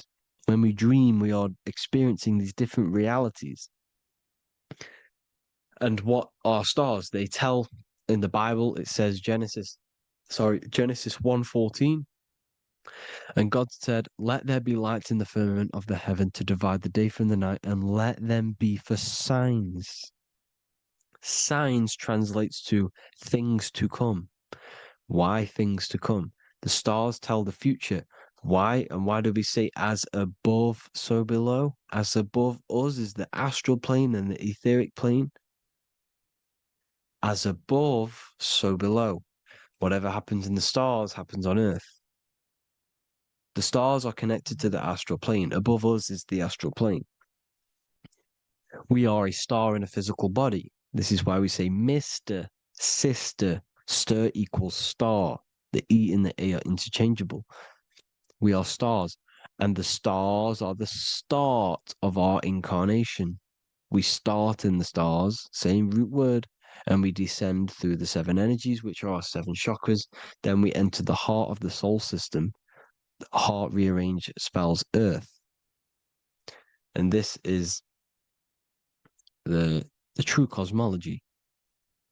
Here's the Masonic cosmology. This is Masonic now. Here's the firmament.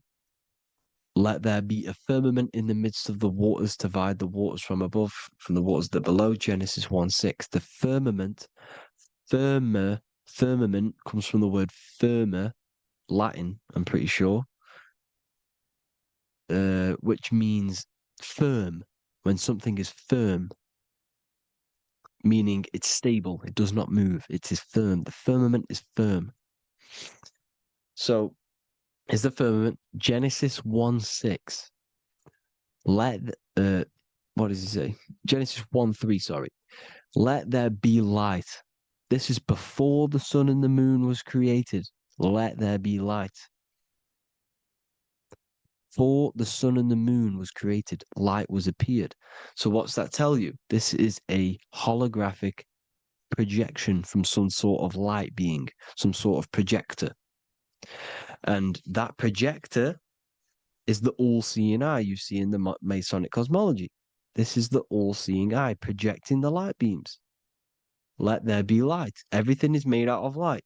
The universe is created out of light waves. The torus field is one unit of light. The light projecting this reality is Polaris.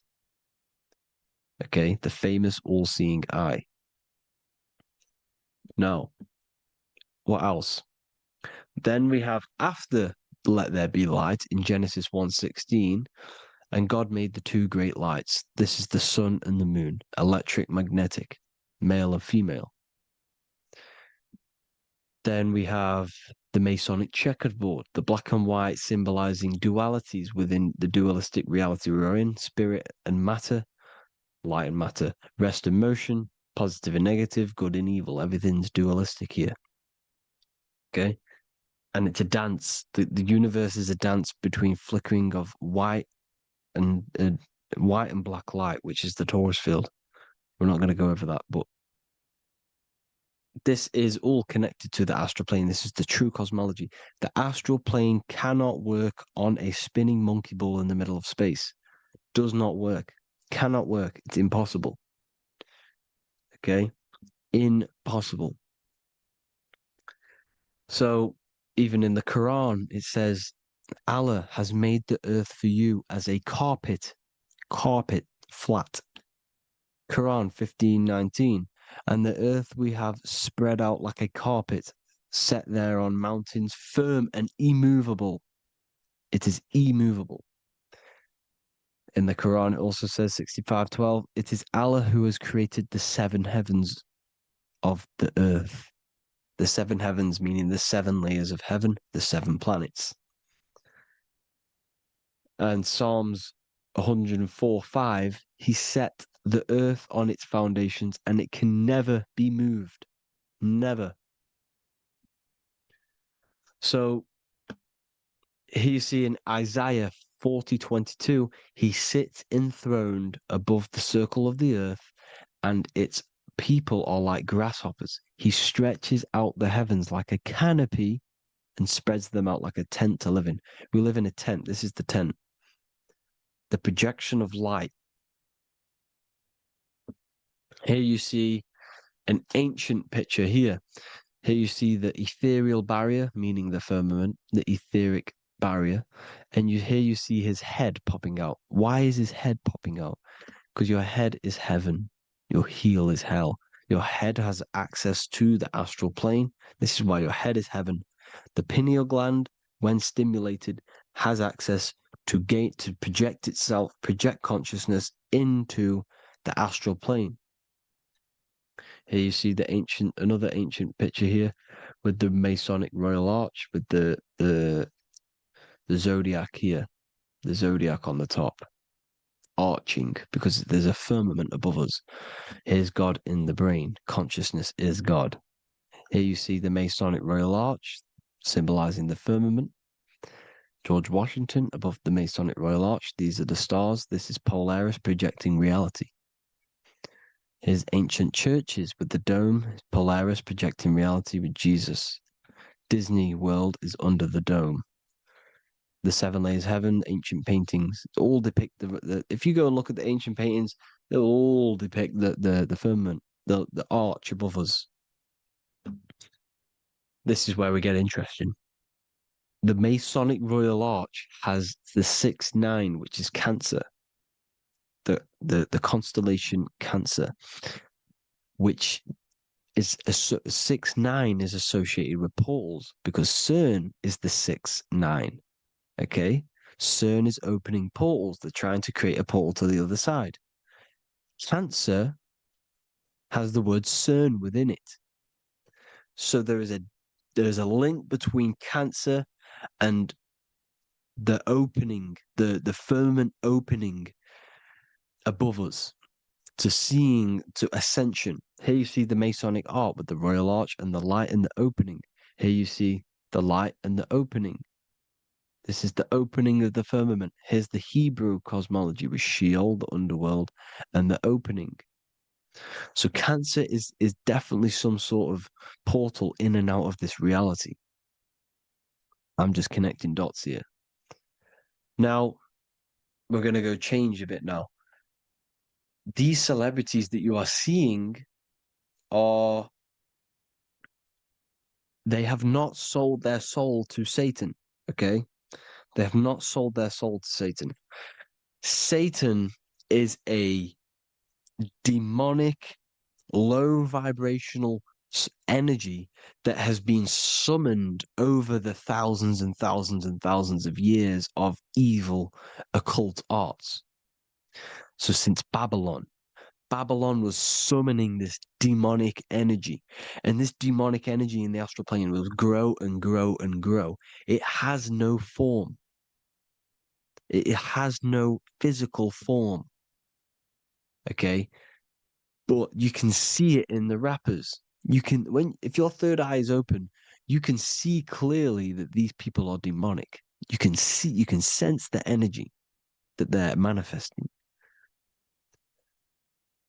Selling your soul is not what you've been told. It is gaining, because your soul is pure love, okay? Your soul does not want to do anything bad. So when you sell your soul, you're gaining physical you're gaining physical wealth, for example, like for these rappers, they will be given millions of pounds because the people in control of the music industry, which is the dark occultists trying to brainwash the masses, the people in charge, they're dark occultists. They understand Satan and the energy. They are satanic energy, which has been summoned in the astral plane. They see that they have influence over the masses, so they will go to them and say, "I will give you this amount of money forever if you manifest this satanic, demonic energy through the music and through social media to blind the masses, to brainwash the masses into this demonic energy." Because when you listen to music, music is frequency. Whatever you listen to, you become that frequency. So if you're listening to these people, they're throwing energy, this demonic, satanic energy that they sold out to. Sold, soul, same word. When you sold something, you've got your soul involved. They have exchanged money, physical gain, so that they manifest this satanic energy within the astral plane and through the music, through the videos, through social media to keep us in this vibrational frequency, in this low state of consciousness. This is what it actually is. It's not, you're not selling your soul to some sort of devil. This satanic energy has no physical form it is formless in the astral plane. It's a summoned energy. Now, the root chakra is red. This is why the devil is red, because it symbolizes the animal nature of man. When you are operating off your root chakra, you will kill, you will fight, you will do anything to survive, because it's all about survival mode in the root chakra.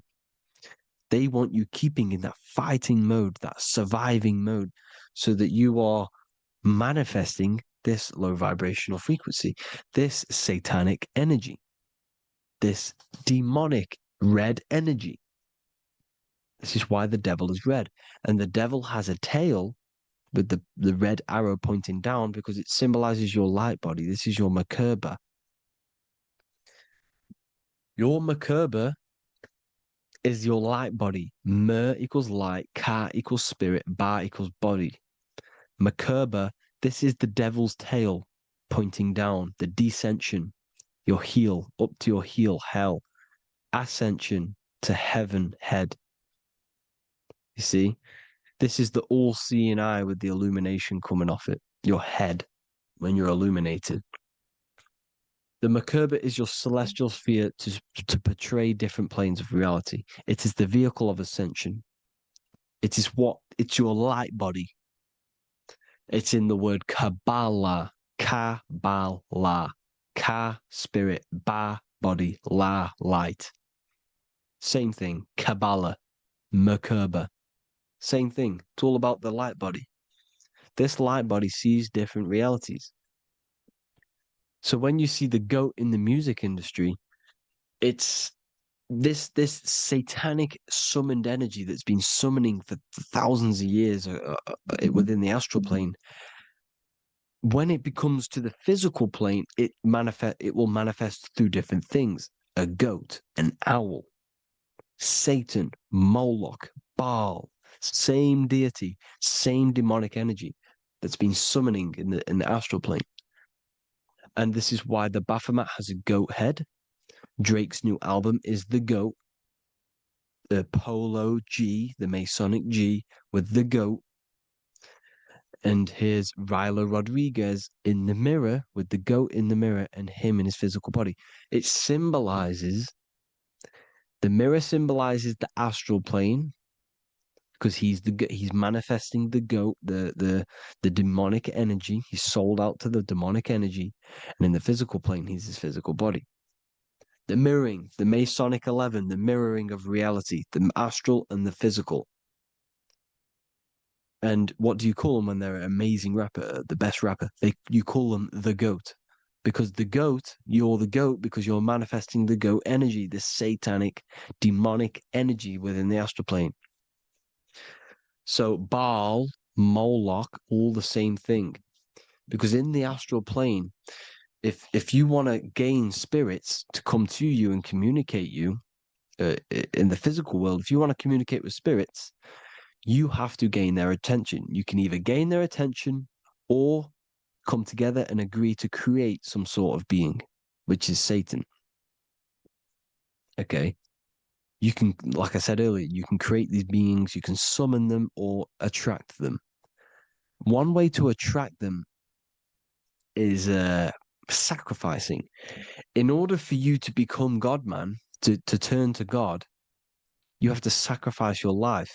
You have to sacrifice, not drinking, not doing things, not doing anything demonic, not doing anything bad, not eating meat. You have to sacrifice yourself to become the light. However, if you want quick, instant gains in the physical world, you can sacrifice something else to communicate with these spirits, because these demonic energies feed off demonic energy, your demonic energy. So these dark occultists will give away babies, they will sacrifice, torture babies so that they gain, so that they can communicate with these spirits for physical exchange. Yes, you can do this. These powerful spirits, these powerful demons can give you powers. They can give you certain things. And this is what they are doing. They're summoning and attracting these demonic energy. This is why, trafficking is one of the most, Balenciaga. Baal is the demonic energy in the astral plane, which requires child sacrifice for his presence. Balenciaga, and they were trafficking children. They were trafficking, killing them, and offering them to the spirits. This is what they are doing. Balenciaga. It's in the name. Here you see, you can see here a stick man with two horns. The goat, obviously, it's all the same deity. Baal, the goat. Moloch, is Moloch the owl, the Egyptian owl, because it comes from the owl of Moloch, which is Baal, which is Satan, all the same demonic energy. And it's on the dollar bill, a tiny dollar bill, tiny on the $1 bill. All the same thing. Bohemian Grove, they worship the big owl, Moloch. It's all the same thing. It's all one big demonic energy which has been summoning in the astral plane. And it's trying to take over Earth, the physical plane. That's what it's doing. So I hope you all gained a deeper understanding of the astral plane and what's actually going on in the world. Please leave a comment if you can to help the algorithm. Drop a like if you like this content. And hope you all learned something today. And God bless you all. Thank you all.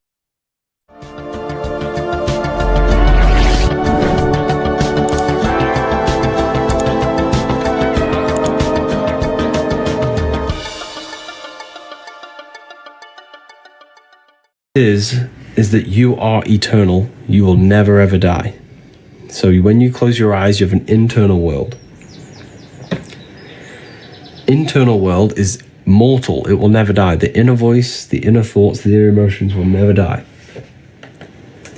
But the external world will die. So you have an inner and outer world. And the inner world is infinite, it's limitless, it can think anything, be anywhere in the world, be anyone. Imagination, thought, there's no infinite potential. In order to gain in order to live a happy life, to gain the best experience in this temporary life,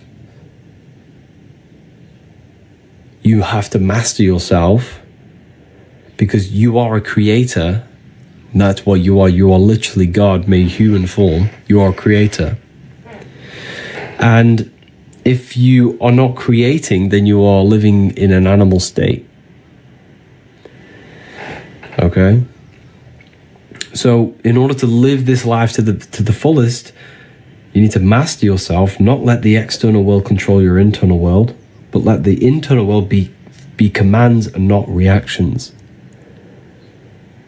So it's all about controlling the self, mastering the mind, learning truth, so you can actually gain the most out of this life. If you worship Jesus, but you don't work on your mind, you don't work on your emotions, you are nowhere near God. I'm sorry, I have to put that out there. You know, a lot of people think I can worship Jesus and I'll be close to God. You have to align your mind with God, with the God self. You have to align yourself with the God consciousness, the God frequency. So, the Freemasons always use the all-seeing eye. The all-seeing eye. The eye needs light to see. The eye needs light to see. How? I'll go over how in a second for you. Sorry about that. The eyes need light to see. So we have one eye, which represents the inner eye. So when we close our eyes, we have an internal eye, internal thoughts, internal vision. Imagination, we have an internal vision. We have an internal thought, internal emotions. In order for our mind to perceive the self, it needs light. What's light? Information. Information is light. Why is information light? Because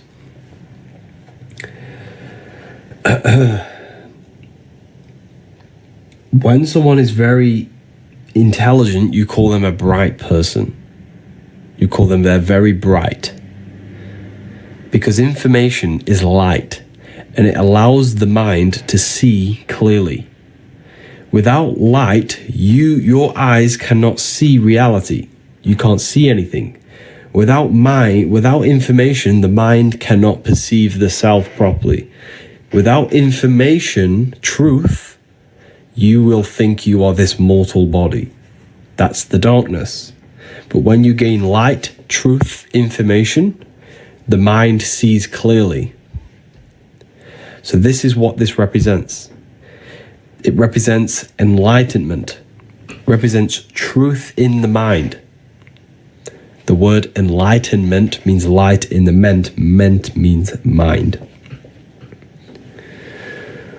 So the all-seeing eye represents light, information, truth in the mind to see clearly, to perceive reality and the self clearly.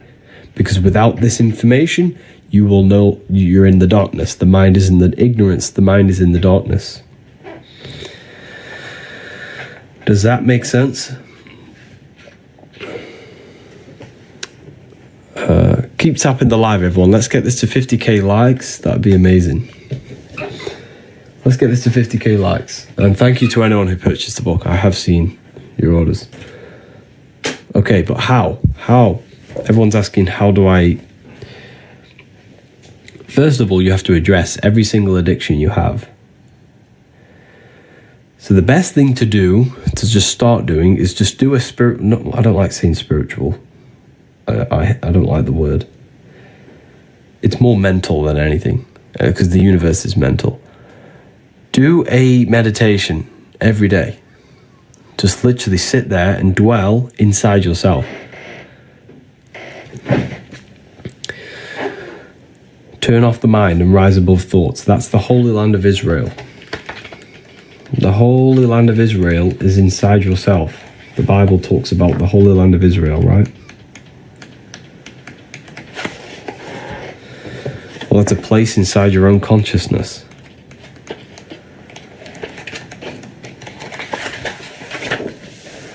Israel.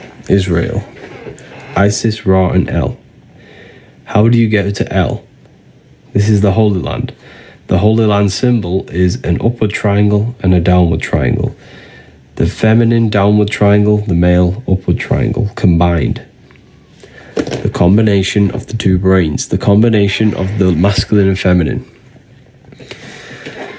The way you align your brain hemispheres is how you reach the Holy Land. And you simply literally just do this by meditating. But when you meditate, you can literally just align your brain hemispheres. And you can also do this in various other ways. You can listen to 2 different frequencies at once. Because this ear is connected to this brain, This ear is connected to that brain. And when you place two different frequencies, the two brains work together to harmonize the frequency. So you actually sync the brain hemispheres. So you can actually do this by just holding your hands. This is why we pray. Okay, a lot of people in, Christianity, they do this. They pray to God. But what they're actually engaging in right here is an ancient form of meditation, of placing their hands together. Because when we place the hands together, the brain hemispheres are coming together now, and it's working as one system. See, so, and when we do this, when the brain hemispheres are not fighting each other, but coming together, we unlock L. We unlock the Holy Land. That's a place inside of our own consciousness that we can reach. So when you meditate, you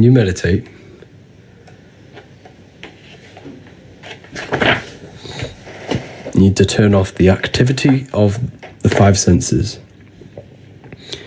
Your five senses, your thought, emotion. Then you have your observation, you. You are the observer. The observer is you. This is the one who experiences your thoughts, who experiences, who is the one experiencing, when you're a bit depressed sometimes and we have these negative thoughts and we're a bit down, who's the one suffering?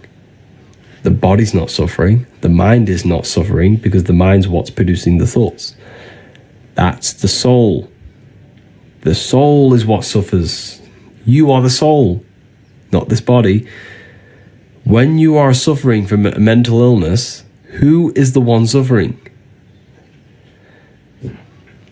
Does that make sense? Does that resonate with you now? Have you really felt what the soul is? Because that is the best way for me to describe what the soul is. Yeah. That is the best way. Yeah. So the soul is the one who suffers from the mental illness, or from the good. When you have good thoughts, the soul is what feels good. That's you. You are the invisible soul, right? So when you turn off the activity of the senses and the thoughts and the emotion, you would dwell in a place of just soul, of just pure awareness. And that is the Holy Land of Israel. So the Holy Land of Israel is not a real place on the land, but a place inside your own mind that you can go to by turning off everything. When your thoughts are racing, when you're stressed about bills, when you do all this and that, just turn it all off and dwell in the Holy Land, where pure love and pure peace is. So you can literally go there yourself. It's a holy land within your own mind, within your own skull. There's a beautiful place. A beautiful place you can go where there is no problems. And you can go in there every single day and every single night. And when you connect with that more, on a daily basis, you connect with this, the soul, you can literally unfold your purpose. You'll gain downloads, you'll gain information, not gain information, but you'll have realizations. And you can be easily more guided by your soul, and you're more in tune with yourself. You gain more intuition because you're in tune with yourself, with your soul. And the soul speaks to you through emotion. The soul speaks to you through emotion. Okay, so when you have negative thoughts, when you feel down, when you feel horrible, that is your soul telling you something, that something's not right. You're stagnant. I get it. When I don't make much progress, the soul is always craving progress. It always needs progress, and always, not progress, but learning. The soul doesn't want to be stagnant. It has to learn, it has to evolve. That's why it comes here. That's why the soul joins this world. To evolve. And when we become stagnant, this is when the soul cries out. This is why a lot of people suffer. This is why I suffered. We all suffer from this when we're very stagnant, when we don't make much progress in anything. You know? We're nearly on 50k, 34k, 15k off. Keep tapping the screen. What is the best frequency? There's many different frequencies for different things. How to listen to my soul. Listen to your emotions.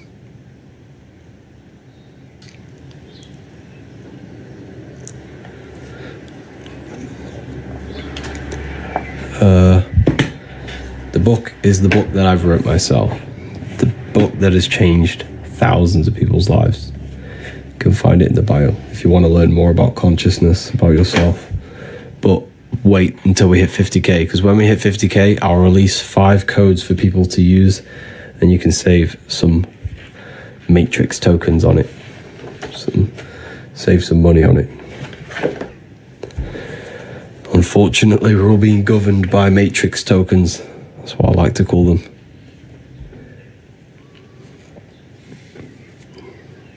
Why is money so important?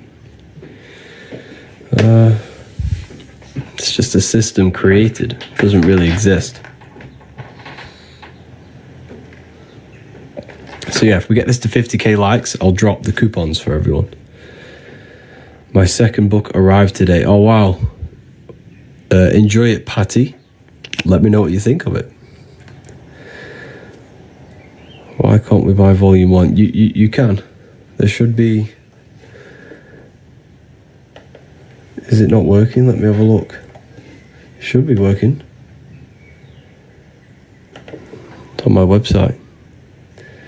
You just click there's a select button. You click the select button and click volume 1. Or you go to ebooks. You can find all the ebooks. Just click the select button. So we're 9k away.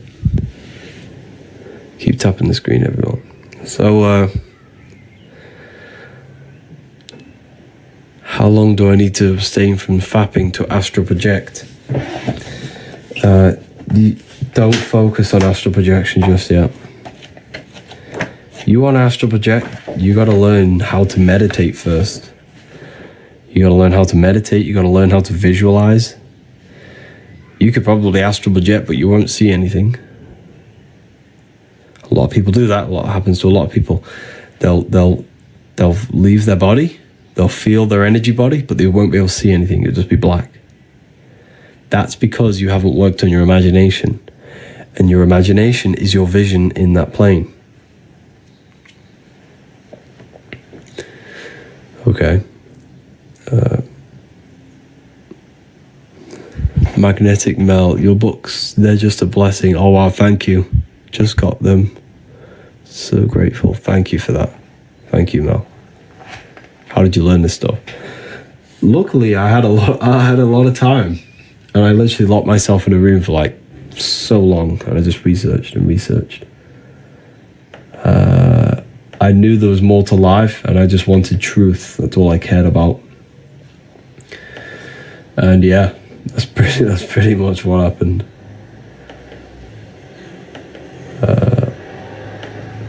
It's crazy. I learned a lot in like 4 years. Keep tapping the screen, everyone. Oh, we've hit 50k on one live. Okay, who wants me to drop the code? And then I'll break down astral projection for you after, for the people who are waiting for that. It'll take me 2 seconds. Let me know in the comments if you want the code.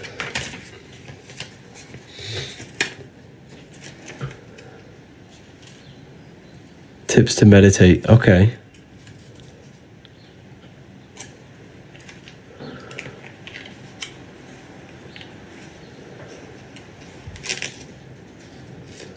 Okay, amazing. So, there are 10 codes available. Spring 30. All caps. Spring 30, all capital letters. All capital letters will give you the code. Spring 30. Click the link in the bio, it'll take you straight there. You're going to save yourself 30%, so use this chance wisely.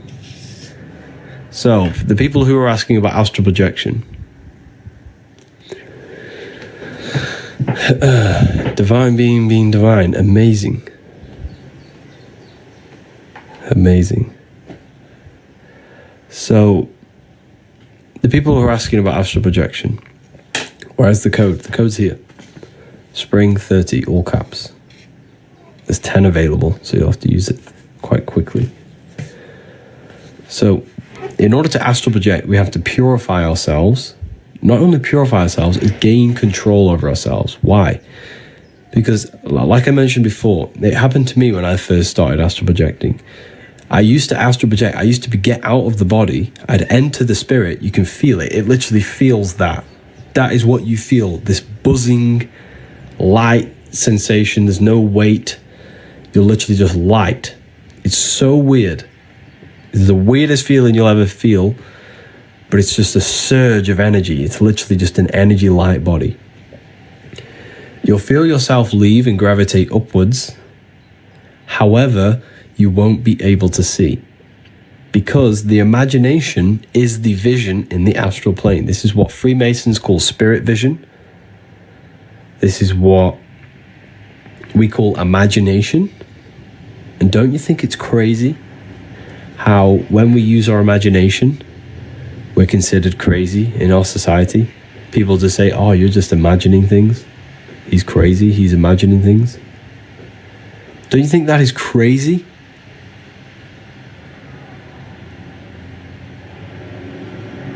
So, imagination is literally the vision in the astral plane, the life after death. It's inner vision.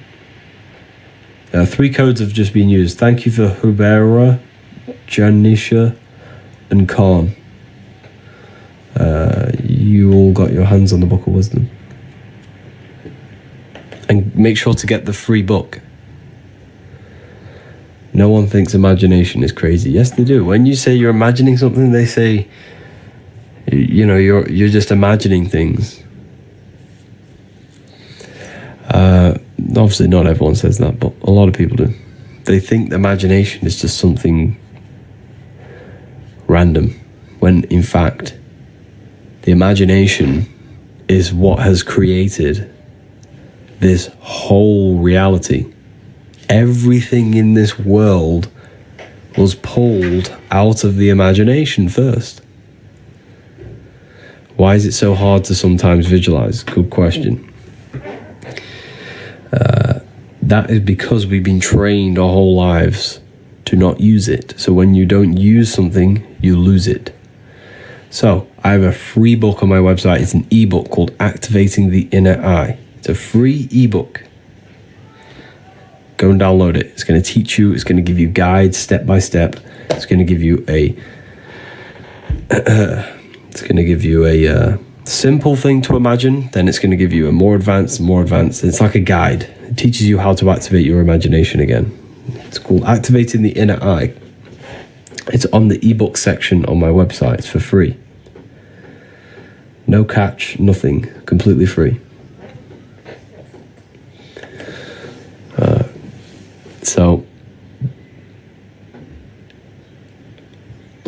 So this is why a lot of people can't. So in order to astral project, we have to first learn how to meditate and keep the mind in one specific thought or one specific attention. The mind must be addressed on one thing and one thing only for long periods of time.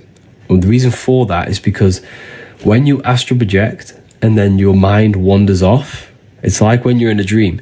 When you're in a dream and your mind realizes you're in a dream, you wake back up. Or you think about a fear. As soon as you fear, you wake back up. You'll fall back into your body.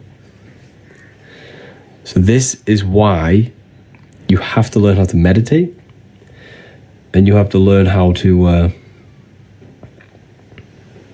visualize. These are the 2 components to astral projection. Meditation, visualization, and the third one is stillness. You have to learn to keep the body very, very, very still. When I say still, I literally mean no movement. That's a very powerful one as well.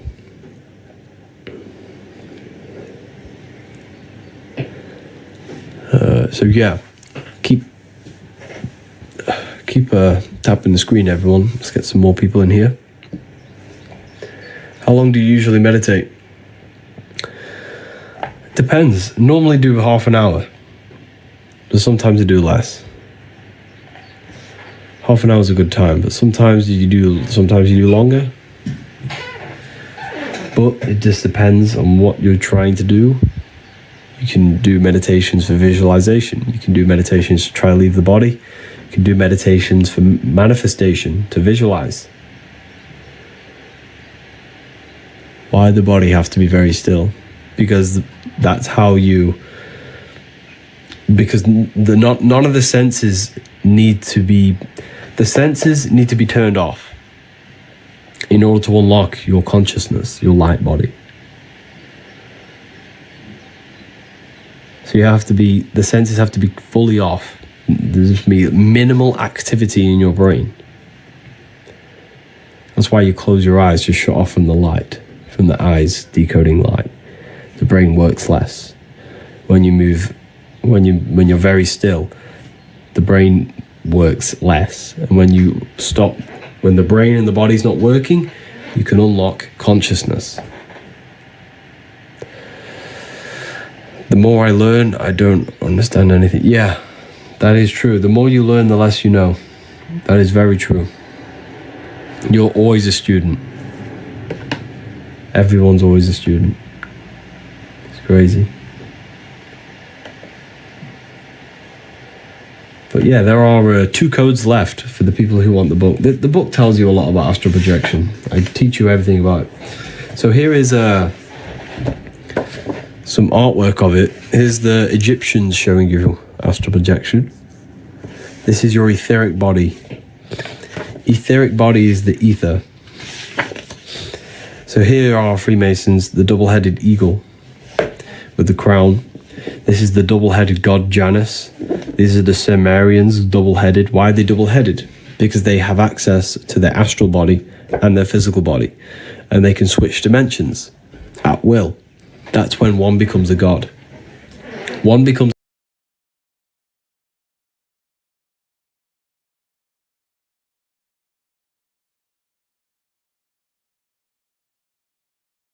teachings of how to leave the body. And so think of it like this. A fish has a body for the water. You have a body for the sky. You have a body for the sky, and that's the astral plane. The astral plane is the body for the sky. Your astral body is the body for the sky. It's a rocket ship. That's the rocket ship. You can't go to the stars with a rocket ship. You go to the stars with your astral body. That's why we say reach for the stars, or you are a star, because that's where you come from. When someone becomes very famous, you call them a star. Why? Because they are now a god. When someone's very famous, they have lots of money, they now become a god. Why? Because this stems back to the ancient times when someone had the knowledge of gaining out-of-body experiences, they became a god, a star. That was it. You were a god back then if you did that. Because the true currency of the old world was wisdom and knowledge, and esoteric knowledge, hidden knowledge.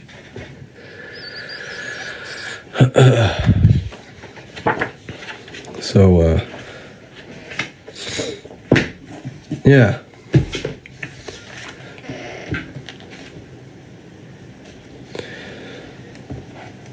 Who is God in your opinion? The spark of consciousness inside of you, inside of everyone.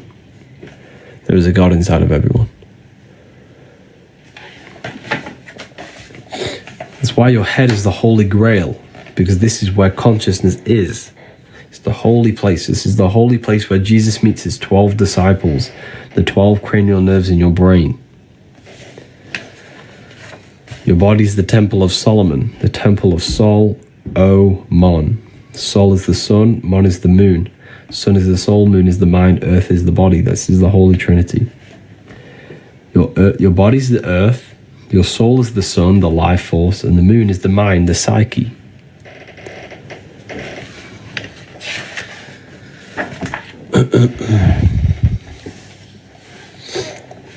think there is an afterlife? Yes, for sure. You die every single night. There is a... So the universe, right, is fractal. Let me explain this for you. The universe is fractal. All you have to do to unlock the secrets of the universe is to study the small versions. You just study the small and you see the bigger. So if every day there is life and death, so when you go to sleep, that's death. When you wake up, that's life. But when you go to sleep, you don't die. You enter another, your consciousness shifts into your astral body. So life and death on a bigger scale, on a daily cycle, on a bigger scale, is summer and winter. So the winter time is the night time and the daytime is the summer. It's micro and macro. You just study the small and you see the bigger. As above, so below. Does that make sense? If you just study the microcosm, you see the bigger picture. This is the secrets behind research. You literally just study yourself and you will know God. Because why? Because God is in you. God is everything. You study your mind, you'll unlock the secrets. You turn your thoughts inward on themselves. Don't think about anything outside. Think about the internal.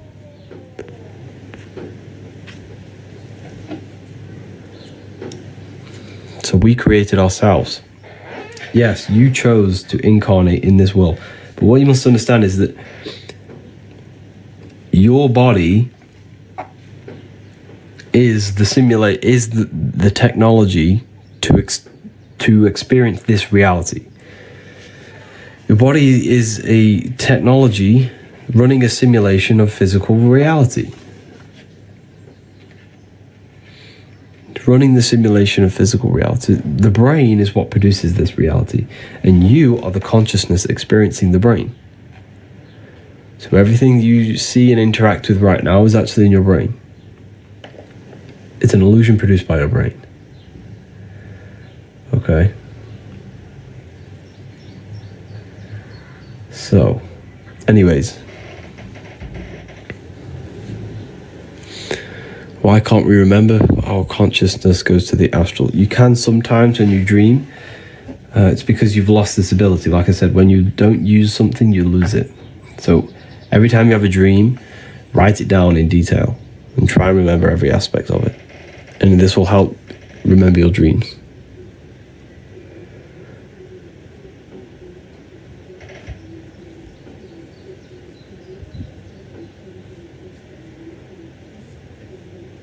Teaches how to meditate. To meditate, you simply just need to place your awareness on nothingness. A thought will enter the mind, redirect the thought into the nothingness. Another thought will enter, redirect it. And over time, you'll learn how to make that gap of nothingness longer and longer. And when you can dwell in the nothingness for long periods of time, that's when you'll have mystical experiences. Keep seeing the same person in my dream. Your dream, if you're seeing that person is a symbol of your subconscious. Every person you see in your dream is a symbol representing something in your subconscious. For example, if you see someone you hate in your dream, that hate is an aspect of your subconscious. It's an emotion you're holding inside of you. And it's revealing you something that you need to heal. So nighttime is the subconscious, the moon. The daytime is the sun, the conscious and subconscious, the aware and unaware.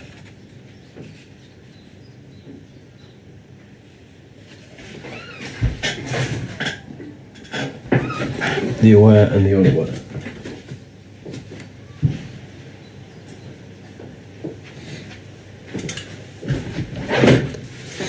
Does that make sense? Where can I get it? Literally, like, if you read the book, it will teach you everything I'm talking about right now. It's in the book. You can read it. But people took advantage of them, lost codes. 10 of them went really quick. Does anyone want me to release another set of the codes? Teaches how to make. I've just gone over that. what exists before reincarnation. So, the nothingness. What is the nothingness? I can't explain that to you because you haven't experienced it. Like, it's like me trying to explain a color. You can't do it. I can't explain to you spirit, and I can't explain to you consciousness in words because it's beyond three-dimensional.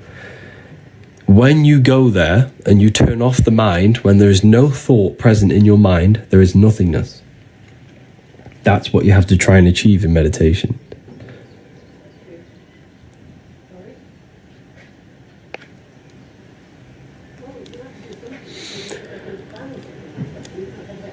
How to explain people being possessed? They're not possessed by something external. They're possessed by their own thoughts and beliefs and emotions. A demon is a demon. Mon is moon, meaning emotion. D means negative. A demon is a negative emotion that possesses your mind, body, and spirit.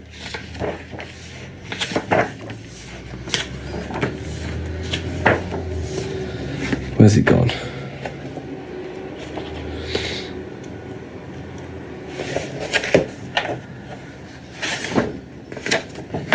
Let me show you.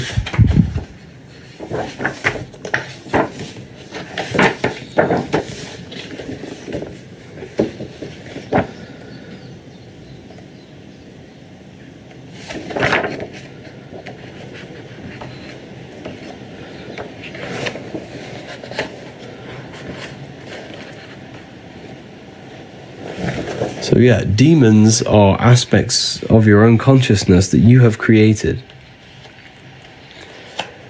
Yes, you created your demons. And the reason for that is because the mind produces energy. So think of it like this. In order to visualize something, you need a thought. So the thought creates the imaginative dimension, the astral plane. Thoughts create the astral, astral creates etheric, etheric creates the physical. Everything begins in the mind, then it's manifested physically. So each dimension is a product of the above. In order to imagine something, you need a thought. In order for energy to come around, there needs to be imagination and thought. And then in order for the physical world, there needs to be ether, imagination, and thought. So think of it like this. If the whole world meditated at one time and thought nothingness, the world would not actually exist. Now, that's very difficult for you to understand, but because the universe only exists in our mind. The universe only exists in the mind. If we all thought of nothingness as a collective consciousness, the world would not exist. The physical dimension wouldn't exist. But of course, that's impossible, but until someone thought again. Exactly, so what's that tell you? So everything is a thought. You thought your way into incarnation. You think a way out. The universe only exists in your mind. Teach us how to meditate. I've already gone over that. So demon is demon. Mon is moon, meaning emotion. Okay? The more emotional attention we devote to thoughts, the stronger the astral form becomes. Take, for example, a drug addiction. This issue is not solely a matter of brain chemistry, but also an astral demon, an astral energy you have created. Every addiction we have is an astral energy. Every thought we always think about, it becomes energy in the astral. So yes, Jesus as a collective, we have all believed and give this Jesus thought form energy. So Jesus is a form of astral energy because with the collective consciousness has molded this thought form into energy and gave it emotional energy. So it feeds off emotion. This being that we have created by believing in Jesus feeds off our emotion. It's only alive because the collective consciousness thinks it into existence in the astral plane. The astral plane is the imagination. Everything is energy, yeah. So you see how now you know, if you connect the dots yourself, I'm not going to say too much, But now you know why they do worldwide scary things. Because they're trying to create forms that hold power over us in the physical. This is very, very deep. Not everyone's going to understand this. But yes, the mind molds the astral.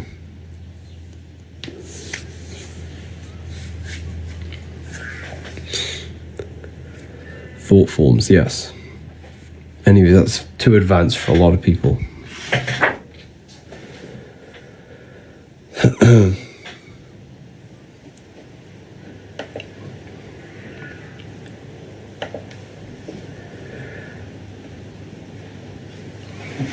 Yeah, it's deep when you think about it.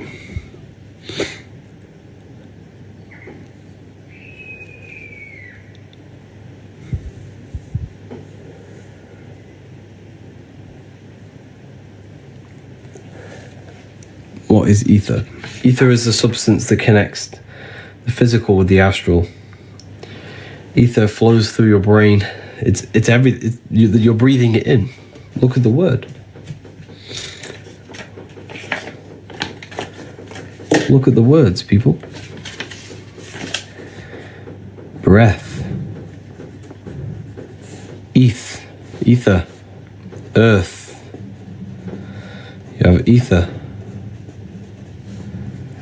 Heart. Ether. Everything's ether. Everything's created it. Together. Because it joins the two worlds together. Ether. The words show you the truth. The truth is hidden in plain sight.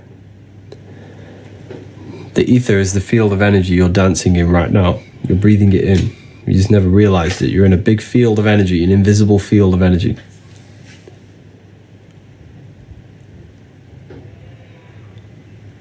Satanic knowledge. Okay.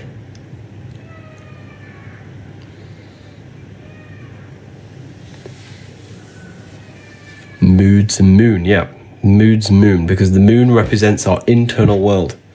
So the sun represents the external, the moon represents the internal. We have two worlds. We have this physical voice I'm speaking to you in, and an internal voice. The inner and the outer. The inner and the outer. I want to say thank you to all the people that got back to me with amazing reviews. Like the reviews I get every morning, every time I wake up, of people saying how the books have changed their life. I want to say thank you to everyone who have got back to me. It really is and thank you to everyone who left a review on Trustpilot as well. Just to see that the work that I put my heart and soul into has changed people's lives it makes me so happy to see that it's changing people's lives. And I had one the other day, and he says he has gained an advantage in life. Understanding this gave him an advantage. It gives me an advantage because I know how reality works. I know what myself is. I know my connection with the world. It's so important. You gain an advantage in life.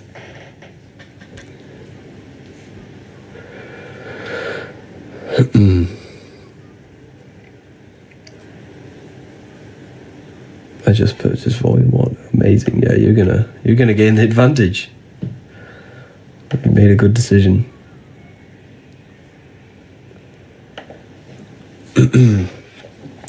Keep tapping the screen, people. Let's get this to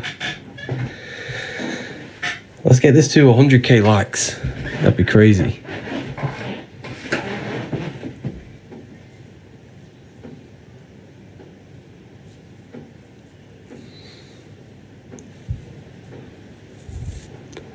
Let's get this to 100k likes.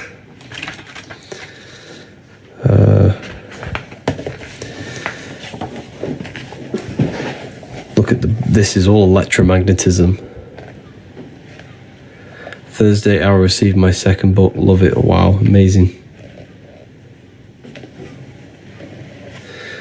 He's giving free game to what people charged £1,000 for. Literally, the information I give you for free,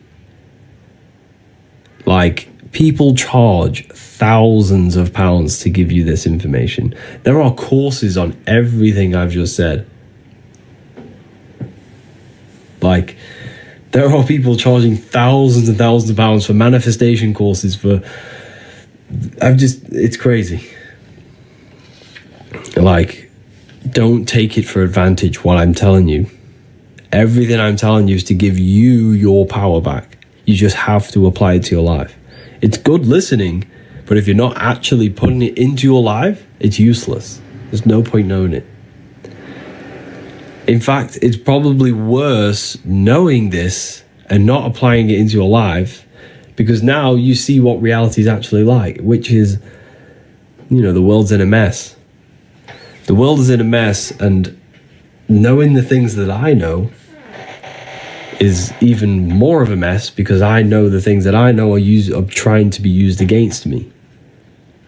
The knowledge that I teach you is being used against you. This is why you have to learn it. They know thought forms create astral beings, and the beings hold power over the material plane. They shape the collective... You have no understanding how deep this gets.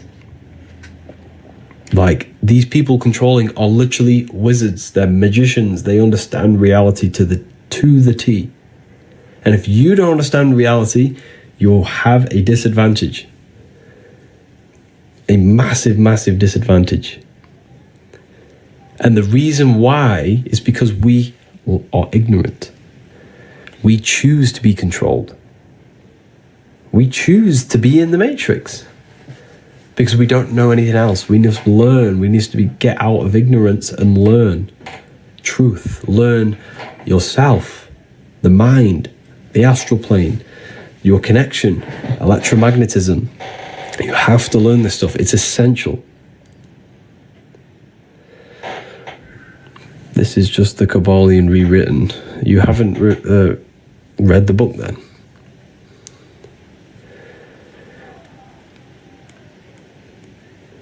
No ether, melanin all the way in Africa.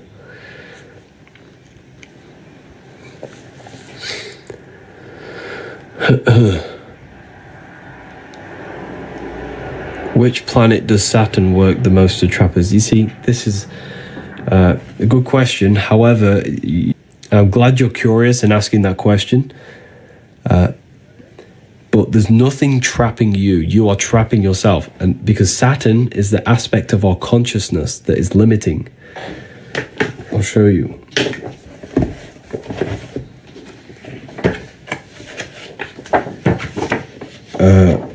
I'll ask you. I'll show you. So the planets are internal. They're aspects of yourself. Mars is your... So you remember, there's two worlds, the inner and outer. You have an outer world and an inner world, right? So there's a physical world and an internal world, spiritual and matter. Mars in the external world governs anything that is protective, like a hedgehog has spiky bushes, plant defense mechanisms. That's all Mars energy. But inside of you, it's the aspect of yourself that wants to protect, that wants to destroy, that wants to conquer. That's Mars energy inside of you. Action, yes. War, ego, that's all Mars. Venus is the aspect of the world outside of you that is beautiful. The colors of trees, the smell, the scent of trees, the smell of plants, the visual aspect of reality. Lucifer, this is Lucifer, Venus. But internally, it's the aspect of yourself that wants to look good, that wants to be beautiful, that wants to dress nice. Okay, so we have these energies, these aspects of our mind, our consciousness inside that are internal. So Saturn is on the external world, roots, the foundations, roots, time, winter time, It's all ruled by Saturn. But internally, Saturn is limiting thoughts, limiting belief systems, self-contradiction, things that limit you and hold you back. Discipline, yeah. So Saturn is being abused. That energy in our society is being abused because the system is very Saturnic. It limits, it gives you limiting belief systems. It gives you limiting structures, limiting houses, limiting real estate. Like, everything's limited to limit our potential. So that is what's trapping us, because when you die and your consciousness is molded to these beliefs, thoughts, emotions, and attachments to the world, that's what traps you back into reincarnation, bringing you back, because your consciousness still is attracted to the world, and it hasn't detached from material things. That right there that I've just told you is probably the one of the deepest things someone could tell you. Like that, and that's a part of the book. I teach you all of that in volume 2. Like, you have no clue how deep it gets. It gets real deep, and it's so important that we learn it.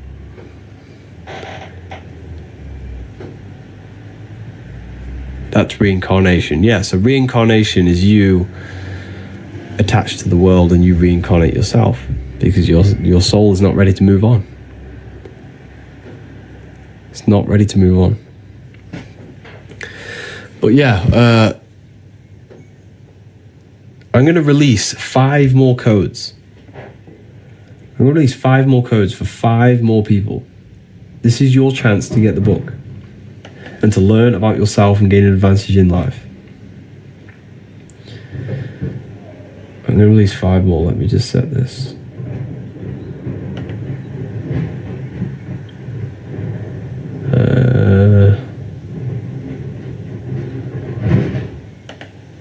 Okay.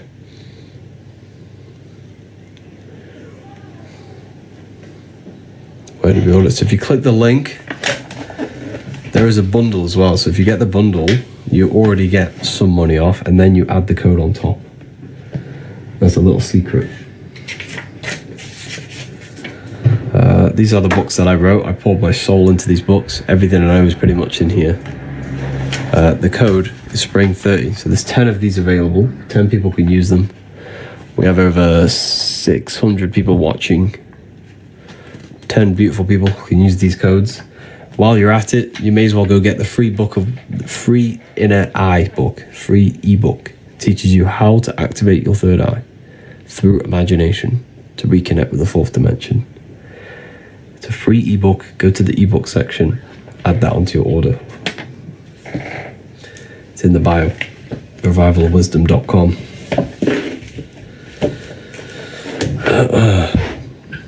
How can I get the book? Just go to the bio. It's right there. Repent and believe in Jesus. I'm okay.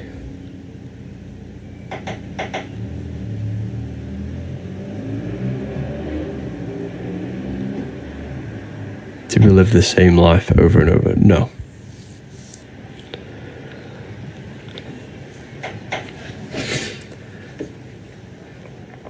Okay. 2 of them have just been used. That was quick.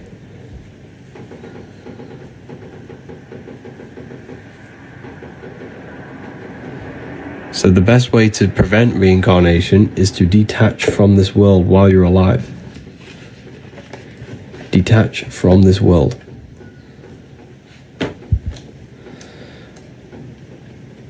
You have to detach from this world.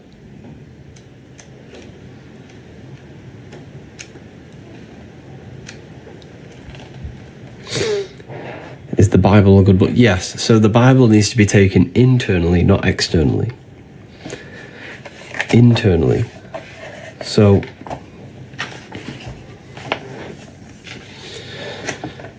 the story of Jesus is symbolic of a process that happens inside your own body, inside yourself.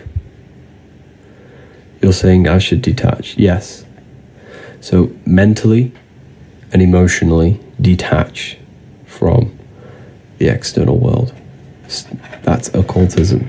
Yes, the word occult just means hidden. Anything that's hidden. Your thoughts are occult. Your emotions are occult. Energy is occult.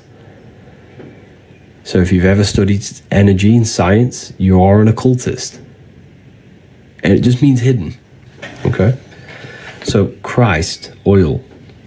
Jesus was in Nazareth. Then he goes down to Bethlehem. Down the Jordan River. The Jordan River represents your spinal cord. Every religion has a sacred river, and that river is your spinal cord. Every religion. Every religion has a sacred river. The Egyptians, it's the River Nile. The Christians, it's the Jordan River. Every religion has a sacred river. Why? Because this is where the cerebrospinal fluid flows down your spine. So every single month is called cerebrospinal fluid, CSF. You can do your research on this. And it's released down your spinal cord. This is Jesus coming down the Jordan River from Nazareth to Jerusalem. Okay?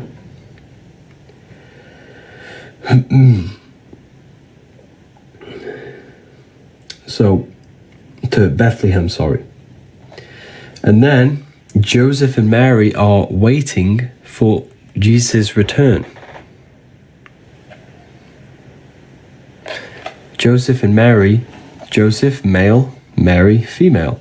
Pineal gland and pituitary gland in your brain. Because these are the two glands in your brain that secrete this fluid and push the fluid down the spine. So Joseph and Mary are waiting in Nazareth at the top of the Jordan River. And when Jesus comes back up the Jordan River, back to Nazareth, back to Joseph and Mary, what happens? He's crucified in a place called Golgotha, which translates to a place in the skull. So it's all about raising the cerebrospinal fluid down the spine and raising it back up through Kundalini awakening. You raise it up the 33 vertebrae on the back of your spine. This is why Jesus dies at 33. John 3:3. This is not a coincidence. Unless you are born again, you cannot see the kingdom of God. You're born again when you activate these brain cells in your brain. It feels like light entering your brain. I'm sure some people have had a Kundalini awakening. Okay. This is why the Freemasons have 33 degrees, because there are 33 vertebrae on the back of your spine. You have to raise the oil to your brain. To your brain. Okay. This is also found in Jacob's ladder.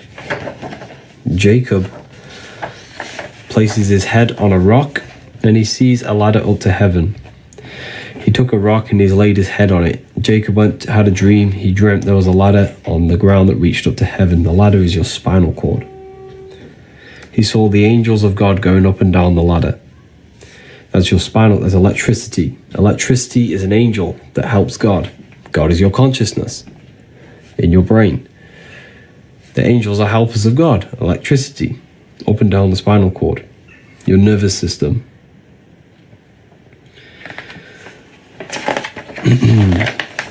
So you have three wise men in the Bible. The three wise men from the East. And like I said, the Freemasons, if I show you here, they always place the East at the top and the West at the bottom. So the East is at the top, the West at the bottom. Because the East is where the sun rises, the West is where the sun sets.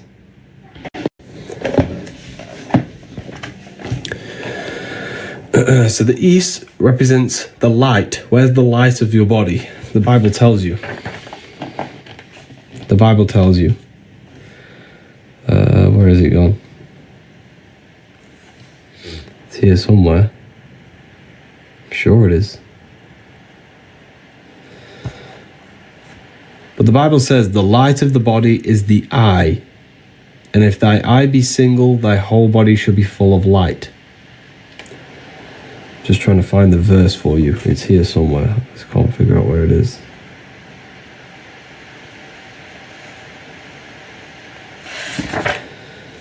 The light of the body is the eye. And if thy eye be single, thy whole body shall be full of light.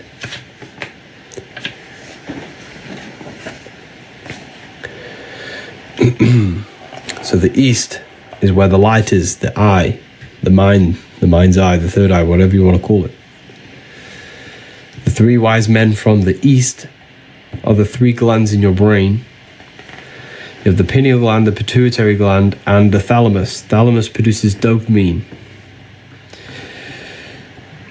The pineal gland produces melatonin, a hormone that rejuvenates red blood cells, slows aging, prevents systems from failure within the body. Pituitary gland releases serotonin, a natural mood stabilizer. These are the three wise men from the east who give presents to Jesus.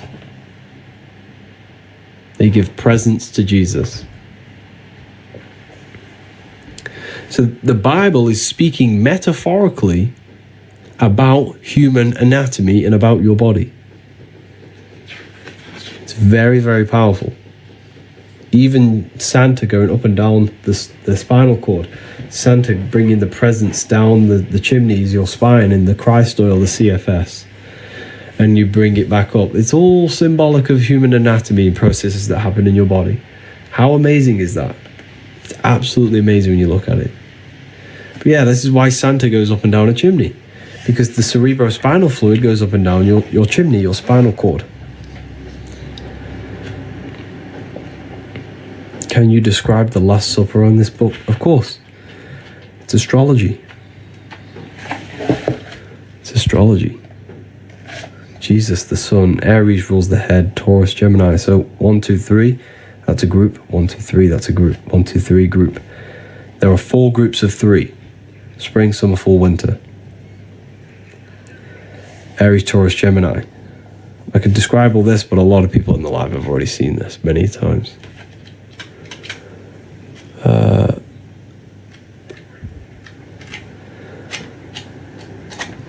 Like literally the whole thing is symbolic of astrology, numerology, human anatomy, and human psychology.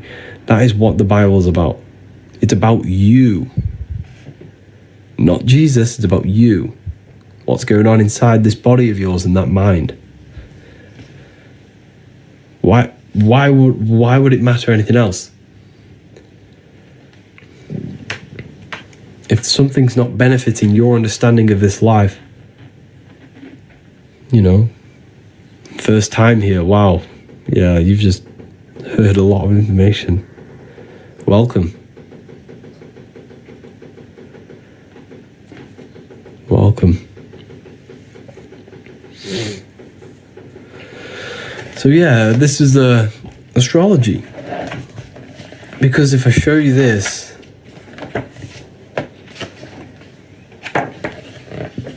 let's show you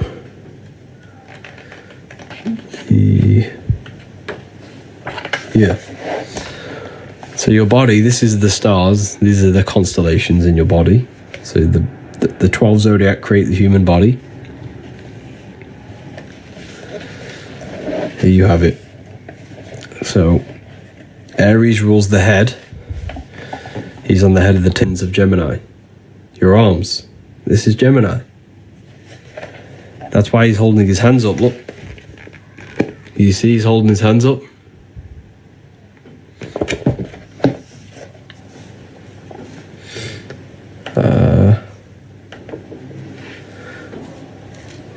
Holding his hands up.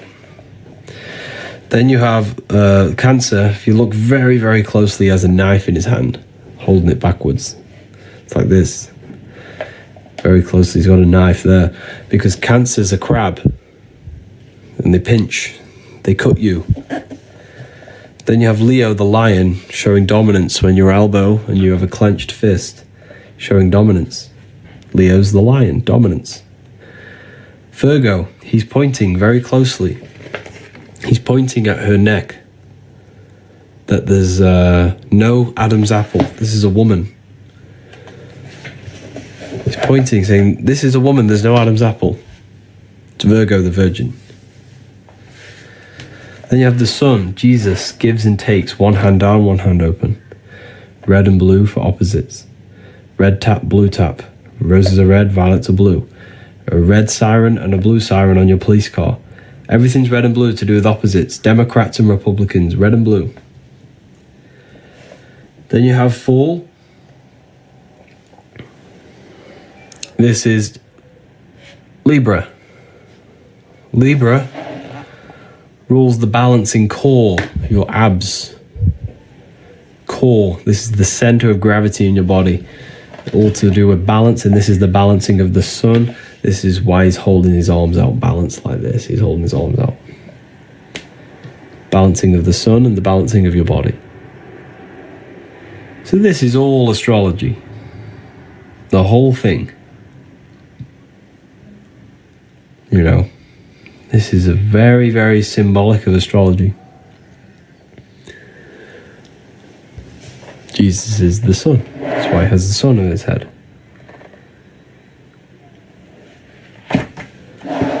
But yeah, it's very powerful when you learn about this stuff.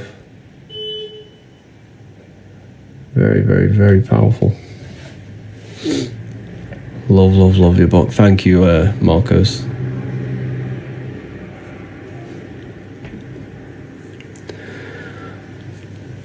Ordered volume 1 yesterday. Amazing. Your life's going to change. The 13th. The 13th is you. Jesus is the 13th. 4. 3 plus 1 is 4. You have fourfold. Mental, emotional, physical, spiritual. 4 bodies of consciousness. Air is the mind. Earth is your body. Water is emotion. Fire is spirit.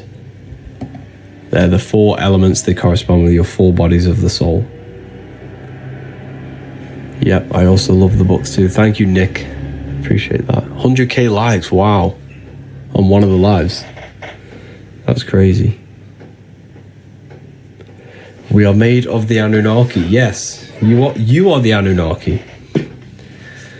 You are the Anunnaki. You.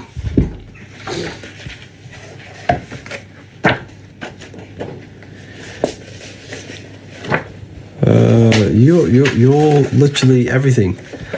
Anu, the god of the sky. Ki, the god of the earth. Anu was the god of the sky, came down to Ki, and they married. And they gave birth to the Anunnaki. Spirit and matter came together to produce you. You came down from the sky. You are the sky god. This is what you need to understand. Your astral body is where you came from. You are the sky god. You came from the stars. This is why you are a star, sister and mister. Fraudster. Stir means star. You are a star. You come from above. You literally are the astral body manifested in matter. It's amazing.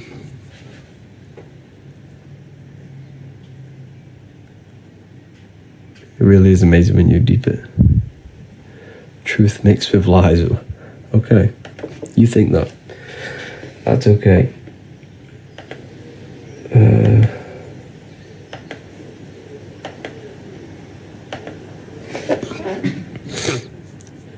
We are divine. We are.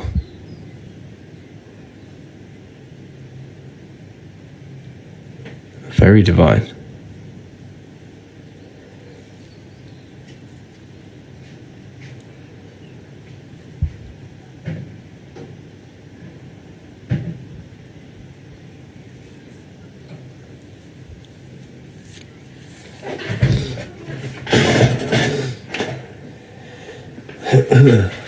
Yeah, it's amazing.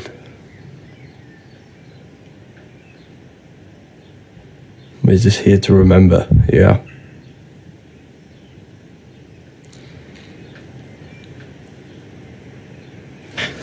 So yeah.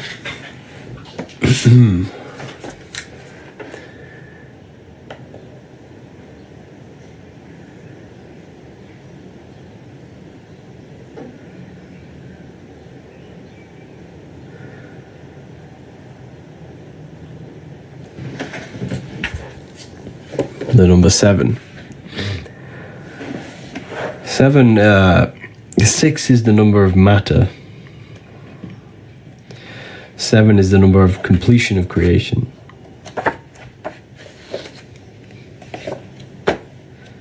Seven chakras, 7 days of creation, 7 visible planets. So like I was saying earlier, you just have to study the small to see the bigger. If you study the microcosm, you've studied the macrocosm. You'll see the bigger picture.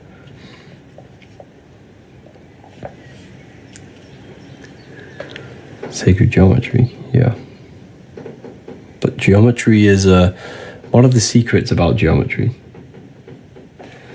You know, we think geometry is something outside. We think geometry is something outside of us, right? But geometry is not outside of you. Geometry is your brain's codes on how to decode matter into reality. Why? Because everything you see is produced by your brain, not outside of you. Nothing is outside of you. It's what you need to understand. There is nothing outside of you. It's an illusion produced by your brain. The only thing that actually exists is the mind. And in essence, that doesn't actually exist if you turn it off. So this is why on computers you have 0 and 1. 0, nothingness. On and off. When you turn off the mind, the universe shuts off. There's nothingness. So, geometry, everything you see, is your brain's way of decoding. Geometry is not something separate from you. It is the brain's mathematical codes to decode energy into matter. You know?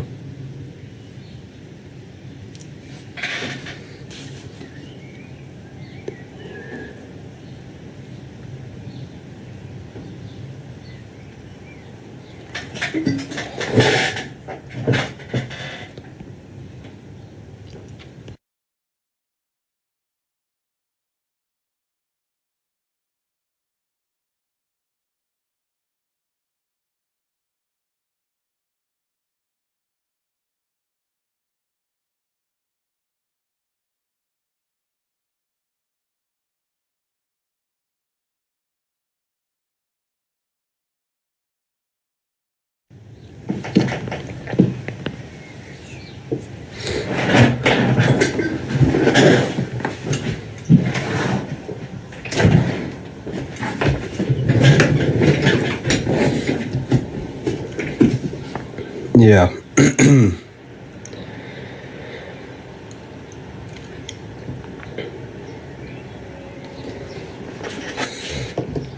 Very powerful, this knowledge.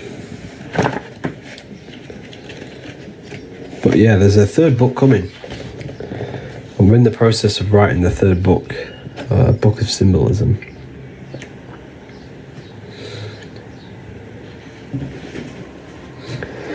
You're not lying, but people are ignorant to the truth. Yes, they are.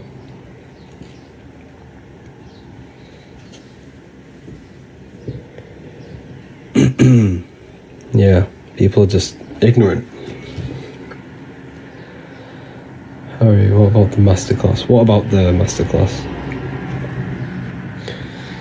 How about, can I decode chronic pain? I'm not, I don't want to make comments on that stuff. I can get into trouble.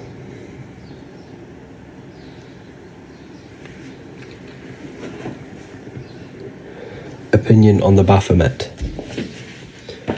The Baphomet is a symbol, like anything. Everything's a symbol.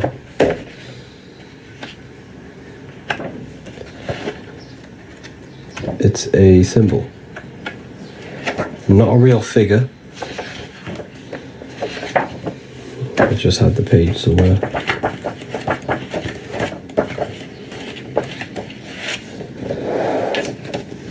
If you look at the Baphomet, right, you have fire, air, the wings, air, fish gills for water, earth,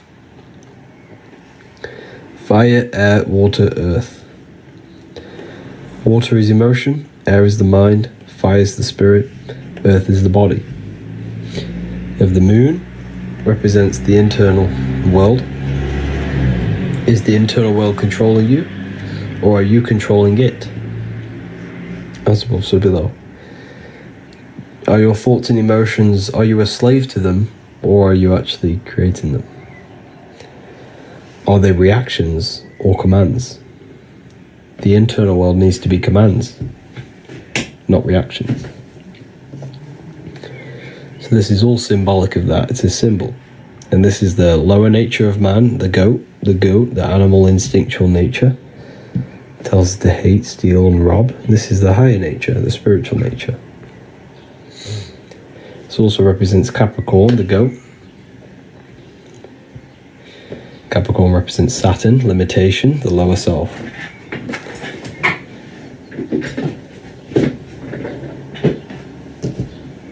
But yeah, Satan does not exist. It's a character within your own mind.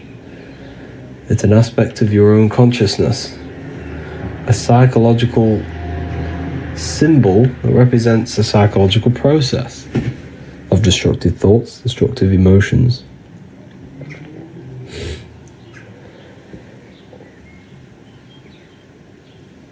Why are you sharing this information? Most would keep to themselves. Good question. Because I believe everyone should know their power. Everyone should gain their personal power. And if you think this is deep, the text you see right in front of you is a lot more deeper.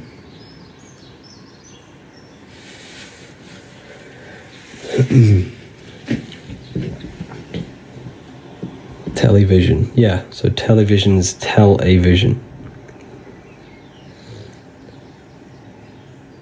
Tele means like communication or traveling.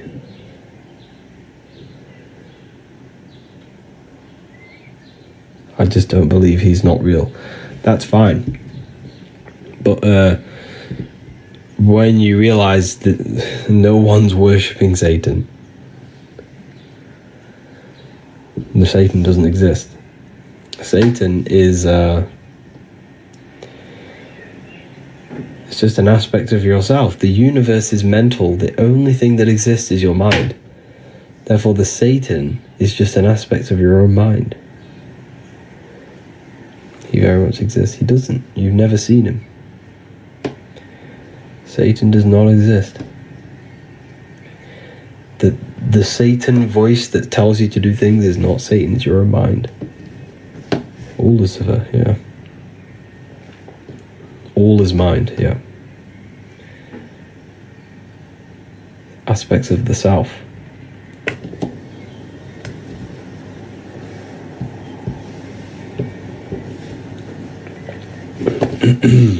But yeah, it's crazy.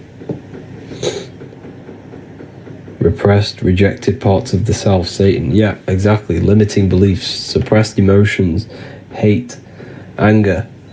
This is all satanic energy, satanic thoughts, destruction. All internal. The best thing you could possibly do in life is never blame anyone for everything. For anything. Everything's your fault. Until you take 100% accountability for your life, literally it's the best thing you could possibly do. There's nothing outside of you. Everything is your fault. Don't blame anyone else for anything. Blame yourself. Even if it wasn't you. Blame yourself for being part of that thing. Blame yourself for being parts of that friend who did something to you. It's all yourself. You caused the destruction. Satan did not. Don't blame don't blame Satan for the bad things in your life.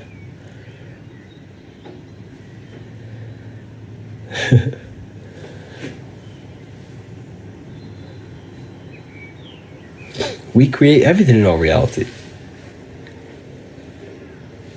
And that's like, you know, Satan's just a quick way to just deflect the negative things in your life. He contributes though. He doesn't. Who? This is the thing. Satan doesn't contribute towards anything. Satan is a symbol. It's demons. You have to, you know, everything's your mind. Your life is your mind pushed outwards. So it's just a materialization of your thoughts.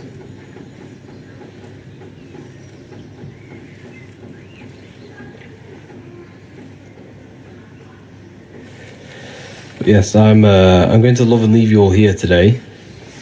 It's been a great conversation with everyone.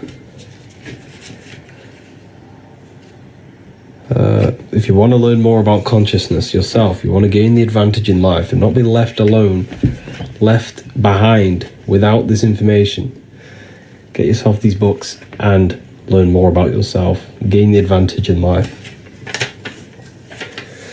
These books will change your life. The books that I wrote, they're in my bio. You can get this one in PDF. It's very affordable. Even if you get the PDF version, this will change your life. Yeah, it's been an amazing talk, everyone. It's good connecting with you all. When's the symbolism book out? The symbolism book will be maybe a month or two. You wrote them. Yes, I wrote these books. My name here, right here. Harry B. Joseph. Harry B. Joseph. This book is full of symbolism. Yeah, the next book is on symbolism. Book of Symbolism. Can we pre-order? Maybe, yes, in the next few weeks, hopefully. I'm going to try and set something up. But hopefully I can... I'll keep you all updated with that. But make sure you're in the Telegram or something. Because Telegram, I can directly, you know, directly contact you.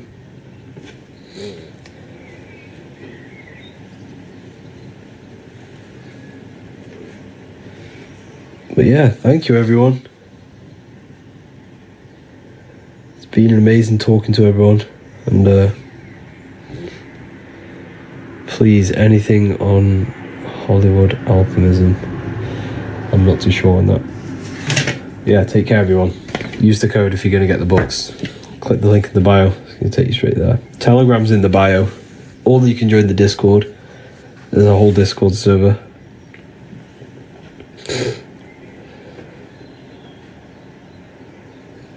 But yeah, take care everyone. Have an amazing day. Can't find your free ebook. It's on the ebook section. Click the select button. As soon as you go on the website, there's a select button. Click the select button, go to ebooks, and it will take you to the ebook section. There's a free book on how to activate your third.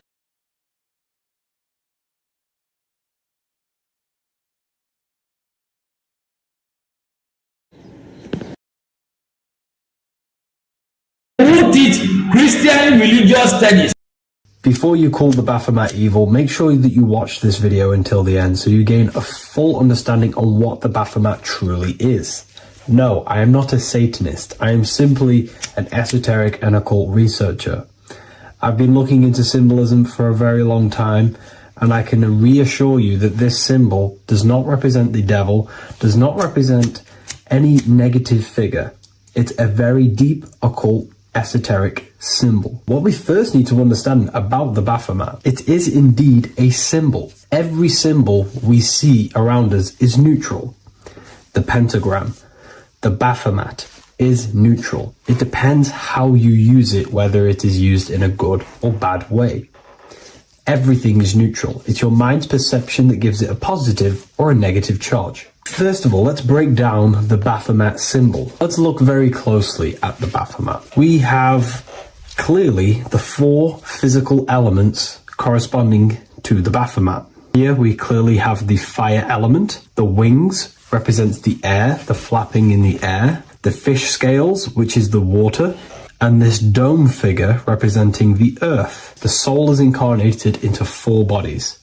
We have a mental body of consciousness, intellect. We have an emotional body of consciousness, which is all to do with intuition and energy. We have a spiritual body of consciousness, our astral body, and a physical body of consciousness for the physical earth. Earth corresponds with your body, air corresponds with your mind, fire corresponds with your spirit, water corresponds with your emotions. So the Baphomet is showing you the 4 elements of the soul, the 4 bodies of the soul that we are incarnated in. Now, let's look at this moon figure. We have the moon. The moon represents the internal world. It represents what we cannot see. The sun represents our conscious mind, what we can see, what we're aware of, the physical world. The moon represents what we are not aware of. It represents our internal world. Remember, we have 2 worlds. You're an individual. You have a dual nature. Individual. You have an internal world. When you close your eyes, you have an internal voice, an internal world of thought and emotion, and an external world of this material body. The moon represents the internal. The moon on top represents the moon controlling the mind, represents the inner world controlling you. Now this is very symbolic in the occult world. If the inner world is controlling you, then you have no control over reality. This is the devil horns. You know the devil horns? The moon crescent? This represents you are the devil. You're being controlled by your thoughts, by your emotions, by your psyche. Then we have the moon below, which represents control over the inner world. We have control over our thoughts, our emotions, our impulses. So you're either being controlled by thought and emotions, or you're controlling them and having self-mastery. In alchemy, we always see this symbol of the man or woman on top of the moon, representing emotional control and self-mastery of the internal world. The journey of the occultist is to gain full mastery over their consciousness. They want to be conscious of every single thought that enters their mental field of consciousness. We get over 7,000 thoughts a day. It is possible to achieve a certain level of mastery where you are conscious of every single thought that enters your mind.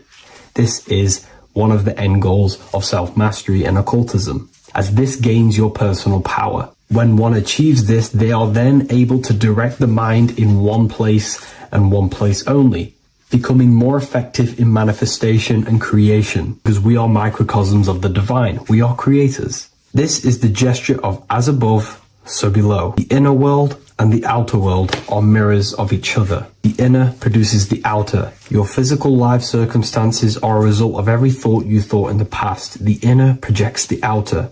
If you want to produce a change in the outside world, you got to produce change in the inner world of consciousness first. As above, so below. As within, so without. This corresponds with absolutely everything in the universe. Now we have the goat head, which represents the animal self, which represents the lower carnal mind. Lower carnal mind, which is earthbound, because a goat is on the ground. It's not a bird, it's on the ground. It represents the lower self, the beastie nature, the one that tells us to hate, to steal, to eat all the time, to consume.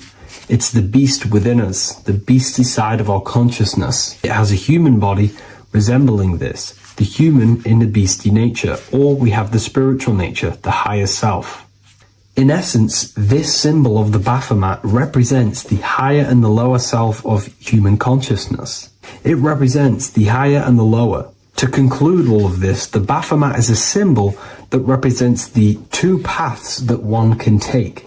We can take the beastie path and become an instinctual animal, our body, or we can take the divine path of reaching our higher self. It is a symbol that represents the higher and lower self and the 4 different bodies of consciousness. In essence, this does not represent Satan or the devil. The devil represents the lower aspect of our human psyche. The war between Jesus and Satan is symbolic and allegorical for the war that happens within our mental field of consciousness. the internal war between good thoughts and bad thoughts, positive emotions and negative emotions. It is the constant war inside the battlefield of your own mind. Jesus, Satan are symbols, characters that are symbolic of aspects of your own consciousness, because the universe is mental. The only thing that truly exists is your mind. Therefore, all of these ancient spiritual texts like the Bible, the Bhagavad Gita, the Quran are all symbolic of what's happening inside of our mental body.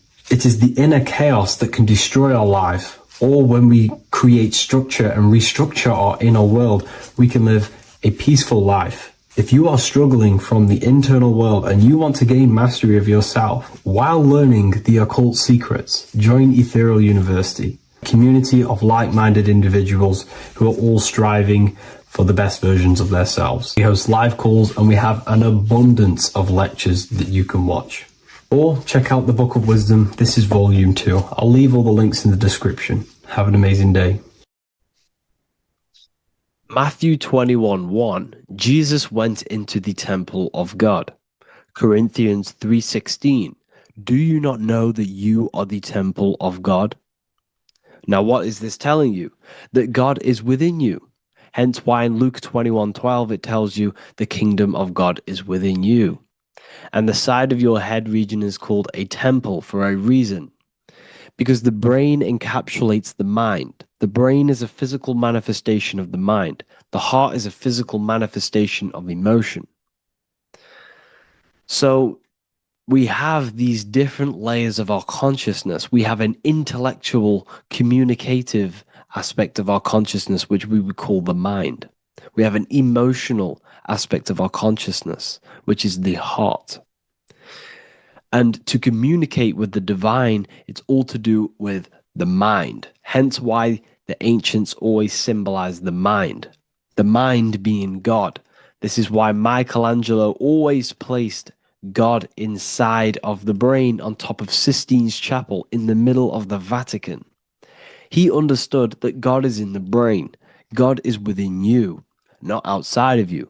The church tells you that God is in the sky because they are creating a externalization of the truth to create a business and a distraction so that you don't find the divinity within you, so that you don't find your power.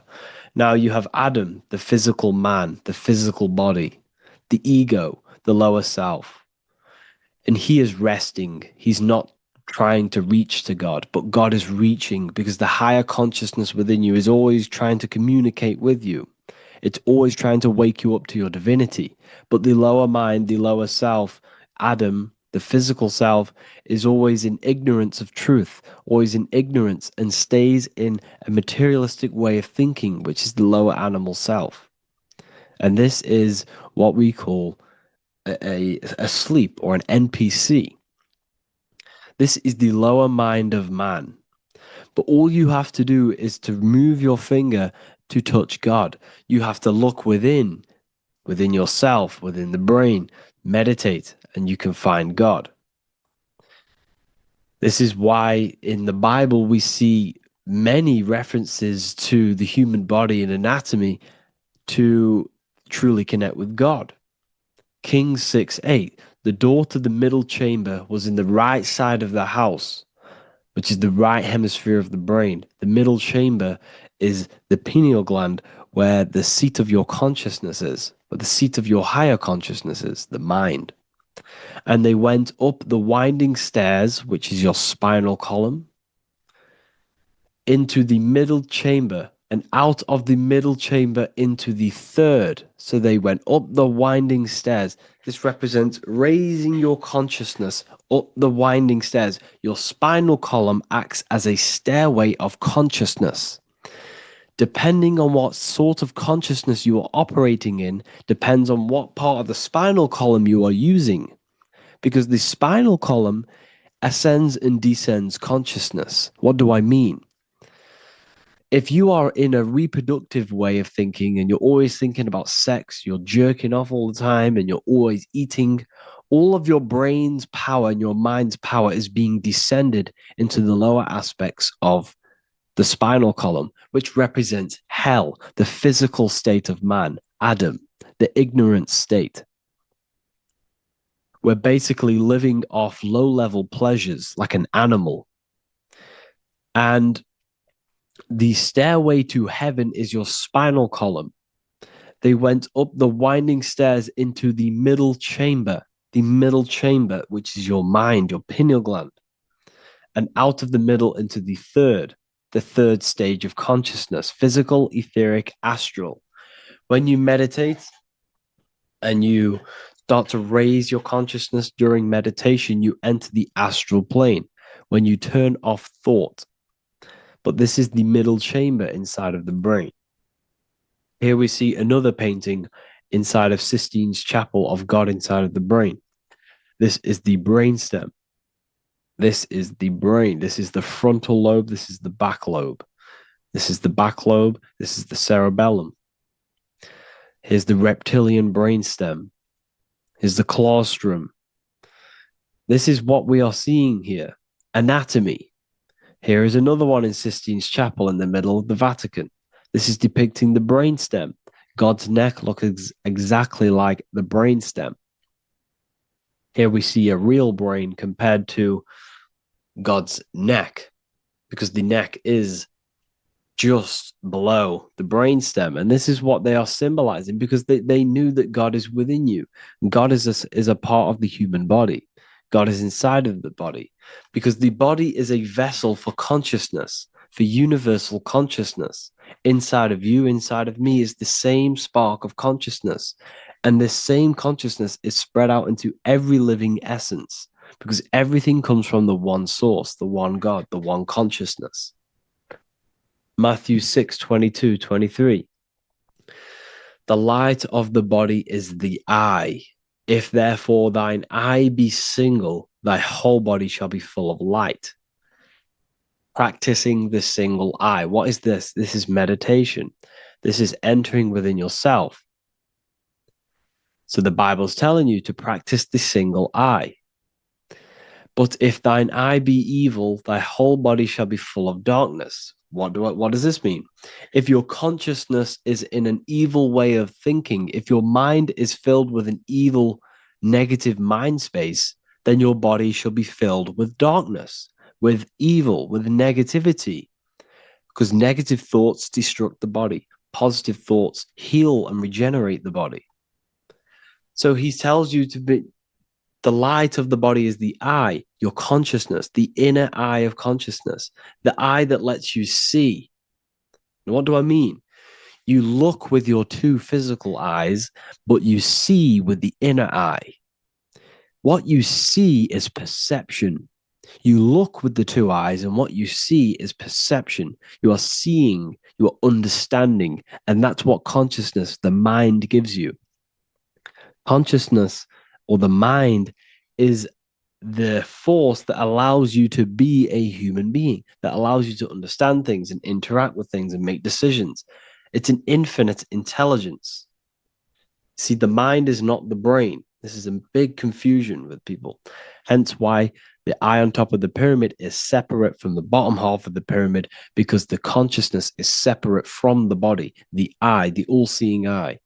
It represents the observer, the eye that sees into this body, into this world, into this. You are the perceiver. You are the invisible spirit within the body.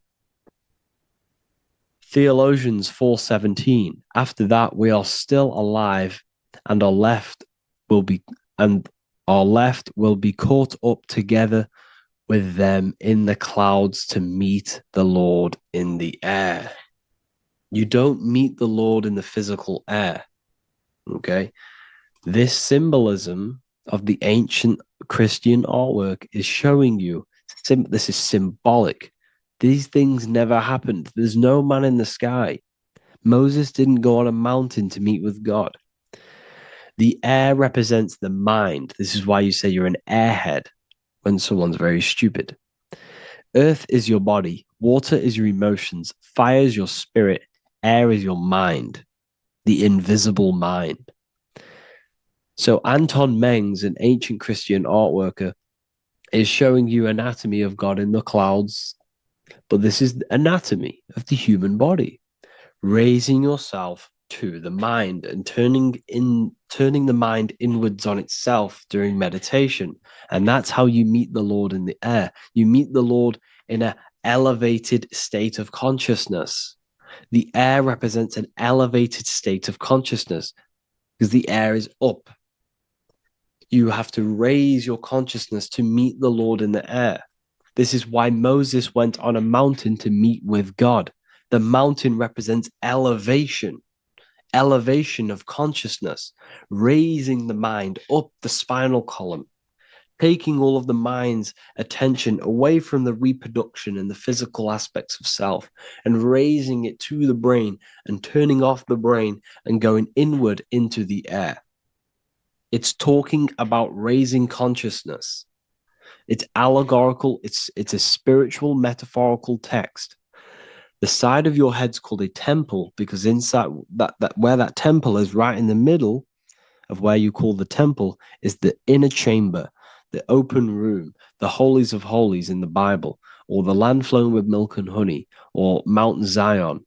There's so many different names for the brain, or the upper room where Jesus meets his 12 disciples, the 12 cranial nerves in your brain.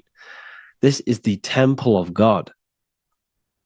Your body is a temple of consciousness. It encapsulates the consciousness. It encapsulates the mind and soul. John 10:30, Jesus states, I and the Father are one. Psalms 46:10, be still and know that I am God. He's talking about the I am within you, not within Jesus. Everyone refers to ourselves as I. I am God. When you say I, you're referring to the highest aspect of yourself, the aspect that is above all thought, above all emotion, and above all things. When you say I, you're referring to your pure awareness, your pure consciousness, the highest aspect of yourself. And anything after I is egotistical. I is God. The letter I is the Roman numerals for one, because there is one God, one consciousness. The letter I is one line, just like the number one. Matthew 6:3-4, take no thought. Therefore, take no thought. Take no thought. He says this 5 times because you must turn off the 5 senses and take no thought to connect with God. Be still. This is telling you to meditate and know that I am God. The I am within you. I and the Father are one. I and God are one. You, who you think you are, is a completely wrong. The body is matter. Your name isn't you. Your job isn't you. Your reputation, your trauma, your memories, your friends, family, worries, bills, interests, dislikes, goals, passions. Anything to do with the thinking mind is not you. Who you think you are is a part of your thinking aspect of consciousness. But once you remove thought, you are no longer your name. You are no longer your body. You're no longer your reputation. You are the I. You are pure awareness, pure consciousness. Pure consciousness. And this pure consciousness has latched on to this name, this job, the body, and your traumas. Your pure consciousness has attached itself to this character who you're playing in the physical world. And this is essentially who you think you are, but you are not. You are the I, you are the self, you are pure awareness.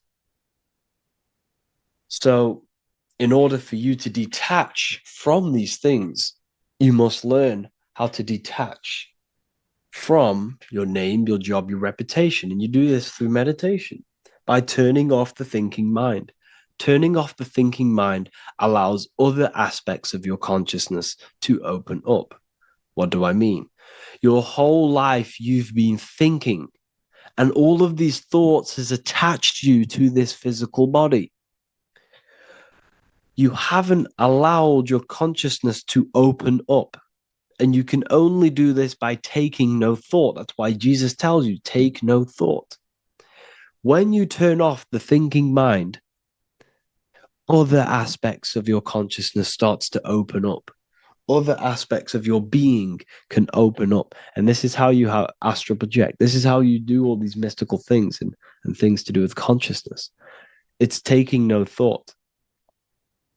Imagination, emotions, thought, and memory are all to do with consciousness. These things are not physical. You can't touch thought. You can't touch emotions. You can't touch these things because they are not a physical thing. So you must turn off these things for other aspects of your consciousness to open up. Okay? So essentially, the Bible is a metaphorical, astrological, numerological, metaphysical, spiritual, encoded text that talks about human anatomy, spirituality, and the true nature of the human experience. Everything they teach you in school is to make you think that you are this body. Everything they teach you in church is the externalization of the true teachings of Jesus. Jesus was telling you to meditate. Jesus was telling you to practice the single eye.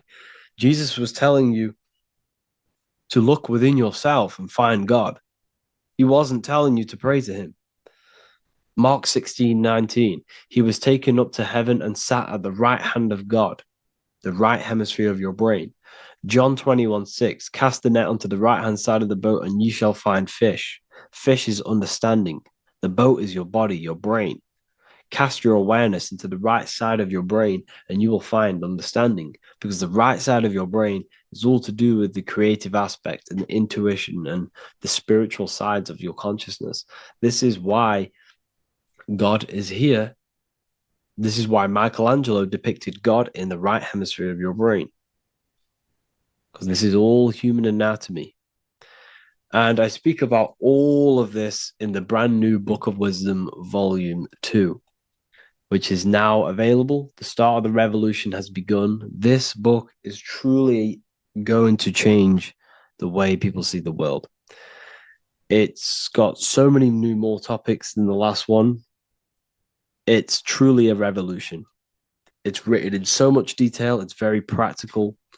I cannot wait to share this one with you. I just want to say thank you for the opportunity for me to create this book, because without you, I couldn't have created this. And I just love sharing my work with you.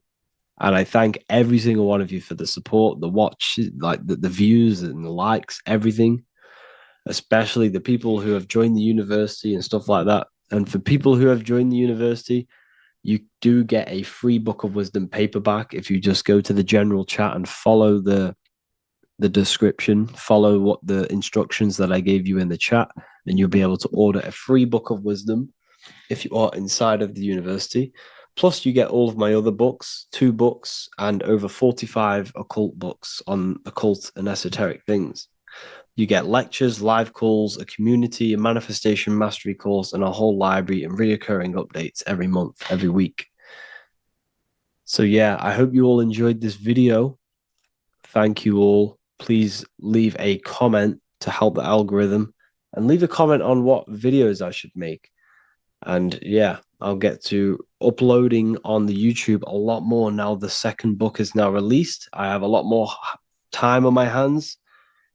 No longer using my energy to create the book. I'm now going to redirect this mental energy into the YouTube. So there will be a lot more content coming. So I need some content ideas. So feel free to comment some ideas, some YouTube videos that I can create. Thank you all, people. Have an amazing day. Religions were made to hide the truth about yourself, God, and the universe. You see, religion teaches there is a God separate from you. He created the universe separate from himself. They did this to truly disconnect you from consciousness, from God, and from yourself.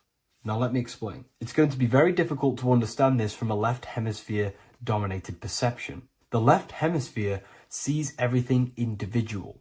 The right hemisphere sees the whole. For example, if you're walking through a woods, the left hemisphere sees individual trees, leaves, twigs, and branches. The right hemisphere sees the interconnectedness of the whole woods. We've been trained our whole life to be trapped in the left hemisphere, to think logically, scientifically, with evidence. This way of thinking traps you in illusion, division, and separateness from everything. Plus, in science, they teach you the universe exists outside of you. You exist in a universe, and the universe exists whether you exist or not. This is completely false. You are the universe experiencing itself. There is only one person in the universe. There is only one awareness in the universe, and that is God. That is your consciousness. Not your name, your job, your reputation, your thoughts, your beliefs. That is not God. God is the infinite awareness that you are, the alertness, the essence of life. You are an individual. You have a dual nature, an inner world, consciousness, and an outer world, this physical body. The inner world is the immortal, consciousness, awareness. This physical reality is for the immortal within us to experience and enjoy. And the immortal consciousness, the immortal self, the individualized expression of the only thing that is truly real, which is God, consciousness, is seeking a way to understand itself through infinite vantage points. The same consciousness inside of you, inside of the dog, the squirrel, the plants, the stars, the same awareness is in absolutely everything. Only the right hemisphere can see this connection. The universe is one mind separated into the infinite bodies and life forms. This is why scientists tell you that the universe is forever expanding. It's truth in plain sight. Because the universe is the mind, and the mind is always seeking more vantage points to understand itself. And the mind is always expanding into new realms of thought. The mind cannot be filled up. It does not exist in space. However, human awareness, human consciousness is very sacred. And the reason why I say that is because humans possess a two-way consciousness, unlike a dog, an animal, or a squirrel, for example. The dog looks in the mirror. It is not aware of itself. It doesn't look in the mirror and see that it needs to improve something. However, humans, we can look in the mirror and say, who am I? Where do I come from? And I need to change this aspect of me. I'm lacking in this area. Dogs do not have this awareness. They function only on their immediate surroundings, on survival and instinct. Human awareness is special because we have the ability to reflect on the self. We can question our consciousness. We can question, who am I? Where do I come from? And where am I going after this? The human mind has no limitation. We can surpass our animal nature and rise to a godly nature. This is the whole purpose of reaching Christ consciousness, which is just an ideal consciousness where we have control over self and we know who we truly are. Humans have been given the tools to awaken. Our five senses are locked only to perceive the physical world, but the mind holds the gateway to understand the unseen aspects of reality. The mind holds the secrets to the universe and consciousness. We just have to study ourselves to understand God. We are all individualized aspects of consciousness. There is only one pure consciousness in the universe, but we're fractaled into infinite life forms, experiencing this consciousness in a different form, molding this consciousness into individual egos and individualized consciousness. Me and you are made of the same fabric. However, I have thought different things, believed different things, experienced different things, which has conditioned my consciousness to be my own individualized aspect of God. And that's what makes me, me, and you, you. God is the creative power within us to turn thoughts into physical reality, to create things. We are a creator. Each one of us is a miniature earth, creating and building in this physical 3D reality. Our consciousness holds power over the 3D reality. We can mold it and create anything we wish. However, we have been conditioned to live like an animal, living in our animal nature, eating, surviving, lusting, and these low-level desires keep us trapped from figuring out our creative power. This is why the ancients always depicted God inside of the brain. Even in ancient Christian artwork, William Blake, Anton Raphael, all depict God inside of the brain. Why is this? Because God is our creative power. The spinal column acts as a type of ladder of consciousness. If you just think about sex and act on sex, eating, consuming, and living in a survival animalistic state, then your consciousness is functioning on the lower end of the spinal column, where your reproductive organs are and your gut organs are to consume food. In order to activate the God within us and to us to truly know God, we have to be aligned with the God consciousness. We have to unlock the God within us so we can truly actually experience God and understand it. However, God exists beyond our personal consciousness, beyond our human identity. In secret societies, satanic rituals and satanic societies, they are seeking a way to escape the human identity through ritual work, meditation, and trance-like states. A trance-like state is like the state that you enter just before you fall asleep, where there is no thought present in your mind, because you are not the mind, you are the observer, you experience the thoughts. And when we escape the human identity through rituals, meditation, or trance-like states, we can actually experience beyond the veil of this material world. However, satanic rituals do this in a negative way. Satanic rituals include ways to make the human mind tap out by pushing the human minds to the limit through pain, suffering, and even torture, to allow the mind to pass out so you can temporarily pass on the veil of the physical world and escape the limitations of the human identity and the human thinking mind. Now, you do not have to do it this way.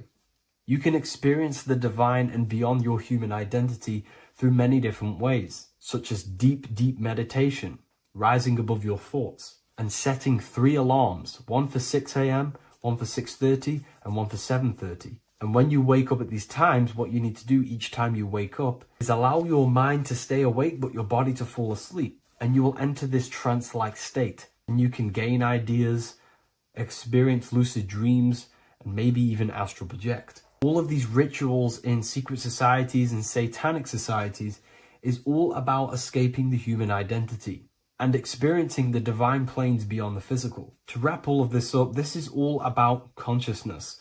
Consciousness is the infinite awareness of the universe, just fractaled into separate bodies. And this consciousness is seeking a way to understand itself in infinite angles and vantage points. And religion was made to cut off your connection to the divine planes beyond this world and beyond your self-identity. Therefore, if you want to know God, you have to study the attributes and qualities of God, such as geometry, numbers, consciousness, the mind, the subconscious, human anatomy. All of these things are aspects of God. We have to study ourselves and study nature so we can see God. God is the infinite awareness of the universe. If you love this video, please leave a like and share it with a friend. I'll leave a link in the description for the Book of Wisdom, Volume 2.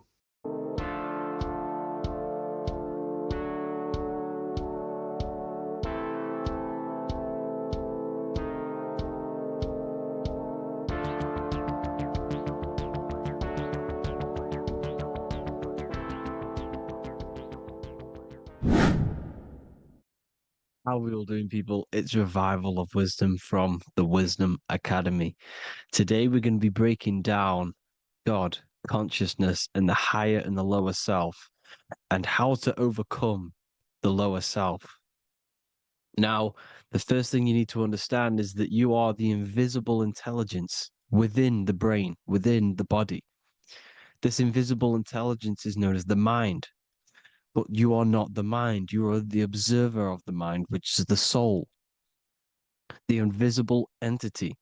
The mind is your intellect, your intelligence.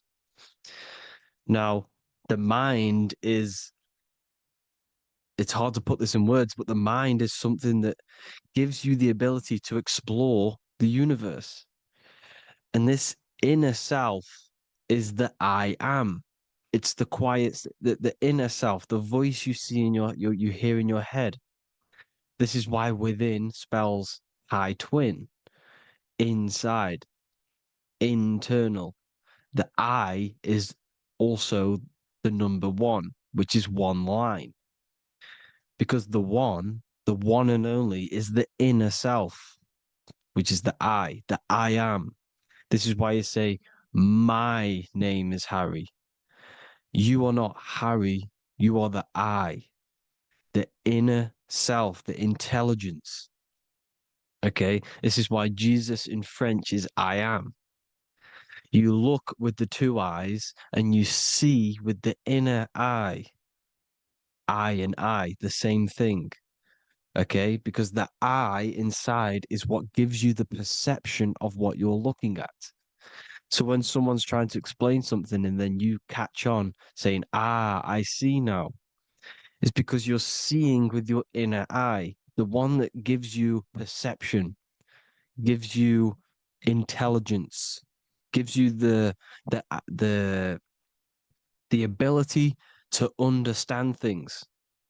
This is the internal eye, the invisible self, which the physical body is nowhere near as complicated as this inner self. It's in infinite potential, infinite potential. God, God, generator, operator, destroyer, soul, mind, and body. Brahma, Vishnu, Shiva, the Father, the Holy Spirit, and the Son.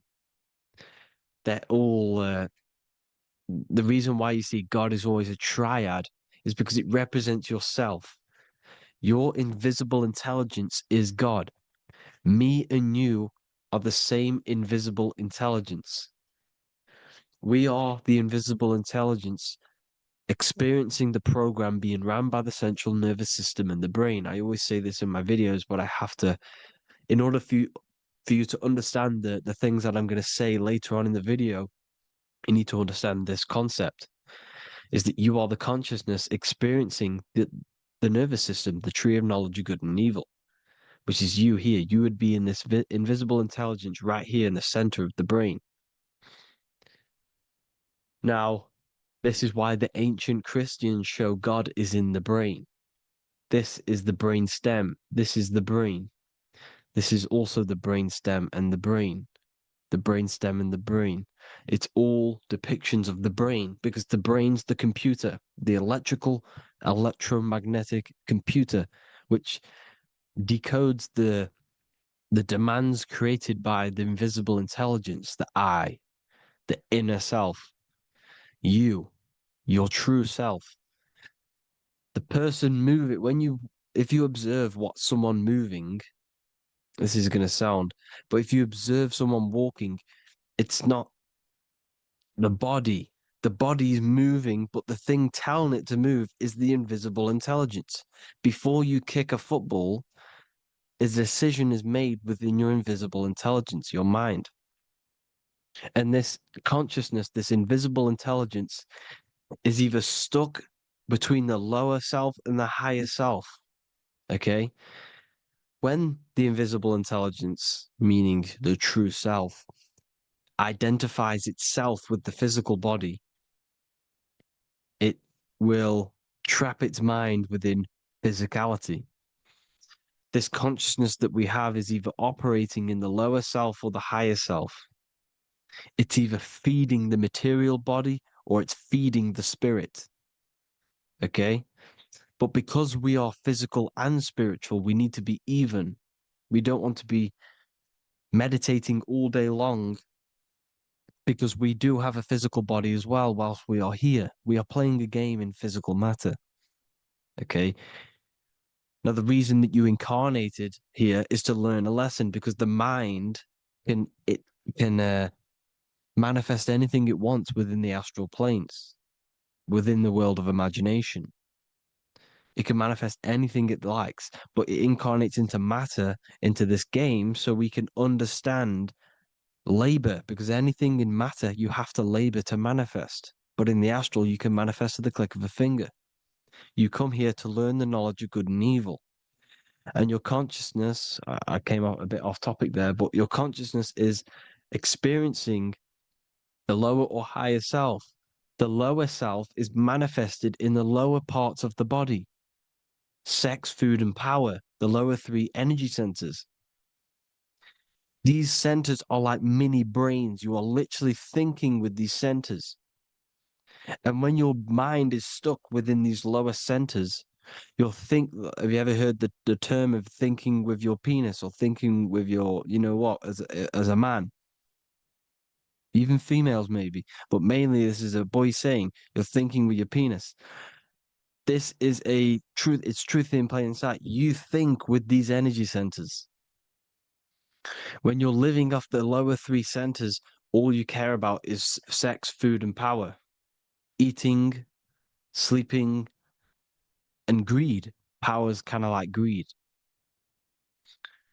Now, when we move up to the higher parts of the body, when we live our life within the higher parts of the body, this is considered heaven. Love, expression, intuition, and wisdom.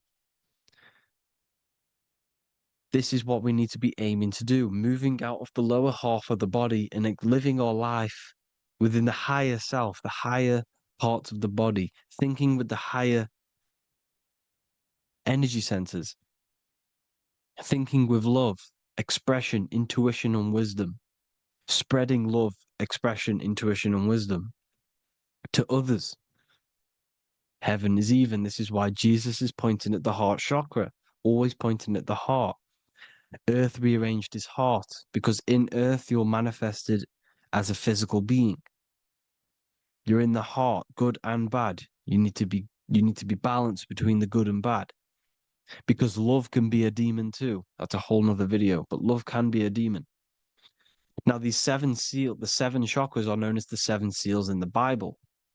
When the Lamb opened the seventh seal, there was silence in the heaven for about half an hour. This is a verse from the Bible. The Lamb is Aries, which is the higher brain, the cerebrum, Ram, Aries. Because when the Ram opens the seven seals, you enter the kingdom of heaven. Because these chakras seal your invisible intelligence. They seal your true self. You are behind these seven seals, your true invisible self, your true consciousness. Because behind these seven seals, you do not think about anything materialistic. Your intelligence is not material. It's not physical. It's not from the physical world. It does not desire the physical world. The body is the beast. The body's the animal, the lower self, which can corrupt our intelligence. It can corrupt the intelligence. Okay?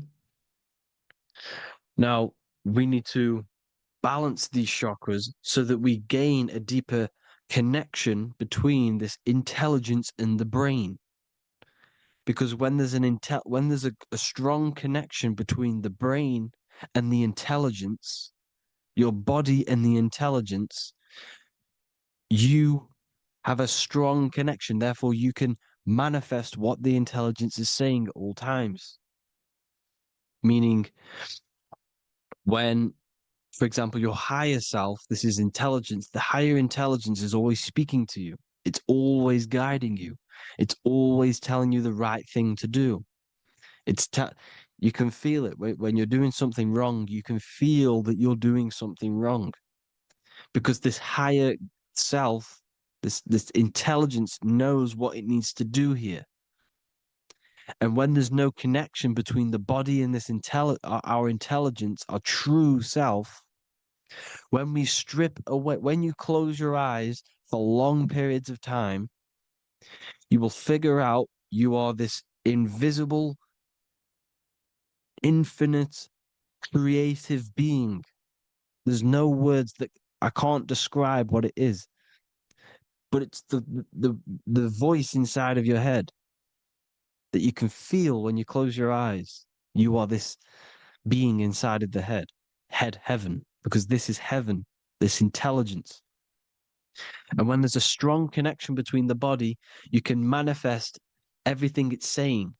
When everything is balanced, when you're no longer thinking with the lower centers, when they're all balanced, you're not thinking in particular with every center, you balance them all, you can manifest everything it says.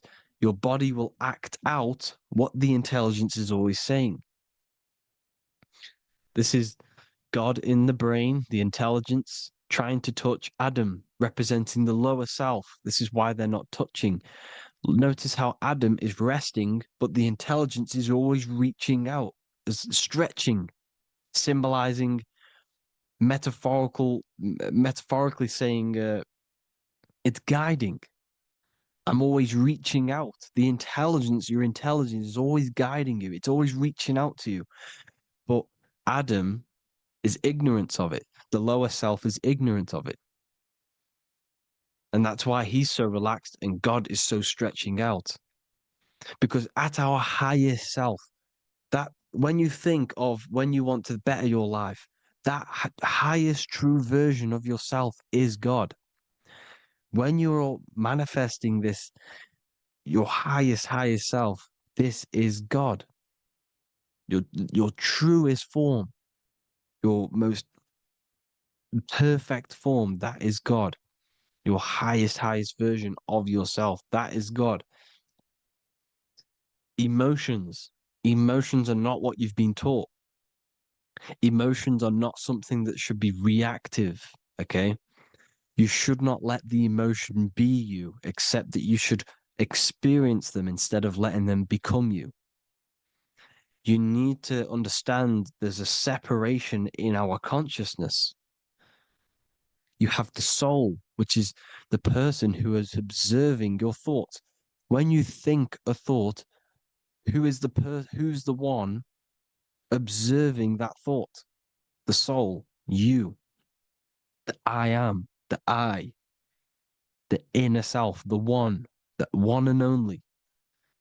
And inside of every single body, inside of me, inside of you watching this video, there is this same intelligence that is inside of me, inside of you.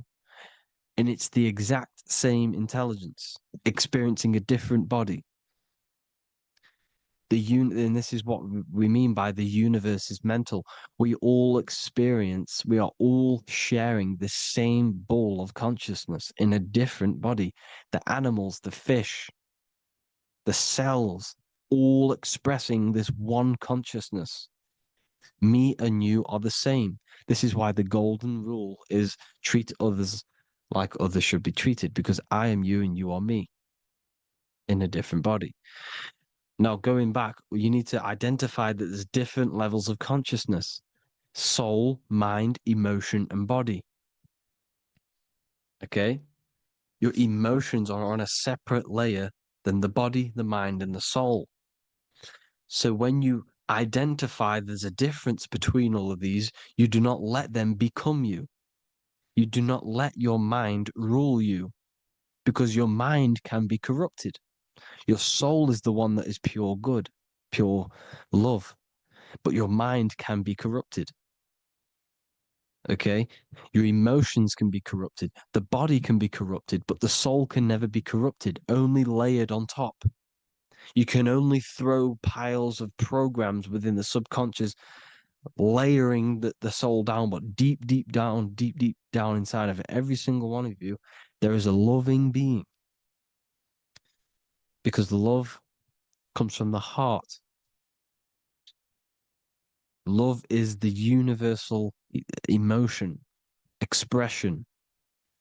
Now, your thoughts can become bondage, your emotions can become bondage. Now, what do I mean by bondage? By conquering the lower self, we need to conquer our own mind, because the mind is what's manifesting the lower self. When you're thinking with the lower half of the body, when you're becoming your emotions, you need to experience the emotion, not become the emotion. Do not let the emotion become you. Do not let your thoughts become you, because your thoughts are tools that you can manifest. Your thoughts are the idea. Your emotion is the energy that you can use to manifest that thought. Your emotion is energy in motion, emotion. You use emotion to manifest, to feel as if you already have the thought. Therefore, you become that vibration. Therefore, your emotions are actually a creational force that is given to you to manifest things, because you're a human, a manifester. You're here to manifest things. You're a creator. You are a god. Your inner self, your intelligence, your I am, the one and only inside of you, the inner self, the quiet one, the one that's deep down, the invisible intelligence, is it's creating things all the time. All the time. Speak no evil, see no evil. hear no evil. This is the astronauts, they're Freemasons, but they understand this because thinking, seeing, and hearing can corrupt your mind. And when you have a corrupted mind, you'll have a corrupted subconscious. The subconscious will manifest into the body because 90% of your behavior comes from the subconscious mind. So you got to speak, see, and hear no evil. A sin, what is a sin?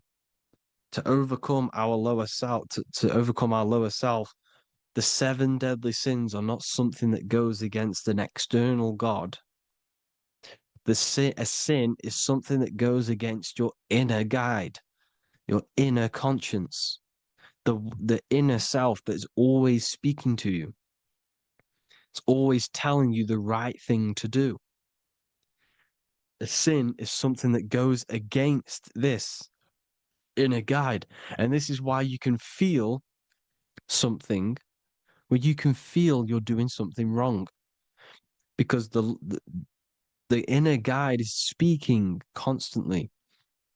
And when you commit these 7 deadly sins, which are 7 internal states which keep your invisible intelligence bound to your physical body. Because evil, right? Evil love bondage. This is why they stay in this realm and they control this realm, because they love the bondage of the body.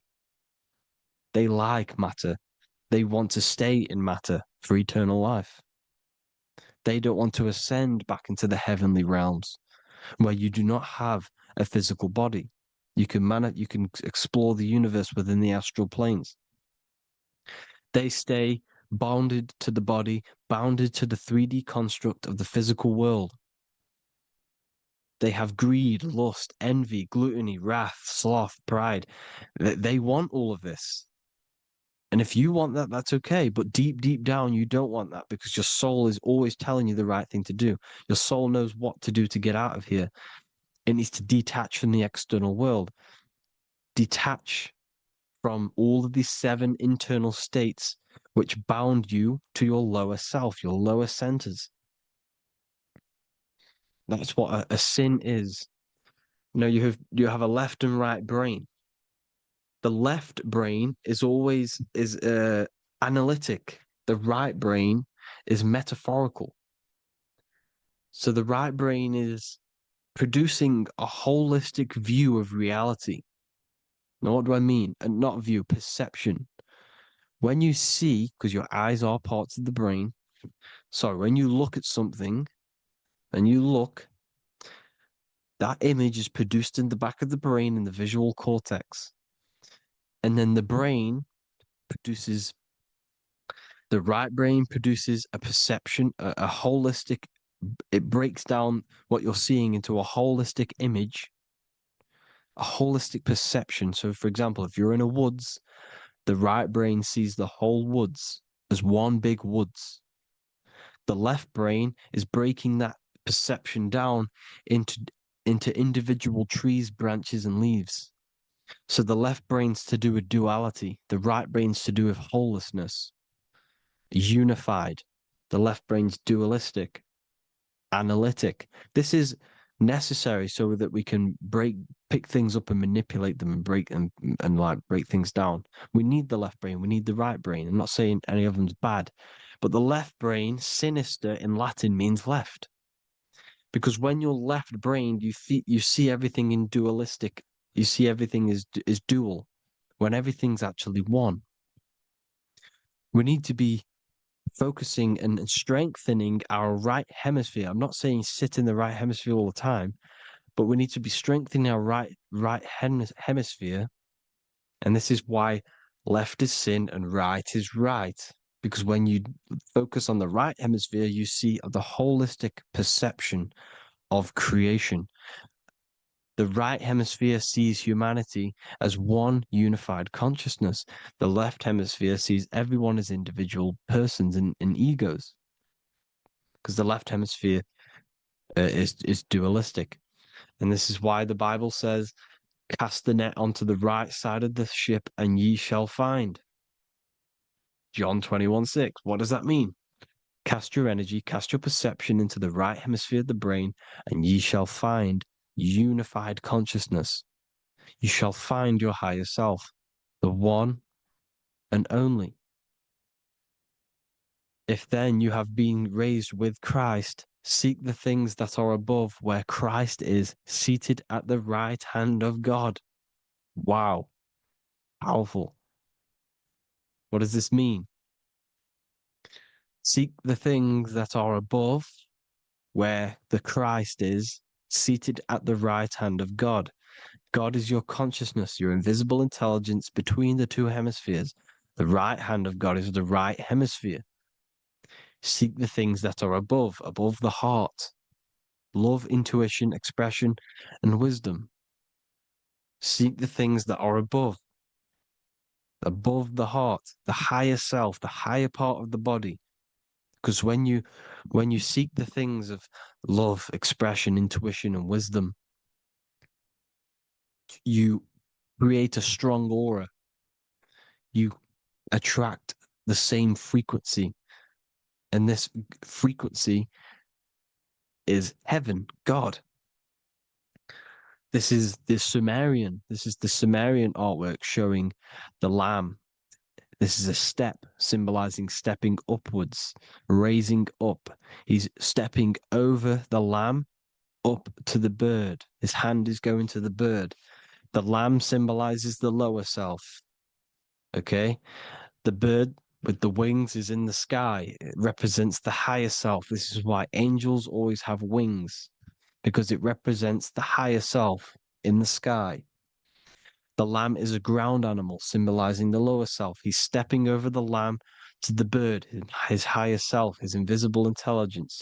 Horus and Set, Jesus and Satan. Look, Horus has an evil brother, Set, just like Jesus and Satan. Horus is a bird, higher self. Set is a ground animal, lower self, which is the devil and the angel on your shoulder. You see? The right and the left hemisphere, the two wings. So the devil and angels always speaking to you. The higher and the lower self. It's the battle between the higher and the lower self, between the invisible intelligence and the physical body, because the body's the one that wants the sugar, it wants the pleasure, it wants the sex, it wants the porn, it wants all of the materialistic things, it wants the 7 deadly things. Okay, it wants this. There's a battle between the higher and the lower self, your intelligence and the body. This is why you need to become balanced, so that there's a deep connection between the body and the invisible intelligence, the I am. You need to master your mind with discipline, and you gain a connection between the brain, the body and the intelligence. Resurrection, transmuting sexual energy. Okay, this is important. Res is Resh, which is Hebrew. The early Hebrew Resh symbol is the head. This is the head. Resh, erection. Erection is a sexual stimulation. Resurrection is rise erection. You got to raise your sexual energy up the base from the spine to the head. This is the Christ, the Christos. Because there's a psychophysical psychophysical oil produced in the brain every month. Go and watch my other video on raising the chrism. Okay? And every month there's this fluid produced in the brain, which takes 2 trips, because one's produced by the pituitary, one's produced by the pineal, magnetic female, magnetic and electric charge. And it takes 2 trips down the spine to the solar plexus, the bread of life in the Bible, or Bethlehem in the Bible, because the River Jordan's your spine. Goes down to Bethlehem. It gets born in Bethlehem, just like Jesus. Because when this oil travels to the solar plexus, it creates the seed, the seed of life, and it feeds the body. all the central nervous system, all the cells. It regulates the blood, does all sorts of good things for the body, this oil. Now, when you save your sexual energy and you raise your resurrection, you awake the Christ, you raise it from the solar plexus or the sacrum bone up to the brain, you activate 100% of the brain, and this is the true resurrection of Christ. Instead of wasting the energy and giving away your sexual fluids, because behind the fluids is the energy. So when you release that fluid, the energy is out there. You've released the energy. Your sexual energy is the most potent emotional force a human could possibly feel. Same with any animal or anything. The sexual urge, the sexual emotion is the most powerful, potent emotion that you can feel. It takes over the whole body. When you feel sexually aroused, it takes over everything because it's so potent. And when you fight the serpent, when you fight the sexual energy, which is shown here in the Egyptians, the cat cutting off the head of the serpent, or Hercules fighting the serpent, or in the Greek mythology fighting the seven-headed dragon, the seven chakras. The serpent is your sexual energy because it symbolizes your kundalini. When you fight it and you transmute this energy, instead of releasing it, instead of acting sexually on it, you can transmute the energy, transfer it from the solar plexus up to the brain. You can also do this with other tasks. Instead of releasing it, instead of raising it from the solar plexus to the brain, you can use it for other things. So, for example, you want to think critically. You can use it for critical thinking. You can use it for going to do exercise. You can transmute sexual energy into anything. But you can do this. You can raise the sexual energy, and you can use this energy to push the cerebrospinal fluid from the solar plexus up through the spine, up the 33 vertebrae to the brain, and it'll activate 100% of the brain. And this is the resurrection of Christ. Jesus was never dead. Jesus was never rose from the dead. It symbolizes the Christ, Jesus Christ. Christ is Christos, which means oil in Greek. The resurrection of the Christ, the Christos, the oil. When it activates 100% of the brain when it's raised, and it can regulate all the systems, it can regulate all the blood, it can regenerate the body. And this is the true Antichrist. They don't want us doing this process. The Antichrist is not against Jesus, it's against the fluid in our body that makes us live hundreds and hundreds of years and makes us live as gods. This is the true resurrection. And when you fight the serpent, you fight your sexual urges, your sexual emotion, the most strong emotion that you could ever feel. You can do this process. And this is the true secret of transmuting sexual energy. Because when you transmute the sexual energy, you can become a god. And this is why Hercules is fighting the serpent. Notice how the serpent is low. He's reaching down to it. It represents the lower self. Because the lower self wants the lust. It desires sex. The body desires sex. There's a fight between the higher and the lower self. But when there's balance, there's even. Heaven is even. When there's evenness between these, this is the kingdom of heaven. This is when heaven is on earth. So at our highest levels of ourselves, the highest level of our intelligence, this is God. God is something that we manifest. We need to achieve Christ consciousness by battling the body. There is no battle outside of the physical body. It's an internal battle. Jesus and Satan have been externalized. Nothing exists outside of you, because I explained in the beginning how you are the consciousness experiencing the central nervous system. Therefore, there is nothing outside of you. It's all internal. Jesus and Satan have been externalized. Why? Because it's business. The church is a business. It's all a business. They've created these figures to be historical when they're not historical. The Bible's not historical. It's all externalized. It's called exoteric when the truth is esoteric, internal teachings. So anyways, people, balance the chakras, balance the two hemispheres of the brain, balance the conscious and the subconscious. Balance is perfect, the yin and yang. You are spiritual and physical. You live in day and night.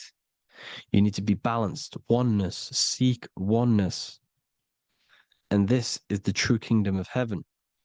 And when we all realize that we are all the same intelligence, the same consciousness expressed in different bodies, when we all realize this, we all realize we're all one. Doesn't matter what race you are. It doesn't matter what race you are, where you're from, your nationality, because none of you are actually from here. None of you are from the physical world. You're manipulating the physical world through the physical body. You are the I am. We all have a soul. Every single one of you has a soul. We all have souls. The reason why they say some people don't have souls is because they're trying to suppress your mind. They don't want you to know that you have a mind. That sounds crazy, I know. But a lot of people haven't realized that they have an infinite intelligence called a mind. And behind that mind, if you can observe your thoughts, the person who is observing the thoughts, you have a soul. Everyone has a soul. Don't listen to all these people saying some people don't have a soul, some people do. We all have a soul. Every single one of us. So anyway, you need to break the lower nature of yourself. At our highest levels, we are gods.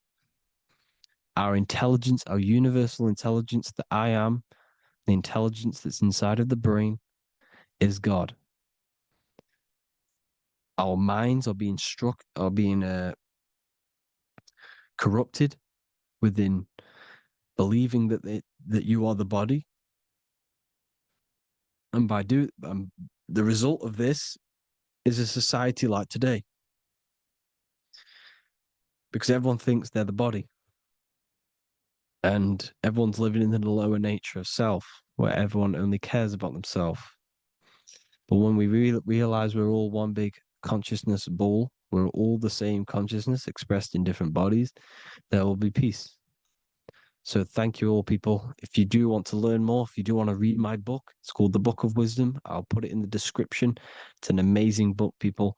It's going to give you the best understanding possible about creation, yourself, and the world. It's amazing. The Bible, everything. I have just launched a new cymatic library. A friend of mine has just added this to the website. He creates beats, and he creates the purest beats. So they are actually the frequency that it tells you. Most of the stuff on YouTube and Spotify and Apple Music it says it's a certain frequency, but we know these major platforms are all playing with the frequencies of the app. So if you want a real binaural beats, solfeggio scale frequencies to meditate on or listen to throughout the day, join the Occult Library. You can get a 2-day free trial. I'll put the link in the description. Thank you all, people. Hope you all enjoyed this video. God bless you all.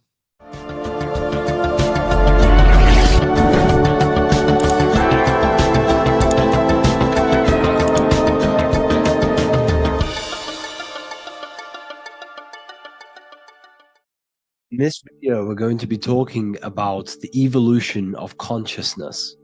You are born human, however, you possess consciousness, which is the awareness behind your being, the awareness behind your thoughts, the experiencer behind your 5 senses, the experiencer, the observer behind your thought, emotions, and senses. You are an eye, an invisible consciousness looking through a lens, which is your body. Your body produces this physical world that you experience. Your brain produces this world. Your brain and body is a technological computer. However, you are an infinite, ever-expanding consciousness behind this physical body. And there is an evolution of consciousness, a cosmic journey of expansion. And this is why we see so much pyramid symbolism in the occult and esoteric world, and especially within Freemasonry. Because the pyramid represents climbing, an evolution, a raising state of consciousness, a journey. Steps symbolize a journey upwards. This is the raising and the evolution of consciousness, our inner world, the transmutation of our inner selves, of our souls and consciousness and our minds. So when we see this pyramid, we're seeing a evolution, a way up to source consciousness. And the eye in the pyramid represents your source consciousness. It represents illumination. It represents divine guidance through this evolution of consciousness. This is why we see the ladder. Consciousness is ever expanding on an infinite journey of evolution. Each individual is a part of this cosmic process, contributing towards the ongoing expansion of both mind and awareness. As we evolve, we collectively explore deeper levels of existence, expanding the boundaries of thought and consciousness. The mind has the ability to expand infinitely into new realms of thought, into new dimensions of mind. The mind cannot be filled up. It is not a physical substance. The body can be filled up because it is a physical thing, but you cannot fill the mind. Therefore, the mind is constantly expanding, ever expanding into new fields of thought. So what we see in Freemasonry, the ladder, is again a journey, an elevation of consciousness. When we are born with an infant consciousness, and as we gain older, we gain an adult consciousness. Our inner world, our inner mind, and our emotional intellect changes and evolves. We are significantly different from when we were very young as an infant. It's because our consciousness evolutes, it changes, it alters like water. So just like this evolution of your own consciousness as growing up, there is consciousness of beings existing in cycles beyond our own. And their consciousness is unimaginably different from ours. They operate on a higher level of understanding and knowing, experiencing reality in ways that transcend our current comprehension. Our minds right now cannot comprehend the highest states of consciousness. There are entities, there are beings beyond our own, existing in higher dimensions of consciousness that we cannot comprehend because they have expanded. They are on a further way up the ladder of consciousness. However, we are all on the same journey. None of us can take the same journey. There is one ultimate goal, reaching source consciousness. However, this is always ever expanding. However, we are all on a different journey. There is one truth, one source, one goal. However, there are billions in different ways of reaching it, and we are all on these different paths to source consciousness, to this ladder, this evolution of universal evolution. Okay? Their awareness is attuned to new dimensions of existence, reflecting a more advanced stage in the cosmic journey of consciousness evolution. So when you take DMT, you are shot into these higher realms of consciousness where you meet these beings who look similar to these images. They are not speaking to you physically. They don't speak to you three-dimensionally through vibration and words. They speak to you mentally. If you have done DMT, then you know this. And if you have met these beings, then you know this. You might have even met some of these types of beings on mushrooms or any psychedelic drugs. Because ultimately, when you take these mind-altering substances, it's altering your consciousness. It's merging your consciousness with the spirit of that substance. And you are essentially attuning your mind to higher dimensions of consciousness. That's why we say we're getting high. when we take these substances. Therefore, when you meet these beings on DMT, you are essentially meeting beings who are attuned to higher dimensions of consciousness, and they speak to you mentally. They speak to you telepathically through thought, because the universe is mental. Everything exists within the mind. The way you are now, your physical existence, is a state of mind. Mind, thought creates matter. Spirit and matter are two opposing ways of thinking. If we have a very spiritual mind, we have an expanded mind, we are a spiritual person through the mind. However, if we have a very low state of consciousness where we think about food, sex, lust, and all physical things, then we have a physical consciousness. Matter and spirit are two opposing forces, two ways of thinking. The mind attunes itself to different levels of understanding in different dimensions. So, essentially, this is what we're looking at. The body is a vessel for the fluidic, formless consciousness, a temple that houses the essence of our awareness.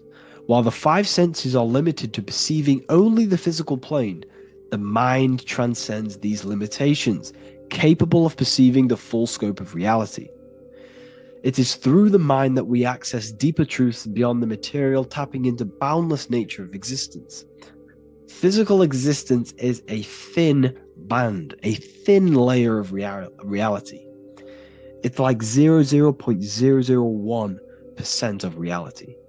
And your five senses are only tuned into this layer of reality. But the five senses are, by design, only allowed to perceive physicality.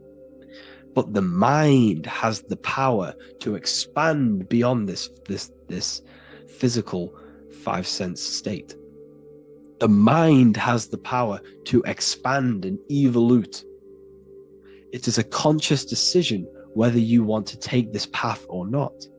You can stay in a three-dimensional way of thinking, or you can expand your consciousness from within. It's not an external journey. There is no God going to save you. You must save yourself. Therefore, behind every single one of these eyes is the same source consciousness. However, we are all different cells in a different journey. The organs in your body, the cells in your body are all alive. They all possess same consciousness, universal consciousness. However, we are all on a different journey of evolution. As above, so below.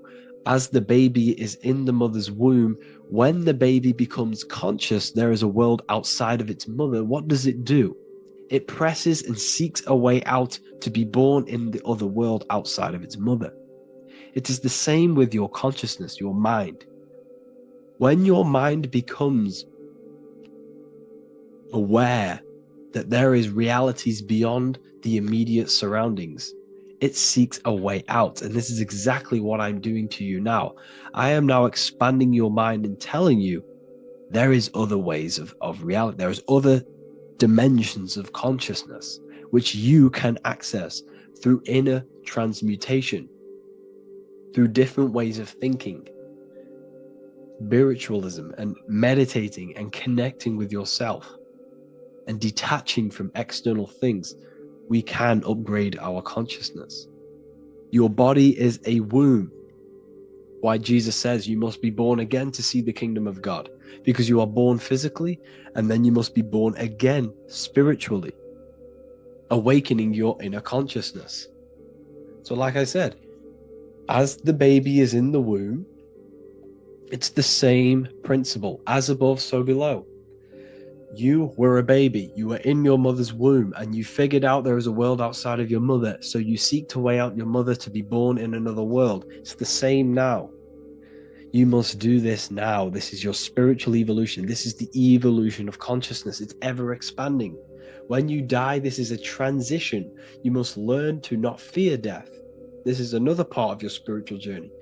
You must master death. Therefore, like I said before, the mind has limitless capacity to expand into new realms of thought, continuously exploring uncharted ideas and concepts without boundaries. The mind can ever expand. It can never be filled. It can never, ever know everything. There is infinite fields of knowledge, infinite fields of thought. Your current state is just one stage on an infinite pathway. You won't remain human forever. The human experience is a crucial phase where we learn to balance polarities, master the fundamental laws of the cosmos. It is a period of growth and transformation, preparing us for the next stages in our cosmic evolution. The goal is to strive for perfection, yet the true perfection is unattainable. It's like a tunnel, and there is a light at the end of the tunnel. And as you walk through this tunnel, the light is ever moving backwards. You should forever seek to meet that light, but you will never meet that light because consciousness is ever expanding. You should strive for perfection, yet knowing that perfection is forever unattainable. The journey is endless, with each step revealing deeper layers of understanding and experience. The pursuit of growth and expansion is itself the essence of our evolution. You can find all of this knowledge in the amazing book that I have read for years. I have read this book, The Emerald Tablets of Thoth, the Atlantean, by M. Dorial, translated by M. Dorial. I'm telling you now, this book, now that I've told you this, you have some context on the book. The whole book is about evolution of consciousness.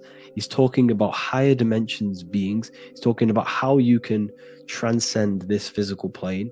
It is truly the most amazing book you will probably read. One of the best spiritual texts you'll see. It's hard to understand, so you must read it over and over again. And the more your mind progresses, like for me, I read this every couple months. And the more I learn about consciousness, the more I expand my own consciousness. And every time I read this book, I pick out something new that just completely blows my mind. Because you can only understand this book to your level of consciousness, to your level of understanding. So now that I've told you all this information, go and read this book and it will absolutely blow your mind. And so will the Book of Wisdom Volume 2, which is now available. I released it the other day. I'm just going to read a page out now. This page is called Spirit and Matter. The Earth is not merely a dense, lifeless rock drifting through space. It possesses spirit, a living essence that animates its form. But what do we mean by spirit? Spirit in esoteric terms refers to the energy, the life force, animating the principles infused in matter. So essentially, what this page is talking about is how everything has spirit, consciousness within it. You are the middle, you are spirit and matter. You have the ability to expand your mind to the God self and raise above our animal instinct, our material self, and know the divine and expand. Animals cannot do this. Animals are not self-aware. Humans possess self-awareness. We can observe our consciousness. We can say, why do I exist? We can look in the mirror and know that we need growth. And this is what Anunnaki means. Anu means above. Anu was the supreme god of the sky, which is a metaphor. He represents spirit above, heaven. Anu came down to earth and married Ki, the goddess of the earth, which represents matter. It's a myth, it's an allegory. Anu married Ki and gave birth to the Anunnaki. Spirit came down and infused with matter and gave birth to the human, which is you. You are spirit infused in matter, Anu and Ki, Anunnaki. You are the Anunnaki. And this is just one of the teachings in my book. Honestly, this book is absolutely amazing. If you truly, truly want to expand your consciousness, give this book a read. And obviously, if you're inside the university, I give you this book for free. A paperback version. If you join the university, follow the steps inside of the general chat, you'll be able to download this book. Not download it. Order a paperback for free. All you have to do is pay for the shipping. You'll also gain amazing knowledge inside of my library, where your mind will just be overblown with the amount of esoteric books. There's over 45 rare occult books. Plus you get a PDF of the Volume 1 and Human Health Guide. You get reoccurring updates where I expand on symbolism, occultism, where you will just feel absolutely amazing once you understand esotericism in yourself. You'll also learn how to create the dream reality that you want with the Manifestation Mastery course, where I teach you how your consciousness creates reality. You'll have a real lectures where I post lectures on symbolism, occultism, esotericism. There's a conscious community and live calls and Q&A where you can ask me questions and I'll answer your questions. I just want to say thank you to everyone who has joined the university. Thank you for even liking and watching this video. Any support I just appreciate every single one of you. Please, if you can, leave a comment and a like on this video and let me know any videos you want me to make in the future. And I will start uploading a lot more to the YouTube. So yeah, thank you all for tuning in today. Have an amazing day. What if I told you you don't have one body? You in fact have four. There's a secret hidden right in front of you, and most of you overlook it. And by learning these teachings today, this will change your perspective on life, on yourself, and completely change the conception of yourself. This is the key to your highest potential. If you stay with me today, you will find secrets about yourself that will change your life. But I warn you, once you step this path of esoteric knowledge, there's no going back. Once you see, you can't unsee. So stay with me, and we will discuss the four bodies of your soul and how you can master yourself to reach your highest potential. The first thing we must understand is that there is a sun. And just like the sun gives life to the earth, there is this life force within the sun that gives life to all matter. We must understand that that matter itself is dead. It has no life potential. It has no ability to create or destruct anything. All of the life comes from above, from the sun, from the life-giving power of this infinite energy source we call the sun. No matter what model you believe, the sun still gives power to this physical realm, giving life to all of the crops, giving life to animals, giving life and growth to all things that the rays come in contact with. This is a macrocosm process. We must understand the teachings of as above, so below. This means that the macrocosm repeats itself in a microcosm form. Now, what do I mean? Humans are made in the image and likeness of God. You are a miniature version of God, a spark of the divine consciousness made in human form, in physical form. Just like the sun gives life to all physical matter and growth to all crops on the earth, your soul is a miniature sun. And your soul is giving life to the body. Your body is a miniature earth, which also goes through the cycles of the 4 seasons of the sun. We feel different in each one of these seasons. It's because our body does not only go through these cycles externally, but these cycles happen within ourselves, within consciousness. Your soul is the sun. The sun you see in the sky is an externalization of your soul. Your soul is the life force. You are the soul, not the body. And like the sun gives power to the earth, the soul gives power to your body.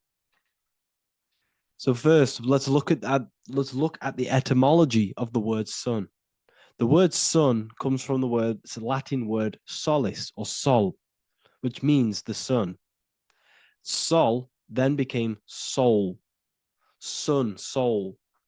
And in fact, S-O-N and S-U-N in the old etymology dictionary mean the exact same thing. They are interchangeable.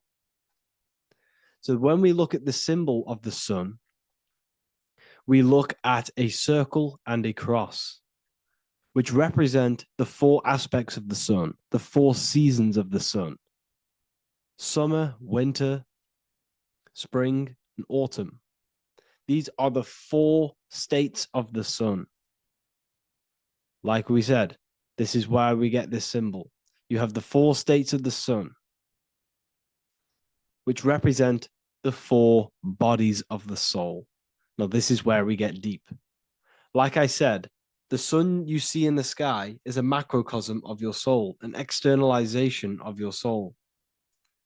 Just like your sun has 4 seasons, the 4 seasons within us are the 4 bodies. Our soul is incarnated and split into 4 sections. We have a mind, we have a physical body, emotions, and spirit. These are all interchangeable and they are all linked. In ancient alchemy, we have the exact same symbolism of the 4 stages of alchemy. But in this case, they're symbolized as the 4 elements: earth, water, air, fire. In this ancient alchemical symbol, we have the pentagram with the top one representing the soul, ether. Our soul then has the 4 bodies with the human here. We have the man, the eagle, the bull, and the lion. We see this on the tarot card, the Wheel of Fortune. The man, the eagle, the bull, the lion. We see this in Matthew, Mark, Luke, and John.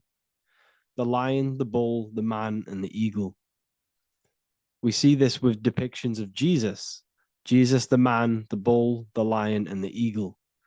These represent the 4 fixed signs of the zodiac: Taurus, the bull; Scorpio, the eagle. Scorpio was symbolized as an eagle. It's an ancient symbol. Now it's been changed to a scorpion, of course. Leo, the lion; Aquarius, the man. These represent the 4 fixed signs, which are 4 different elements. Taurus is an earth sign. Scorpio, a water sign. Leo, a fire sign. Aquarius, an air sign. Taurus is the earth. As above, so below. The earth is the physical body. Leo is fire. Fire is the spirit. Scorpio is water, which is the emotions. Aquarius is the mind, which is an air symbol. Air is the mind. That's why we call people airheads. Okay? So what we're actually looking at here are the 4 aspects of our soul. We have the sun in the middle and the 4 bodies of the soul. This is what Jesus is symbolizing. Jesus represents you. God made flesh with the 4 aspects of the soul. The 4 gospels are all depicting Jesus in 4 different ways according to the different body of consciousness. The Wheel of Fortune are representing the 4 bodies of the soul. This represents the 4 bodies. Now, how are they 4 bodies? They are 4 dimensions of consciousness. The mind is not made of the same substance of the emotion. The emotion is not made of the same substance of the physical body. The spirit is not made of the same substance as the physical body also. They exist in 4 dimensions of consciousness. They are 4 bodies of our soul. And the most important teaching here is what I'm actually getting to, is the powerful one. This is what gives you power. Most of us live in chaos. Our mind is thinking of doing something. Our emotions are feeling something else. Our body is lusting and wanting to do something else. And our spirit's energy is completely off. Most people live in unbalance. None of these 4 bodies are working together. This is why we produce chaos in our lives. When these bodies are in balance, are not working together. So in alchemy, they symbolize the 4 elements, which are the 4 bodies of consciousness. These are the furnaces with the fire. They represent transmutation of each body. We have to sync these bodies. We have to sync the mind with our emotions, and our emotions with our actions, the physical body, and with our spirit. These 4 key bodies need to be in line in order for us to create consciously in our life. Because each one of us is a creator, a miniature version of God, creating our own earth, creating our own material reality. And in order for us to create consciously and with effect and power, we must have these bodies unified so that we can create consciously and not create chaos. So this is very, very important. And this is a secret teaching found in all ancient societies. But this is what the hidden symbolism of astrology actually is. The sun is our soul, and the 12 zodiacs are 12 aspects of our soul. And we have the 4 aspects of the 4 main bodies. This is what we're looking at.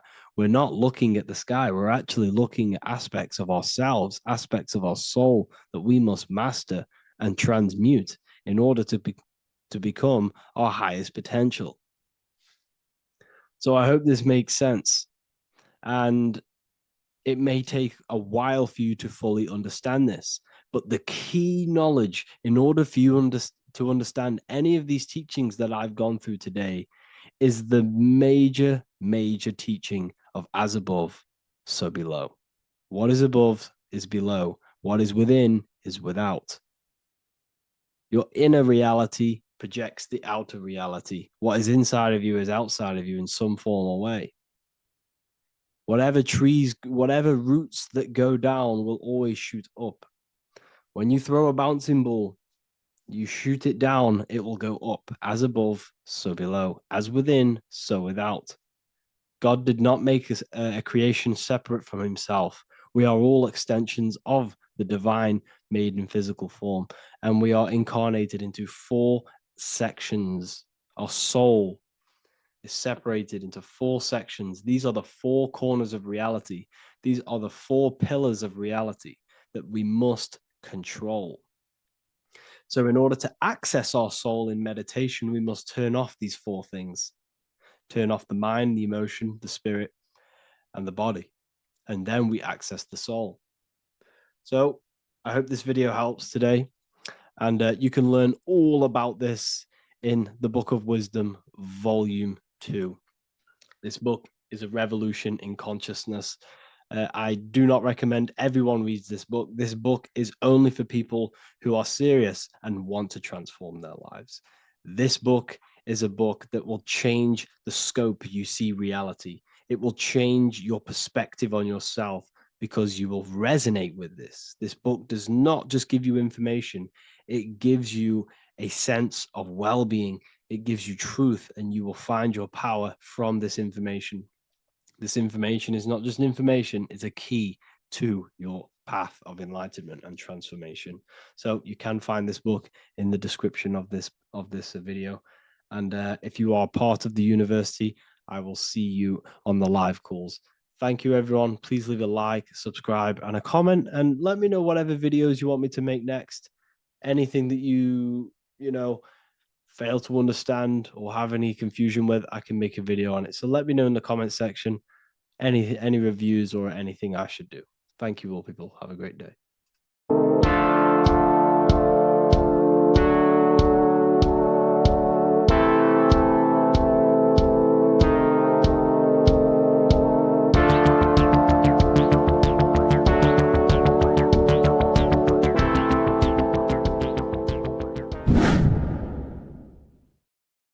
Welcome back, people. We're back with another video. Let's jump straight into this. Make sure to tune in till the end because this has got so much information in this video. So sit back and enjoy. So everything's Taurus fields. The Earth's a Taurus field. Everything's Taurus, which is electromagnetic field, electric and magnetic.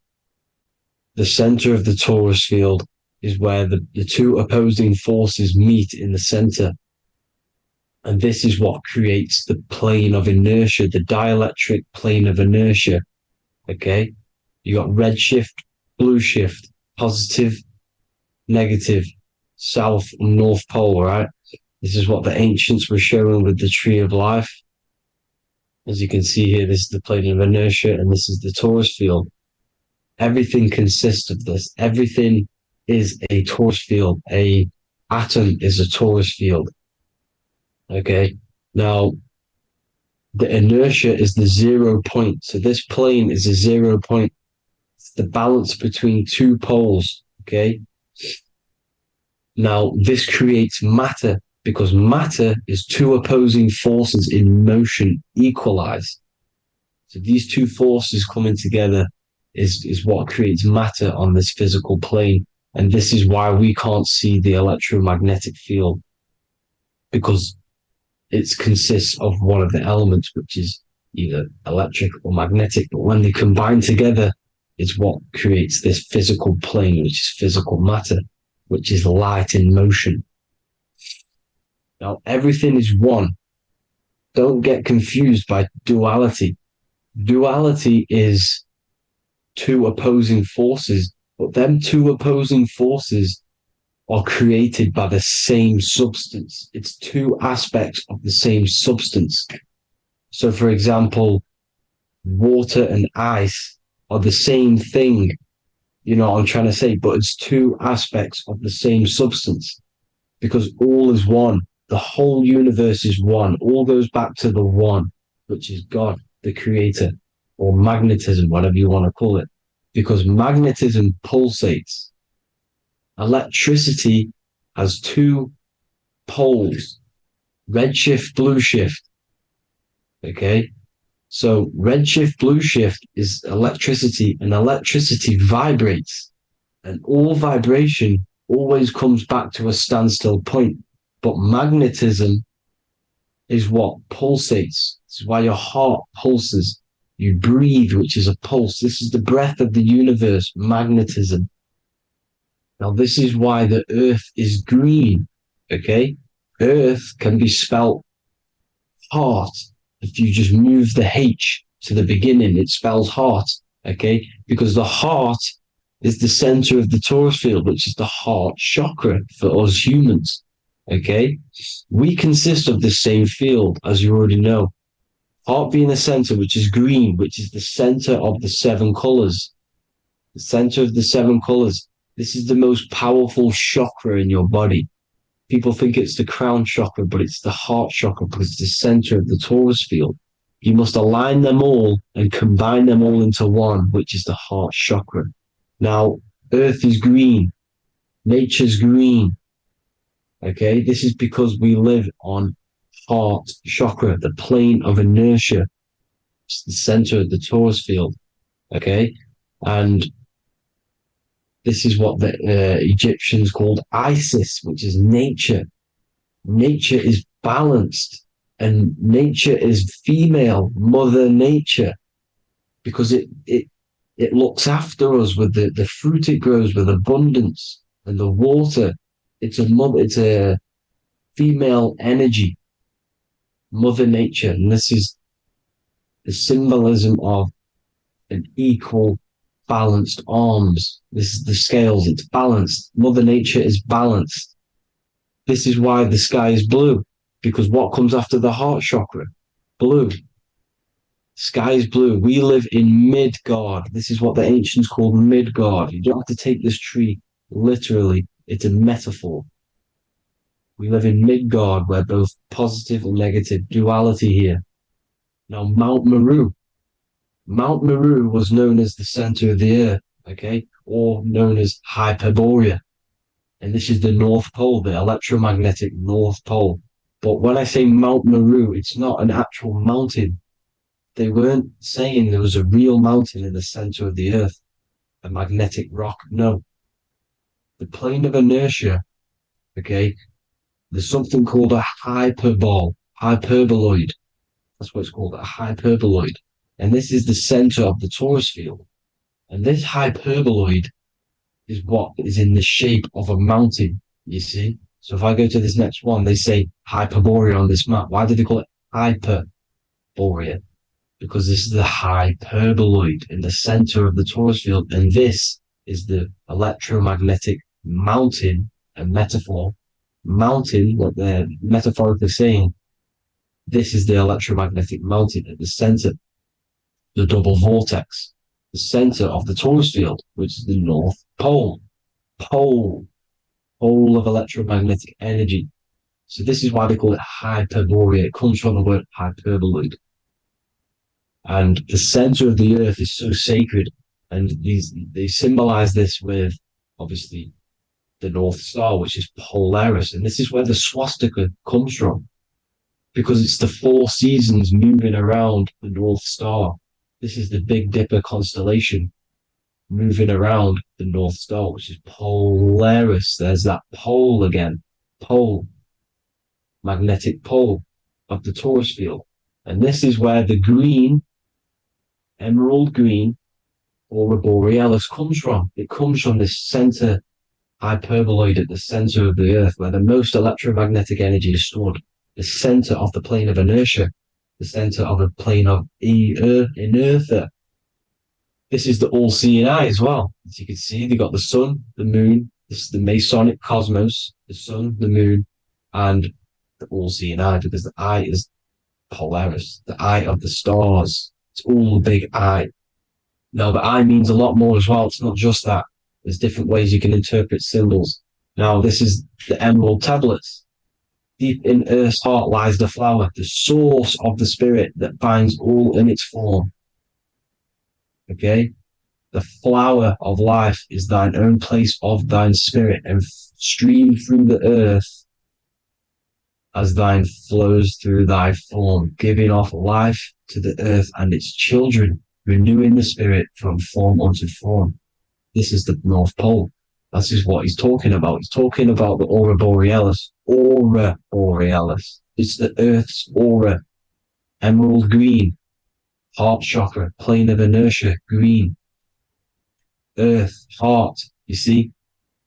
All related. Now, there's many symbolism of this. So much symbolism with the ancients. The 7 layers of heaven. 7 layers of heaven, which are the 7 planets. Okay? These planets are the solar system. It's the solar system because we are the soul. We are the sun, the soul. And we're inside of a solar system, which is the 7 planets. That's why there's 7 layers of heaven. Okay? The rings of Saturn, the rings of the planets are moving around us. Okay? So, this is what the ancients were depicting in their cosmology. Now, this is the Hebrew cosmology of the earth. This is the Mayan cosmology of the earth. You see, it's all an enclosed system. We live inside of a giant torus field. All is atum. It's what the ancients said, ancient Egyptians said. All is atum.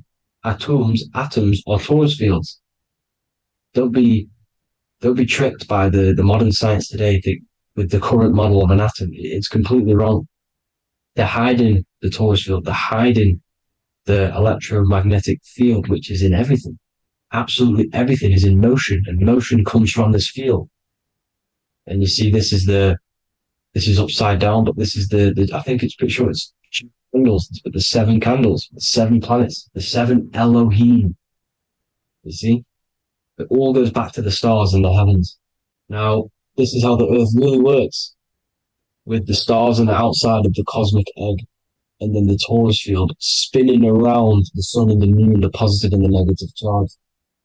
The sun gives you energy, the moon takes your energy. The moon controls monthly cycles. Moon is mon. This is etymology.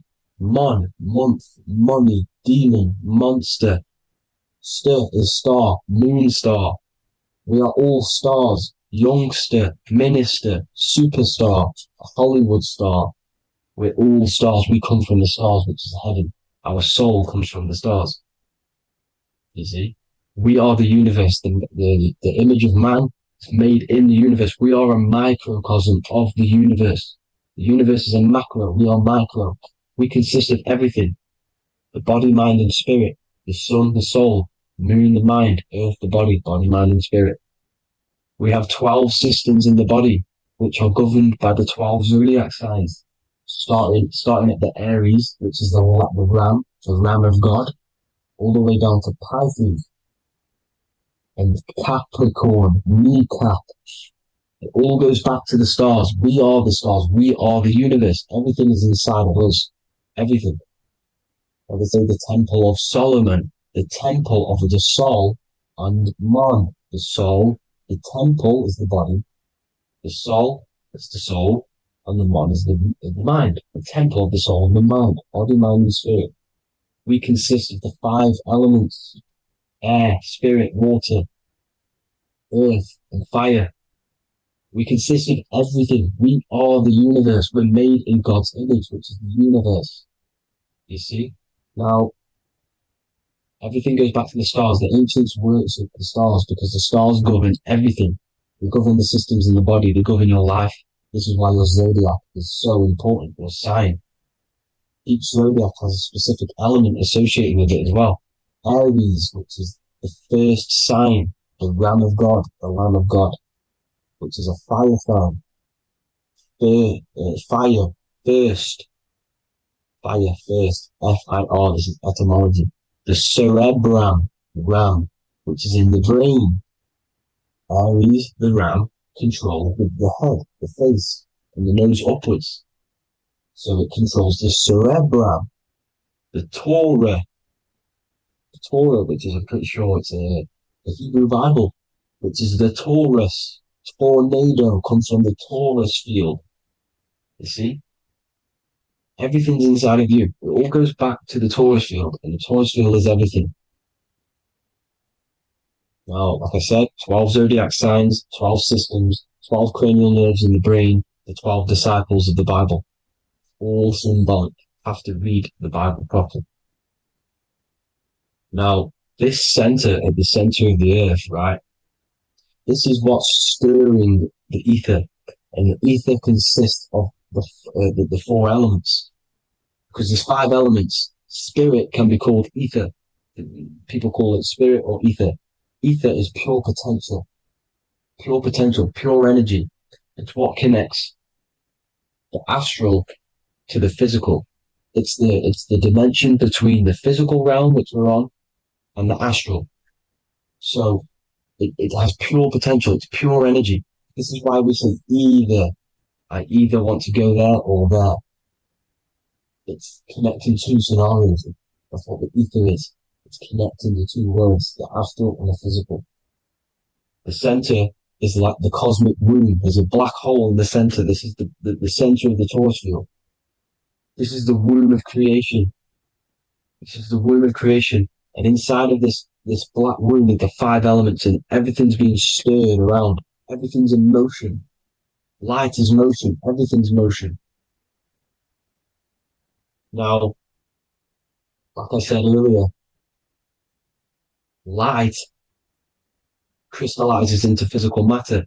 They are the same substance. Spirit and matter are the same substance, but different variations, different aspects of the same substance. Low vibrational spirit turns into matter. High vibrational matter turns into spirit. Or light, whatever you want to call it. Matter is light crystallized. This is where we get the 7 metals from. The planets. The planets are light. Specific frequencies and vibration of light. When these lights, or the planets, materialize, material metals materialize, they turn into the 7 metals. Saturn turns into lead. That's why lead is red. Saturn is red. The sun turns into gold. That's why the gold is yellow and the sun is yellow. You see, Saturn is the time god. What happens in autumn? The leaves turn red and they die. This is why Satan, time god, the reaper, everything is crystallized till it's death and then reborn again. You see, rust. When things rust, it turns to red. Because it's Saturn. Saturn crystallizes everything. He's the reaper who comes around in winter. You see? He's Satan. Jesus and Satan, the sun and Saturn. They say we live in a solar system. The solar system. I think I've already just broke this down. The 7 planets are the 7 chakras. Everyone already knows this. But I'm going through it anyway. But this is where we get the 7 planets from. And the 7 metals. You see, all the ancients knew it was an enclosed electromagnetic system. It's not a spinning ball in the middle of space, people. They want you to believe this so you get stuck in this material world. Because if you believe everything's material, you can never affect this plane effectively. You can never create your life effectively. You don't understand the planes of existence. Because the mental plane is a higher plane. And it breaks down and it controls the planes below it. The mental plane, hold on, I've got it here for you. The mental, the astral, etheric than physical. Etheric connects the physical to the astral, but the mental is what's above them all. You see? Now, it's important to understand this. It's important. However, the ancients always talked about the enclosed system. Only NASA, which is introduced around the Roman times, not NASA, but the globe Earth was introduced around the Roman times. Okay? By these Masons. These Masons introduced this because they wanted to take over the minds of the masses and control them. These people worship the physical realm. They know how it works. They know the ins and outs of it. They know how to do the magic. They know how to do it all. They understand it all. That's why Masonry have to take the oath. The oath of not speaking. You're not allowed to speak about anything you learn about in Masonry because they're discovering the truth about your mind and how it creates reality and stuff like that. So this is the Masonic cosmology, the five-pointed star, the five elements, the checkerboard for duality, positive and negative, the two aspects of every substance. This is another ancient painting depicting the firmament, the stars inside the firmament, the sun. You see, the ancients worshipped the sun because it's so important for sustaining our life. It's the only reason we're alive is because of the sun. But then people think it gives you cancer today. They brainwash you to think the sun gives you cancer when it's the number one source of all life.